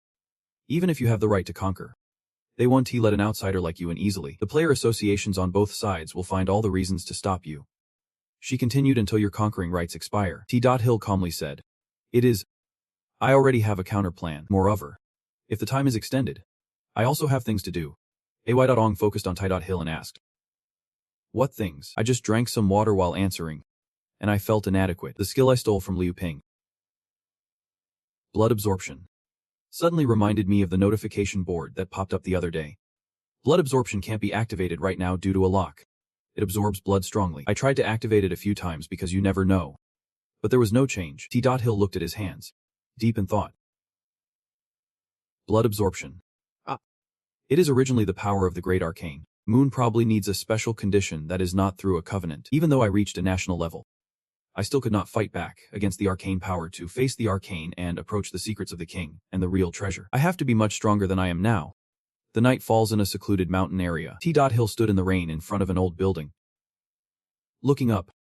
This building used to be a distillery with a sign on the two doors saying temporarily closed. Ann Tin opened the door. And maybe because it was old, it creaked eerily. Someone unexpectedly spoke up. "Do young people not know how to read anymore?" That person stood in front of a sign that clearly stated it was no longer in business. He did not turn around but spoke. "Go back." T.Hill ignored his words and walked deeper inside. "I am not here about the distillery. What I want is simply about the fusion skill." When he heard this, the man turned around, puzzled. "How do you know?" "Who are you?" he replied. "I am T.Hill, a national level player. And I am here to save you." The Chisu gang, the owner of the distillery in the outskirts of Ocean, is an old man just waiting for the end of his days, and the only awakened one in the world who possesses this level skills can fuse abilities. Fragments of the world. However, instead of clinging to that skill, Chisu wanted to focus on work at the distillery. His son expressed regret. "With such an extraordinary skill, why do you live like this? Try living once in a glorious way." Perhaps because of the resentment of having to live as an E-level awakened in an era of older awakens. Chisu's son had different thoughts. In the end, unable to refuse his only son's words, Chisu experimented with fusing skills with the demons his son brought in. However, the results were not what he hoped for. One demon after receiving it started convulsing. Back to the present. T.Hill spoke up, unsure if something went wrong. The demons that had fused with the skills either died or became crippled due to magical backlash. After that, fearing revenge from the demons, his son fled. And the old man decided never to use that skill again because of the guilt. Chisu felt a bit tense and asked, "How do you know all this? But you know everything. And still, do you want me to merge skills for you?" He just gestured for Hill to leave while shouting, "Are you crazy? Go back right now. Even if you are too national level. It has nothing to do with me. Lives ruined by my hands. Even just demons are more than enough." Any more in T.Hill, as if foreseeing this scene, speaks up to reassure him. "Do not worry." Chisu looks at T.Hill with wide eyes in surprise. T.Hill, on the contrary, reveals his strength, confidently looking at Chisu and continuing, "I won't be ruined by your skills." After a moment, Chisu speaks. "What you just said is true." At this moment, Chisu is channeling power towards T.Hill, behind him are countless different magical circles. T.Hill politely replies, "Yep.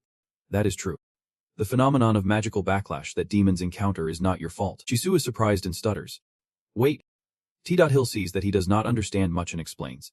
The magical backlash phenomenon occurs entirely due to the level difference between you and the demons is too great, along with the skills obtained being too merged, far exceeding their capabilities.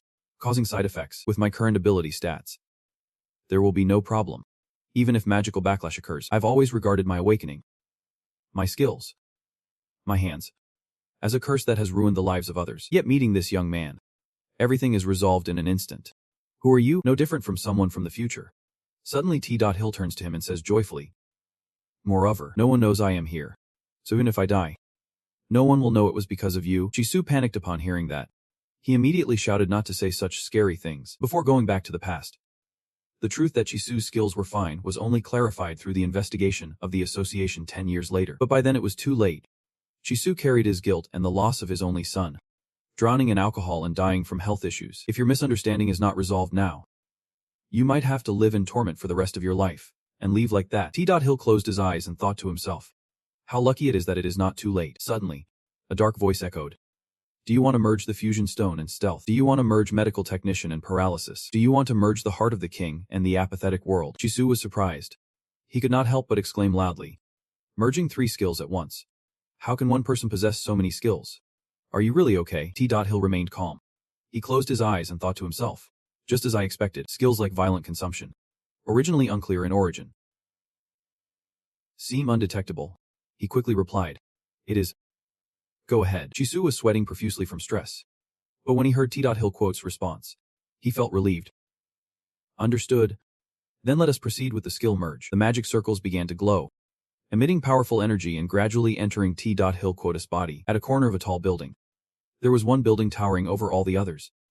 This was the headquarters of the American Player Association. In a closed meeting room, everyone sat around the table in silence. The atmosphere inside was terrifyingly still. A dapper Markfist stood in front of the projector screen, breaking the silence.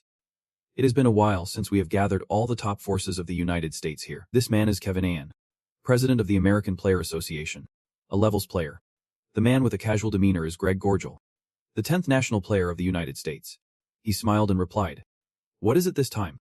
Planning to declare war. Unable to stand Greg Gorgel's attitude, Dylan Gray, the 3rd national player of the United States, slammed his hand on the table angrily. Greg Gorgel, keep a proper attitude towards the president. Fed up with this situation, Ricky Harris, the 2nd national player of the United States, sighed and spoke up. Why does every meeting turn into a bickering match like this? Cody, say something. The person just called Cody, feeling annoyed, said, being a leader like this, how immature. After all, ranks are just a formality. I am not trying to force anyone. He is Cody Wood, the 1st national player of the United States. Seeing the situation not looking good, Kevin quickly changed the subject. Anyway, let us get back to the main issue. Has everyone got the information about the high-level national players from China participating in this Asian exchange? Montel Roman, the 5th-ranked national player of the United States, has finally spoken up after being silent. Right. Shuayin Sin, Chai Min, and Liu Ping. Nick Rowan, the 6th-ranked national player of the United States, added, the 2 people died while trying to take down Samrozu, and one was said to have been killed while attempting to assassinate the president of the Singapore Association. Grigor, still with his carefree attitude, wondered, so what? They are already dead. Right. Dylan, sitting next to him, chimed in. Grigor. Kevin then explained, that is right. That is the official stance of the Chinese Players Association, but according to the latest intelligence received today, all 3 of them were defeated and killed by a single person, notably among them Liu Ping, who signed the contract with Duke Ige, Moon of the Abyss, a lord of the Dark Elf. One person gasped, Duke, those monsters are? Ricky turned to ask the person next to him, Cody, do you know about this? Cody remained silent and did not answer. After a moment of silence, he spoke up, who dealt with them? Kevin pondered the question. Taewon of Korea, right now at the distillery earlier. There was a blood-red circle surrounding the building. Kevin added, of course. Even if Liu Ping is defeated, he still can't compare to top players like you guys. But it is necessary to investigate him thoroughly. Taewon looked at his hands in disbelief. Around him was a blazing red flame of power. It was not just awe. And now he is Taewon, and a level national player. A strange voice spoke up. At the airport in Korea, a well-dressed man walks ahead, followed by Greg Gore, who asks from behind, we had to come to this remote place to investigate that Taewon. Right. The man in front replied. That is about it. Greg Gore, slightly irritated, gritted his teeth. Damn it. That Taewon. If I get the chance. Before he could finish, he was interrupted.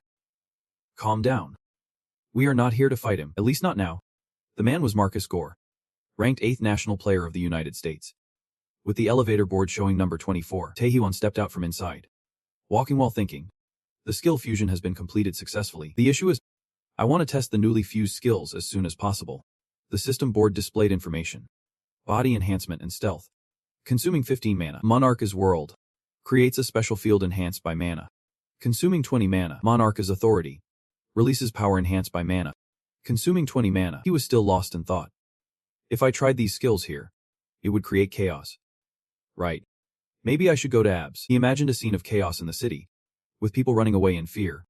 These were all new skills in Tae-hyun's imagination. Suddenly a strange voice rang out. Finally here. Player Tae-hyun. Hearing his name, he looked up in confusion. At the end of the hallway was a door, where 2 people were already standing waiting for him. Marcus, the 8th-ranked national player of the U.S., adjusted his glasses and spoke first. I have been waiting for you for a long time. The person next to him was Greg Gore, another national player from the U.S., who could not believe his eyes and exclaimed loudly, did this kid really defeat Liu Ping? Is this information accurate? Tae-hyun felt a bit tense, seeing the people in front of him and thought, national players from the U.S. Marcus calmly reminded, don't say that. Greg Gore. But Greg Gore did not care about Marcus's words and shouted angrily. Unbelievable. The 3 of them entered a room together.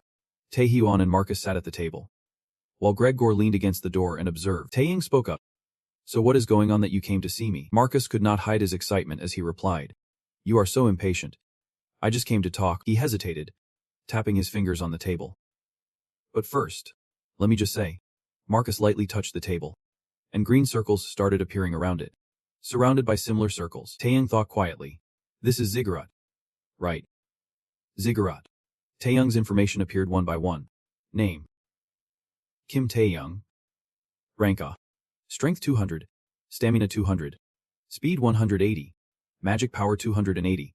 Ziggurat is Marcus's skill considered the best measurement skill currently, allowing a view of the entire player status information, from ability stats, skills, to even height, weight, and mood. Marcus analyzed the data in his head, seeing in a ranked player for the first time. And moreover, the stats are at a national level player.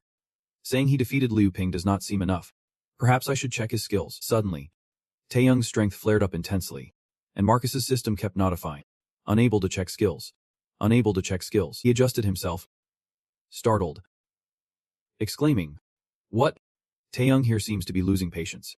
He keeps asking, are you done checking yet? If you want to test my strength, this is enough already. Marcus thought to himself. Has he blocked my Ziggurat? This has never happened before. Out loud, he apologized. Sorry. It is an old habit. He stared at Tae-hyun, clearly analyzing him in his head. Tae-hyun, the strongest national level player in Korea. Looks like I understand why President Kevin is interested in you, Tae-hyun said after a moment of silence. So what is the real reason you all came here? Marcus answered straightforwardly. We want a request to share the conquest rights of the unexplored dungeon in China, the rewards from the joint venture. Tae-hyun, upon hearing this, asked, share conquest rights, seeing he still did not understand.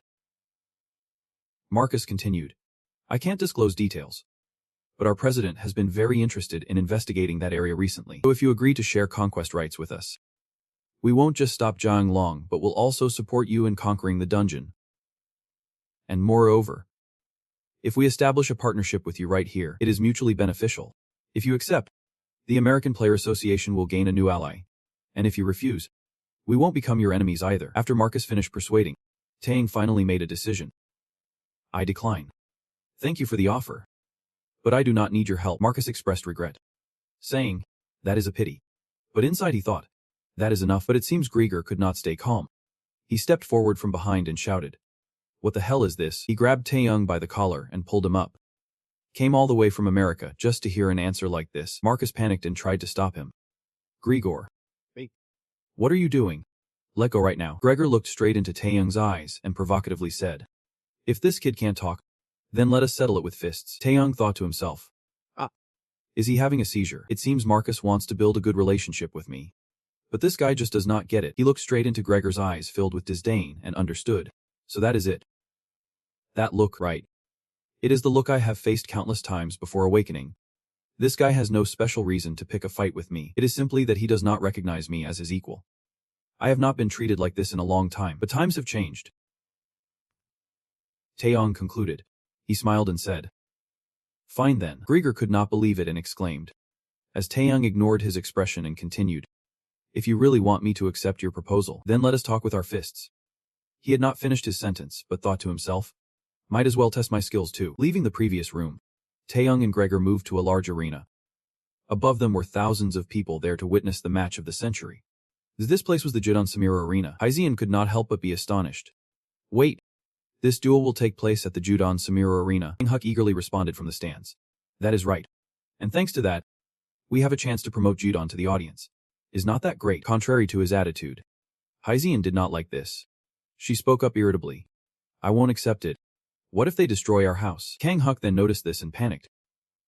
Seeing this, Hyzeon added, "How can the arena withstand these national-level idiots?" Standing right in the middle of the arena facing Taeyeon, Rekor stroked his hair with interest. "An arena.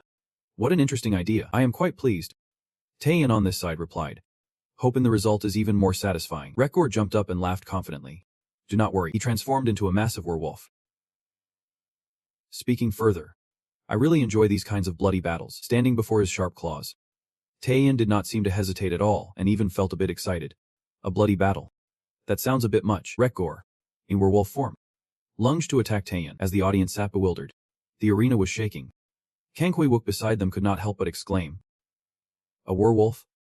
What the heck is going on?" Marcus, who had been watching all this time, calmly spoke up. "That is the wolf heart skill." Kang Hui-wook, seeing him, exclaimed in surprise. "Marcus." He did not even notice and continued to explain. "A skill trained to the extreme will turn the user into a werewolf, significantly enhancing physical abilities." Marcus seriously watched the match, thinking, "It is a shame I can't build a good relationship with player Taeyeon. But it is also interesting, by the way. Let us check the strength that took down Liu Bing." Back down on the arena, Rekor charged wildly to attack Taeyeon. He thought to himself confidently, "What an idiot." According to Marcus, even though skills can't be tested through Ziggurat, his stats, except for magic power, are completely inferior. Taeyeon's information panel appears. Kim Taeyeon. Level A. Strength 200, Stamina 200, Speed 180, Magic Power 280. Next is Rekor's information panel. Rekor Jill. Levels: Strength 232, Stamina 245, Speed 228, Magic Power 220. Not to mention, I also activated the Heart of Erosion to enhance my stats. He was like a raging monster attacking, not giving Taeyeon a chance to resist. Rekor pinned Taeyeon down, smugly thinking to himself that this kid is not good enough to beat him. Rekor now hoped to land the finishing blow, shouting loudly while acting, "Let us finish this." Kid. Rekor's claws aimed straight at Taeyeon, but he showed no fear at all. Instead, he even smiled cryptically, saying, "No wonder you are in the top 10. This strength is enough for me to test without worrying about you dying." Rekor's eyes widened in surprise. Something just happened that left him gaping. Before he could act, a viscous substance appeared from Taeyeon, like a living entity swirling above, growing larger as if displaying its oppressive aura. Marcus in the stands could not believe his eyes, shouting, "What is this? What is going on?" Suddenly, a black screen appeared, covering the entire arena and obstructing the view of the surrounding spectators. Seeing this, Marcus whispered to himself, "It is a black screen." Taeyeon's fusion skill produced 3 new skills. First, the events unfolded so quickly that Rekor remained in a state of confusion. Behind him, 3 giant figures appeared, standing with their hands clasped in front, creating a massive wall. This is the Monarch World skill, fused from the emotionless world and the heart of a monarch. The Monarch World reduces the enemy's stats while enhancing the user's stats. Rekor felt like he was in a strange place. He anxiously shouted, "Where the hell is this? Where is he?" He was suddenly hit hard on the cheek. It happened so fast that he could not react. The blow sent Rekor sprawling backward. The second skill, Shadow Cover, is a fusion of stone skin and invisibility. Rekor was hit continuously, but could not see where Taeyeon was attacking from. Losing his cool, he shouted loudly, "You damn mutt." Rekor was swept away by the current, panicking as he clawed around. "Come out, you bastard." Rekor calmed down, looking up above. Suddenly, something appeared that startled him, his pupils moving rapidly. Finally, the third skill. A gigantic figure appeared, wielding a powerful black sword. That is the Monarch's might. Unified from the might of the Night King and paralyzed, it radiates an overwhelming aura. Its power fills the air. Since it is a fusion skill, All effects are combined and enhanced. Rekor gasped in shock. He could not find the words. Just mumbling a few incomprehensible sounds. Taehyun confidently spoke up. Then the result is clear. He quickly urged everyone to stand up and leave. At this moment, the night sky had descended, about to cover the entire arena. Suddenly, a strange light flashed from the arena, illuminating the night sky. Rocks and debris flew everywhere, and all the spectators were in awe. Mouths agape, Marcus could not believe his eyes. It was impossible. Taehyun smiled lightly. He looked at Rekor, who was flattened on the ground, and said, "That was a fun match." Rekor. Taehyun turned to leave, leaving a parting remark. "See you next time." Marcus in the stands anxiously looked at the arena, wondering what was happening. The black curtain had just fallen, and the match ended abruptly. What on earth happened inside? Rekor, still stubborn, stood up from the chaos and shouted, "Who dare say the match is over? It is not over yet." He was covered in blood, like a wild beast out of control, roaring, "I have not lost yet. I will kill you." Taehyun. Before he could strike, a white sword suddenly appeared, along with a person with green hair, a triangle mark on his forehead, and finally, a person with sharp horns. The three of them were Ai Wang, Sung Jin, and Kang, standing in front of Rekor, in a defensive stance. Spoke first, always demanding to kill. "Is this wager really that serious?" Kang Hike, full of energy, said, "Just accept your defeat." Sung Jin looked seriously at Rekor. "Continuing like this is not just about the wager anymore. Right? Stop it." Rekor. Taehyun from afar saw them and said, "Players Sung Jin and Ai Wang. Since when have you two?" A man wearing a mask approached Taehyun through the smoke, saying, "I have been watching from somewhere." Taehyun turned around and asked, "Is that the association president?" So the person called the association president is Jin Hai, who came closer and cheerfully said, "I plan to just observe from outside. But things seem to be getting out of hand." Taehyun felt a bit tense upon hearing this, but Jin Hai seemed not to notice.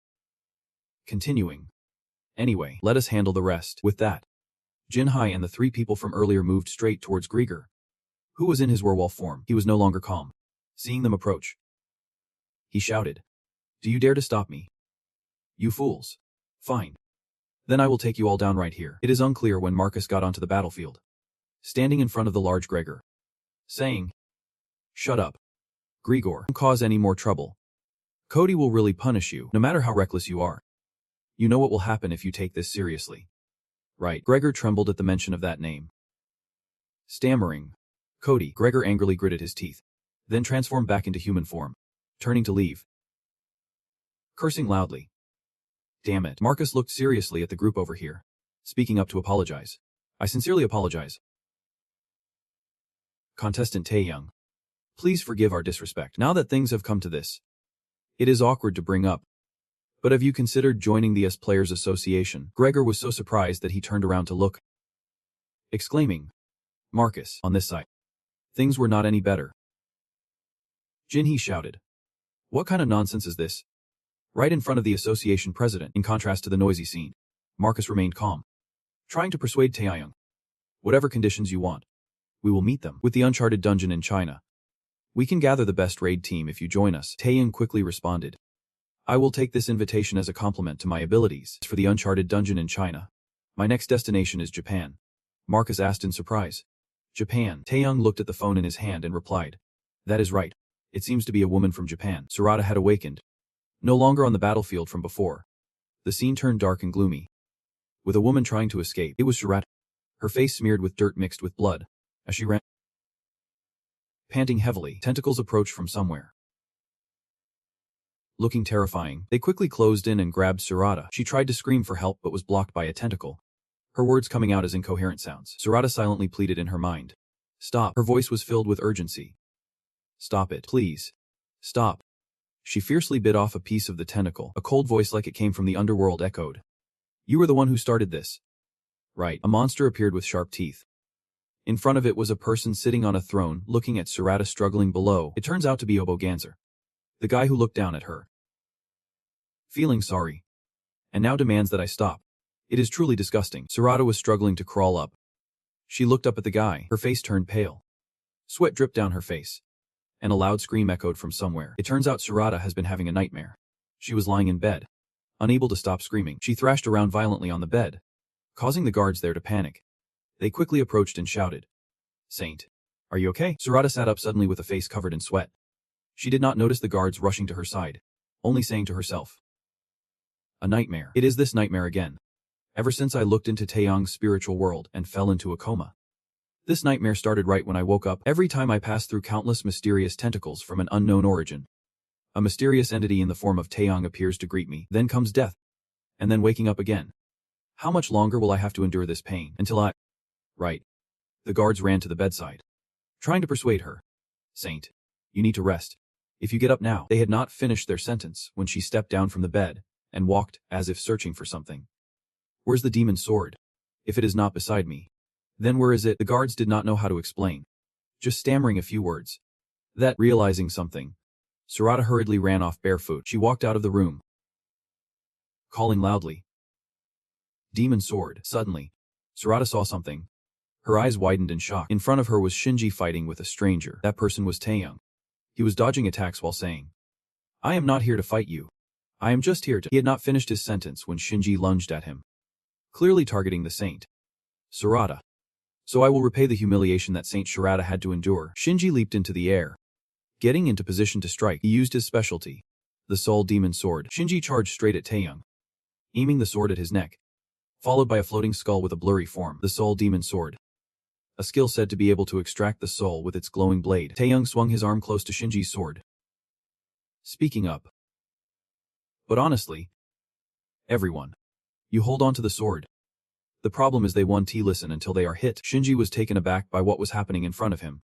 He exclaimed in surprise, "What?" Taeyong seized the opportunity and quickly snatched the sword, kicking Shinji hard. Sarada stood to the side, feeling even more bewildered by the scene she just witnessed. She looked towards Shinji, lying amidst the chaotic rubble, and shouted, "Demon! Demon sword!" Taeyong dropped the sword he had just thrown down and strode over to Sarada and Shinji. "Sarada, I am here to visit you for two reasons. First, to know what you saw in my consciousness." Sarada paled with fear as he approached, mumbling his name. Taeyong. He did not notice her expression and continued speaking. "And second, to prevent the largest dungeon break in history from occurring." The wind picked up, making the waves grow more violent. Offshore, a massive whirlpool was approaching. Two people were looking out from the shore, and one spoke up. "This is the playful entrance of the unexplored dungeon. No matter how you look at it, it just looks like a giant storm." The other person, leaning against the railing, added, "They say there is a portal leading to the dungeon inside that storm. This storm is definitely caused by some kind of magic leaking from the portal." The man calmly said, "But do not worry. There is no sign that it is going to explode. We are just here to be cautious." The other person replied, looking through the binoculars, feeling reassured. However, the two of them were part of the unexplored dungeon monitoring team from the Japanese Adventurers Association. When the observer spotted something through the binoculars, he exclaimed, "I think I see something inside the storm. Could it just be my imagination?" A voice shouted from somewhere, "Lord Kentakinas. Everything is ready. My lord, by your command. We have accumulated magic and energy for decades. And finally, today, we have broken through the barrier that held us back and reached here." A group of centaurs below looked up at the man with a large mouth on his belly continuously shouting, "Lord Kentakinas. Please give the next command. The next command. The next command." The earlier speaker continued, "Next." But before he could finish, the giant grabbed him and said, "Enough." He lifted the centaur up to the giant's mouth and said, "The more we eat, the stronger we become. So there is only one thing left to do. For the Grand Duke Organ. We will leave here, slaughter humanity, and devour their world. Let the blood festival begin." He is the deputy commander of the Grand Duke Organ. Kentakinas. Ranks, on this side. Sarada looked back at him. "What I saw in the spiritual world looked just like you, but it was neither human nor monster, but an undefined entity." T-Hill thought to himself, "Indeed. This is the one who appeared in my dream. The information is still lacking, but at least it is not just a simple dream. Plus it is a nightmare. Even without using the skill of devouring, I can still feel the magic of that skill in her body. Could this be the reason?" T-Hill extended his hand towards Sarada to cast a spell. "I have removed the remaining magic, so you probably won't have nightmares anymore." She still looked tired but seemed better and immediately asked, "Why are you helping me?" "I attacked you," T-Hill calmly replied. "I am not helping you. I am just preventing the dungeon break." The corridor suddenly started to shake. Everything around was trembling violently. Sarada felt the strange tremor and wondered aloud. An earthquake? T-Hill was more certain in his mind. "It is starting." He turned and called out loudly, "Sarada. The dungeon break has happened. First, let us wake Shinji. Around the corner, a group of people suddenly approached. The leading man spoke. After attacking our party's player. Where do you think you are going? It turned out to be Masuda Kuro, the leader of the Japanese player guild, a former national-level player. He stepped closer and continued. T-Hill, a national-level player from Korea. Masuda Kuro, when he was a player, was a national-level warrior. After retiring, he discovered talents like a saint and a demon swordsman, being hailed as one of the best guild leaders in Japan's history. But in reality, T-Hill thought to himself as he looked at Kuro, he is someone who does not care about ordinary people's lives, meaning he only pursues personal goals. That is what he thought. But he replied politely, are you aware that a dungeon break just occurred? I am here to help. Kuro replied, I already know about that. There have been plenty of loud announcements since earlier. But what does that have to do with you? T-Hill was slightly surprised to see his disinterest. He continued with a smug expression. The right to enter the dungeon is only valid when the dungeon is intact, but as soon as the dungeon break occurs, that right loses its effectiveness. Not to mention the humiliating battles. You all have made me look terrible. Meanwhile, if you dare to handle this dungeon break, what will my position be then? Therefore, you will have to be temporarily detained for attacking our party's player. Sarada saw the group behind getting closer and quickly spoke up. Leader. But to minimize the damage from the dungeon break, he did not care and said loudly, you do not need to interfere. Sarada. Do not forget that I have turned a blind eye to your use of skills to control others. If you dare to side with that little brat with the stinky mouth now, both you and the sword will be dealt with. After saying that to Sarada, he turned to order, take Taiyan away. Surrounded, was even more amused and said, that is enough. Taiyan was handcuffed by them. Deep down, he thought, if I do not cooperate and retaliate with violence, then leader Jinhee would be put in a difficult position too. He appeared quite at ease with the situation and said calmly, I guess I have to accept it. Sarada, you take Jinhee and go block them first. Sarada, hearing this, tried to persuade Taiyan, but Kuro saw Taiyan being so obedient that he could not help but laugh loudly and said, that is right. Deciding not to be obedient. Do not worry. If the investigation shows you are innocent, I will let you go right away. Taiyan did not let him finish. He cut. Do not be too complacent. Chairman Masuda, it is just that you refused my help. So if something goes wrong because of this, you will have to take full responsibility. He calmly walked away after leaving a warning. Kuro, though annoyed, still laughed and said, that cheeky brat. Right in the residential area near the sea, the centaurs from the earlier storm rushed into the city. They charged at the civilians in a very cruel manner. Zin led the charge, raising his sword high and shouted, by all means, stop them. If they get through here, everyone will die. The young man standing next to him hesitantly said, but if you tell us to stop them, how are we supposed to do that? They just keep coming. And all the monsters are SSS-Rank. We are out of options. However, still shouted loudly, but we have to stop them. If we do not, who will? Suddenly, Kanekinas came up and grabbed Zin, lifting him high. Everyone below panicked and shouted, Kimura Zensama. Kimura Zensama has been captured. Kanekinas looked at Zin and said, what a hassle. I will start with you first. He squeezed tightly, causing blood to drip from Zen's mouth.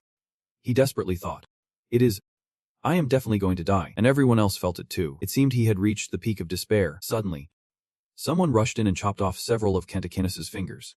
And Zen was no longer restrained but free. Kanekinas' severed hand gushed out thick black blood. Zen's eyes widened in surprise and exclaimed, ah! The people below also stared in shock with their mouths agape. When everyone recognized him, they joyfully cheered. It is Demon Shinji, the one who just rushed in to attack. Demon Shinji, a national-level player. Those who had been fighting with injuries felt better and exclaimed, my body. It is healing. What is going on? A girl approached from behind and said, thank goodness. Everyone is safe. Everyone looked at her like a drowning person finding a lifebuoy. They joyfully exclaimed, sacred language. She is the sacred language Sarada, a national-level player. Shinji gently landed. As he walked over to Sarada, he asked, sacred language. Are you alright? Sarada quickly reassured him. Yep. You do not need to worry. The strange magical energy that I felt in my body has completely disappeared. Now, even if I can't exert all my strength, I can still support you. Shinji. He sounded a bit tense. Taeyang. Before he could finish his sentence, Kanekinas from afar saw them and said with a greedy voice. His mouth was drooling non-stop. I never expected to find such quality food. He pulled the sword out of his mouth and continued. Great. You will become a feast for my son. Shinji and Sarada got into a fighting stance. She stood behind Shinji and shouted, Demon sword. Kentakana's gigantic sword swiftly swept towards them. Over here. Shinji immediately dashed forward. The two swords clashed, creating a blinding flash of light. Shinji tried to block the giant sword with both hands. Sarada. From behind. Assign tasks. We will handle Kentakana's. Everyone else take care of the remaining monsters. The centaur soldiers also shouted enthusiastically. For Kentakana's-sama. Kentakana's was slashed on the shoulder, dark blood gushing out, and Shinji pushed forward to attack him. Kentakana's quickly chopped off part of Shinji's left arm. He was trying to dodge the attack while thinking. Just as expected from the master of an unexplored Anji Yang, this monster Kentakana's. A small mistake could cost me my limbs. While the wounds I inflict on it are nearly useless against its terrifying regeneration ability. That is why previous conquests have all failed. Kentakana's advanced and sliced through a nearby building. He was pleased, thinking he had killed Shinji. Shinji thought to himself. But Kentakana's was stunned amidst the ruins he had just created. Shinji still stood firm, his grip on the sword steady as he prepared to strike. He gathered all his strength and dashed forward while shouting. This time, I will cut you down. The arm that had been severed earlier had reground. Shinji gripped the sword tightly. Having trained for 5 years since his last failure at the unexplored Danjuring, I have relentlessly trained just to finish you off. Influenced by the rapid regeneration skill, my injured body is healing, and now, with the power of the Holy Maiden alongside me, influenced by the Holy Revelation skill, all my physical abilities are enhanced. Sarada over here is trying to buy time, urging, Shinji, I can't hold on much longer. We need to end this right now. Shinji, with eyes full of determination, looked straight at Kentakana's, emphasizing in his mind, I can cut through anything. Kentakana's hesitated and stopped. Shinji rushed forward and slashed at his hand. One cut to his eye, another to his leg. He roared in pain. But Shinji did not stop there.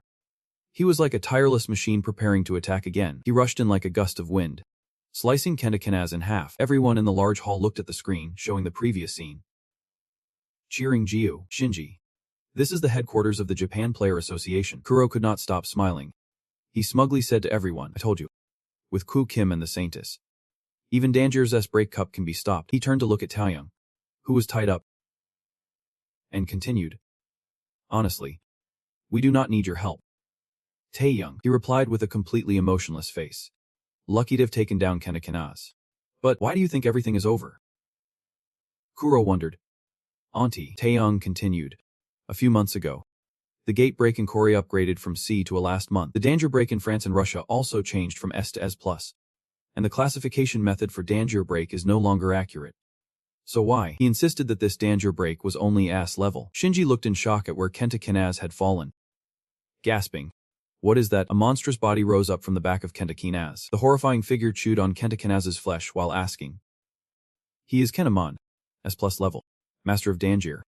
Yet to be unleashed in Japan. Shinji, battered and bruised, looked up at the figure, thinking, what is that? It suddenly emerged from the form of Kentakana's and began to appear as it was. Naturally. What is it planning to do? No matter what it is, it does not matter. Sarada saw Shinji preparing to strike and shouted to stop him. Shinji. Wait. But he was still lost in thought. A monster is still a monster. A voice urged in his head. Destroy it. And Shinji and the souls rushed towards the monster. Suddenly, a hand gripped his sword tightly.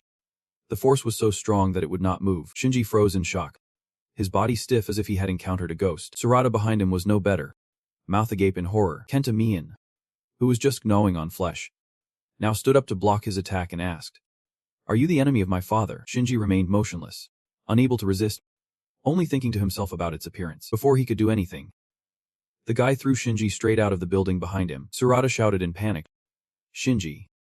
And when she looked up, she saw Kenamian right above her. He delivered a powerful kick, slamming her down to the ground. Sarada was hit and immediately spat out blood, and the guy above spoke ominously.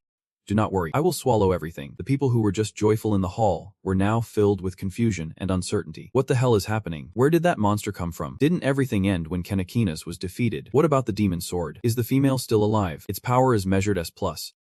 I have never seen a rank like this before. Ti-Hun was not surprised by this prospect, thinking to himself, it has finally appeared. The master of the invincible dungeon. Kentamian. The true master of the invincible dungeon in Japan and an S+ level monster. Its original form is not very impressive for an S+ monster, both in size and strength, but the more it devours monsters and humans, the stronger it gets. This monster is on a completely different level of danger. If Chairman Masuda realizes the seriousness of the situation now and calls for his backup, We might minimize the damage, but that is unlikely. Those close to Kuro keep pleading. Chairman, please give the order. With this situation, we are going to be wiped out. Chairman Hen sees that the situation has escalated. Gritting his teeth. Kanamian does not know if it is out of anger or fear. Kuro mutters to himself. Damn it.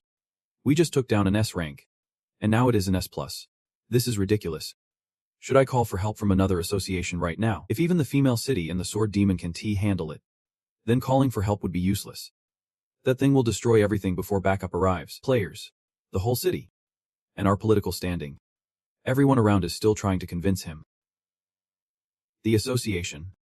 But before they can finish, he orders us to retreat. One person. Not understanding the intention. Questions. What?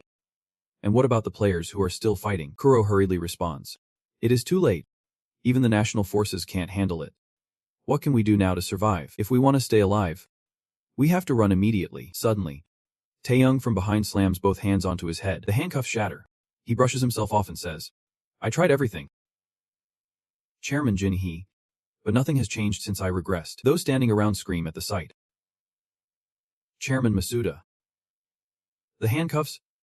What are you doing? Taeyong does not hesitate to speak the truth. I am here to stop the dungeon explosion. And what about you? I do not know if you plan to run away like he said or to capture me. Do whatever you want, but, as he says this, he suddenly hesitates. After a moment, Taeyong continues. I will save them. Retracting his words. He turns to leave. Everyone behind him freezes upon hearing this. They feel a bit tense but still look at each other, nodding as if they have confirmed something. He has now made it out into the hallway, planning in his mind. Good. Before everyone collapses. If I can kill Kanamian and prevent the dungeon explosion. Suddenly, someone appears from nowhere and calls out. Taeyong. He looks surprised in that direction and asks.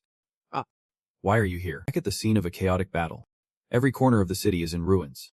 A guy stands in the center, holding someone upside down. Shinji, injured, sits dazed against a rock. They have all fallen. No matter how many times you regenerate your body, or how much you enhance yourself, it is useless. Sarada, hanging upside down, is in despair, unable to say a word, just silently thinking to himself. No one can defeat this thing, Kanamian smugly said. The blockade is over. I will swallow you whole. At this moment, she was no longer afraid, desperately waiting for death to come closer. In this instant, Sarada thought of one person. Taeyong. And then turned to ask if he was here. She recalled his earlier words. I want to help you. I am doing this to stop the dungeon explosion. Sarada blamed herself. Yep. Even as an enemy, Taeyong had helped stop the dungeon explosion. When I first became a player, I just wanted to use my power to help others. But when did I step onto this wrong path? Is it too late to turn back now? Kanamian pulled her closer to the toothy maw on his belly. It seemed everything was over. Sarada let her body go limp. Suddenly, a surge of power shot through like lightning. Turned out to be Taeyong quickly rushing over to pick her up and escape from death. Kanamian looked on in shock. Sarada was startled and exclaimed. You see me safe. Honestly, I did not expect much, but you held your own pretty well. Seeing him, the name Taeyong came to Sarada's mind. She weakly asked, How did you? Before she could finish, a group of people arrived, calling out loudly. Female on their shoulders. Not only were they carrying backpacks but also a wounded person. They shouted, We have come too. The woman carrying Shinji said loudly. Sorry about earlier. Player Taeyong, but as non-combatants. The only thing we can do is save the injured players. He looked at them and replied. That is enough. Seeing this, Sarada felt moved. Everyone. Taeyong turned to her and said. Anyway, the thing I have to deal with is this. As soon as he finished speaking, he stood before Kanamayan, who was charging wildly. Sarada was shocked and shouted to stop him. Taeyong. Wait. No matter how strong you are, you can do it alone. Before she could finish, he suddenly shouted. A Zeon. Taeyong stood his ground, facing the approaching guy. Suddenly, massive ice blocks rose up from nowhere. They surrounded Kanamayan, who looked shocked upon seeing them. The others were equally astonished. What is this? An ice wall.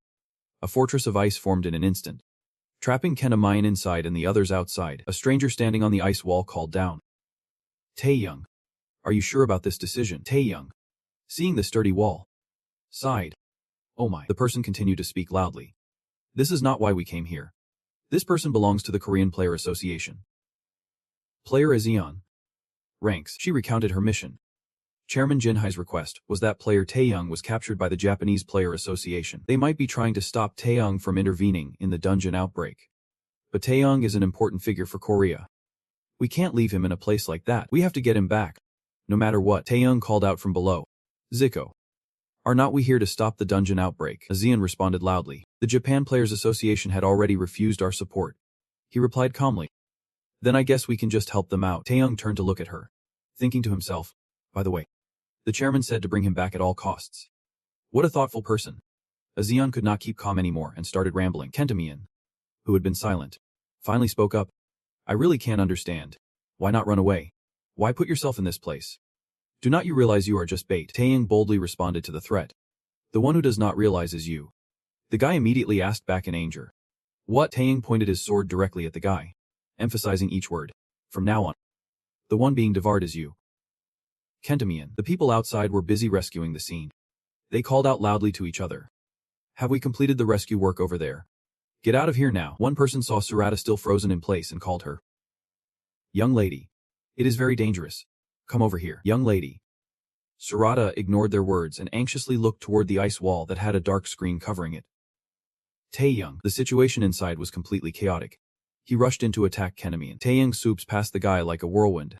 But those attacks barely grazed him. The wound on his cheek is smoking and quickly cooling down. He observes from afar and thinks, damn. His wounds are healing way too fast. Besides, is he starting to detect my stealth? The longer the battle drags on, the stronger Kentamian gets. He thrusts the spear forcefully into the ground. Thinking Taeyong is there, suddenly, he realizes something and looks up in astonishment. A giant figure appears, holding a mysterious black sword. Flanked by two statues with their hands together, he arrogantly commands, kneel down now. As the guy is using the spear to block the tip of the giant sword aimed at him, Kentamian, however, speaks boldly. Indeed, a bug at the bottom of the food chain has its tricks. But that is not enough to defeat me. He had not even finished his sentence when Taeyong intervened. It is really happening here. He is riding on the back of a monster. Its whole body is blood red with sharp teeth facing Kentamian. Taeyong excitedly says, let us see if you can block this time. The guy, facing the sharp teeth of the monster, exclaims in panic. What? The monster lunges at Kentamian. The spear can withstand the monstrous strength and begins to break apart. It swallows him whole, stabbing through every nook of his body, causing him immense pain. Taeyong sits on the monster's back, calculating silently, in this battle, the last one standing will be me. Even if I have to drain all my magical power into this fatal blow to end it, I will decide the outcome right here. Suddenly, a cold voice rings out. I have told you so many times that that power is not yours. The scene is no longer in a chaotic battle. Now Taeyong stands before a throne. He bewilderedly exclaims, ah. Taeyong looks at the person sitting on the throne and thinks, this is the awakening. What the hell is happening? Is this another dream? This is definitely reality. But why now? He defensively shouts. Who are you really? Why do you keep appearing before me? The person hears this and delightfully asks back.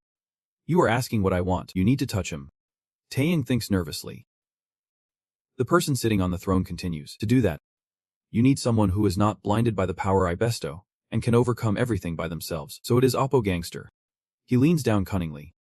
This is a test for that. Taeyong can stay calm anymore and yells loudly. Do not mess with me. Who do you think you are to dare? His body froze in shock, unable to move even a finger. Taeyong was extremely tense, sweat pouring down continuously. A mysterious power has been activated. The brutal reality has been cancelled, unable to be used. He could not believe the truth unfolding before him. Stammering and pale, the death aura has been cancelled, unable to be used. The royal world has been cancelled, unable to be used. His photo can't be used. The binding chains cannot be used. Queen's man cannot be used.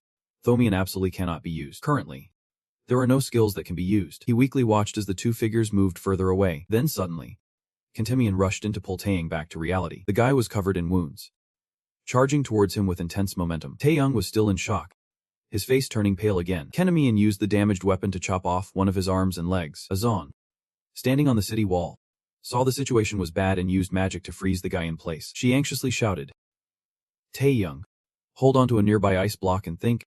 What is going on here? Who is he anyway? Suddenly appearing and locking all my skills. What is this? Is not this my power? I have known that from the very beginning, because I was just a guy who had not awakened. A useless person. Simply the chosen one. But having the granted powers retracted so abruptly like this, while he was still lost in his own world.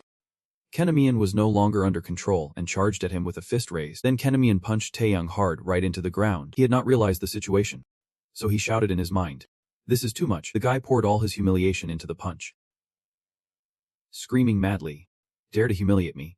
A lowly, I will kill you. Taeyong was punched by Kenamin until blood filled his mouth. At this point, there was no fighting spirit left. He desperately thought, no matter what, why have I tried so hard? What have I been fighting for?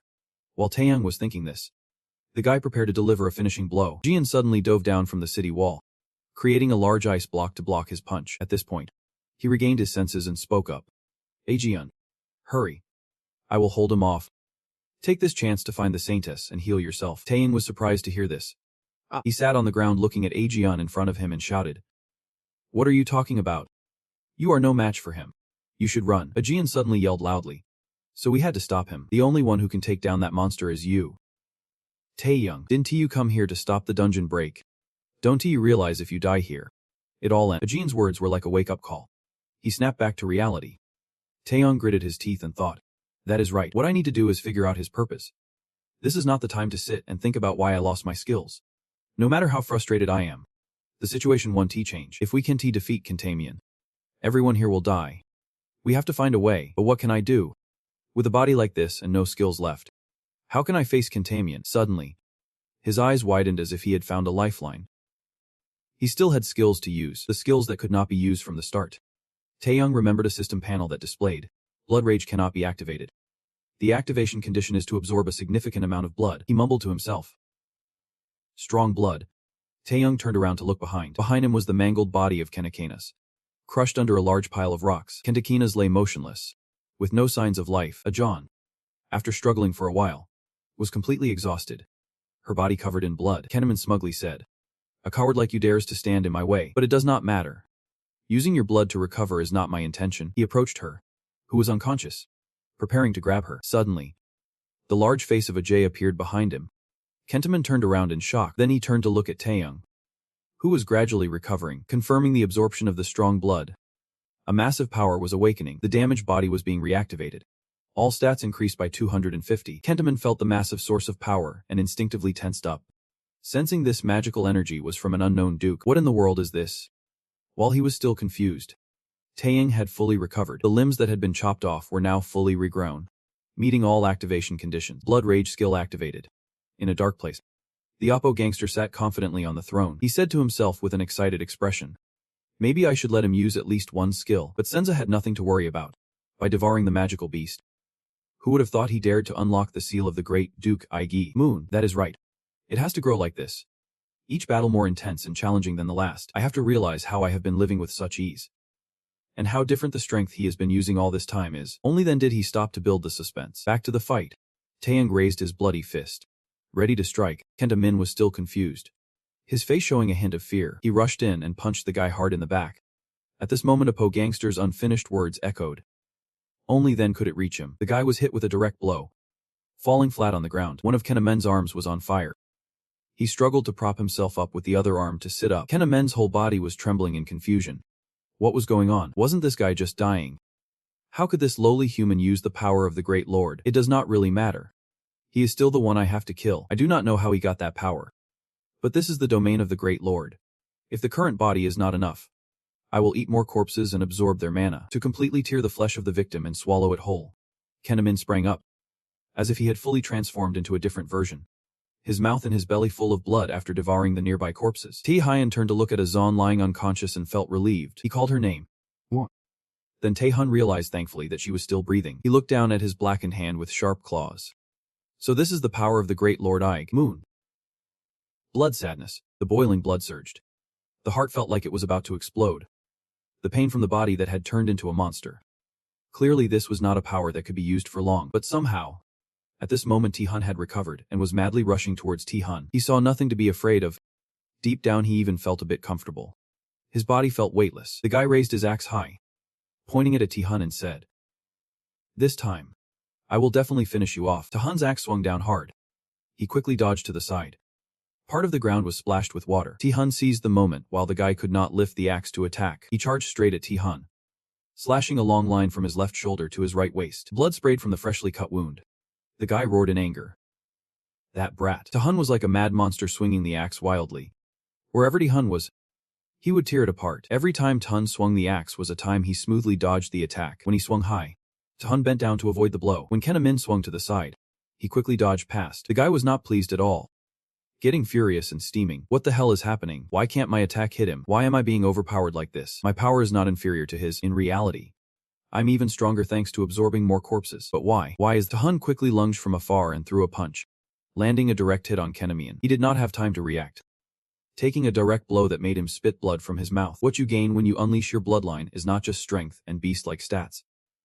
Along with the bloodline comes the appearance of a red eye on the right. Hun felt something unusual as he attacked. His right eye turned into a blood eye like when he used the skill of devouring. But this time it was different. Unlike before, the flow of mana was now clearly visible.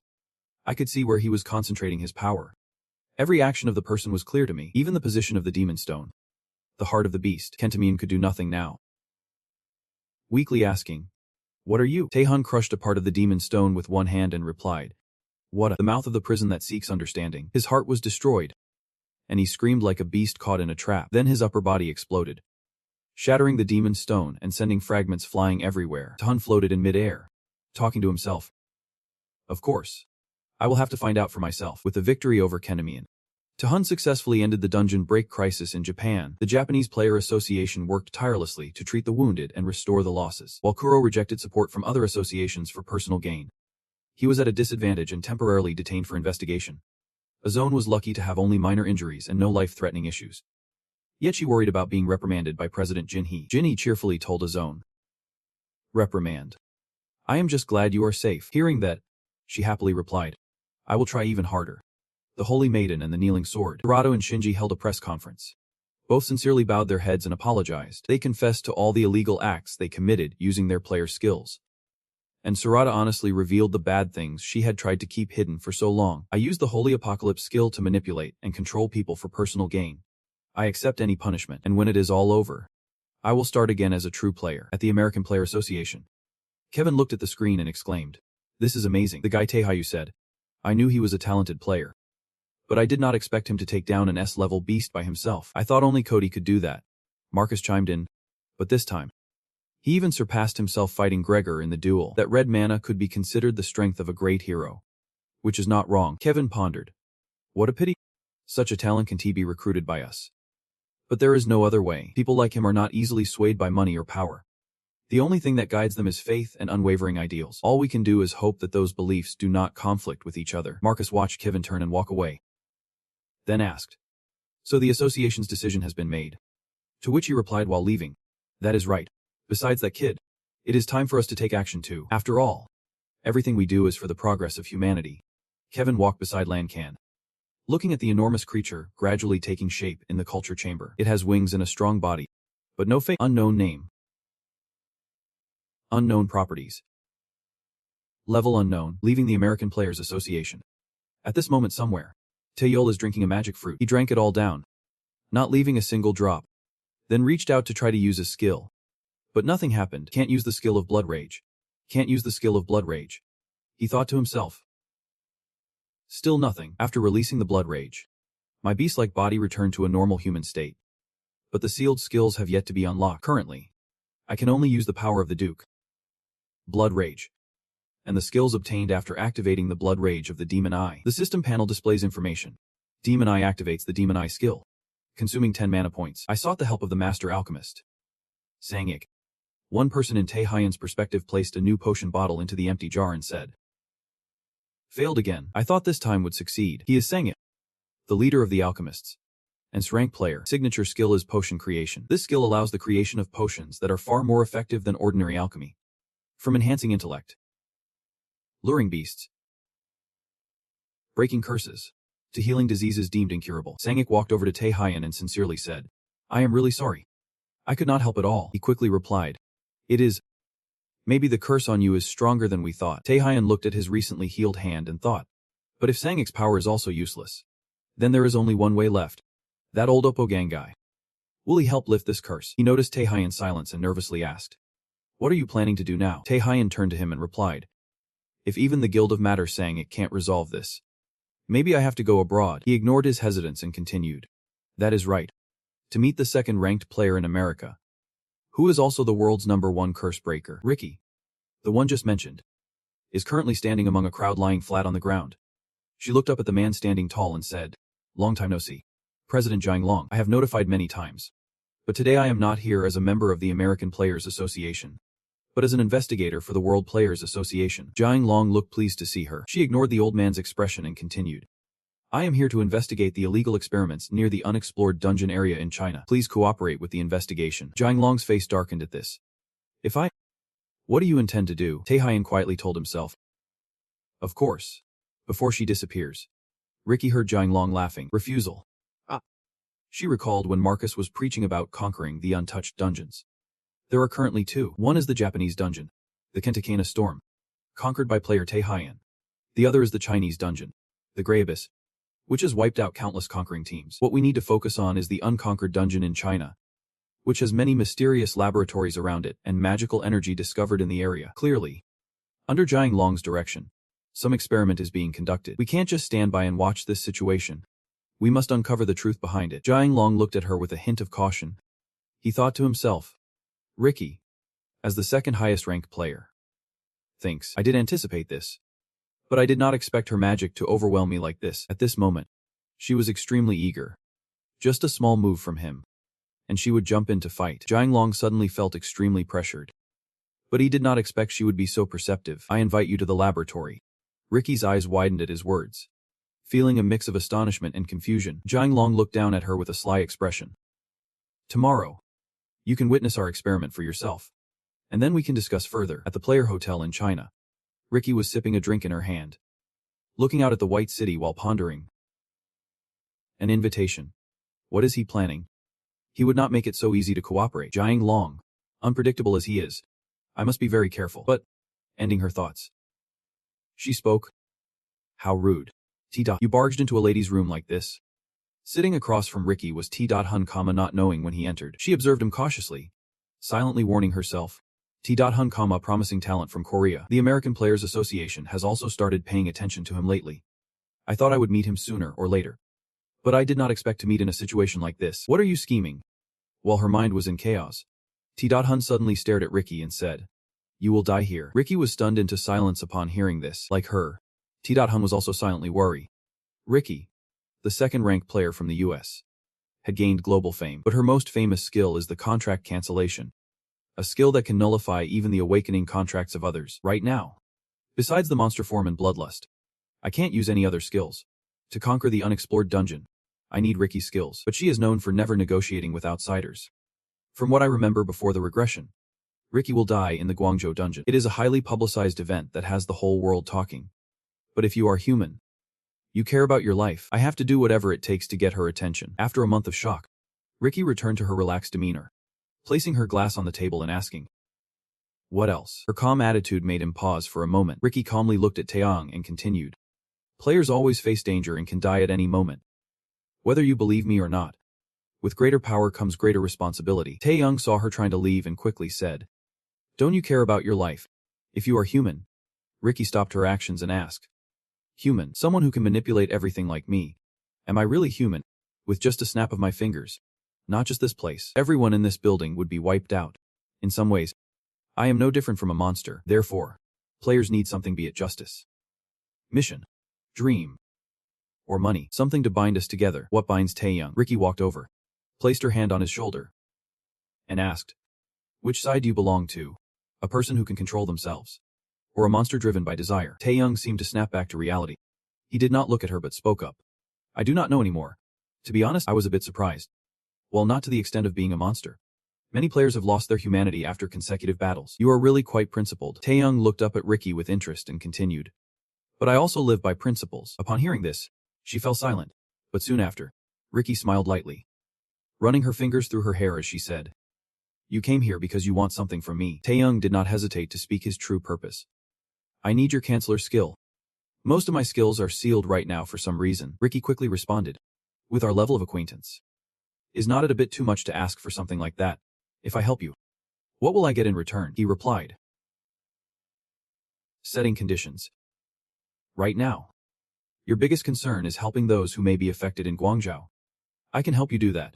Isn't that enough? Ricky raised an eyebrow at Taeyong and replied. Do you really think I need your help? Her answer only made Taeyong more confident. He calmly spoke. That is something we will have to wait and see, but being cautious would not hurt. Right. The scene was no longer in Khan's room. It was now at the entrance of Jiang Long's secret research lab. 2 scientists were waiting at the gate for her, welcoming her. Ricky, we have been waiting for you. But who is that person? He looked up at the person mentioned and replied, that is my bodyguard. Right now. Taeyong is disguised so he won't be recognized. After being taken inside, the two moved to the meeting place. While waiting, he quietly thought to himself, Jiang Long's secret research lab. The only one invited here is Ricky. They won't allow any other high-ranking players to enter. I have become famous for conquering Japanese dungeons, so I disguised myself as a bodyguard. While Taeyong was still calculating, they had already arrived. There was someone waiting right there. Upon seeing them, the person spoke up. How interesting. A national-level player needs a bodyguard. Strange. Is not. That old man is Jiang Long, the president of the Chinese Player Association. Ricky replied friendly. Being careful never hurts. I am sure you allow this. Right. He remained silent beside her, discreetly sizing up the man. That man was Jiang Long, one who once orchestrated the assassination of contestants in the Asian regional match, and the source of future disasters. A scientist stepped forward and said, before entering here, let us take the Awakener's oath. Taeyong heard this and thought. An oath? Ricky muttered. The oath? That does not seem like much to me. He turned to look at her, thinking nervously. This woman claims to be some kind of human, but her aura is already. Seeing Ricky's confident demeanor, Jiang Long stepped back and said, I think so too. Moreover, there is no way to use the oath to stop Ricky. Sorry for the inconvenience. He walked to the door and led the way. Then let me begin. I will show everyone around the research room a project I call the SSS-Rank Awakener experiment. Below the railing are countless cultivation pods. Ricky recoiled upon seeing this scene, unable to believe her eyes, thinking to herself, are those people trapped in glass tubes? I had guessed this, but I did not expect it to be this brutal. Ricky quickly walked up to a cultivation pod and looked up. Jiang Long continued speaking from behind. We are trying to create SSS-Rank Awakeners by injecting magical energy into human bodies. Isn't that amazing? It helps challenge even the divine, she exclaimed, slightly losing her composure. What is this? T-Hill quickly stepped forward to stop Ricky. Don't use your skills here. If you are careless, those undergoing the experiment will be in danger. She knew she could not do anything. Feeling helpless. This is terrible. Jiang Long saw her attitude and could not help but smile with satisfaction. He stood on the railing and called down. Another Awakener is about to be born. The moment an Awakener is born is always a miracle. You are very lucky to witness this. The scientist beside him read the information on the board. Test subject B102. Heart rate is rising rapidly. Physical strength is increasing quickly, and the magical power is increasing. Ricky gently touched the glass of the pod and softly asked, is this really a successful experiment? Suddenly, the person inside opened their eyes wide. And then, with a bang, their body exploded. Looking in from the outside, nothing could be seen anymore. Jiang Long heard the noise and exclaimed, what is this? Another failure. Ricky, hearing him say that, could no longer remain calm. Tae-Hyen quickly realized this and moved closer to her. He whispered just loud enough for the two of them to hear. Wait. Calm down. But before he could finish, she shouted loudly that they had crossed the line. Tae-Hyen was so tense that sweat was continuously dripping. He looked at her as she was preparing to fight and thought, I guess she has skills beyond Canceller. But the power that could shake the entire lab like this. Ricky's face had darkened, and she pointed at Jiang Long, emphasizing each word. Are you ready to pay the price? Jiang Long, he calmly said. People are inherently unequal. This is the reality everyone has known since the player system was implemented in the world. The moment a player's rank is determined, her life is also dictated by that rank. But no one wants to remain weak forever. We simply turn that hope into reality. He paused and asked. Right. Ricky did not want to listen to his reasoning any longer. She yelled. But that ends here. Jiang Long looked at Ricky in shock. She had activated the fusion energy. That powerful energy streamed straight toward Jiang Long. He just smirked wickedly and slowly pulled out a scroll. Ricky and Tae-Hyen were shocked. It seemed they recognized it. The light trap skill. The light trap nullifies all surrounding skills. It is not just a rare skill. Even using it is extremely difficult. Where did he get that? Jiang Long suddenly spoke up, feeling strong because of superior magic. Someone needs to know how to use tools. This is the scroll containing the light trap skill. He laughed and said, I have prepared another gift for you. I hope you like it.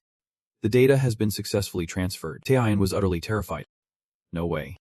He ran quickly to the edge of the wall. He focused on the dark shadow spreading and said, I wondered why the research room was underground. Turns out the entrance to the dungeon, the Grey Pit, is right next to it. A deep hole appeared in the wall, Tae-Hyen thought. The reason the research room is underground must be to efficiently harness magic power from the dungeon. And most of this magic power probably comes from him. Jiang Long looked at them with a sneer. What a pity. I thought you would understand my ideals. Ricky, Tae Hyen. You and I still have an unpaid debt. He looked at him in shock, thinking to himself, he has recognized my identity all along. Jiang Long continued. Now you are out of options. Tae Hyen. He sealed the gate, and his assistant asked in surprise. But there are still experimental entities and researchers below.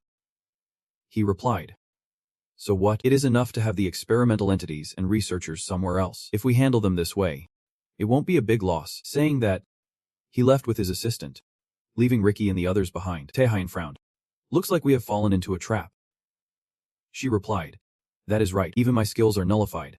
This is frustrating.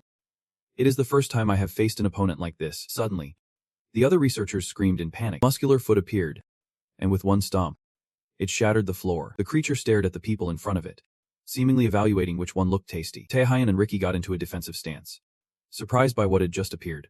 What is that? They wondered. The researchers, trembling in fear, stammered. They came out of the gate. Right. But if it is just a regular one, we can still handle it. The vicious creature glanced at them, and one person exclaimed, What the hell is that? It is a parasite-infected brain. It shrieked, and the parasite clung to one person through the air. His face began to develop grotesque green bumps, and his pupils turned red once infected by the parasite. That creature would only be left with the instinct to attack. It continuously infected others, increasing the number of monsters controlled by the parasite's will. One person ran away, shouting a warning. Be careful. If you get hit by it when it releases, you will be infected by the parasite. Ricky stared at the creature in shock.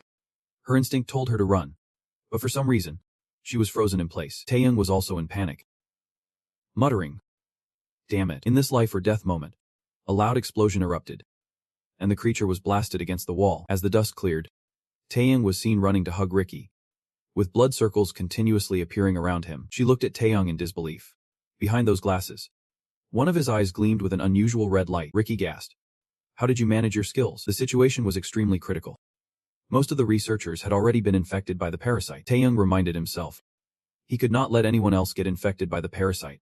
He had to prevent it from spreading outside this lab at all costs. He thought, to stop the infection, he had to target that thing, the entity controlling all the parasites. I have to destroy it, he thought as he charged straight towards the creature. Taeyang used his skills to see through the creature's skull.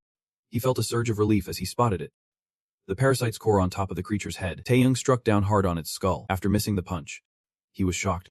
Did it just dodge? He had to fly backwards. He saw it viciously chasing after the uninfected researchers, who were screaming for help. Taeyang thought, if the number of infected people increases here. He prepared himself and launched a powerful punch at the monster. It was slammed against the wall, and Taeyang thought to himself, that punch must have done some damage. As the dust cleared, the monster's head emerged, its gaze still fierce. Taeyang could not help but be surprised. That punch had no effect on the monster. Taeyang thought to himself, I can't believe I am the target. The explosion roared, and Ricky covered his nose. Struggling to stay upright, she called out in surprise, Taeyang. In the hazy dust, he stood frozen. Ricky could not help but worry. Please do not tell me he has become the host. If a player that strong becomes a host, it won't just be this lab. A monster beyond control would appear in the entire world. Beneath that indifferent face, a triumphant smile broke out. Taeyang smiled and said, Got you. He tightly gripped the monster's skull and said, I think you will escape. One good grip from me has made it bleed. Ricky was still stunned watching Taeyang's moves. Taeyang,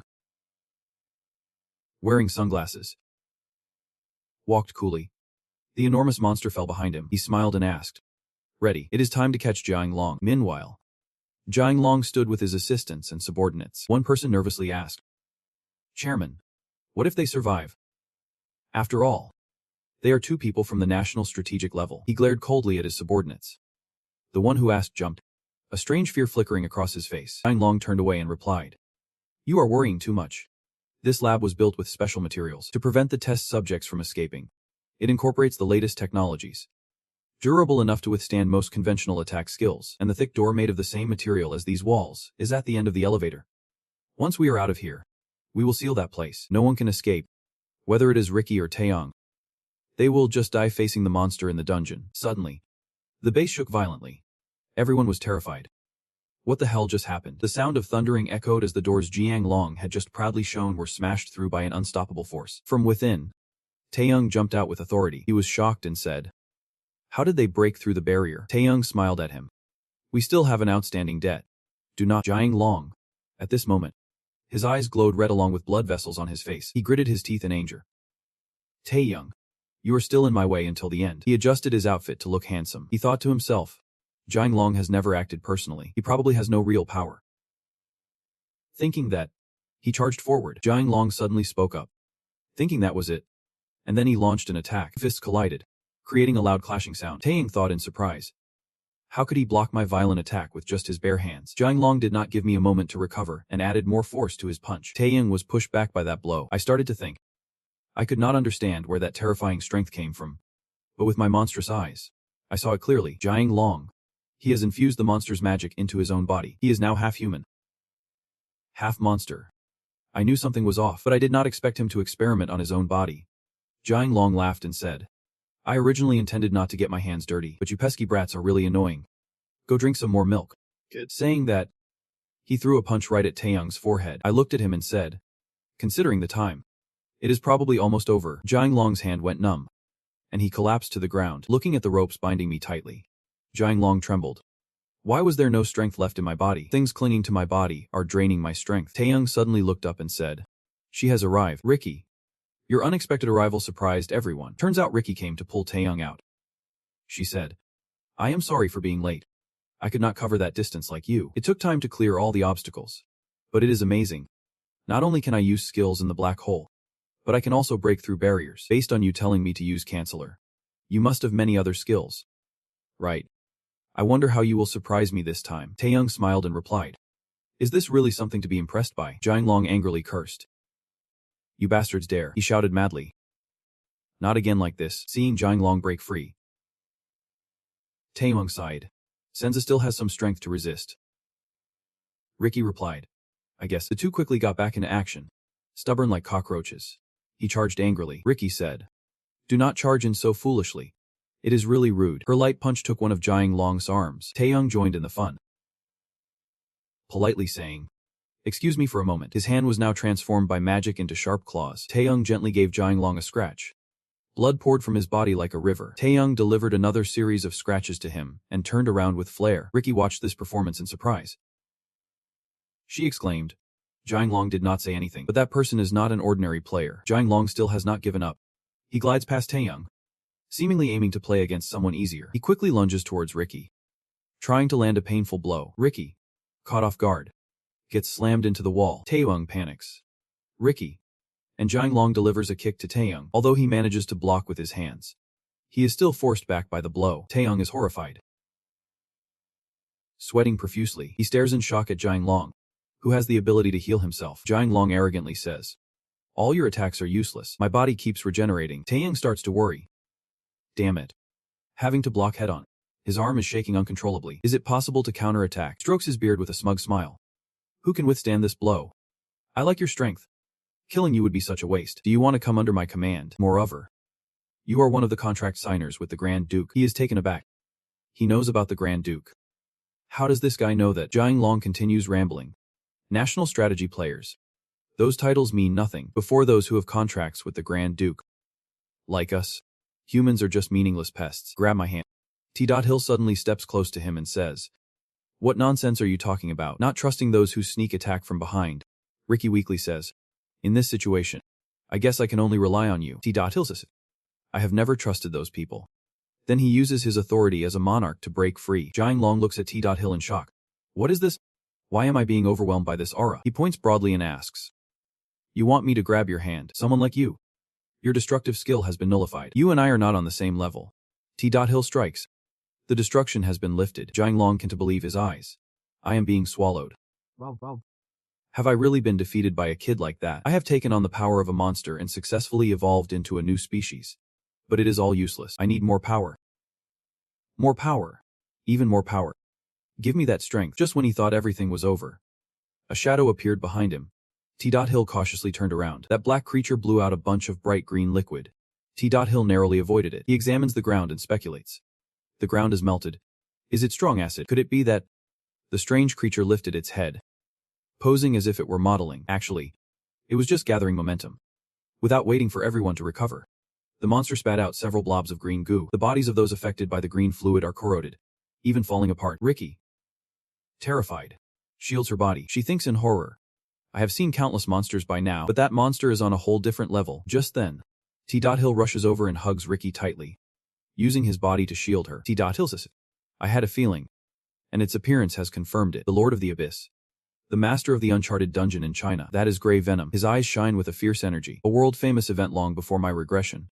Venom exploited this expansion to infect countless people, turning them into hosts. I am also impressed by Jiang Long's level of play. Jiang Long, was the monster experiment not enough for people? So you offered your body to Venom too. T.Hill turns to Ricky and says, you should fall back for now. You do not have much mana left after using that spell on me. Right. I will hold him off here while you escape. Come back with reinforcements. Ricky protests as she turns back to the reinforcements. But if you will be left all alone, he firmly replies, I will be fine. I do not think I can fight and protect you at the same time. Ricky grits her teeth, saying nothing, because she knows she will just be a burden to him. In the end, she can only pat his shoulder in compromise. Please come back, Venom says with interest. How intriguing. The Duke's contract is actually protecting a human. A contract should serve the Duke without question. How could one use that power for humanity? His curiosity rises. I am very curious, just like how I was able to see the memories of this human body after absorbing it. If I turn you into my host, I would be able to see it too. Suddenly, Venom senses a powerful pressure. It is T.Hill using his skills while Venom is still rambling. He says, why is this bug buzzing so much? First of all, control that annoying speed of yours. A notification window pops up. The superior species eye skill is activated. Your agility has skyrocketed. Ricky has moved a distance away. She anxiously looks back at the room where T.Hill is. Ricky recalls that earlier, T.Hill told her, hurry and go. I have got this covered. Thinking of this, she can't help but contemplate. Indeed, I might not be able to help, but just him alone. You better stay safe until I come back. T.Hill is currently fighting fiercely against Venom. He suddenly appears behind him. T.Hill quickly boosts his strength. Unique skills. Violent powers. Enhanced. Feeling the change in my body, I muttered. I can see everything now. T.Hill continued to use violent powers. The vicious dragon lunged at Venom, appearing very quickly in front of him. T.Hill observed that when the superior species' eyes were active, Venom's movements became slower. By applying both violent powers and that monster, with these eyes I can quickly track its movements. I can take it down. Venom spat out a fluid with an acid-like attack power again. T.Hill gritted his teeth. Not this again. I won't fail like I did before. T.Hill's and Venom's powers clashed at the same time, creating an explosion. It seems like my power has overpowered the green slime from him. T.Hill rushed out of the dust, thinking he needed to strike again quickly when he had the chance. I will finish it off with this attack right now. Cracks began to appear outside the base. Explosions echoed, rocks flying everywhere. The whole building seemed to return to dust. In the desolate scene, T.Hill appeared, covered in wounds but his gaze unwavering. He looked at his trembling hands and cursed under his breath. Damn it. I am almost out of mana. I can't possibly block all of Venomous attacks. Where's Venom? Is it over? Before T.Hill could rejoice, Venom suddenly appeared behind him, saying, interesting indeed. Just as expected from the Duke's wish, T.Hill's face paled. Given that he was still alive, charged forward, punching T.Hill directly while speaking each word. But that was just the beginning of the battle. T.Hill was choked tightly by Venom, struggling. Damn it. It is even faster and stronger than before. I can't keep my focus. Suddenly T.Hill noticed Venom was absorbing mana from the air, and that unique mana could only be sensed in a dark dungeon. That means this laboratory has turned into a dark dungeon. Venom smiled wickedly. You can destroy me here. I will make you my host. Despair seemed to overwhelm T.Hill.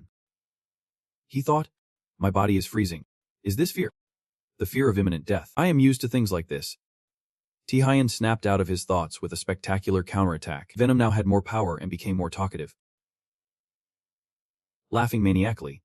You are struggling or not you, from the way you are curling up to defend. It seems like you have run out of mana. Indeed. A person can only endure so much. Just like this, you will never be able to keep up with my regenerative abilities. T.Hill struggled to sit up and said, I thought I was about to die. I did not think it would turn out like this. Venom said, surprised. What is going on? T.Hill continued, I do not even know about this feature. And he is still in shock. Just moments ago, he bit. Is my magic flowing to him through the earring? T.Hill slowly opened his eyes and said, got it, your magic. The notifications appeared one by one. Has absorbed a massive amount of mana. Speed increased by 1. Stamina increased by 1. Strength increased by 1. Venom looked at T.Hill and said, you are pulling some tricks again. No matter how hard you try to take my power, as long as I have this ability, my magic is endless. T.Hill laughed when he heard him say that. Oh really? Well then, let us see if it is still endless in this world. A giant red monster appeared behind him. With a mouth full of sharp teeth, Venom stood still, staring at the massive creature. It charged towards Venom like a gust of wind. Tihayan and the monster disappeared. And Venom found himself standing in a strange place. Wondering aloud, where is this? In the distance was a throne filled with bones. And the person sitting there spoke displeasedly upon seeing Venom. You are really reckless. Even letting bugs in at this point. Looked up at the person on the throne and quickly said, You are not the one I was fighting. This strange atmosphere. Who are you? The person responded with a stern voice. I never allowed you to ask questions. You bug of Bill's bup, Oppo Gangster said, looking down at Venom with a piercing gaze. Venom showed no fear and retorted. You dare to call my master by that condescending tone, so you are also a Grand Duke. Ah, he said loudly. How long are you going to keep blabbering with that stinky mouth? Get out of my sight. As Oppo Gangster spoke, blood chains suddenly appeared from below, wrapping tightly around Venom's legs. Venom was bound but still arrogantly said, It seems the one who made a deal with you misjudged. I am the Grey Parasite. No place is free from my invasion, even if it is the domain of a Grand Duke. Smoke began to rise from his feet, gradually thickening like a mist of wine. A mysterious power is resisting me. The strength emanating from Oppo Gangster forced Venom to retreat, leaving him speechless. Thinking, this is impossible. Venom could not believe this was real. It was absurd. This could not be happening. The power I received from Bill Zubab. Before Venom could react, he was defeated by Oppo Gangster, falling silent and satisfied. Finally, it is quiet now, outside the secret laboratory of Jiang Long. Someone had been lying in wait for a long time. That guy is nervously looking at the dilapidated building ahead, a bit impatiently muttering. What the hell is going on? He is hoping to rank 5th in the national strategy of the US. He is observing and thinking. Our mission is to protect Ricky, an investigator from the World Players Association, and also a key talent in the American Players Association. Protect Ricky, even though Ricky firmly refused. He recalled when he made the offer. She just smiled lightly in response. Are you going to protect me? No need. I already have my own bodyguards. Remembering her words made him even more anxious. But it has been hours since she went into the research area, and there has not been a single update. Moreover, with this disturbance, he must take action. Just as Montel stood up, there was movement ahead. Bricks suddenly flew everywhere. It turns out to be Ricky. She kicked the wall to escape outside. Seeing the person he was looking for, he rushed to her and asked urgently, Ricky, are you okay? She finally took a good look at the person who just ran over, hesitantly saying, Montel. Roman. He did not answer her but came over to support her, and asked about the situation. A person like you is hurt this badly. What on earth happened inside? Ricky told Montel the truth. They are conducting illegal experiments to turn people into monsters. The people in there. I could not save anyone, she said while turning to look back at the chaos inside. Montel also looked in that direction, but then he quickly turned to check her expression. Montel saw she was still tired and spoke up. Let us head back first. We will report everything afterward. Ricky quickly replied upon hearing this. There are still people who need to be saved. He was surprised to see her like this and asked back. Who are you talking about? Ricky seemed a bit tense and hesitant when mentioning this name. South Korea. Taeyong. Montel was also surprised to hear this. Asking back. Taeyong. Suddenly, the nearby trees rustled, echoing throughout the area. Ricky turned to look behind her. This feeling was, a loudspeaker suddenly appeared. A gate gradually took shape and began to slowly open. Countless monsters of horrifying shapes were rushing out of there. Witnessing this scene, both Ricky and Montel were sure of one thing. Dungeon break. He stepped forward a few paces to shield her and shouted, Ricky, step back behind me. In the air, guns of various sizes appeared, their barrels aimed straight at the monsters. This skill is Genocide Bullet. Ranks. Countless firearms generated from magical power. Montel hurriedly said, Ricky, I do not know why you are with that Taeyong guy, but since dungeon break has occurred, the chances of him still being alive inside are very low. The monsters hit by the attack were sprawled out dead, but it did not reduce their numbers much. More were pouring out from the gate. Perhaps even more than before. He sees that the situation is tense and says, Man, at this rate, there is no stopping it. If I had known this beforehand, I would have requested assistance earlier. Ricky, though exhausted, still struggles to say, For now, I will join the fight. Monsters have surrounded her, but at this moment, she can only think of one person. Taeyong. Has that guy really taken her down? While she is still lost in thought, a monster approaches her. Seeing this, Montel urgently yells, Ricky. The monster is about to grab her. That is when she realizes. Ricky backs away. While the monster keeps getting closer, she retreats to where Montel is standing. Both of them are now surrounded by monsters, and he exclaims in surprise, "What is this?" Suddenly, someone rushes in from nowhere and delivers a powerful strike that cuts the monster in half. Ricky sees this person and can't help but joyfully shout, "Taeyong." He lands softly and walks toward them, saying, "Venom is dead. Now we just need to deal with the remaining Tepzil." After the dungeon break of the Uncharted Kentakanis, next is the dungeon break of the Abyss dungeon. These two events have turned into widespread disasters across Asia. And coincidentally, both were contained by a single player, Taeyong from Korea. Now, not only the Asian and American player associations, but the whole world is watching Taeyong's achievements. Meanwhile, at the World Player Association, in light of the rising cases of awakened players defeating the SSS Cup monsters,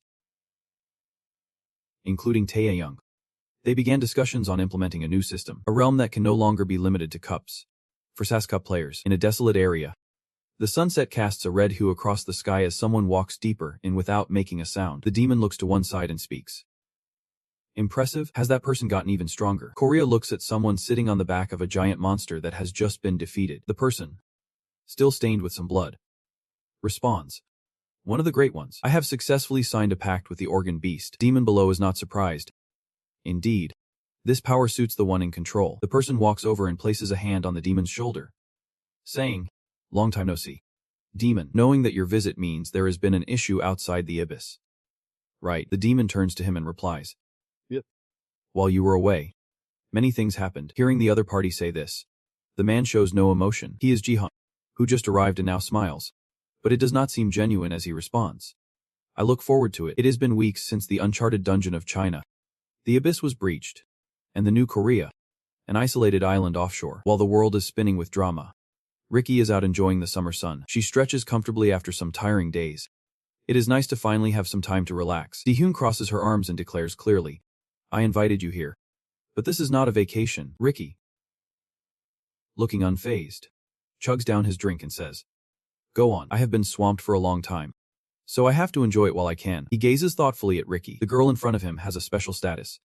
As an investigator for the World Players Association, she has testified about the illegal and transformative experiments happening there. But the main culprit, Jiang Long, is still missing, and most of the evidence was destroyed in the last prison riot, making it hard for Ricky to prove her claims. Jihyun feels even more troubled, and on top of that, the subjects of the experiments cannot be saved. She must feel disheartened. However, he reassures himself that, compared to the previous life, things are much better now. Jihyun recalls the painful memories. Initially, Ricky was caught up in Jiang Long's plans and went missing, and the early attempts to suppress venom also failed. Then an unnamed plague broke out, plunging the world into suffering. He holds the cup of water in his hand, surprised by the current situation.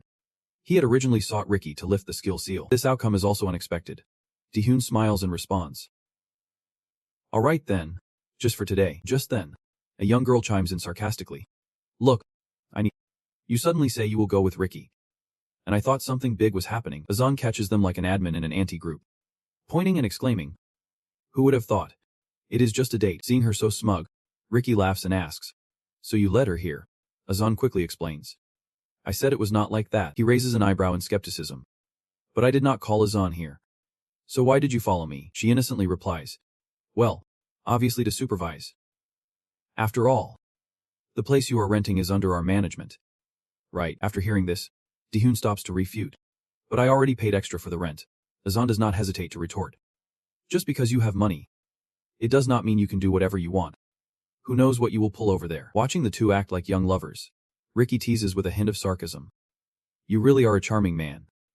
I guess I should not take up too much of your time." She flips her hair, seriously getting straight to the point.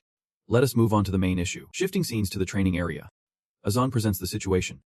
According to the alchemist's assessment, this is a barrier that can withstand the power of an S-level monster. She adds an important detail. Moreover, is quite far from residential areas, making it a perfect place for major activities. In fact, it is rarely used up to now. Azan curiously turns to ask, "What is the reason you rented this place?" Taeyan was deep in thought. The seal on his skills had been lifted, but that still was not enough. "Do not know when and where that guy who looks like me will show up again, block my way, and try to take over this body. Then, with a burning determination, I resolve not to leave it to chance again. Before the upcoming big battle, I must subdue him right here." At that moment, Taeyan spoke up, predicting the worst-case scenario. "I might lose control." Azan, upon hearing this, became confused and wondered, "What do you mean?" Lose control. Are you saying your skills will explode? Taeyeon's face darkened with helplessness, leaving Ricky somewhat stunned. It was similar, but even more so. I might lose my sanity. About that, I am serious. And since I have come this far, I also have something to ask of Azan. Taeyeon earnestly warned. If there are any signs of abnormality, I hope you two will stop me together. Seeing him so resolute, Azan quietly sighed. I really can't guess what Taeyeon is thinking anymore. She turned to her friend Ricky and asked, do you know anything? She shrugged and replied, who knows? Moments later, Ricky fiddled with a strand of hair and thought. Back then, when using the canceller in the lab, I saw Taeyeon's skills. She recalled his extraordinary ability, especially that strange power. Could it be the power of the Grand Duke? After a while of thinking, Ricky sparked with hope. Smiling confidently, maybe I can gather useful information. At this moment, Taeyeon stood still in silence. He held the phone in his hand, preparing to take action. Okay, let us give it a try. Looking at himself in the screen, Taeyeon brushed his hair back, thinking, this is the first time I am trying this method. Immediately, he gave the command complete hypnosis. In an instant, Taeyeon froze, the phone slipping from his hand and falling to the ground. He stepped into a virtual space, astonished, gripping himself tightly. It seems, looking at the surrounding lake, Taeyeon realized the truth. This is the answer. Right in front of him was a towering throne, with someone sitting in the center. It was Oppo Gangster, Taeyeon's copy. Smirking mockingly. Looks like you are starting to use your brain now, the guy continued in an interested tone. I did not expect you to come all the way here. Hearing this, Taeyeon mocked back. We should meet the one occupying my body. Taeyeon stared at the guy and questioned. You look just like me. Not different from a copy at all. What exactly are you? Oppo Gangster rested his chin on his hand, arrogantly and calmly replied. Do I have an obligation to tell you? After hearing this, he coldly accepted the truth. Fine. I figured you would not cooperate anyway. After a moment of hesitation, Taeyeon issued a warning. But I am not going to leave a ticking time bomb inside me forever. He cracked his knuckles and threateningly said, Wait. Get out of this body right now. The guy flashed a savage smile, then widened his stance. Challenging. What if we refuse? Seeing he could not negotiate, Taeyeon raised his hand, deciding to attack. I will use my strength to crush him out of here. He is not the type to stand there like you. Do not get delusional. At that moment, the Oppo Gangster unleashed a bright red magical attack, just as Taeyeon used that blood red magic. At that time, both shouted in unison. Two fire dragons launched from each side, colliding in mid-air, creating an explosion as bright as a Marvel movie poster. Pure chaos. Meanwhile, in the real world, Ajeon and Ricky were startled by the tremor. She exclaimed in panic. What? What the hell is this? Why is there suddenly an earthquake? Realizing the issue, Ricky replied seriously. She looked at his pale face, then spoke up. It seems like it is starting. At that moment, where Taeyeon was standing, the ground suddenly cracked open. Before anyone could react, the entire ground formed a massive shattered circle. Ricky, feeling tense earlier, reminded Ajeon to get ready. Things are definitely not going to be easy. Deep in Taeyeon's subconscious, a strong tremor was also taking place. The red surface of the lake was crashing against itself. As he and the Oppo Gangster faced off with powerful punches, both simultaneously spun around and slammed down hard, causing the two beasts to clash heads. Taeyeon dodged in waves, contemplating and discovering his opponent's weakness. Just as he thought, this guy knows how to use chaos magic too. If the two sources of chaos magic collide, it will be a stalemate. Taeyeon, I can guess what you are thinking. Relying only on the power of the monarch is not enough. You plan to use your own skills to win. Right. Seeing the Oppo Gangster guessed his next thought, both actively stepped back. A moment later, the guy raised his hand forward, smirking disdainfully. But even that is not something that belongs to you. Just then, Taeyeon was stunned, unable to believe what was in his hand. What the heck? The Oppo Gangster paused for a second, then grinned savagely, yelled out, and summoned a massive sword right above his head. The power of a monarch. Taeyeon sensed the aura and lifted his gaze upward. Before he could look, the Oppo Gangster mercilessly stabbed down with the sword. In the thick, dusty air, a drop of blood flew up like a slow-motion effect. Taeyeon hugged himself to dodge, feeling a bit anxious. This was not going as expected. He clutched the wound on his back, his teeth gritted in surprise. He did not expect that he could use that too. Facing him, the Oppo Gangster smirked, showing off that he knew everything. Is not that obvious? Before he could recover from his shock, the guy immediately delivered a combo punch straight to Taeyeon's right arm. Step back. Oppo Gangster keeps taunting. Even about your other weapons.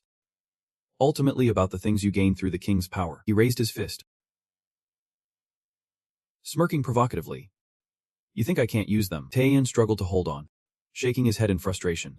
It is really arrogant. At this moment, he reluctantly admitted, bitter to the core, that despite not wanting to acknowledge it, he really is strong. He has defeated quite a few opponents, leaving me helpless. While facing off against a Po gangster, Taeyeon panicked and scratched his head. I had prepared many cards to take him down, but now they all seem meaningless. What should I do? Seeing him remain motionless, the guy raised an eyebrow teasingly. I can hear the gears turning in your head. This resistance is pointless. A Po gangster summoned a chain of fire from thin air and declared, give up. Without waiting for Taeyeon to respond, he commanded the chains to rush forward like a runaway truck, and then a classic explosion occurred, sending water splashing everywhere like rain. A Po gangster slightly raised his eyebrow and squinted. From within the smoke, he stood tall like a statue, refusing to yield. Giving up. Since I stepped in here, I knew it would not be easy. At that moment, explosive power surged. Taeyeon smashed through the chains with a determined look. As long as I can, I will give it my all. Seeing this scene, the guy could not help but smirk. Outside, Ijun stared wide-eyed. Is this Taeyeon's explosive state? The amount of magic power is incredible. Ricky nodded beside her like an expert. It is not just terrifying. That magic power is on par with mine.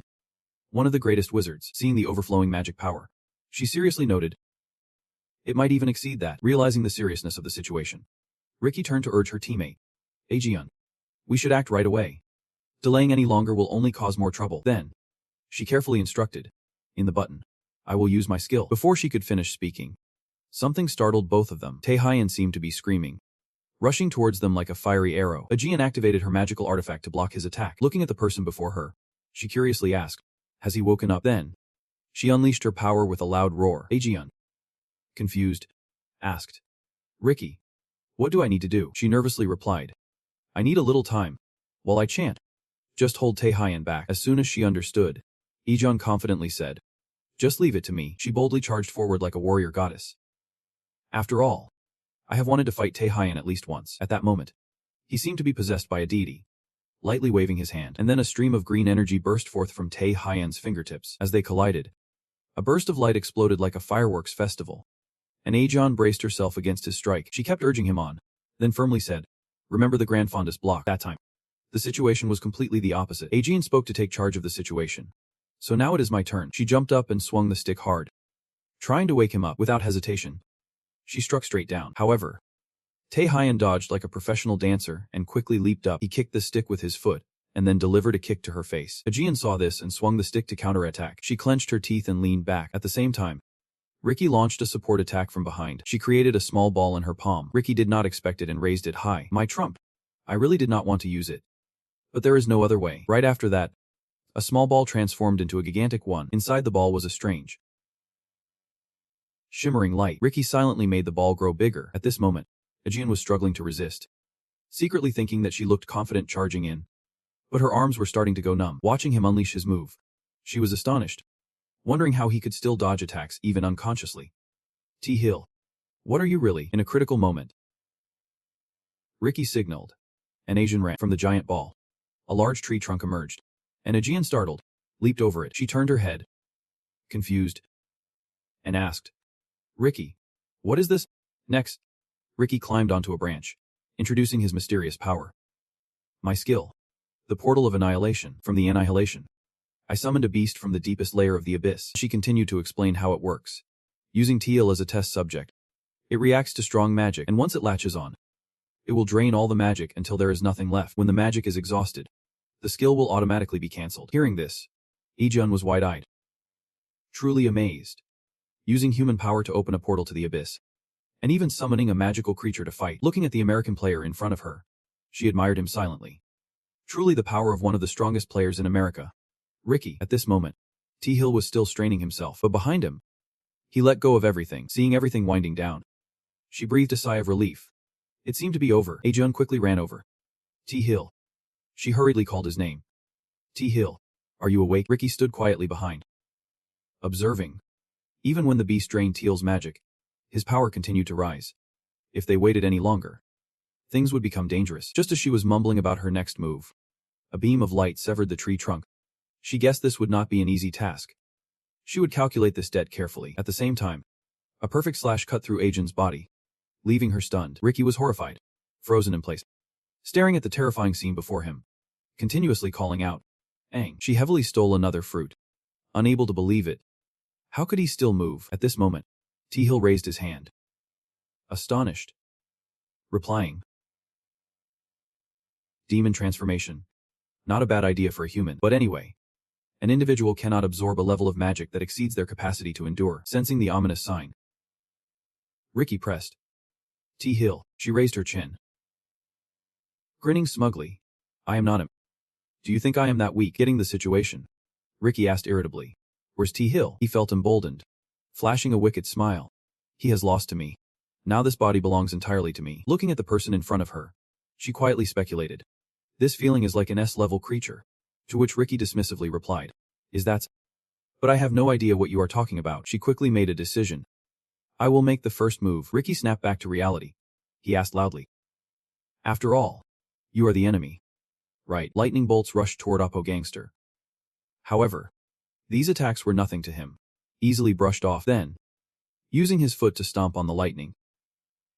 Seeing that, Ricky was shocked. No way.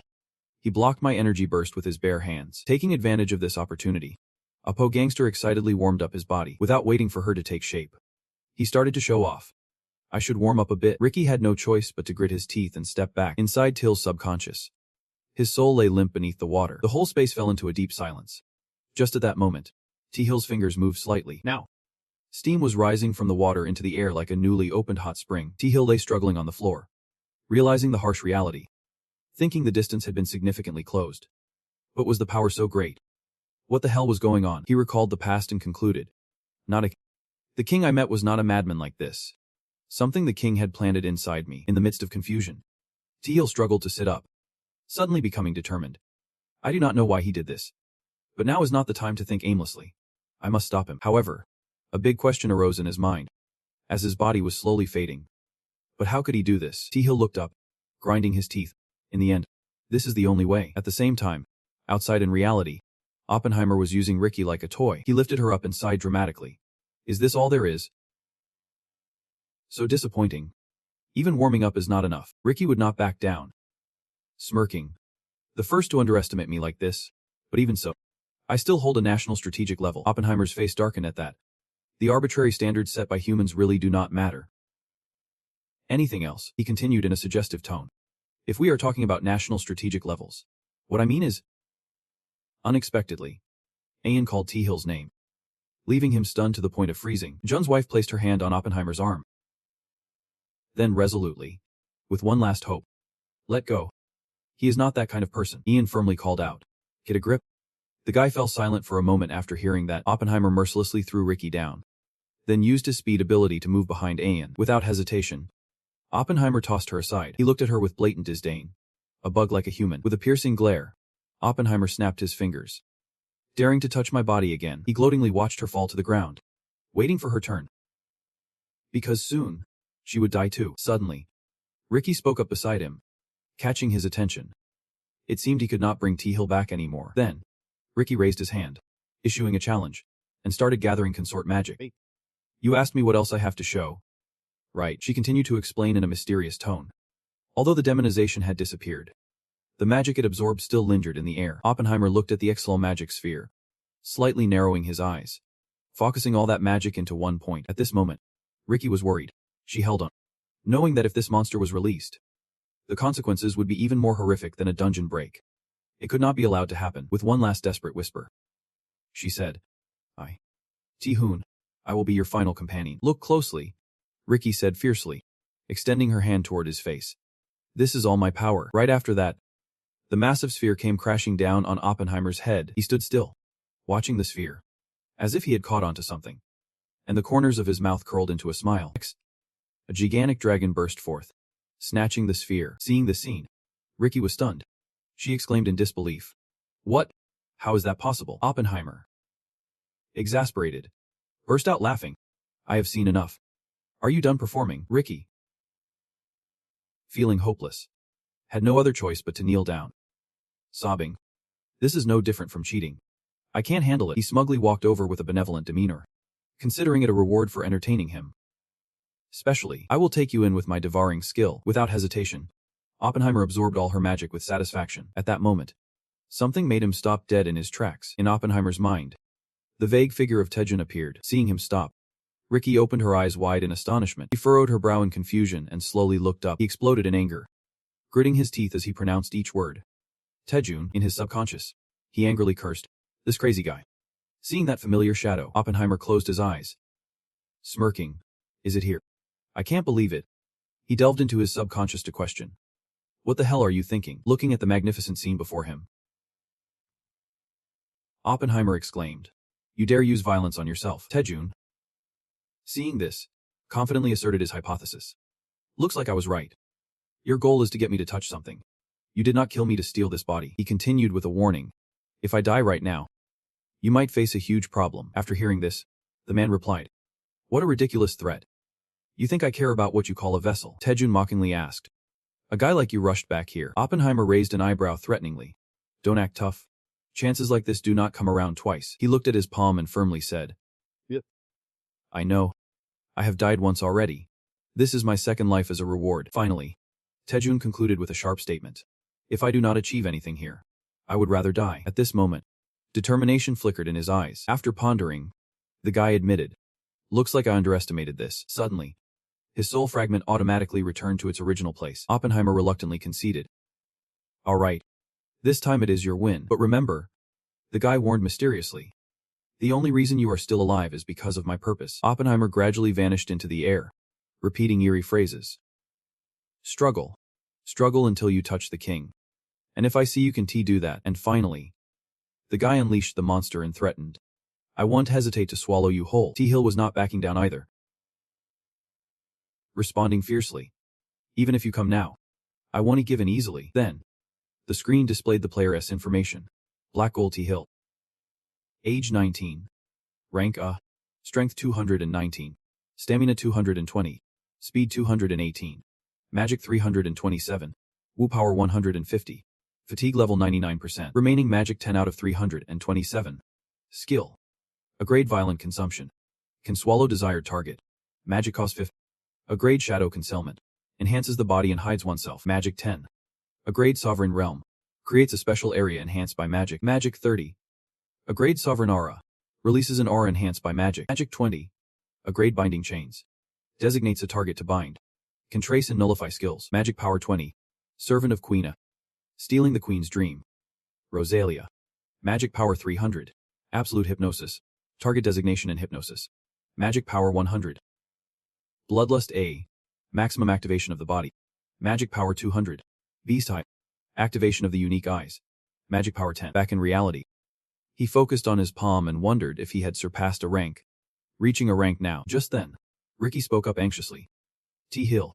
It seems like he is awake now. T-Hill was startled to see her lying sprawled on the ground. Ricky. He gently helped her up, then blamed himself with regret. Did I make her end up like this? Ricky, feeling helpless, could only smile and reply. That is right. Moments later, he anxiously turned to the A lying motionless on the floor. She immediately reassured him. Do not worry. Her life seems to be fine. Nestled in Teal's arms, Ricky made an admiring comment. You are really a scary person. Yet you have managed to hide your true face all this time. Then, she sincerely expressed her gratitude, making Teal's eyes widen in surprise. But still. Thank you, Ricky shrugged, understanding the situation. In the end, it was you who prevented this. Right. Consider it a favor owed. I will keep this a secret. She made a suggestion for an exchange. In return, the next time I am in danger, you have to help me, because I feel I can trust you with my life. After hearing that, T-Hill frowned slightly, then accepted the request. Okay. I promise. After the fierce battle ended, they were given careful recovery time. In misfortune there is a blessing. Neither of them was seriously injured to the extent that it would affect their future actions, but they still had to stay in the hospital for a while. At this moment, T-Hill was feeding the A fruit, and she opened her mouth eagerly. Here. Take this, he said while feeding her. I feel guilty this time, so I will take care of you. The A was cheerful as a flower, happily expressing. So delicious.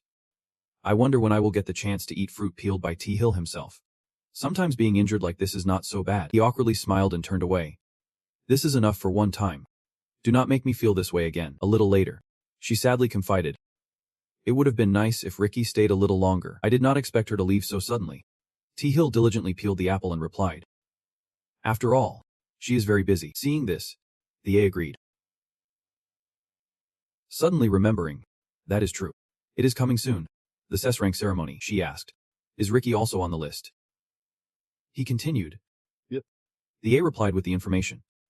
I heard that this time the World Player Association is preparing for a spectacular event. Right after that, she suddenly jumped up and sternly reminded. That is an international stage. T. Hill. Do not cause any trouble there. He casually replied while holding a bun. Who knows? Hill took a bite and chuckled. That is not entirely up to me. As dawn broke, the wind blew, making the flags of the countries flutter. Inside the building in front, the host cheerfully spoke. Dear members of the World Players Association, Vincent stood at the podium, speaking about the past, when we were pushed to the brink of extinction by the emergence of Abyss. Next, he proudly talked about the achievements made through international cooperation, along with the outstanding contributions of the players. We gradually conquered monsters, space gates, and dungeons. Right now, President of the World Players Association Vincent Chang is excited to announce a new era. And now, we have achieved peace, leading to an unprecedented period of prosperity. Because of this, Vincent recognized the significant changes. With stronger skills and more experienced players emerging one after another, our association has reviewed the achievements that players have made through several recent events and concluded that the old ranking system is no longer suitable. He enthusiastically announced an important decision. It is time to enter a new era with an S rank. Then, Vincent formally introduced the players. Today, here, I present the first 10 heroes to receive an S player license. Vincent invited everyone to applaud. Let us welcome them with a round of applause. Next, he announced the list of superstars. Cody Wood, Montel, Ricky Harris, Dylan Gray, Aiden Simon, Sergey Karamzin, Thomas Proven, Daniel Harrington, Xandra Bizu. He paused for a moment and finally, Vincent carefully introduced the special guest, Tae Hyun from South Korea. The crowd below emotionally applauded nonstop, and Vincent continued to explain the vital privileges. These players will carry the license recognized by the World Players Association to operate freely across borders to contribute to maintaining peace for humanity. Standing in the middle of the stage, Tae Hyun emotionally told himself, finally, I have made it here. He recalled the incredible journey. From hearing the words of the curse due to that demonic awakening, started with the first steps. From ranks to a new level, the national power level, Tae Hyun was surprised by his own achievement. He had surpassed the limits that players had reached in the past. Reaching the peak of S rank at that moment, the gift presenter handed him a sharp knife, and he thought back to himself in the past. If it were him in the past, he definitely could not have imagined this achievement. Tae Hyun accepted the gift, then told himself with burning determination, but I do not intend to stop here. This license is just a step on the path. What I truly want is, he yearned to explore the mysteries, the great achievement of the doppelganger, and the great king who made him turn back time. The secrets hidden behind this world. Tae Hyun confirmed his future goal. To explore everything, I must continue to move forward. After the award ceremony ended, everyone gathered at the party. Jinai playfully punched him on the back. He was happily complimenting him. Congratulations. Congratulations. Oh my god. After so many years, Korea finally has a monumental day like this, Tyson. Amaro. Livin groaned. It hurts. Chairman. Jinhai laughed and joked. And SSS-Rank guy is whining about a punch from this old man. Tae-Jh stepped forward, gently explaining. Player Tae-Hyun, you should understand this. The chairman has been waiting for a player as outstanding as you more than anyone. That is right. Tae-Jh emphasized his important. A strong player is proof of the development of the National Players Association. With your presence, we will be able to achieve even greater things. Jinhai put his arm around him, acknowledging Tae-Hyun's contributions. Many people are being empowered thanks to you. From the tournament, friendly matches among Asian players, you have helped a lot, he humbly replied. I am just doing what I should do. Just then, Ricky came over. Tramshu commented. Korea really is harmonious. It looks great. She waved happily and asked, Tae-Hy, are you doing well these days? She called out to Ricky. Tae-Hy quickly ran over to check on Han. Is your body okay? Ricky sighed. I am still sore all over. I told you. Why do not you be gentler? Then came a slew of complaints from her. With my delicate body as a young lady. Tae-Hy listened and smiled. You are just saying that to create misunderstandings, right? She asked. Stunned, Jinhai and Tae-Jh stood behind, looking confused. It seems that John is noticing the relationship between the two. You two are not done yet, right? Who knows? She talked a lot. Ricky got to the main point. I did not come here just to chat. There is someone who wants to meet and greet you too. Just then, a surprised man approached. She said in a suggestive tone, drawing everyone's attention to him. You figured out who it is. Right. He extended his hand and agreed. I also want to meet and thank that person once, she politely greeted. It is a pleasure to meet you. Player Taehyun. Taehyun moved closer to him, thinking with admiration. So if I reach this rank, I will officially be on the same level as this man. He recalled his previous standing.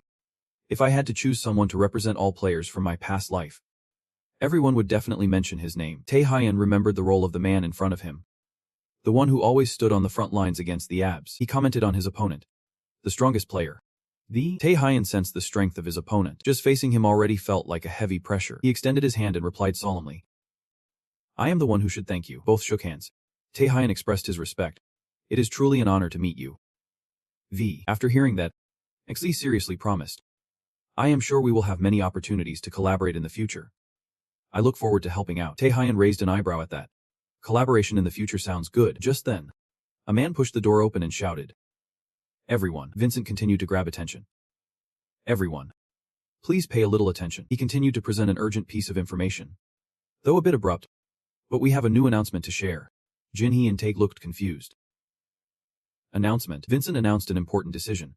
The World Players Association, after receiving a proposal from Kevin, the president of the American Players Association, has decided that from this point on, the SSS license will be issued. He revealed a big plan.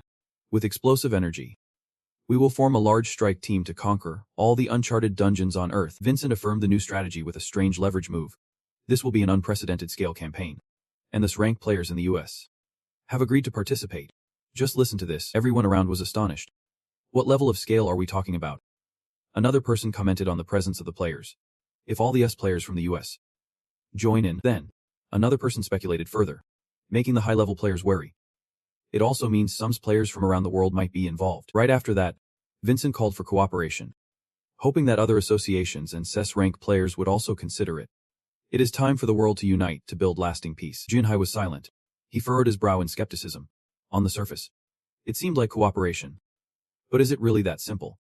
The timing felt too perfect. Jinhee doubted the real motives. Half of the SSS players in the world belong to the US. They could leverage that power to manipulate the World Players Association's plan and declare who the true dominant nation is, while the rewards from the uncharted dungeons are merely side benefits. Bada noticed and recognized the weak position of Korea.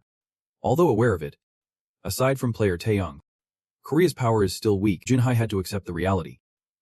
Right now, there is nothing he could do but go with the flow of the world. At the same time, the British Players Association eagerly announced that they, along with player Daniel Harrington, would like to join the strike team. Seeing that, a French player joyfully volunteered, asking for the French Players Association to join in as well. Russia also wanted in.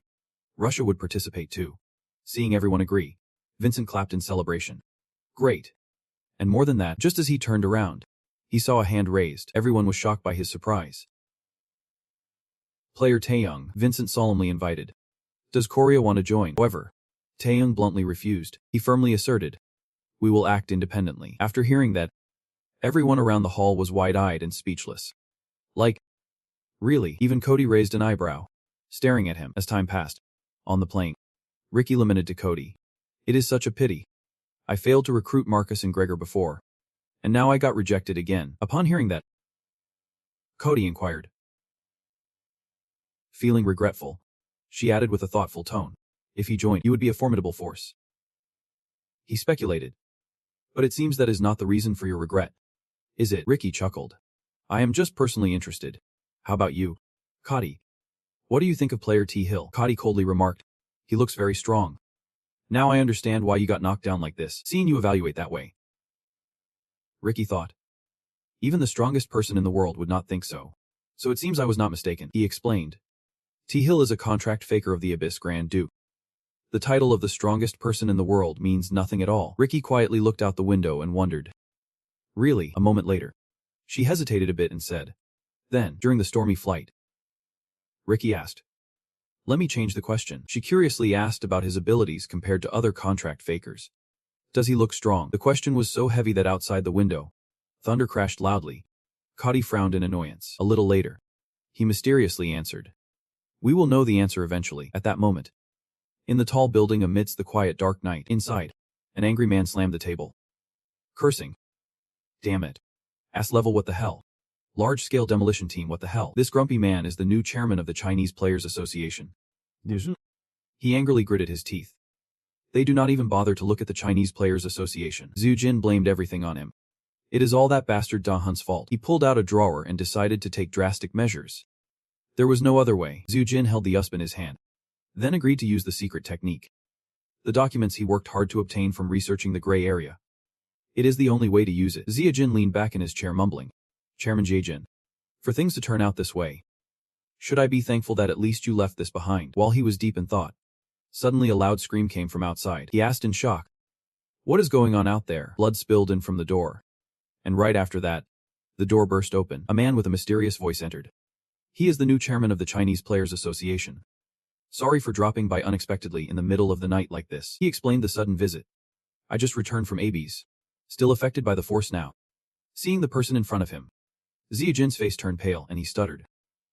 Who are you? Jie Hong confidently introduced himself. Minjia, president of the Hack Association. This mysterious man is the president of the Hack Association. Minjia. The level is questionable. Early in the morning at the new South Korean Nightwalker Association, someone expressed their frustration. Indeed, there is some conspiracy going on here. Who is he? Raising his eyebrows and sneering. Does the new South Korea want to conquer an unexplored dungeon by themselves? What were they thinking to declare such a bomb? Taehyun sat quietly, resting his chin on his hand and smiling subtly. He recalled Jin Hee's frustrated and disappointed expression, along with his own faint voice. It is hard to know whether to laugh or cry about this. She decided to confide in Taehyun. President Jin Hee also seemed very uncomfortable, no matter how strong he was, just like everyone else. At that moment, he interrupted her and spoke up. And that is exactly the point. The new Korea can't keep relying on my strength forever. Can it? If others do not develop, it will be very difficult. Besides, unexplored dungeons are a great opportunity to gain experience. He raised his hand to scratch his head, looked at him, and agreed. It does make sense. But is it really necessary to rush like this? Taehyun continued to express his thoughts. Time is running out. From now on, I will focus my activities in Abyss. Hearing this, he suddenly widened his eyes at Taehyun. His lips parted as if to ask something but then hesitated. She started to have a few thoughts. Like when categorizing players in the Asian tournament, players were divided into two types, each belonging to their main battlefield. One type is those who explore the unknown depths of Abyss, expanding territory for humanity. The other type is those who fight outside of Abyss, preventing monsters from spilling out, from dungeon break, and battling demons. Until now, Taehyun mainly operated outside of Abyss, and because of that, he was recognized as an S-Cup. Yet, just when he got the S-Cup, he says he wants to enter Abyss, but in reality, he has always had a purpose in mind. He did not pay attention to Iobong's questioning gaze.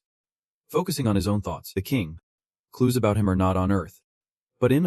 If I am stuck here, I will never achieve my goal. While I am leaving, there could be an unexpected danger that strikes again. To prepare for that moment, I need to help others become stronger. Iong sighed in frustration and complained.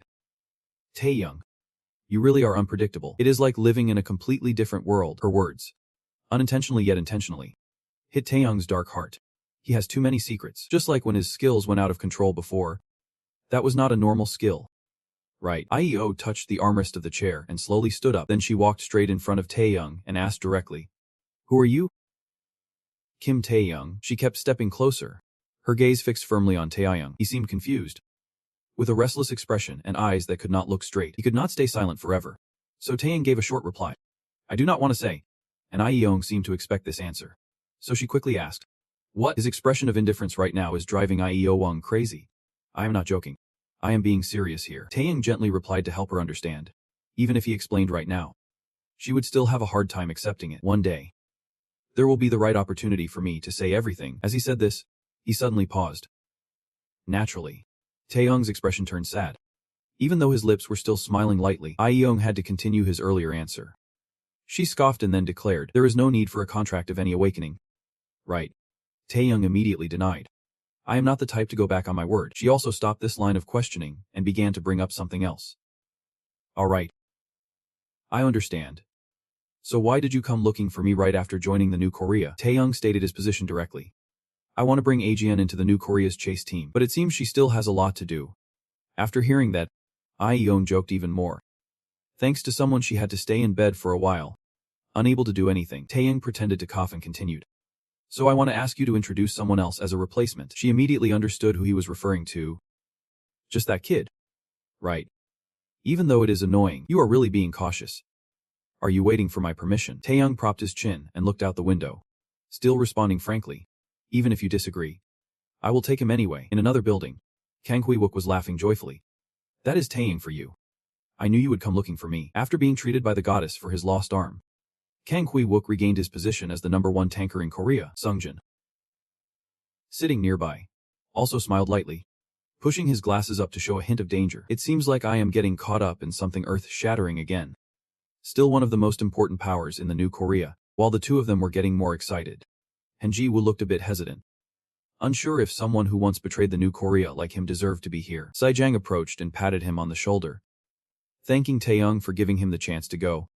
Both Han Ji-woo and Si Jang have matured a step. The most elite players of the new Korea are gathered here. But the focus is on a John, instead of me.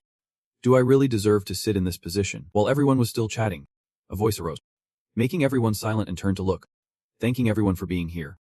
Even though this was a sudden gathering, surely everyone has heard a bit about the situation. Right, Taeyong was conveying to the members. Those present here, who will participate in the team I am forming? The 5 of them stood seriously listening to his every word. Sungjin proactively raised his hand to ask first. Being selected for an S level is indeed an honor. But is this feasible? I have heard that the remaining unexplored dungeons are all at least S level, and yet, everyone here is just S level. Taeyong smiled and replied immediately. Currently yes. But I have observed everyone's strength beforehand. Everyone has the potential to rise to the national level. S level, even more than that.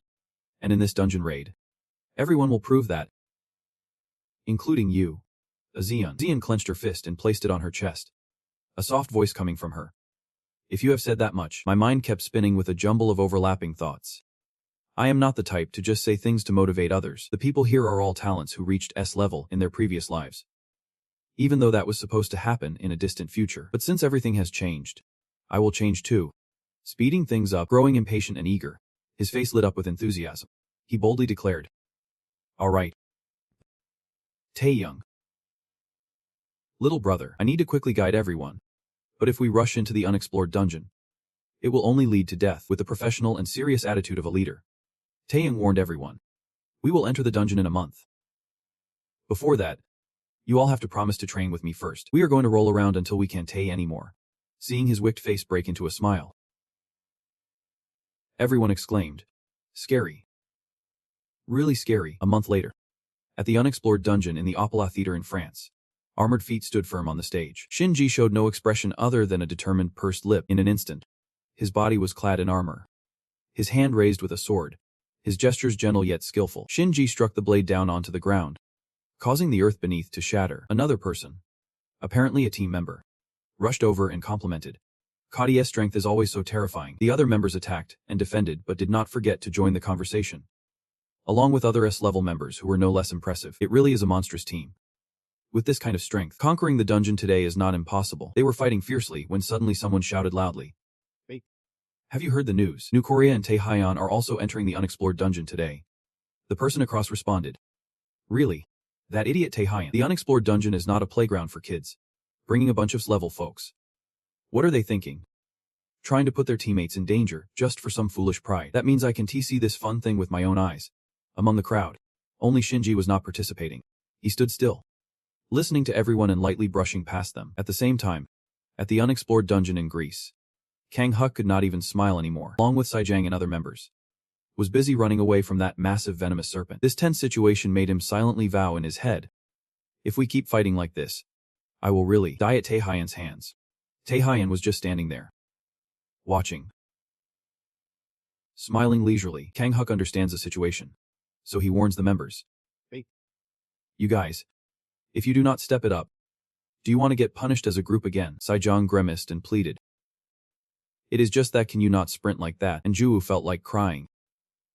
"I want to go home." They had been running for a while, when suddenly Adu screamed with her eyes shut tight. "I can breathe." Taehyun was observing the situation while thinking. They were biting through like a storm. It seemed the hellish training was paying off. After running frantically for a while, the group stopped abruptly, and Sung Jin stepped forward. Wondering, where are we? The obstacles in the way made him blurt out, What the heck is that weird ice sculpture? Adu cautiously approached each stone block and realized they were all human-shaped statues. They are not made of stone, that is, all the players who had gone missing in this dungeon. Just as they were still sweating, the group was startled by the sound of the wind howling. They all looked up at once when they heard a creepy voice. Come here, you foolish humans. Adu's face turned pale, biting her lip in fear. The master of the dungeon had appeared. A woman wrapped in snakes, her hair made of writhing snakes. She declared to them, "Today, my wall of fame will have a new member." Her identity was the unexplored dungeon master in Greece, Medusa. Ranks, not wanting his members to face life and death, Tune slowly approached and declared loudly, "Who will become my new member is still up for debate. What is wrong? It looks like I am missing a layer of snake skin." Medusa's appearance left them frozen in shock. At this moment, Adu's face was pale, her lips trembling. That is the master of the snake den, Medusa. The members all shared the same expression, furrowing their brows and gritting their teeth in fear. Can we really defeat an S-rank monster? It felt like their whole body was frozen under her cold gaze as they were gradually losing courage. Taehyun could not accept this and shouted, "What are you all doing?" For those who hesitated and did not dare to step forward, Adu could do nothing but encourage them. "You all remember what you did in the past month. If you set limits for yourself and give up, then nothing will be achieved." Sung Jin and Adu were momentarily stunned, but their expressions began to lighten. He was the quickest to regain his composure. Upon hearing the scolding, he adjusted himself. "Yep. Taehyun is right. We have trained tirelessly to surpass our limits." Adu also pressed her lips together and felt frustrated. Even if the one in front of them was much stronger than they were, the more he tried to regain his initial enthusiasm and energy, the more he smiled widely and clicked his tongue, saying, "How great. It is all or nothing." The more he stood in the middle, representing the members, he raised his hand high and yelled fiercely, "Let us all stick to the plan." Instantly, all the members jumped forward and began to move. Each person used their own weapons and strengths to face off against Medusa. I held a big hammer, and Sung Jin charged in with a flaming sword to attack. Medusa looked at them with a wary gaze, and made a sarcastic remark, noting that the attack was weak and insignificant. At this point, I was very close to Medusa, and she took a deep breath to gather her courage. While Sung Jin seemed a bit flustered as Medusa started to move her towering body, and Jiayu and Xi Zong were also focusing on summoning their strongest skills, I decisively reached out one arm towards them. Just then, the more he placed a large piece of wood down on the stage. He used it as a springboard to leap up, laughing scornfully as he went, saying that this attack was so boring. A fusion of forms. Ancient Dragon. Meanwhile, Sung Jin had quietly flown up and was just a short distance away from Medusa, but I believed he had noticed and turned to warn him. Don't even think about it. However, Medusa accidentally fell into the trap. His arm was frozen, so he could not move. Looking surprised by this sudden attack, Medusa looked down and saw using his hammer to freeze his arm while it was temporarily at a disadvantage. Sung Jin seized the opportunity to dash in and use his sword, supporting him. Raised his hammer high and summoned a frost slash. Medusa endured both pains at once, causing it to cry out in agony. Medusa's face twisted, her eyebrows furrowing tightly together, her mouth with 4 fangs opened wide, letting out a sound of pain. After a while, I managed to break the ice that had trapped his arm. Medusa immediately channeled all her fury at this moment, swinging her staff while cursing, "Damn you pests." Taehyun did not get involved.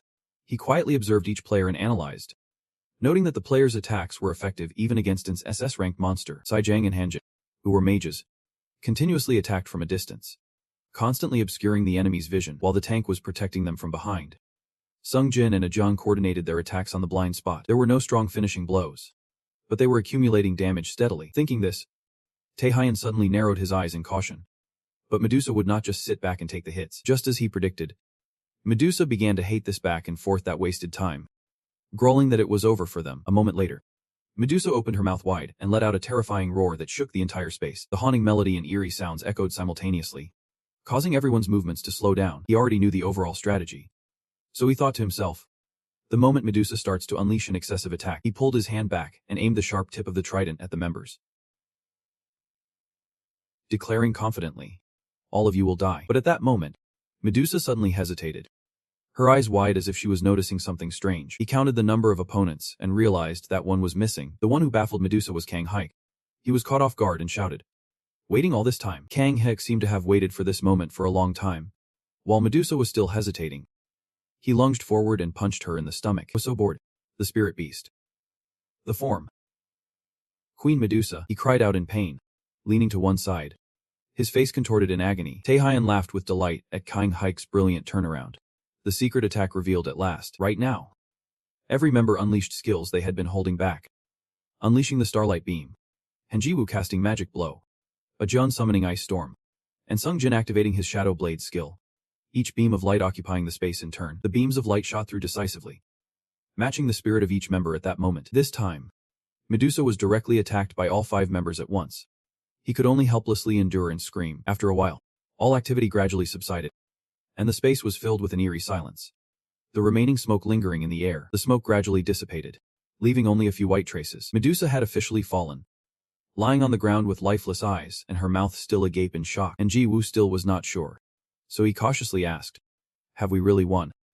Sirang also looked at the result laid out before him and exclaimed, "Unbelievable." Kang Huiok laughed heartily as usual. "It seems my new technique has worked." Tae Hwayun walked over and patted Ajion's shoulder, encouraging him. "Everyone did very well. I am sure you can do it." Kang Huiok then pretended to be hurt, reproaching Tae Hwayun. "Little brother, am I being too ruthless? How could you just stand behind without lifting a finger? After all, we just conquered a dungeon no one had passed before. Could it be that we became stronger than we imagined?" Tae Hwayun paused, bowed his head, and spoke with concern. "If that is true, then that is great." His words suddenly silenced everyone. They all turned their gazes to Tae Hwayun, looking at him with curiosity. From Medusa's still body, a few streaks of light emerged, signaling an ominous sign. At that moment, her body suddenly emitted a mysterious green light. The members stood frozen, eyes wide, watching the situation unfold. "What is that? Why has not the portal closed? Could it be? Is this a double dungeon?" They had just begun to recognize when another monster appeared, questioning with a hint of regret. Was the gatekeeper taken down? This time, the monster was a long knife, glowing with a deep pink hue from its head down to its back, its long neck swaying side to side. Exclaiming, "How strange." 2 figures, one blue and one red, looked at the players who were still listening. "I do not see anyone strong enough to do that here. It is the second monster, the master of the double dungeon, greatest basilisk." And Ji felt dizzy. He was dazed looking at the basilisk. Fighting Medusa was already tough, but this one is on a completely different level. Sung Jin and Kang Ha-Yu began to feel like they were back at the start. Both exclaimed in disbelief, "We can team move. Is there no way out?" Then looking away, Azona joined in at some point. Tae Hyan was still safe and sound. He suddenly took a step forward. His hand clenched as if he was about to do something. One by one, each member had turned into a lifeless stone statue, leaving only Tae Hyan unaffected. The basilisk chuckled and said, "I see. You are the one who killed Medusa." Tae Hyan said nothing, his face dark and showing no emotion. When Basilisk saw him silent, it smirked slightly. Tae Hyan lightly gestured behind him, telling it, "Those guys did that." Basilisk scoffed, asking in a condescending tone, "Those nameless weaklings." Unbelievable. So Tae Hyan also snapped back with a blunt tone. "What? Are your subordinates too arrogant and lazy to train? I see nothing special about them. What about their master? Is there anything different?" Pretending to be naive. But Tae Hyan's question was dripping with sarcasm, making Basilisk furious. It growled as if Tae Hyan were its subordinate. "Don't you know your place?" Inside, anger boiled up. Its eyes widened and smoldered with rage. Saying that, it narrowed its mouth into a sharp point. But Basilisk's eyes suddenly filled with confusion and despair. Suddenly, it roared as if it were being tortured. A feather was floating aimlessly in the air. It looked up, its mouth agape in disbelief. Tae Hyan stood with his arms crossed, his expression frighteningly emotionless. He had sprouted large feathered wings from his back. Shocking Basilisk. That shape was— Tae Hyan's body was now covered in red, radiating arrogance. He coldly declared to the master of the Duel dungeon, "You will soon know who the real weakling is." Tae Hyan pulled out his familiar weapon. Then he aimed the sharp blade at the monster, swiftly darting past it, letting the knife slice into its flesh. But Basilisk was not so easily defeated. It bellowed loudly. "Running around causing trouble is all you know how to do is run away." It snarled, moving closer from behind Tae Hyan. He immediately used his blood sight to detect the silent movement and turned around. He lashed. Tae Hyan quickly slashed, causing another part of its body to bleed. Basilisk screamed in pain, its roar echoing like thunder. He remained calm, using words to provoke his opponent. "Can't even catch a bug and you are acting all tough? What kind of godly reptile dares to act arrogant in front of anyone?" Reddick. Rank. Unique. Scup reward. Valhalla. Rank. Unique. Basilisk realizes the hidden power within Tae Hyan's body. "You know how to use the power of Aig. Muna acts like she is so impressive." It roars. "Do not get delusional. It is not afraid to reveal its trump card. The benefactor from the Great Lord is not just one person." The surroundings immediately sink into a swirling tide. the wet water sweeping everything away. Baseless voice echoes. This is the sea of demons. The true power of the great lord among the great lords. Attached to the soil, in a tone laced with arrogance. The sea of demons is endless and overwhelms all. Originally thinking of the power of Ike Moon, it is suffocating. Opening its mouth to bite Tae-Hyen. Can you defeat me? But in response is his faint smile. Not the power of the great lord. Tae-Hyen raises his hand. This is a power so red. Crashing down. The power of a king. Basilisk is taken aback. But it is too late. The red wave has crashed down like a cleansing tide. Rising up from the nightmare, the harsh reality leaves him bewildered. The people around him are also waking up. He mutters. What is this? Where's that damn god? Tae-Hyen casually puts the dagger in his inner pocket, while everyone else is petrified. I have already dealt with it. His expression is full of confidence. So that is the unclaimed dungeon of Greece done and dusted. Jong's admiring gaze rises even higher. Just looking over. It is clear that is a monster of S rank or higher. And he took it down all by himself. Tae-Hyen. It is really you. Older brother does not care and angrily grabs him. Tae-Hyen. You should have said earlier that this was a 2-level dungeon. He feigns ignorance and shrugs. How was I supposed to know? S obviously does not believe him. Because he knows everything. He asks back. So what does that mean? And by now she stammers. Girl. That means. Tae-Hyen casually adjusts his shirt. Why bother with that stuff? Anyway. It is all done now. I have fulfilled my duty. He cheerfully encourages. Everyone has been through a lot. Your performance exceeded expectations. Of course. This was all part of his plan.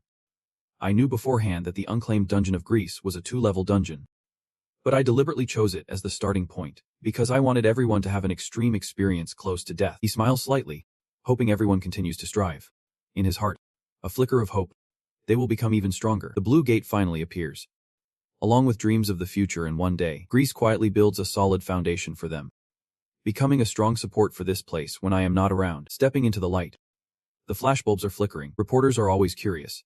The unclaimed dungeon in Paris, which has been considered invincible for many years, has been conquered. May the host of the party share a few words about this achievement. The questions keep coming up. Is anyone hurt? Where's the next point? Vincent calmly adjusted. I will give you all time to ask your questions. He is used to this. Just take it slow one at a time. When suddenly a reporter's phone rang, as soon as he picked up. He shouted. What? What? Is that true? Like a wave of astonishment spreading. All the reporters picked up their phones and mentioned a name.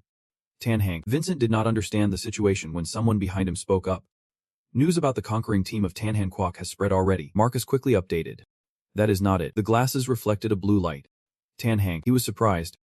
They conquered the unexplored dungeon. Gregor could not believe it. Are you kidding? And SSSrank group is not even a national strategic force. And they took down the snake den. Marcus continued. Not only that, he summarized all the information. Glancing at him. I have heard the unexplored dungeon of Greece is a 2-level dungeon. This news is truly absurd. Tae-Hyen aside. But no one on the team got hurt. Is Tanhan Kwok really that strong? At the same time, a loud laugh echoed from a replayed video. They really got surpassed, Kevin calmly said. The main character of this event should have been us. America. His competitive spirit seemed affected. Then we have to ramp things up over here too. After the news about the conquering team led by Tae-Hyen was released, the US and the World Players Association seemed stimulated, continuously rushing to conquer other dungeons, and whatever their original intentions were. The world was quickly stabilizing somewhere in the jungle. The building was heavily guarded. Stop. No one is allowed in without permission, and Uncle easily took out the guards. For him it was as easy as flipping a hand. A bunch of weaklings dared to stop him, with a tone full of disdain. Blocking my way. He is an S-Cup player. The chairman of the Disan group. Lie down. He walked in confidently. A deep voice echoed in the dark room. That voice had a threatening tone. I do not remember allowing anyone to come here to joke around. Chairman Dungsu. He raised his voice. Mocking. Not only useless but also pathetic. Do not you know why I am here? Dungsu reiterated. Initially, the deal was to get rid of Tae-Hyen, but look. Now it has become a cup. Wanting to touch it is impossible. Today he can avoid settling scores with them. Right now he is very angry because it led the conquering team to ally with the 4 major Jian. Tisanjun has also lost its standing, grinding his teeth. That kid of mine. The one I was going to deal with Jiun has turned into a useless wreck and still has not woken up. Dungsu roared. In this situation, you expect me to just hold back. On the contrary, he is still calm. I understand he is angry, but as I said before, first, the draft has emerged. Dungsu suddenly felt a chill down his spine. The broad voice of that guy was close behind. And T-San was aiming for a bigger picture. The people following him were entangled. What the hell is this? President. Dungsu turned his head quickly. He had been standing behind him for who knows how long. The masked guy said slowly, "The unusual maturity of T-Gene is beyond our expectations. But we have not given up. Sooner or later, he will clash with us." The gloved hand was covered in skin. "Now, let us talk business." Deng Stro's. "What?" the opponent patiently explained. "This is the item that June took from the Chinese Player Association. The research data extracted from it." He revealed a small vial, his red eyes glinting.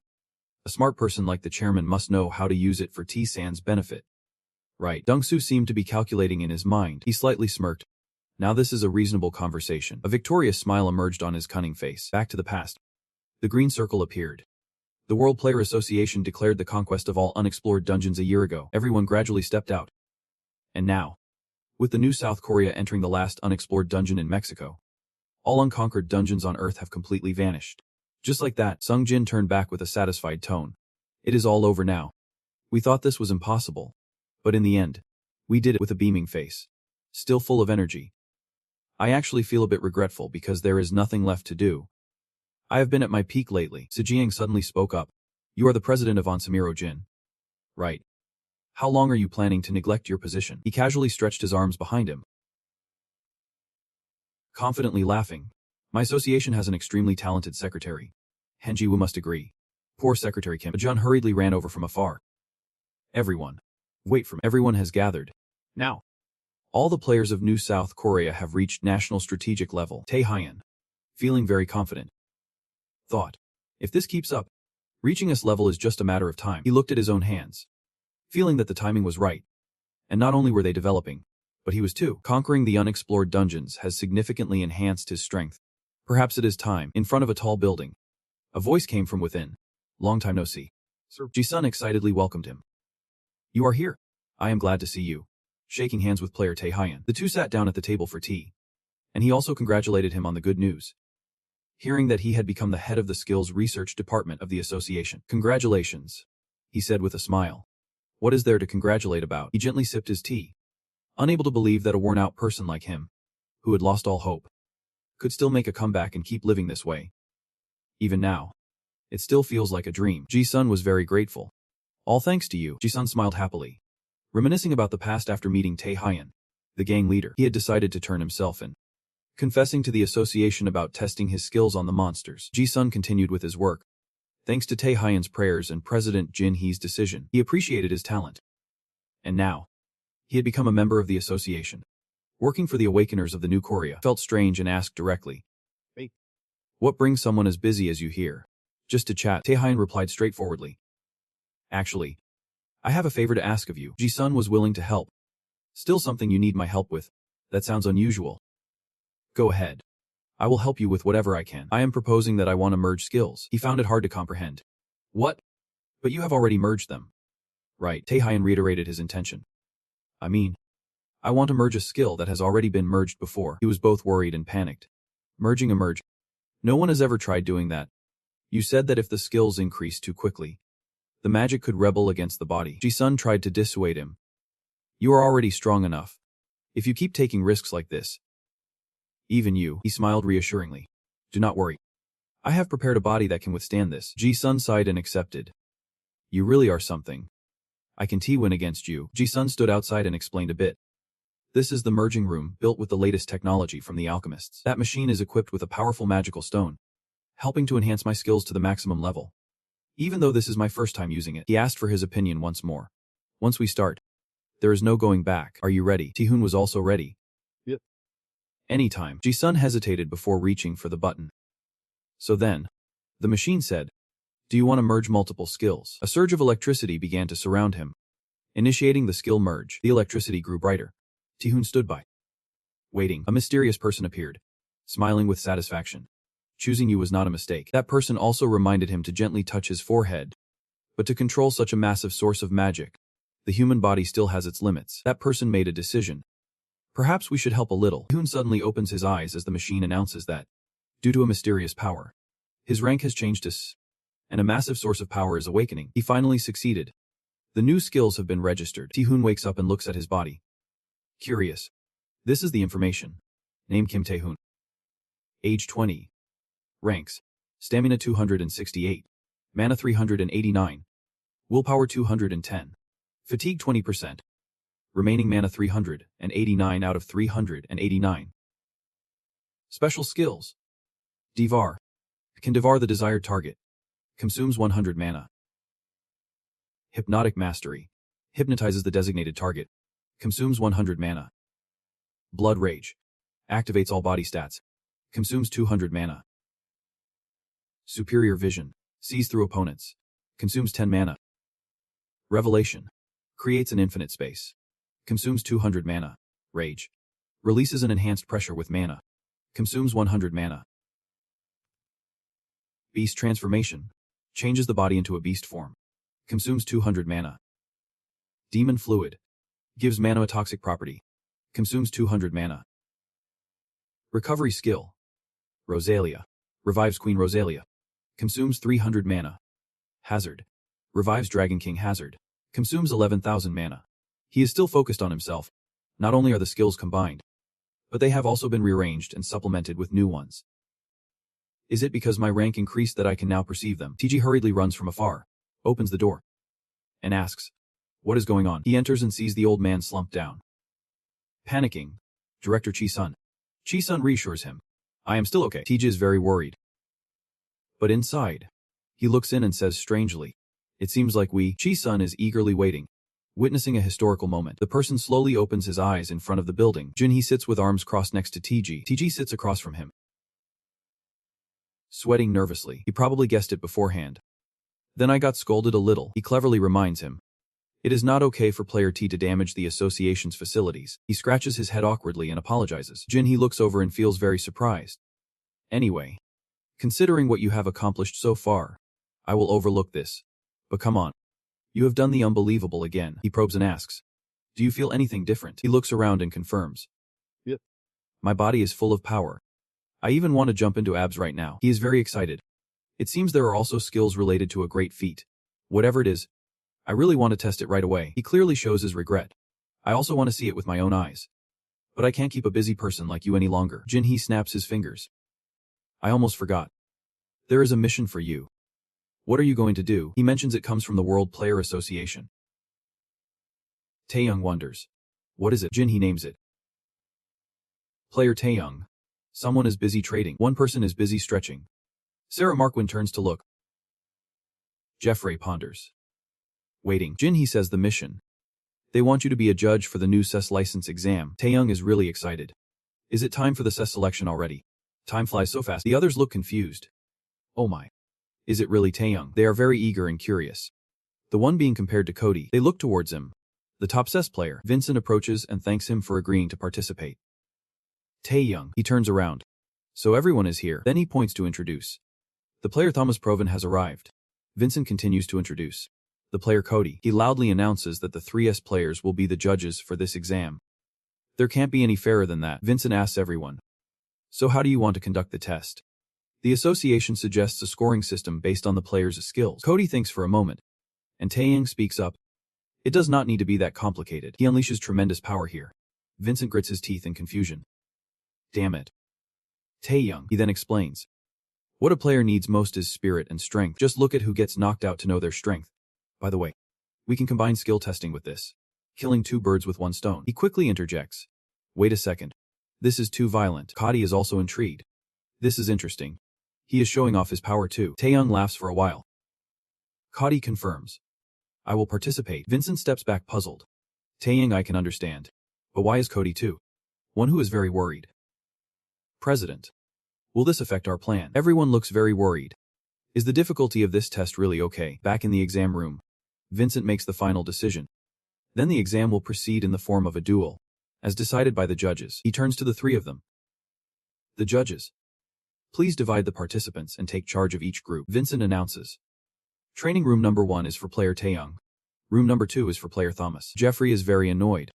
These judges are just lucky to be SES before us, but are acting all high and mighty. Sarah McQueen reminds him. Come on. Jeffrey. Be careful not to be overheard right now. He still tries to shout despite everything. But clearly. What else? S was only established last year. We just did not have enough time to accumulate achievements like they did. Just because of direct confrontation does not mean we will lose. Jeffrey goes on to say straight out. You can keep hiding under your teacher's shadow. Sarah is filled with ambition. Today he must crush their proud noses. The one Jeffrey dislikes the most is that arrogant guy Taeyong. Taeyong enters and greets. Nice to meet the newcomers. He introduces himself. I am Taeyong. Appointed as the judge for this exam by the World Players Association, Taeyong immediately announces. The rules I have set for the match are extremely simple. Just hit us with an effective blow. Easy, right? Everyone finds that hard to understand. Just one effective blow. Then this is easier than I thought. Taeyong is obviously very confident. But from my perspective, that is impossible. So he arrogantly tells them to just go for it. At first, they stand there frozen, not daring to move. Jeffrey, can't take it anymore. That guy, he is the first to charge in. Joking is one thing, but come on. Sarah Marquand quickly tries to stop him. Wait. Jeffrey, he stands there waiting, not afraid at all. Seeing this, Taeyong feels stronger. His muscles clearly showing. Gotcha. Taeyong just needs to throw a punch to knock him away. Sarah Marquand sees him fall with a loud thud and feels apprehensive. He declares. For now. Taeyong's face is filled with confidence. One person is out. Jeffrey lies there in pain.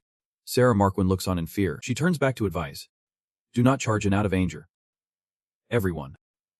Stay calm. But as soon as Sarah Marquand finishes speaking, they all rush in together, attacking at once. Looking for openings to hit, Taeyong easily takes them down. One guy tries to sneak attack. He turns around and kicks that guy fiercely. They surround him from all directions. Wanting to attack Taeyong, Taeyong lifts his foot. Charging forward, Taeyong easily brings them down. That guy is lying on the ground in frustration. He does not hesitate to stomp on his hand, causing the ground to crack. That guy is kicked away by Taeyong. Sarah Marquand stands there stunned. Even charging in like that can touch him. Another person is terrified. Is he really a monster? He slowly approaches the remaining people. So disappointing. What about those kids over there? Although they are not as stupid as the ones who rushed in first. But Taeyong grabs his neck and challenges them. Standing still won't change anything. He tells them. Are you still planning to just stand there? Sarah Marquand finally lowers her head. She makes a suggestion. Everyone. Can I propose an idea? Sarah Marquand bravely steps up. He stops singing there. The cards start appearing. Sarah Marquand is ready. Taeyong crosses his arms in disdain. Thinking it is a discussion. Turns out it is a skill. Is there anything strong enough to confront me directly? He is ready too. Let us see what happens.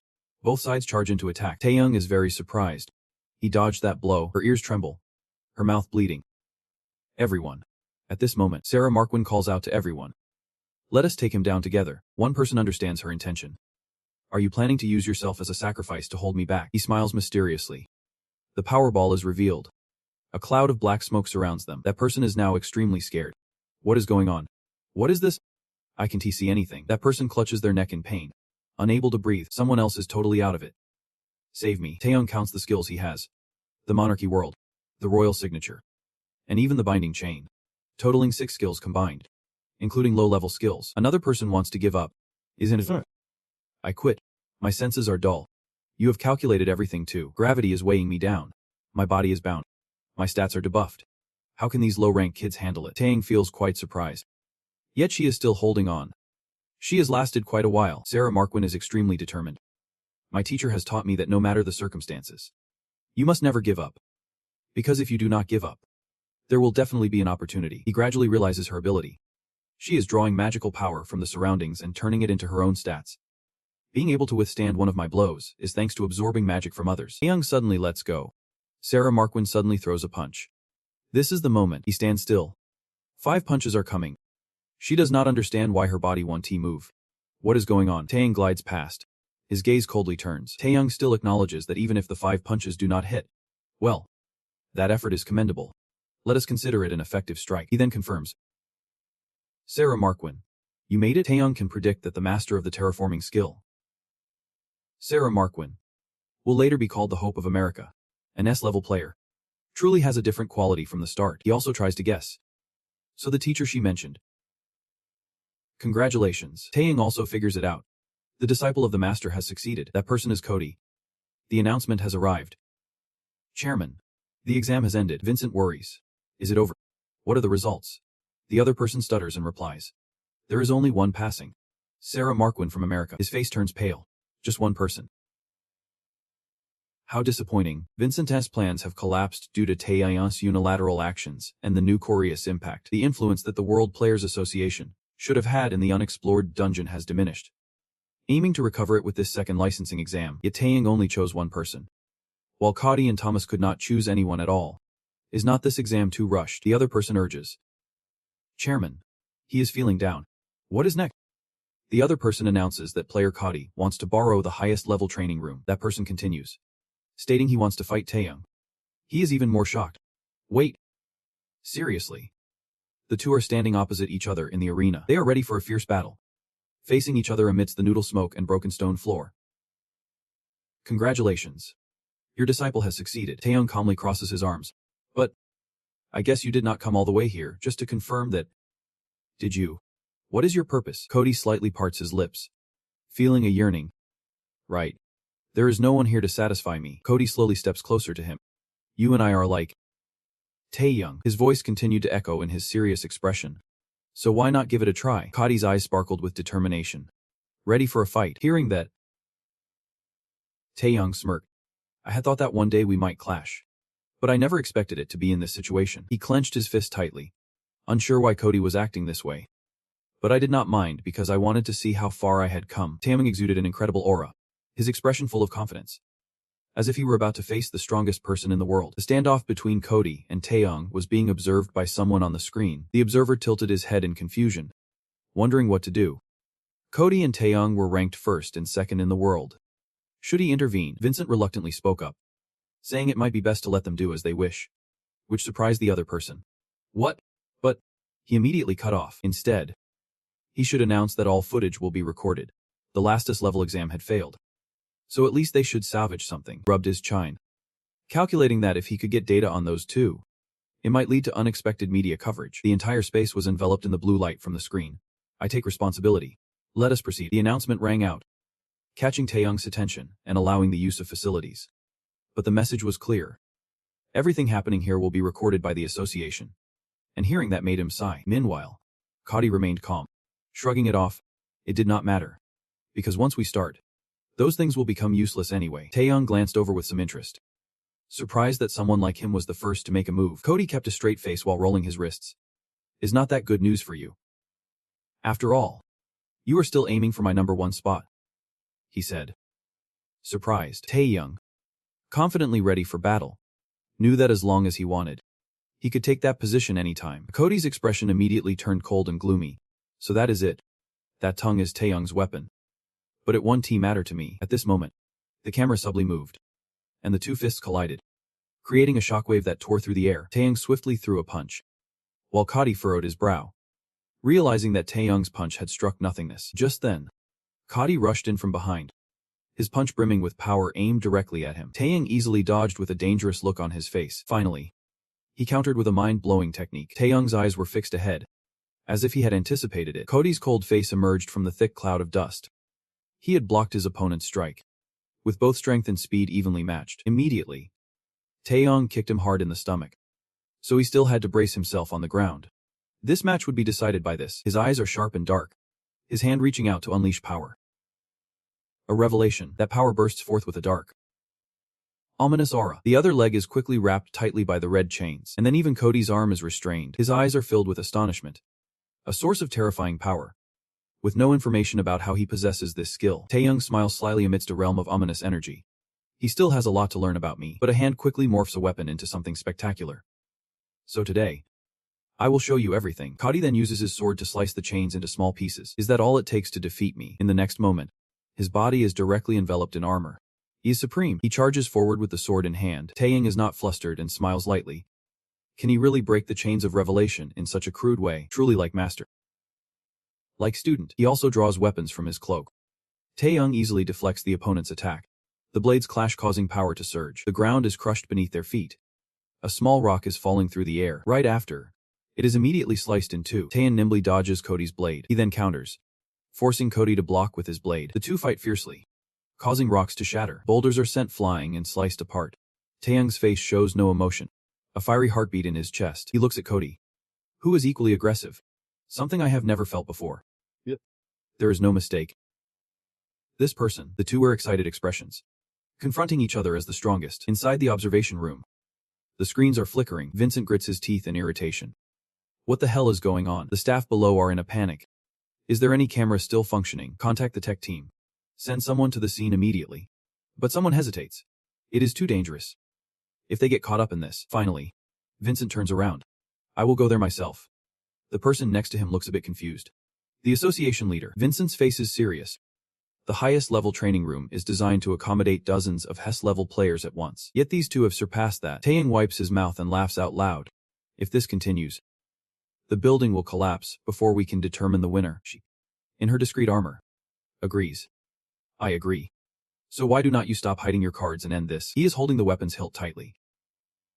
Just smirking. I have been giving it my all for a while now. The opponent immediately retorts.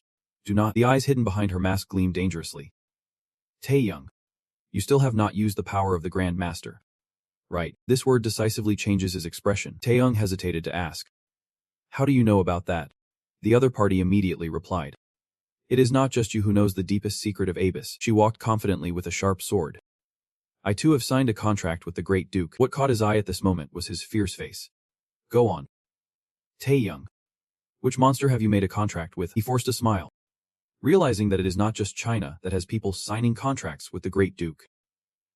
Unexpectedly, someone like her is actually a contract falsifier. He slowly put the weapon back in his coat. But it seems he still does not know about the king. When the Great Duke is mentioned, Taeyang immediately transformed with a powerful force like hellfire. So keeping the trump card is still the best strategy. She slowly assessed. Vampire Lord Moon is not. Taeyang furrowed his brows tightly. And she? The light on her chest gradually transformed. His armor was surrounded by a gloomy purple aura. And the sword was also wrapped in fresh magical energy. Suddenly, a pair of wings appeared. And he looked majestic with the large wings on his back. Fallen angel Lucifer. Falling angel, she spoke calmly. Come here. Let us end it here. Taeyang's expression was extremely focused. One foot launched forward. The other foot powerfully pushed off the ground. The training room endured a terrifying explosion of power. The entire space was engulfed in dust. And those standing at the door were shaken by the force rushing into their bodies. Vincent gritted his teeth, covering his face. And what about Taeyang? She calmly stated. It seems they are coming. Taeyang did not change his expression and looked up. It really looks like it. Then, at this moment, his claws and her sword were very close to the opponent. So let us consider this a tie. And then the armor on him disappeared. Yep. The next time we meet, it will be in the Abyss. At this moment, Vincent rushed in anxiously. Are both players alright? He brushed past the opponent, giving a casual smile. Yep. Maybe we caused a bit too much trouble.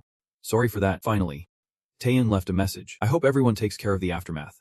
Vincent was astonished, reaching out as if to pull him back. Wait. Player Taeyang. He did not stop and just walked away. Now I really have to go. The scene where the devil's energy surged appeared in Taeyang. Heading to the abyss, dark flames were still burning, and the devil was unexpectedly attacked. You should extinguish the fire. Leaving only thin smoke, a woman voiced her dissatisfaction. Really? Rosalia calmly rested her chin and remarked. That stubborn attitude has not changed at all. Several sharp pens appeared before the broken wall, daring to shatter someone else's relics. Intending to spark a power struggle, someone still clenched their fist tightly. A power struggle. I am not afraid. Always ready. But there is a simpler way for both of us. Rosalia, a G-man coldly ordered, gripping the guy's belongings, creating a scarlet hole in the wall. Snatch away your contract signer. Rosalia remained casually seated. Your contract signer? For what purpose? Her tone dripped with sarcasm. Still not done with the matter at the black market. A guy sitting in the Duke's chair is really generous. A G-man frowned in annoyance. Not for such trivial reasons. Do not beat around the bush. He stood facing her. I do not know how you did it, but your contract signer is using my power without permission. Hearing that, Rosalia turned and laughed loudly.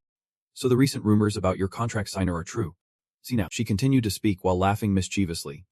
Compared to my power, a G-man, yours might suit that person better. But his face grew even gloomier. You know something? Rosalia. Spill it. Rosalia covered her mouth with a light smile. A G-man's wings spread wide along with the aura of a stepping person. You are not polite at all when asking for help. Are you? A G-man did not hold back and released his power. I seem to be the one asking for help. With that, Rosalia straightened up. Step aside. My dears. It seems today's the day. Subtu emerged from her body, powerfully stretching out with her anger. The name that the entire Raider lineage needs to be taught a bit about manners. Rosalia decisively pointed, and Subtu rushed forward. It directly attacked, causing an explosion in an instant. A G-man remained unfazed, still brimming with the power of thunder around him. A guy who has rotted in the middle still thinks he is qualified to preach to me. He angrily unleashed magical force. A steel sword. Countless sharp sword tips shot forward. Rosalia easily used Subtu to smash them. We are not different in origin. That face full of wrinkles also carries a tone of insult, so this time. Ajiman personally flew in with a massive sword aura behind him, but his foot was tightly wrapped by the subtu. Ajiman frowned deeply. The wrapped subtu threw him forcefully. Rosalia continued her attack, turning the front into a realm of explosive power, and then the subtu was retracted amid the scene of magic gathering into beams of light, cascading down to the ground. Ada suddenly charged down from the sky with a pile of subtu. The powerful force combined with the terrifying subtu attack together, causing the whole scene to tremble violently, turning earth and stone into dust. Ada's feet touched the ground, while Rosalia stood firmly on the ground with an imposing presence. Ada faced the scene of destruction before him. The feathers suddenly stirred, and Rosalia was suddenly pierced by sharp thorns. The feathers behind Ada stirred. A blood field. Ajiman held his weapon, triumphantly reborn from the feathers. Rosalia. This power was created by her second in command. Right. He drew the blade to Ada's throat. She should be careful with what it is causing. Or else. Rosalia, unfazed, tilted her face, blood trickling from the corner of her mouth. Ada was still smiling. Had she forgotten? The eye concealed by the glowing hair. Rosalia's entire face exuded danger. What truly is my power? His whole body went rigid.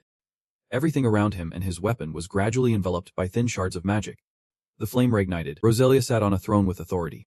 Ada's eyes widened, appearing in the air as if controlling the magic around her. Ajiman looked at this scene sternly. A personal space, an illusory area created by illusion. This beauty was led by someone like her. Truly offensive. Rosalia gently tilted her head and smiled slightly. This is where the power of the goddess reaches its peak. You think you can handle me with just one avatar, not the real body? Of course. Ajiman was extremely indignant. Wait. I will bring the real body right away. Rosalia immediately interrupted. No need. Ajiman. Ada smiled cunningly, her face very sly. If you are curious enough to beg for my true form, then for old time's sake, I will tell you. Rosalia still leisurely sat on the throne. You want to know why my contract signer can use your power? Right. Inside you is the contract of the moon. A person who once made all the Grand Dukes kneel. Was not there someone who seized that power in an instant? He was taken aback. No way. The corners of Rosalia's mouth remained high. That is right. That very steed. My contract signer is. Ada's sharp voice continued to ring out as Tae-yun's surprised expression appeared. The key of that person. He appeared at the entrance. Why are all of you gathered here? The people inside turned to look at him. Player Tae-yun. He slowly walked inside. Marcus. That person also stepped forward to explain. We were waiting for player Tae-yun to return. We tried to contact the World Player Association, but it seems we missed each other. Tae-yun's expression is serious. What do you need from me? Marcus leaned slightly forward. Given the situation, I will get straight to the point. At this moment, both Jinhee and Taeguk are standing nearby, feeling extremely tense. The American Players Association. Marcus leans deeper in response to his astonishment. Officially requesting assistance from player Tae-yun, he carefully responds to the other party. Sounding serious, he adjusts his glasses. That is right. Right now, Marcus has the image of a cliff in his mind. One of our players has entered the deepest level of the cliff and has gone missing. We have coordinated with the World Players Association to conduct a search operation, but a search team of 4 S-ranked players was wiped out. Completely. He continues speaking under the harsh gaze of Tae-yun. Dylan Gray, Daniel Harrington, Alexandra Bijou, and Aiden Simon, all of whom died in the operation. His eyes wide with horror. Marcus looks very anxious. Now, we cannot guarantee that the missing person is still alive, but Cody said he won't give up until he sees for himself. Confirming and going down the cliff alone. His voice continues to echo. Tae-yun maintains a cold expression. We believe Cody is also in danger. That is why we turn to you. Player Tae-yun. Please. We beg for your help. Then he falls into contemplation. The incident where 4 SAS-ranked players were wiped out in the depths of the cliff. I still remember clearly, even in my past life. It was a major shock, but back then, there was no news that it was a search team. And who is the missing person after all? Tae-yun looks around. Who is that? The missing player. And Marcus falls silent. In a dark place shrouded in layers of fog, a monster carefully watches. Behind the iron bars is a dark space with no light. An S-ranked player. There is a girl chained with iron chains. Ricky. Tae-yun is momentarily stunned. Ricky. He clenches his lips tightly, his expression extremely heavy. In his past life, the incident that caused many players to suddenly die was blamed on an ambush during reconnaissance. Because of Ricky, a special case, who had become the pioneer. Even his silhouette is very gloomy. She was someone who should not exist, caught up in a conspiracy at the Emperor's tomb. And he himself is the one who has altered her fate. Marcus furrows his brows tightly. Ricky and Cody are both members of the American Players Association, but they are also essential to humanity. He insists that behind him, There seem to be the remains of those who died unjustly. 4 SSS-Rank players have already perished. We cannot afford to lose more. Marcus urgently turns to Taeyong to persuade him. If you agree to help, then in the future, the American Players Association will consider Taeyong a crucial ally and will support you in many ways. But he seems uninterested in that. So that is enough explanation. Where do I need to go? Jinny quickly gets up. Taeyong, let us go back. You are trying to stop him. Please think again. Even S-ranked players have been taken down. We need to prepare better. Yet you keep hesitating if it is that dangerous there. Taeyong looked very determined. And right now, they might be fighting for their lives. I have to go. The memories of the past are flooding back. Ricky spoke while in his arms. Considering this a debt I owe you, I will keep it a secret, but in return, if I get into danger later, you have to help me. Because I think I can trust you. Back to reality. Taeyong smiled softly. I still have a debt to repay, and with that, he left, leaving Jinny in shock. Taeyong then gently reassured everyone, hoping they would trust him more. He has always exceeded our expectations. Jinny's expression grew dark. I know. But Nguyen clenched his jaw. I understand what is happening. It seemed like Jinny briefly recalled the shadow of someone. He saw some teenager standing before a vortex of magical power, surrounded by corpses in a sea of blood, trusting without any defenses. His slightly tilted face was gloomy, making it hard to guess his emotions. Tae was extremely confident. His kiss was different from that guy's. Jinny was still anxious, chopping at her hands. Maybe I was just overthinking. The terrifying red sky was covered with layers of mist. The towering ghost was fully enveloped in red light, with magical beasts flying around. A monster roared while swinging an axe. It brought down its blow, destroying the ground. She flew up lightly, avoiding the sharp axe blade. Then a blade sliced through the monster. Its massive neck was severed. He sighed softly amidst the stench of blood, ignoring the fallen monsters behind. She looked towards the approaching ones in front. So many monsters? It felt endless. Suddenly a voice rang out, catching him off guard. So it would not be a clean sweep. Right, from the shadows, a pair of legs appeared. The monsters quickly restrained by vines, only able to roar in challenge. That figure stepped lightly from behind her. This person appeared boldly without warning, making him exclaim, Tae Hein. He spoke up. I am here to assist you. The two faced each other amidst the desolate scene filled with ominous energy. She smiled with some dissatisfaction. Was Marcus the one who sent you? Normally, I would have told you to mind your own business. But the current situation does not allow for that. Thank you for your help. Tae Heinen looked up at the overwhelming aura lingering in the air. I understand why they sent you. I can sense the terrifying amount of magical power enveloping this castle. His expression was a bit tense, not expecting the place where Ricky went missing to be the grand capital. She glanced thoughtfully, and then he spoke up. Ricky was sent to investigate this area, which is deep in the abyss. But back then no one knew this was their territory. Tae Hein asked softly, is Ricky still alive? She immediately replied, Yep. I sensed her magical power inside. There is a way down to the basement. He calculated carefully. If we go there, we might encounter the grand capital, and our chances of defeating it are less than 1%. She immediately put her mask back on. Then we have to go for a quick victory. He pointed out the glowing blade. Can you keep up? Tae Hein also drew his weapon. Of course. He slowly knelt down, and the two surged forward together, decisively tearing apart the monsters. Their body parts quickly separated, blood splattering out. Any monster that charged at them was taken down. Tae Hein teased suddenly. You were just struggling with one monster earlier. She was still busy with her moves. I was just conserving energy because I knew you would come. Suddenly he remembered something.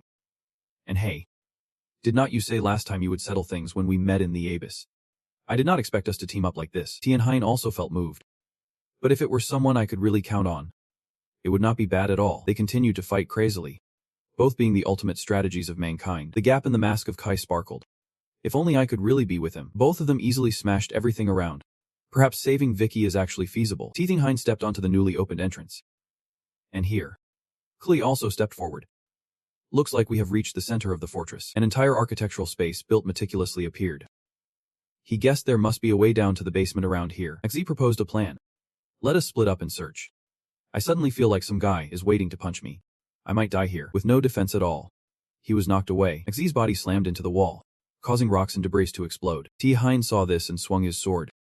The blade charged with power struck down, but a hand directly grabbed the blade. To his surprise, the guy spoke up. Finally got to meet a famous figure. Despite the blood dripping from his hand, he tilted his head and smiled. I hear you are the ace of the new Korea now. Tien Hein. He struggled to lower the blade. Who are you? The other guy still held on tightly.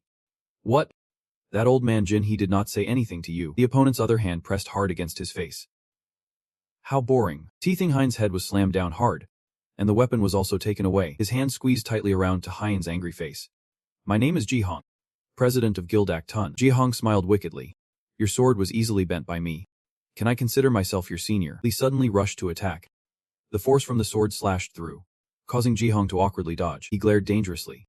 It really is key, and then Ji-hong looked at him with admiration. If you go down that easily, you would not be called the #1 in the world. Hyen spoke up nervously. The Ji-hong guy. He claims to be president of Gildak Tun. Li was not surprised. I know him. He is an international wanted criminal, but he found it a bit confusing. But what is suspicious is, how is a guy like him here? Ji-hong touched his hair with a finger. Think a bit more. How could a mere human be waiting for you guys in the center of the Grand Fortress? Hyen frowned slightly. Could it be? He covered half of his face with his hand, revealing a sly smile, and then a terrifying magical force surged around him. Ji-hong slightly pulled his hand back, his face full of madness and cruelty. I am just like you guys. As his power grew stronger like a storm, Ji-hong spread his arms toward Kai and Hyen. Come on. Those who signed the pact with the Duke. Let us kill each other for real. In a dark place filled with chains, someone knelt on the cold ground. Ricky looked utterly powerless and exhausted. K. T and Hyen. Ji-hong stood calmly with his hands bound as if itching for a fight. Klee carefully observed. The one leading the demons of the Cruel Association is actually someone who signed a pact with the Duke. What a nightmare. It is no surprise he is so hard to catch. Hyen glanced around. Let us worry about him later. Now. In his eyes was the mad figure and overwhelming dark energy of Ji-hong. If the Duke sent his contractor here, it means he knows we have infiltrated this place. His expression was very serious.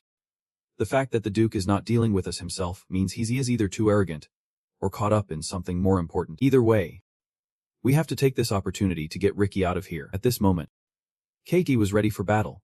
You follow me, and we will attack him from both sides. His mask glowed with a brilliant light. I will strike first. Hyen's eyes were full of vigilance. I will cover you. With that, Kui immediately tore through the air and charged forward. He gripped the sword tightly, confronting the opponent ahead, leaving him confused about this attack style. Ji-hong seemed a bit dismissive. Do you think I can T-dodge? Yet. In the space filled with dark energy, his legs were suddenly bound by chains and vines. Hyen reached out, channeling magic into vines. Prophesying, the blade of Kexi quickly approached him, a sharp beam of light slicing through. Ji-hong's face was gloomy, his eyes hidden by his hair. Moments later, Xi panickedly realized her sword was missing. He looked down at the shattered sword. Broken. And he did not even feel why. At that moment, Ji-hong gathered power in his palm with a smug smile. Seeing that, Hyen shouted in fear. Keely's mask took a sudden hit from an unexpected attack. Then he kicked hard again, and he was pushed back. His body uncontrollably slammed into the wall, causing debris to fly up. In his struggle, Ji-hong mocked. You say you know my face, but you know nothing about my skills. He used magic to crush large rocks down onto Kuki. How disappointing. Ji-hong grinned. Beside him a powerful beast kept moving. Hyen anxiously looked ahead. In that moment, as he attacked, he recalled the scene of Kikuzi's blade facing Ji-hong. At that time, he used the beast in his palm, looking like Kikuzi's sword was being pulled into his hand. Now Ji-hong calmly extended his hand to reveal that beast. Having activated a skill, the prophecy skill was nullified, and the skill could not be used. The system sound rang out, making him realize something. For some reason, the prophecy skill was also dispelled. Surely it was the image of the beast with a huge golden light that appeared in his mind. The one I saw when activated in Jianglong's lab in China. Hyen quickly deduced. A black hole nullifying skills around him. So is that your skill that gives you confidence? Ji-hong was a bit surprised. Oh, have you seen this skill before? Dee was tense but still appeared calm. I have encountered a cheat because of this skill before, but there seems to be a scroll of license sold to let people temporarily use this skill. Ji-hong added that selling those temporary skill scrolls was quite a source of income. A skill that neutralizes other skills is always desired by awakeners. For an awakener who constantly lives in life and death, that scroll of license is enough to make them drool. Right. Suddenly, his face was filled with a hateful expression. Watching weaklings like you struggle is really interesting. I bully the weak, but I hate awakeners like you even more. Ji-hong raised the monster high to see if you were any different from those weaklings. Then the monster turned to a terrifying black hole in his aggressive demeanor. Let us get started. Shall we? He threw the furious monster forward. But Hyen showed no fear. He gracefully flew up, evading that overpowering attack. Ji-hong rushed towards him, ready to launch the next attack.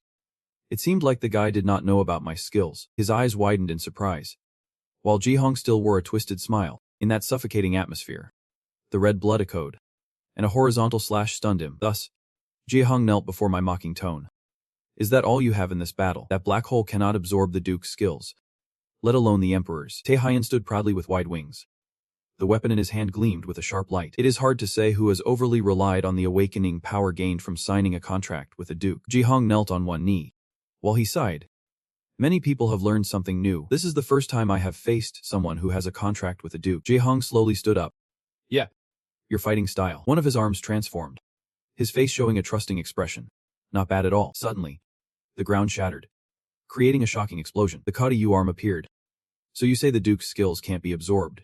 At this moment, he also unleashed his power with wide wings behind him. I wish you had told me that sooner. The entire space became suffocating with the battle of the three monsters. At this moment, Taehyun and Cody are lifted into the air by their wings, aiming at Ji-hong below. However, he scoffs lightly amidst the overwhelming atmosphere, making it difficult for anyone when both attack at the same time. It is hard to hold back our power. His feet stand firm on the dusty ground. Ji-hong, with a mocking tone, tilts his head back, enduring the tainted magic from all the freaks in this castle. It really bothers me. The ground is soaked, and a large section of the wall is easily destroyed as Taehyun leans while gritting his teeth. Ji-hong uses his terrifying arm to destroy the heavy stones falling down, clenches his fist with a dangerous expression. It seems like I have prolonged this battle too long. Opportunities to fight top-tier awakeners like this are very rare. I really appreciate you all. The great beast appears behind Ji-hong. But now it is time to end this. The beast's eyes gleam with malice. He wastes no time preparing to fight. The Beast King, Orgon. His face is truly infuriating. The Grand Duke of the Abyss, the Beast King, Orgon. Both Taehyun and Cody are taken aback by his presence. Orgon speaks with a cruel demeanor. You know this is not a valid reason to summon me. If you wield my power, you could easily crush those pathetic low-tier awakeners. Now that I am here, I will rip them to shreds. Ji-hong turns around, his fingers lightly touching his nose. Seems you have not given me enough magical power to unleash my full strength. Can you give me a bit more power so I can defeat those two? Orgon's red eyes ponder. A powerful punch descends, shattering the ground. He excitedly clenches his bloody fist, his gaze fixed on Ji-hong lying at his feet. It is truly horrifying.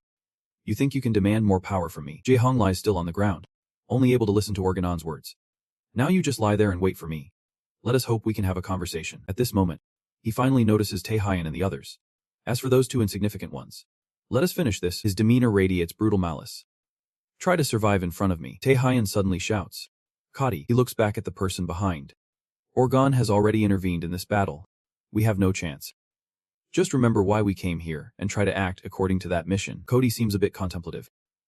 Taehyun firmly extends his hand and says, you go ahead. I will stay back to deal with him. Instantly, his power transforms into a divine dragon rushing towards Orgon. Taehyun's face tense yet calm. Orgon appears like a statue, devoid of any emotion. Suddenly, a powerful surge of magic erupts from the demon temple. His legs swiftly move, and suddenly several monsters appear before him. The magic slices through, causing their bodies to separate, leaving only their agonizing screams. A thought crossed my mind. I was lucky to avoid Orgon's gaze. But my goal is not to confront him. Taehyun is rushing forward.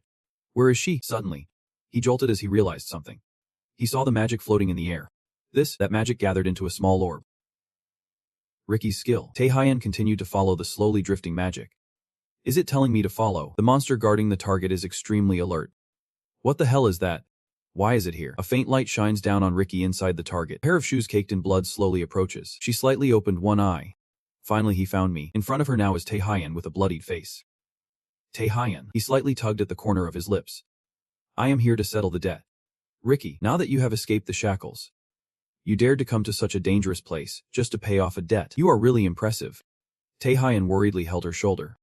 A promise is still a promise, Ricky weakly asked. Where are you going? He carefully scanned the surroundings.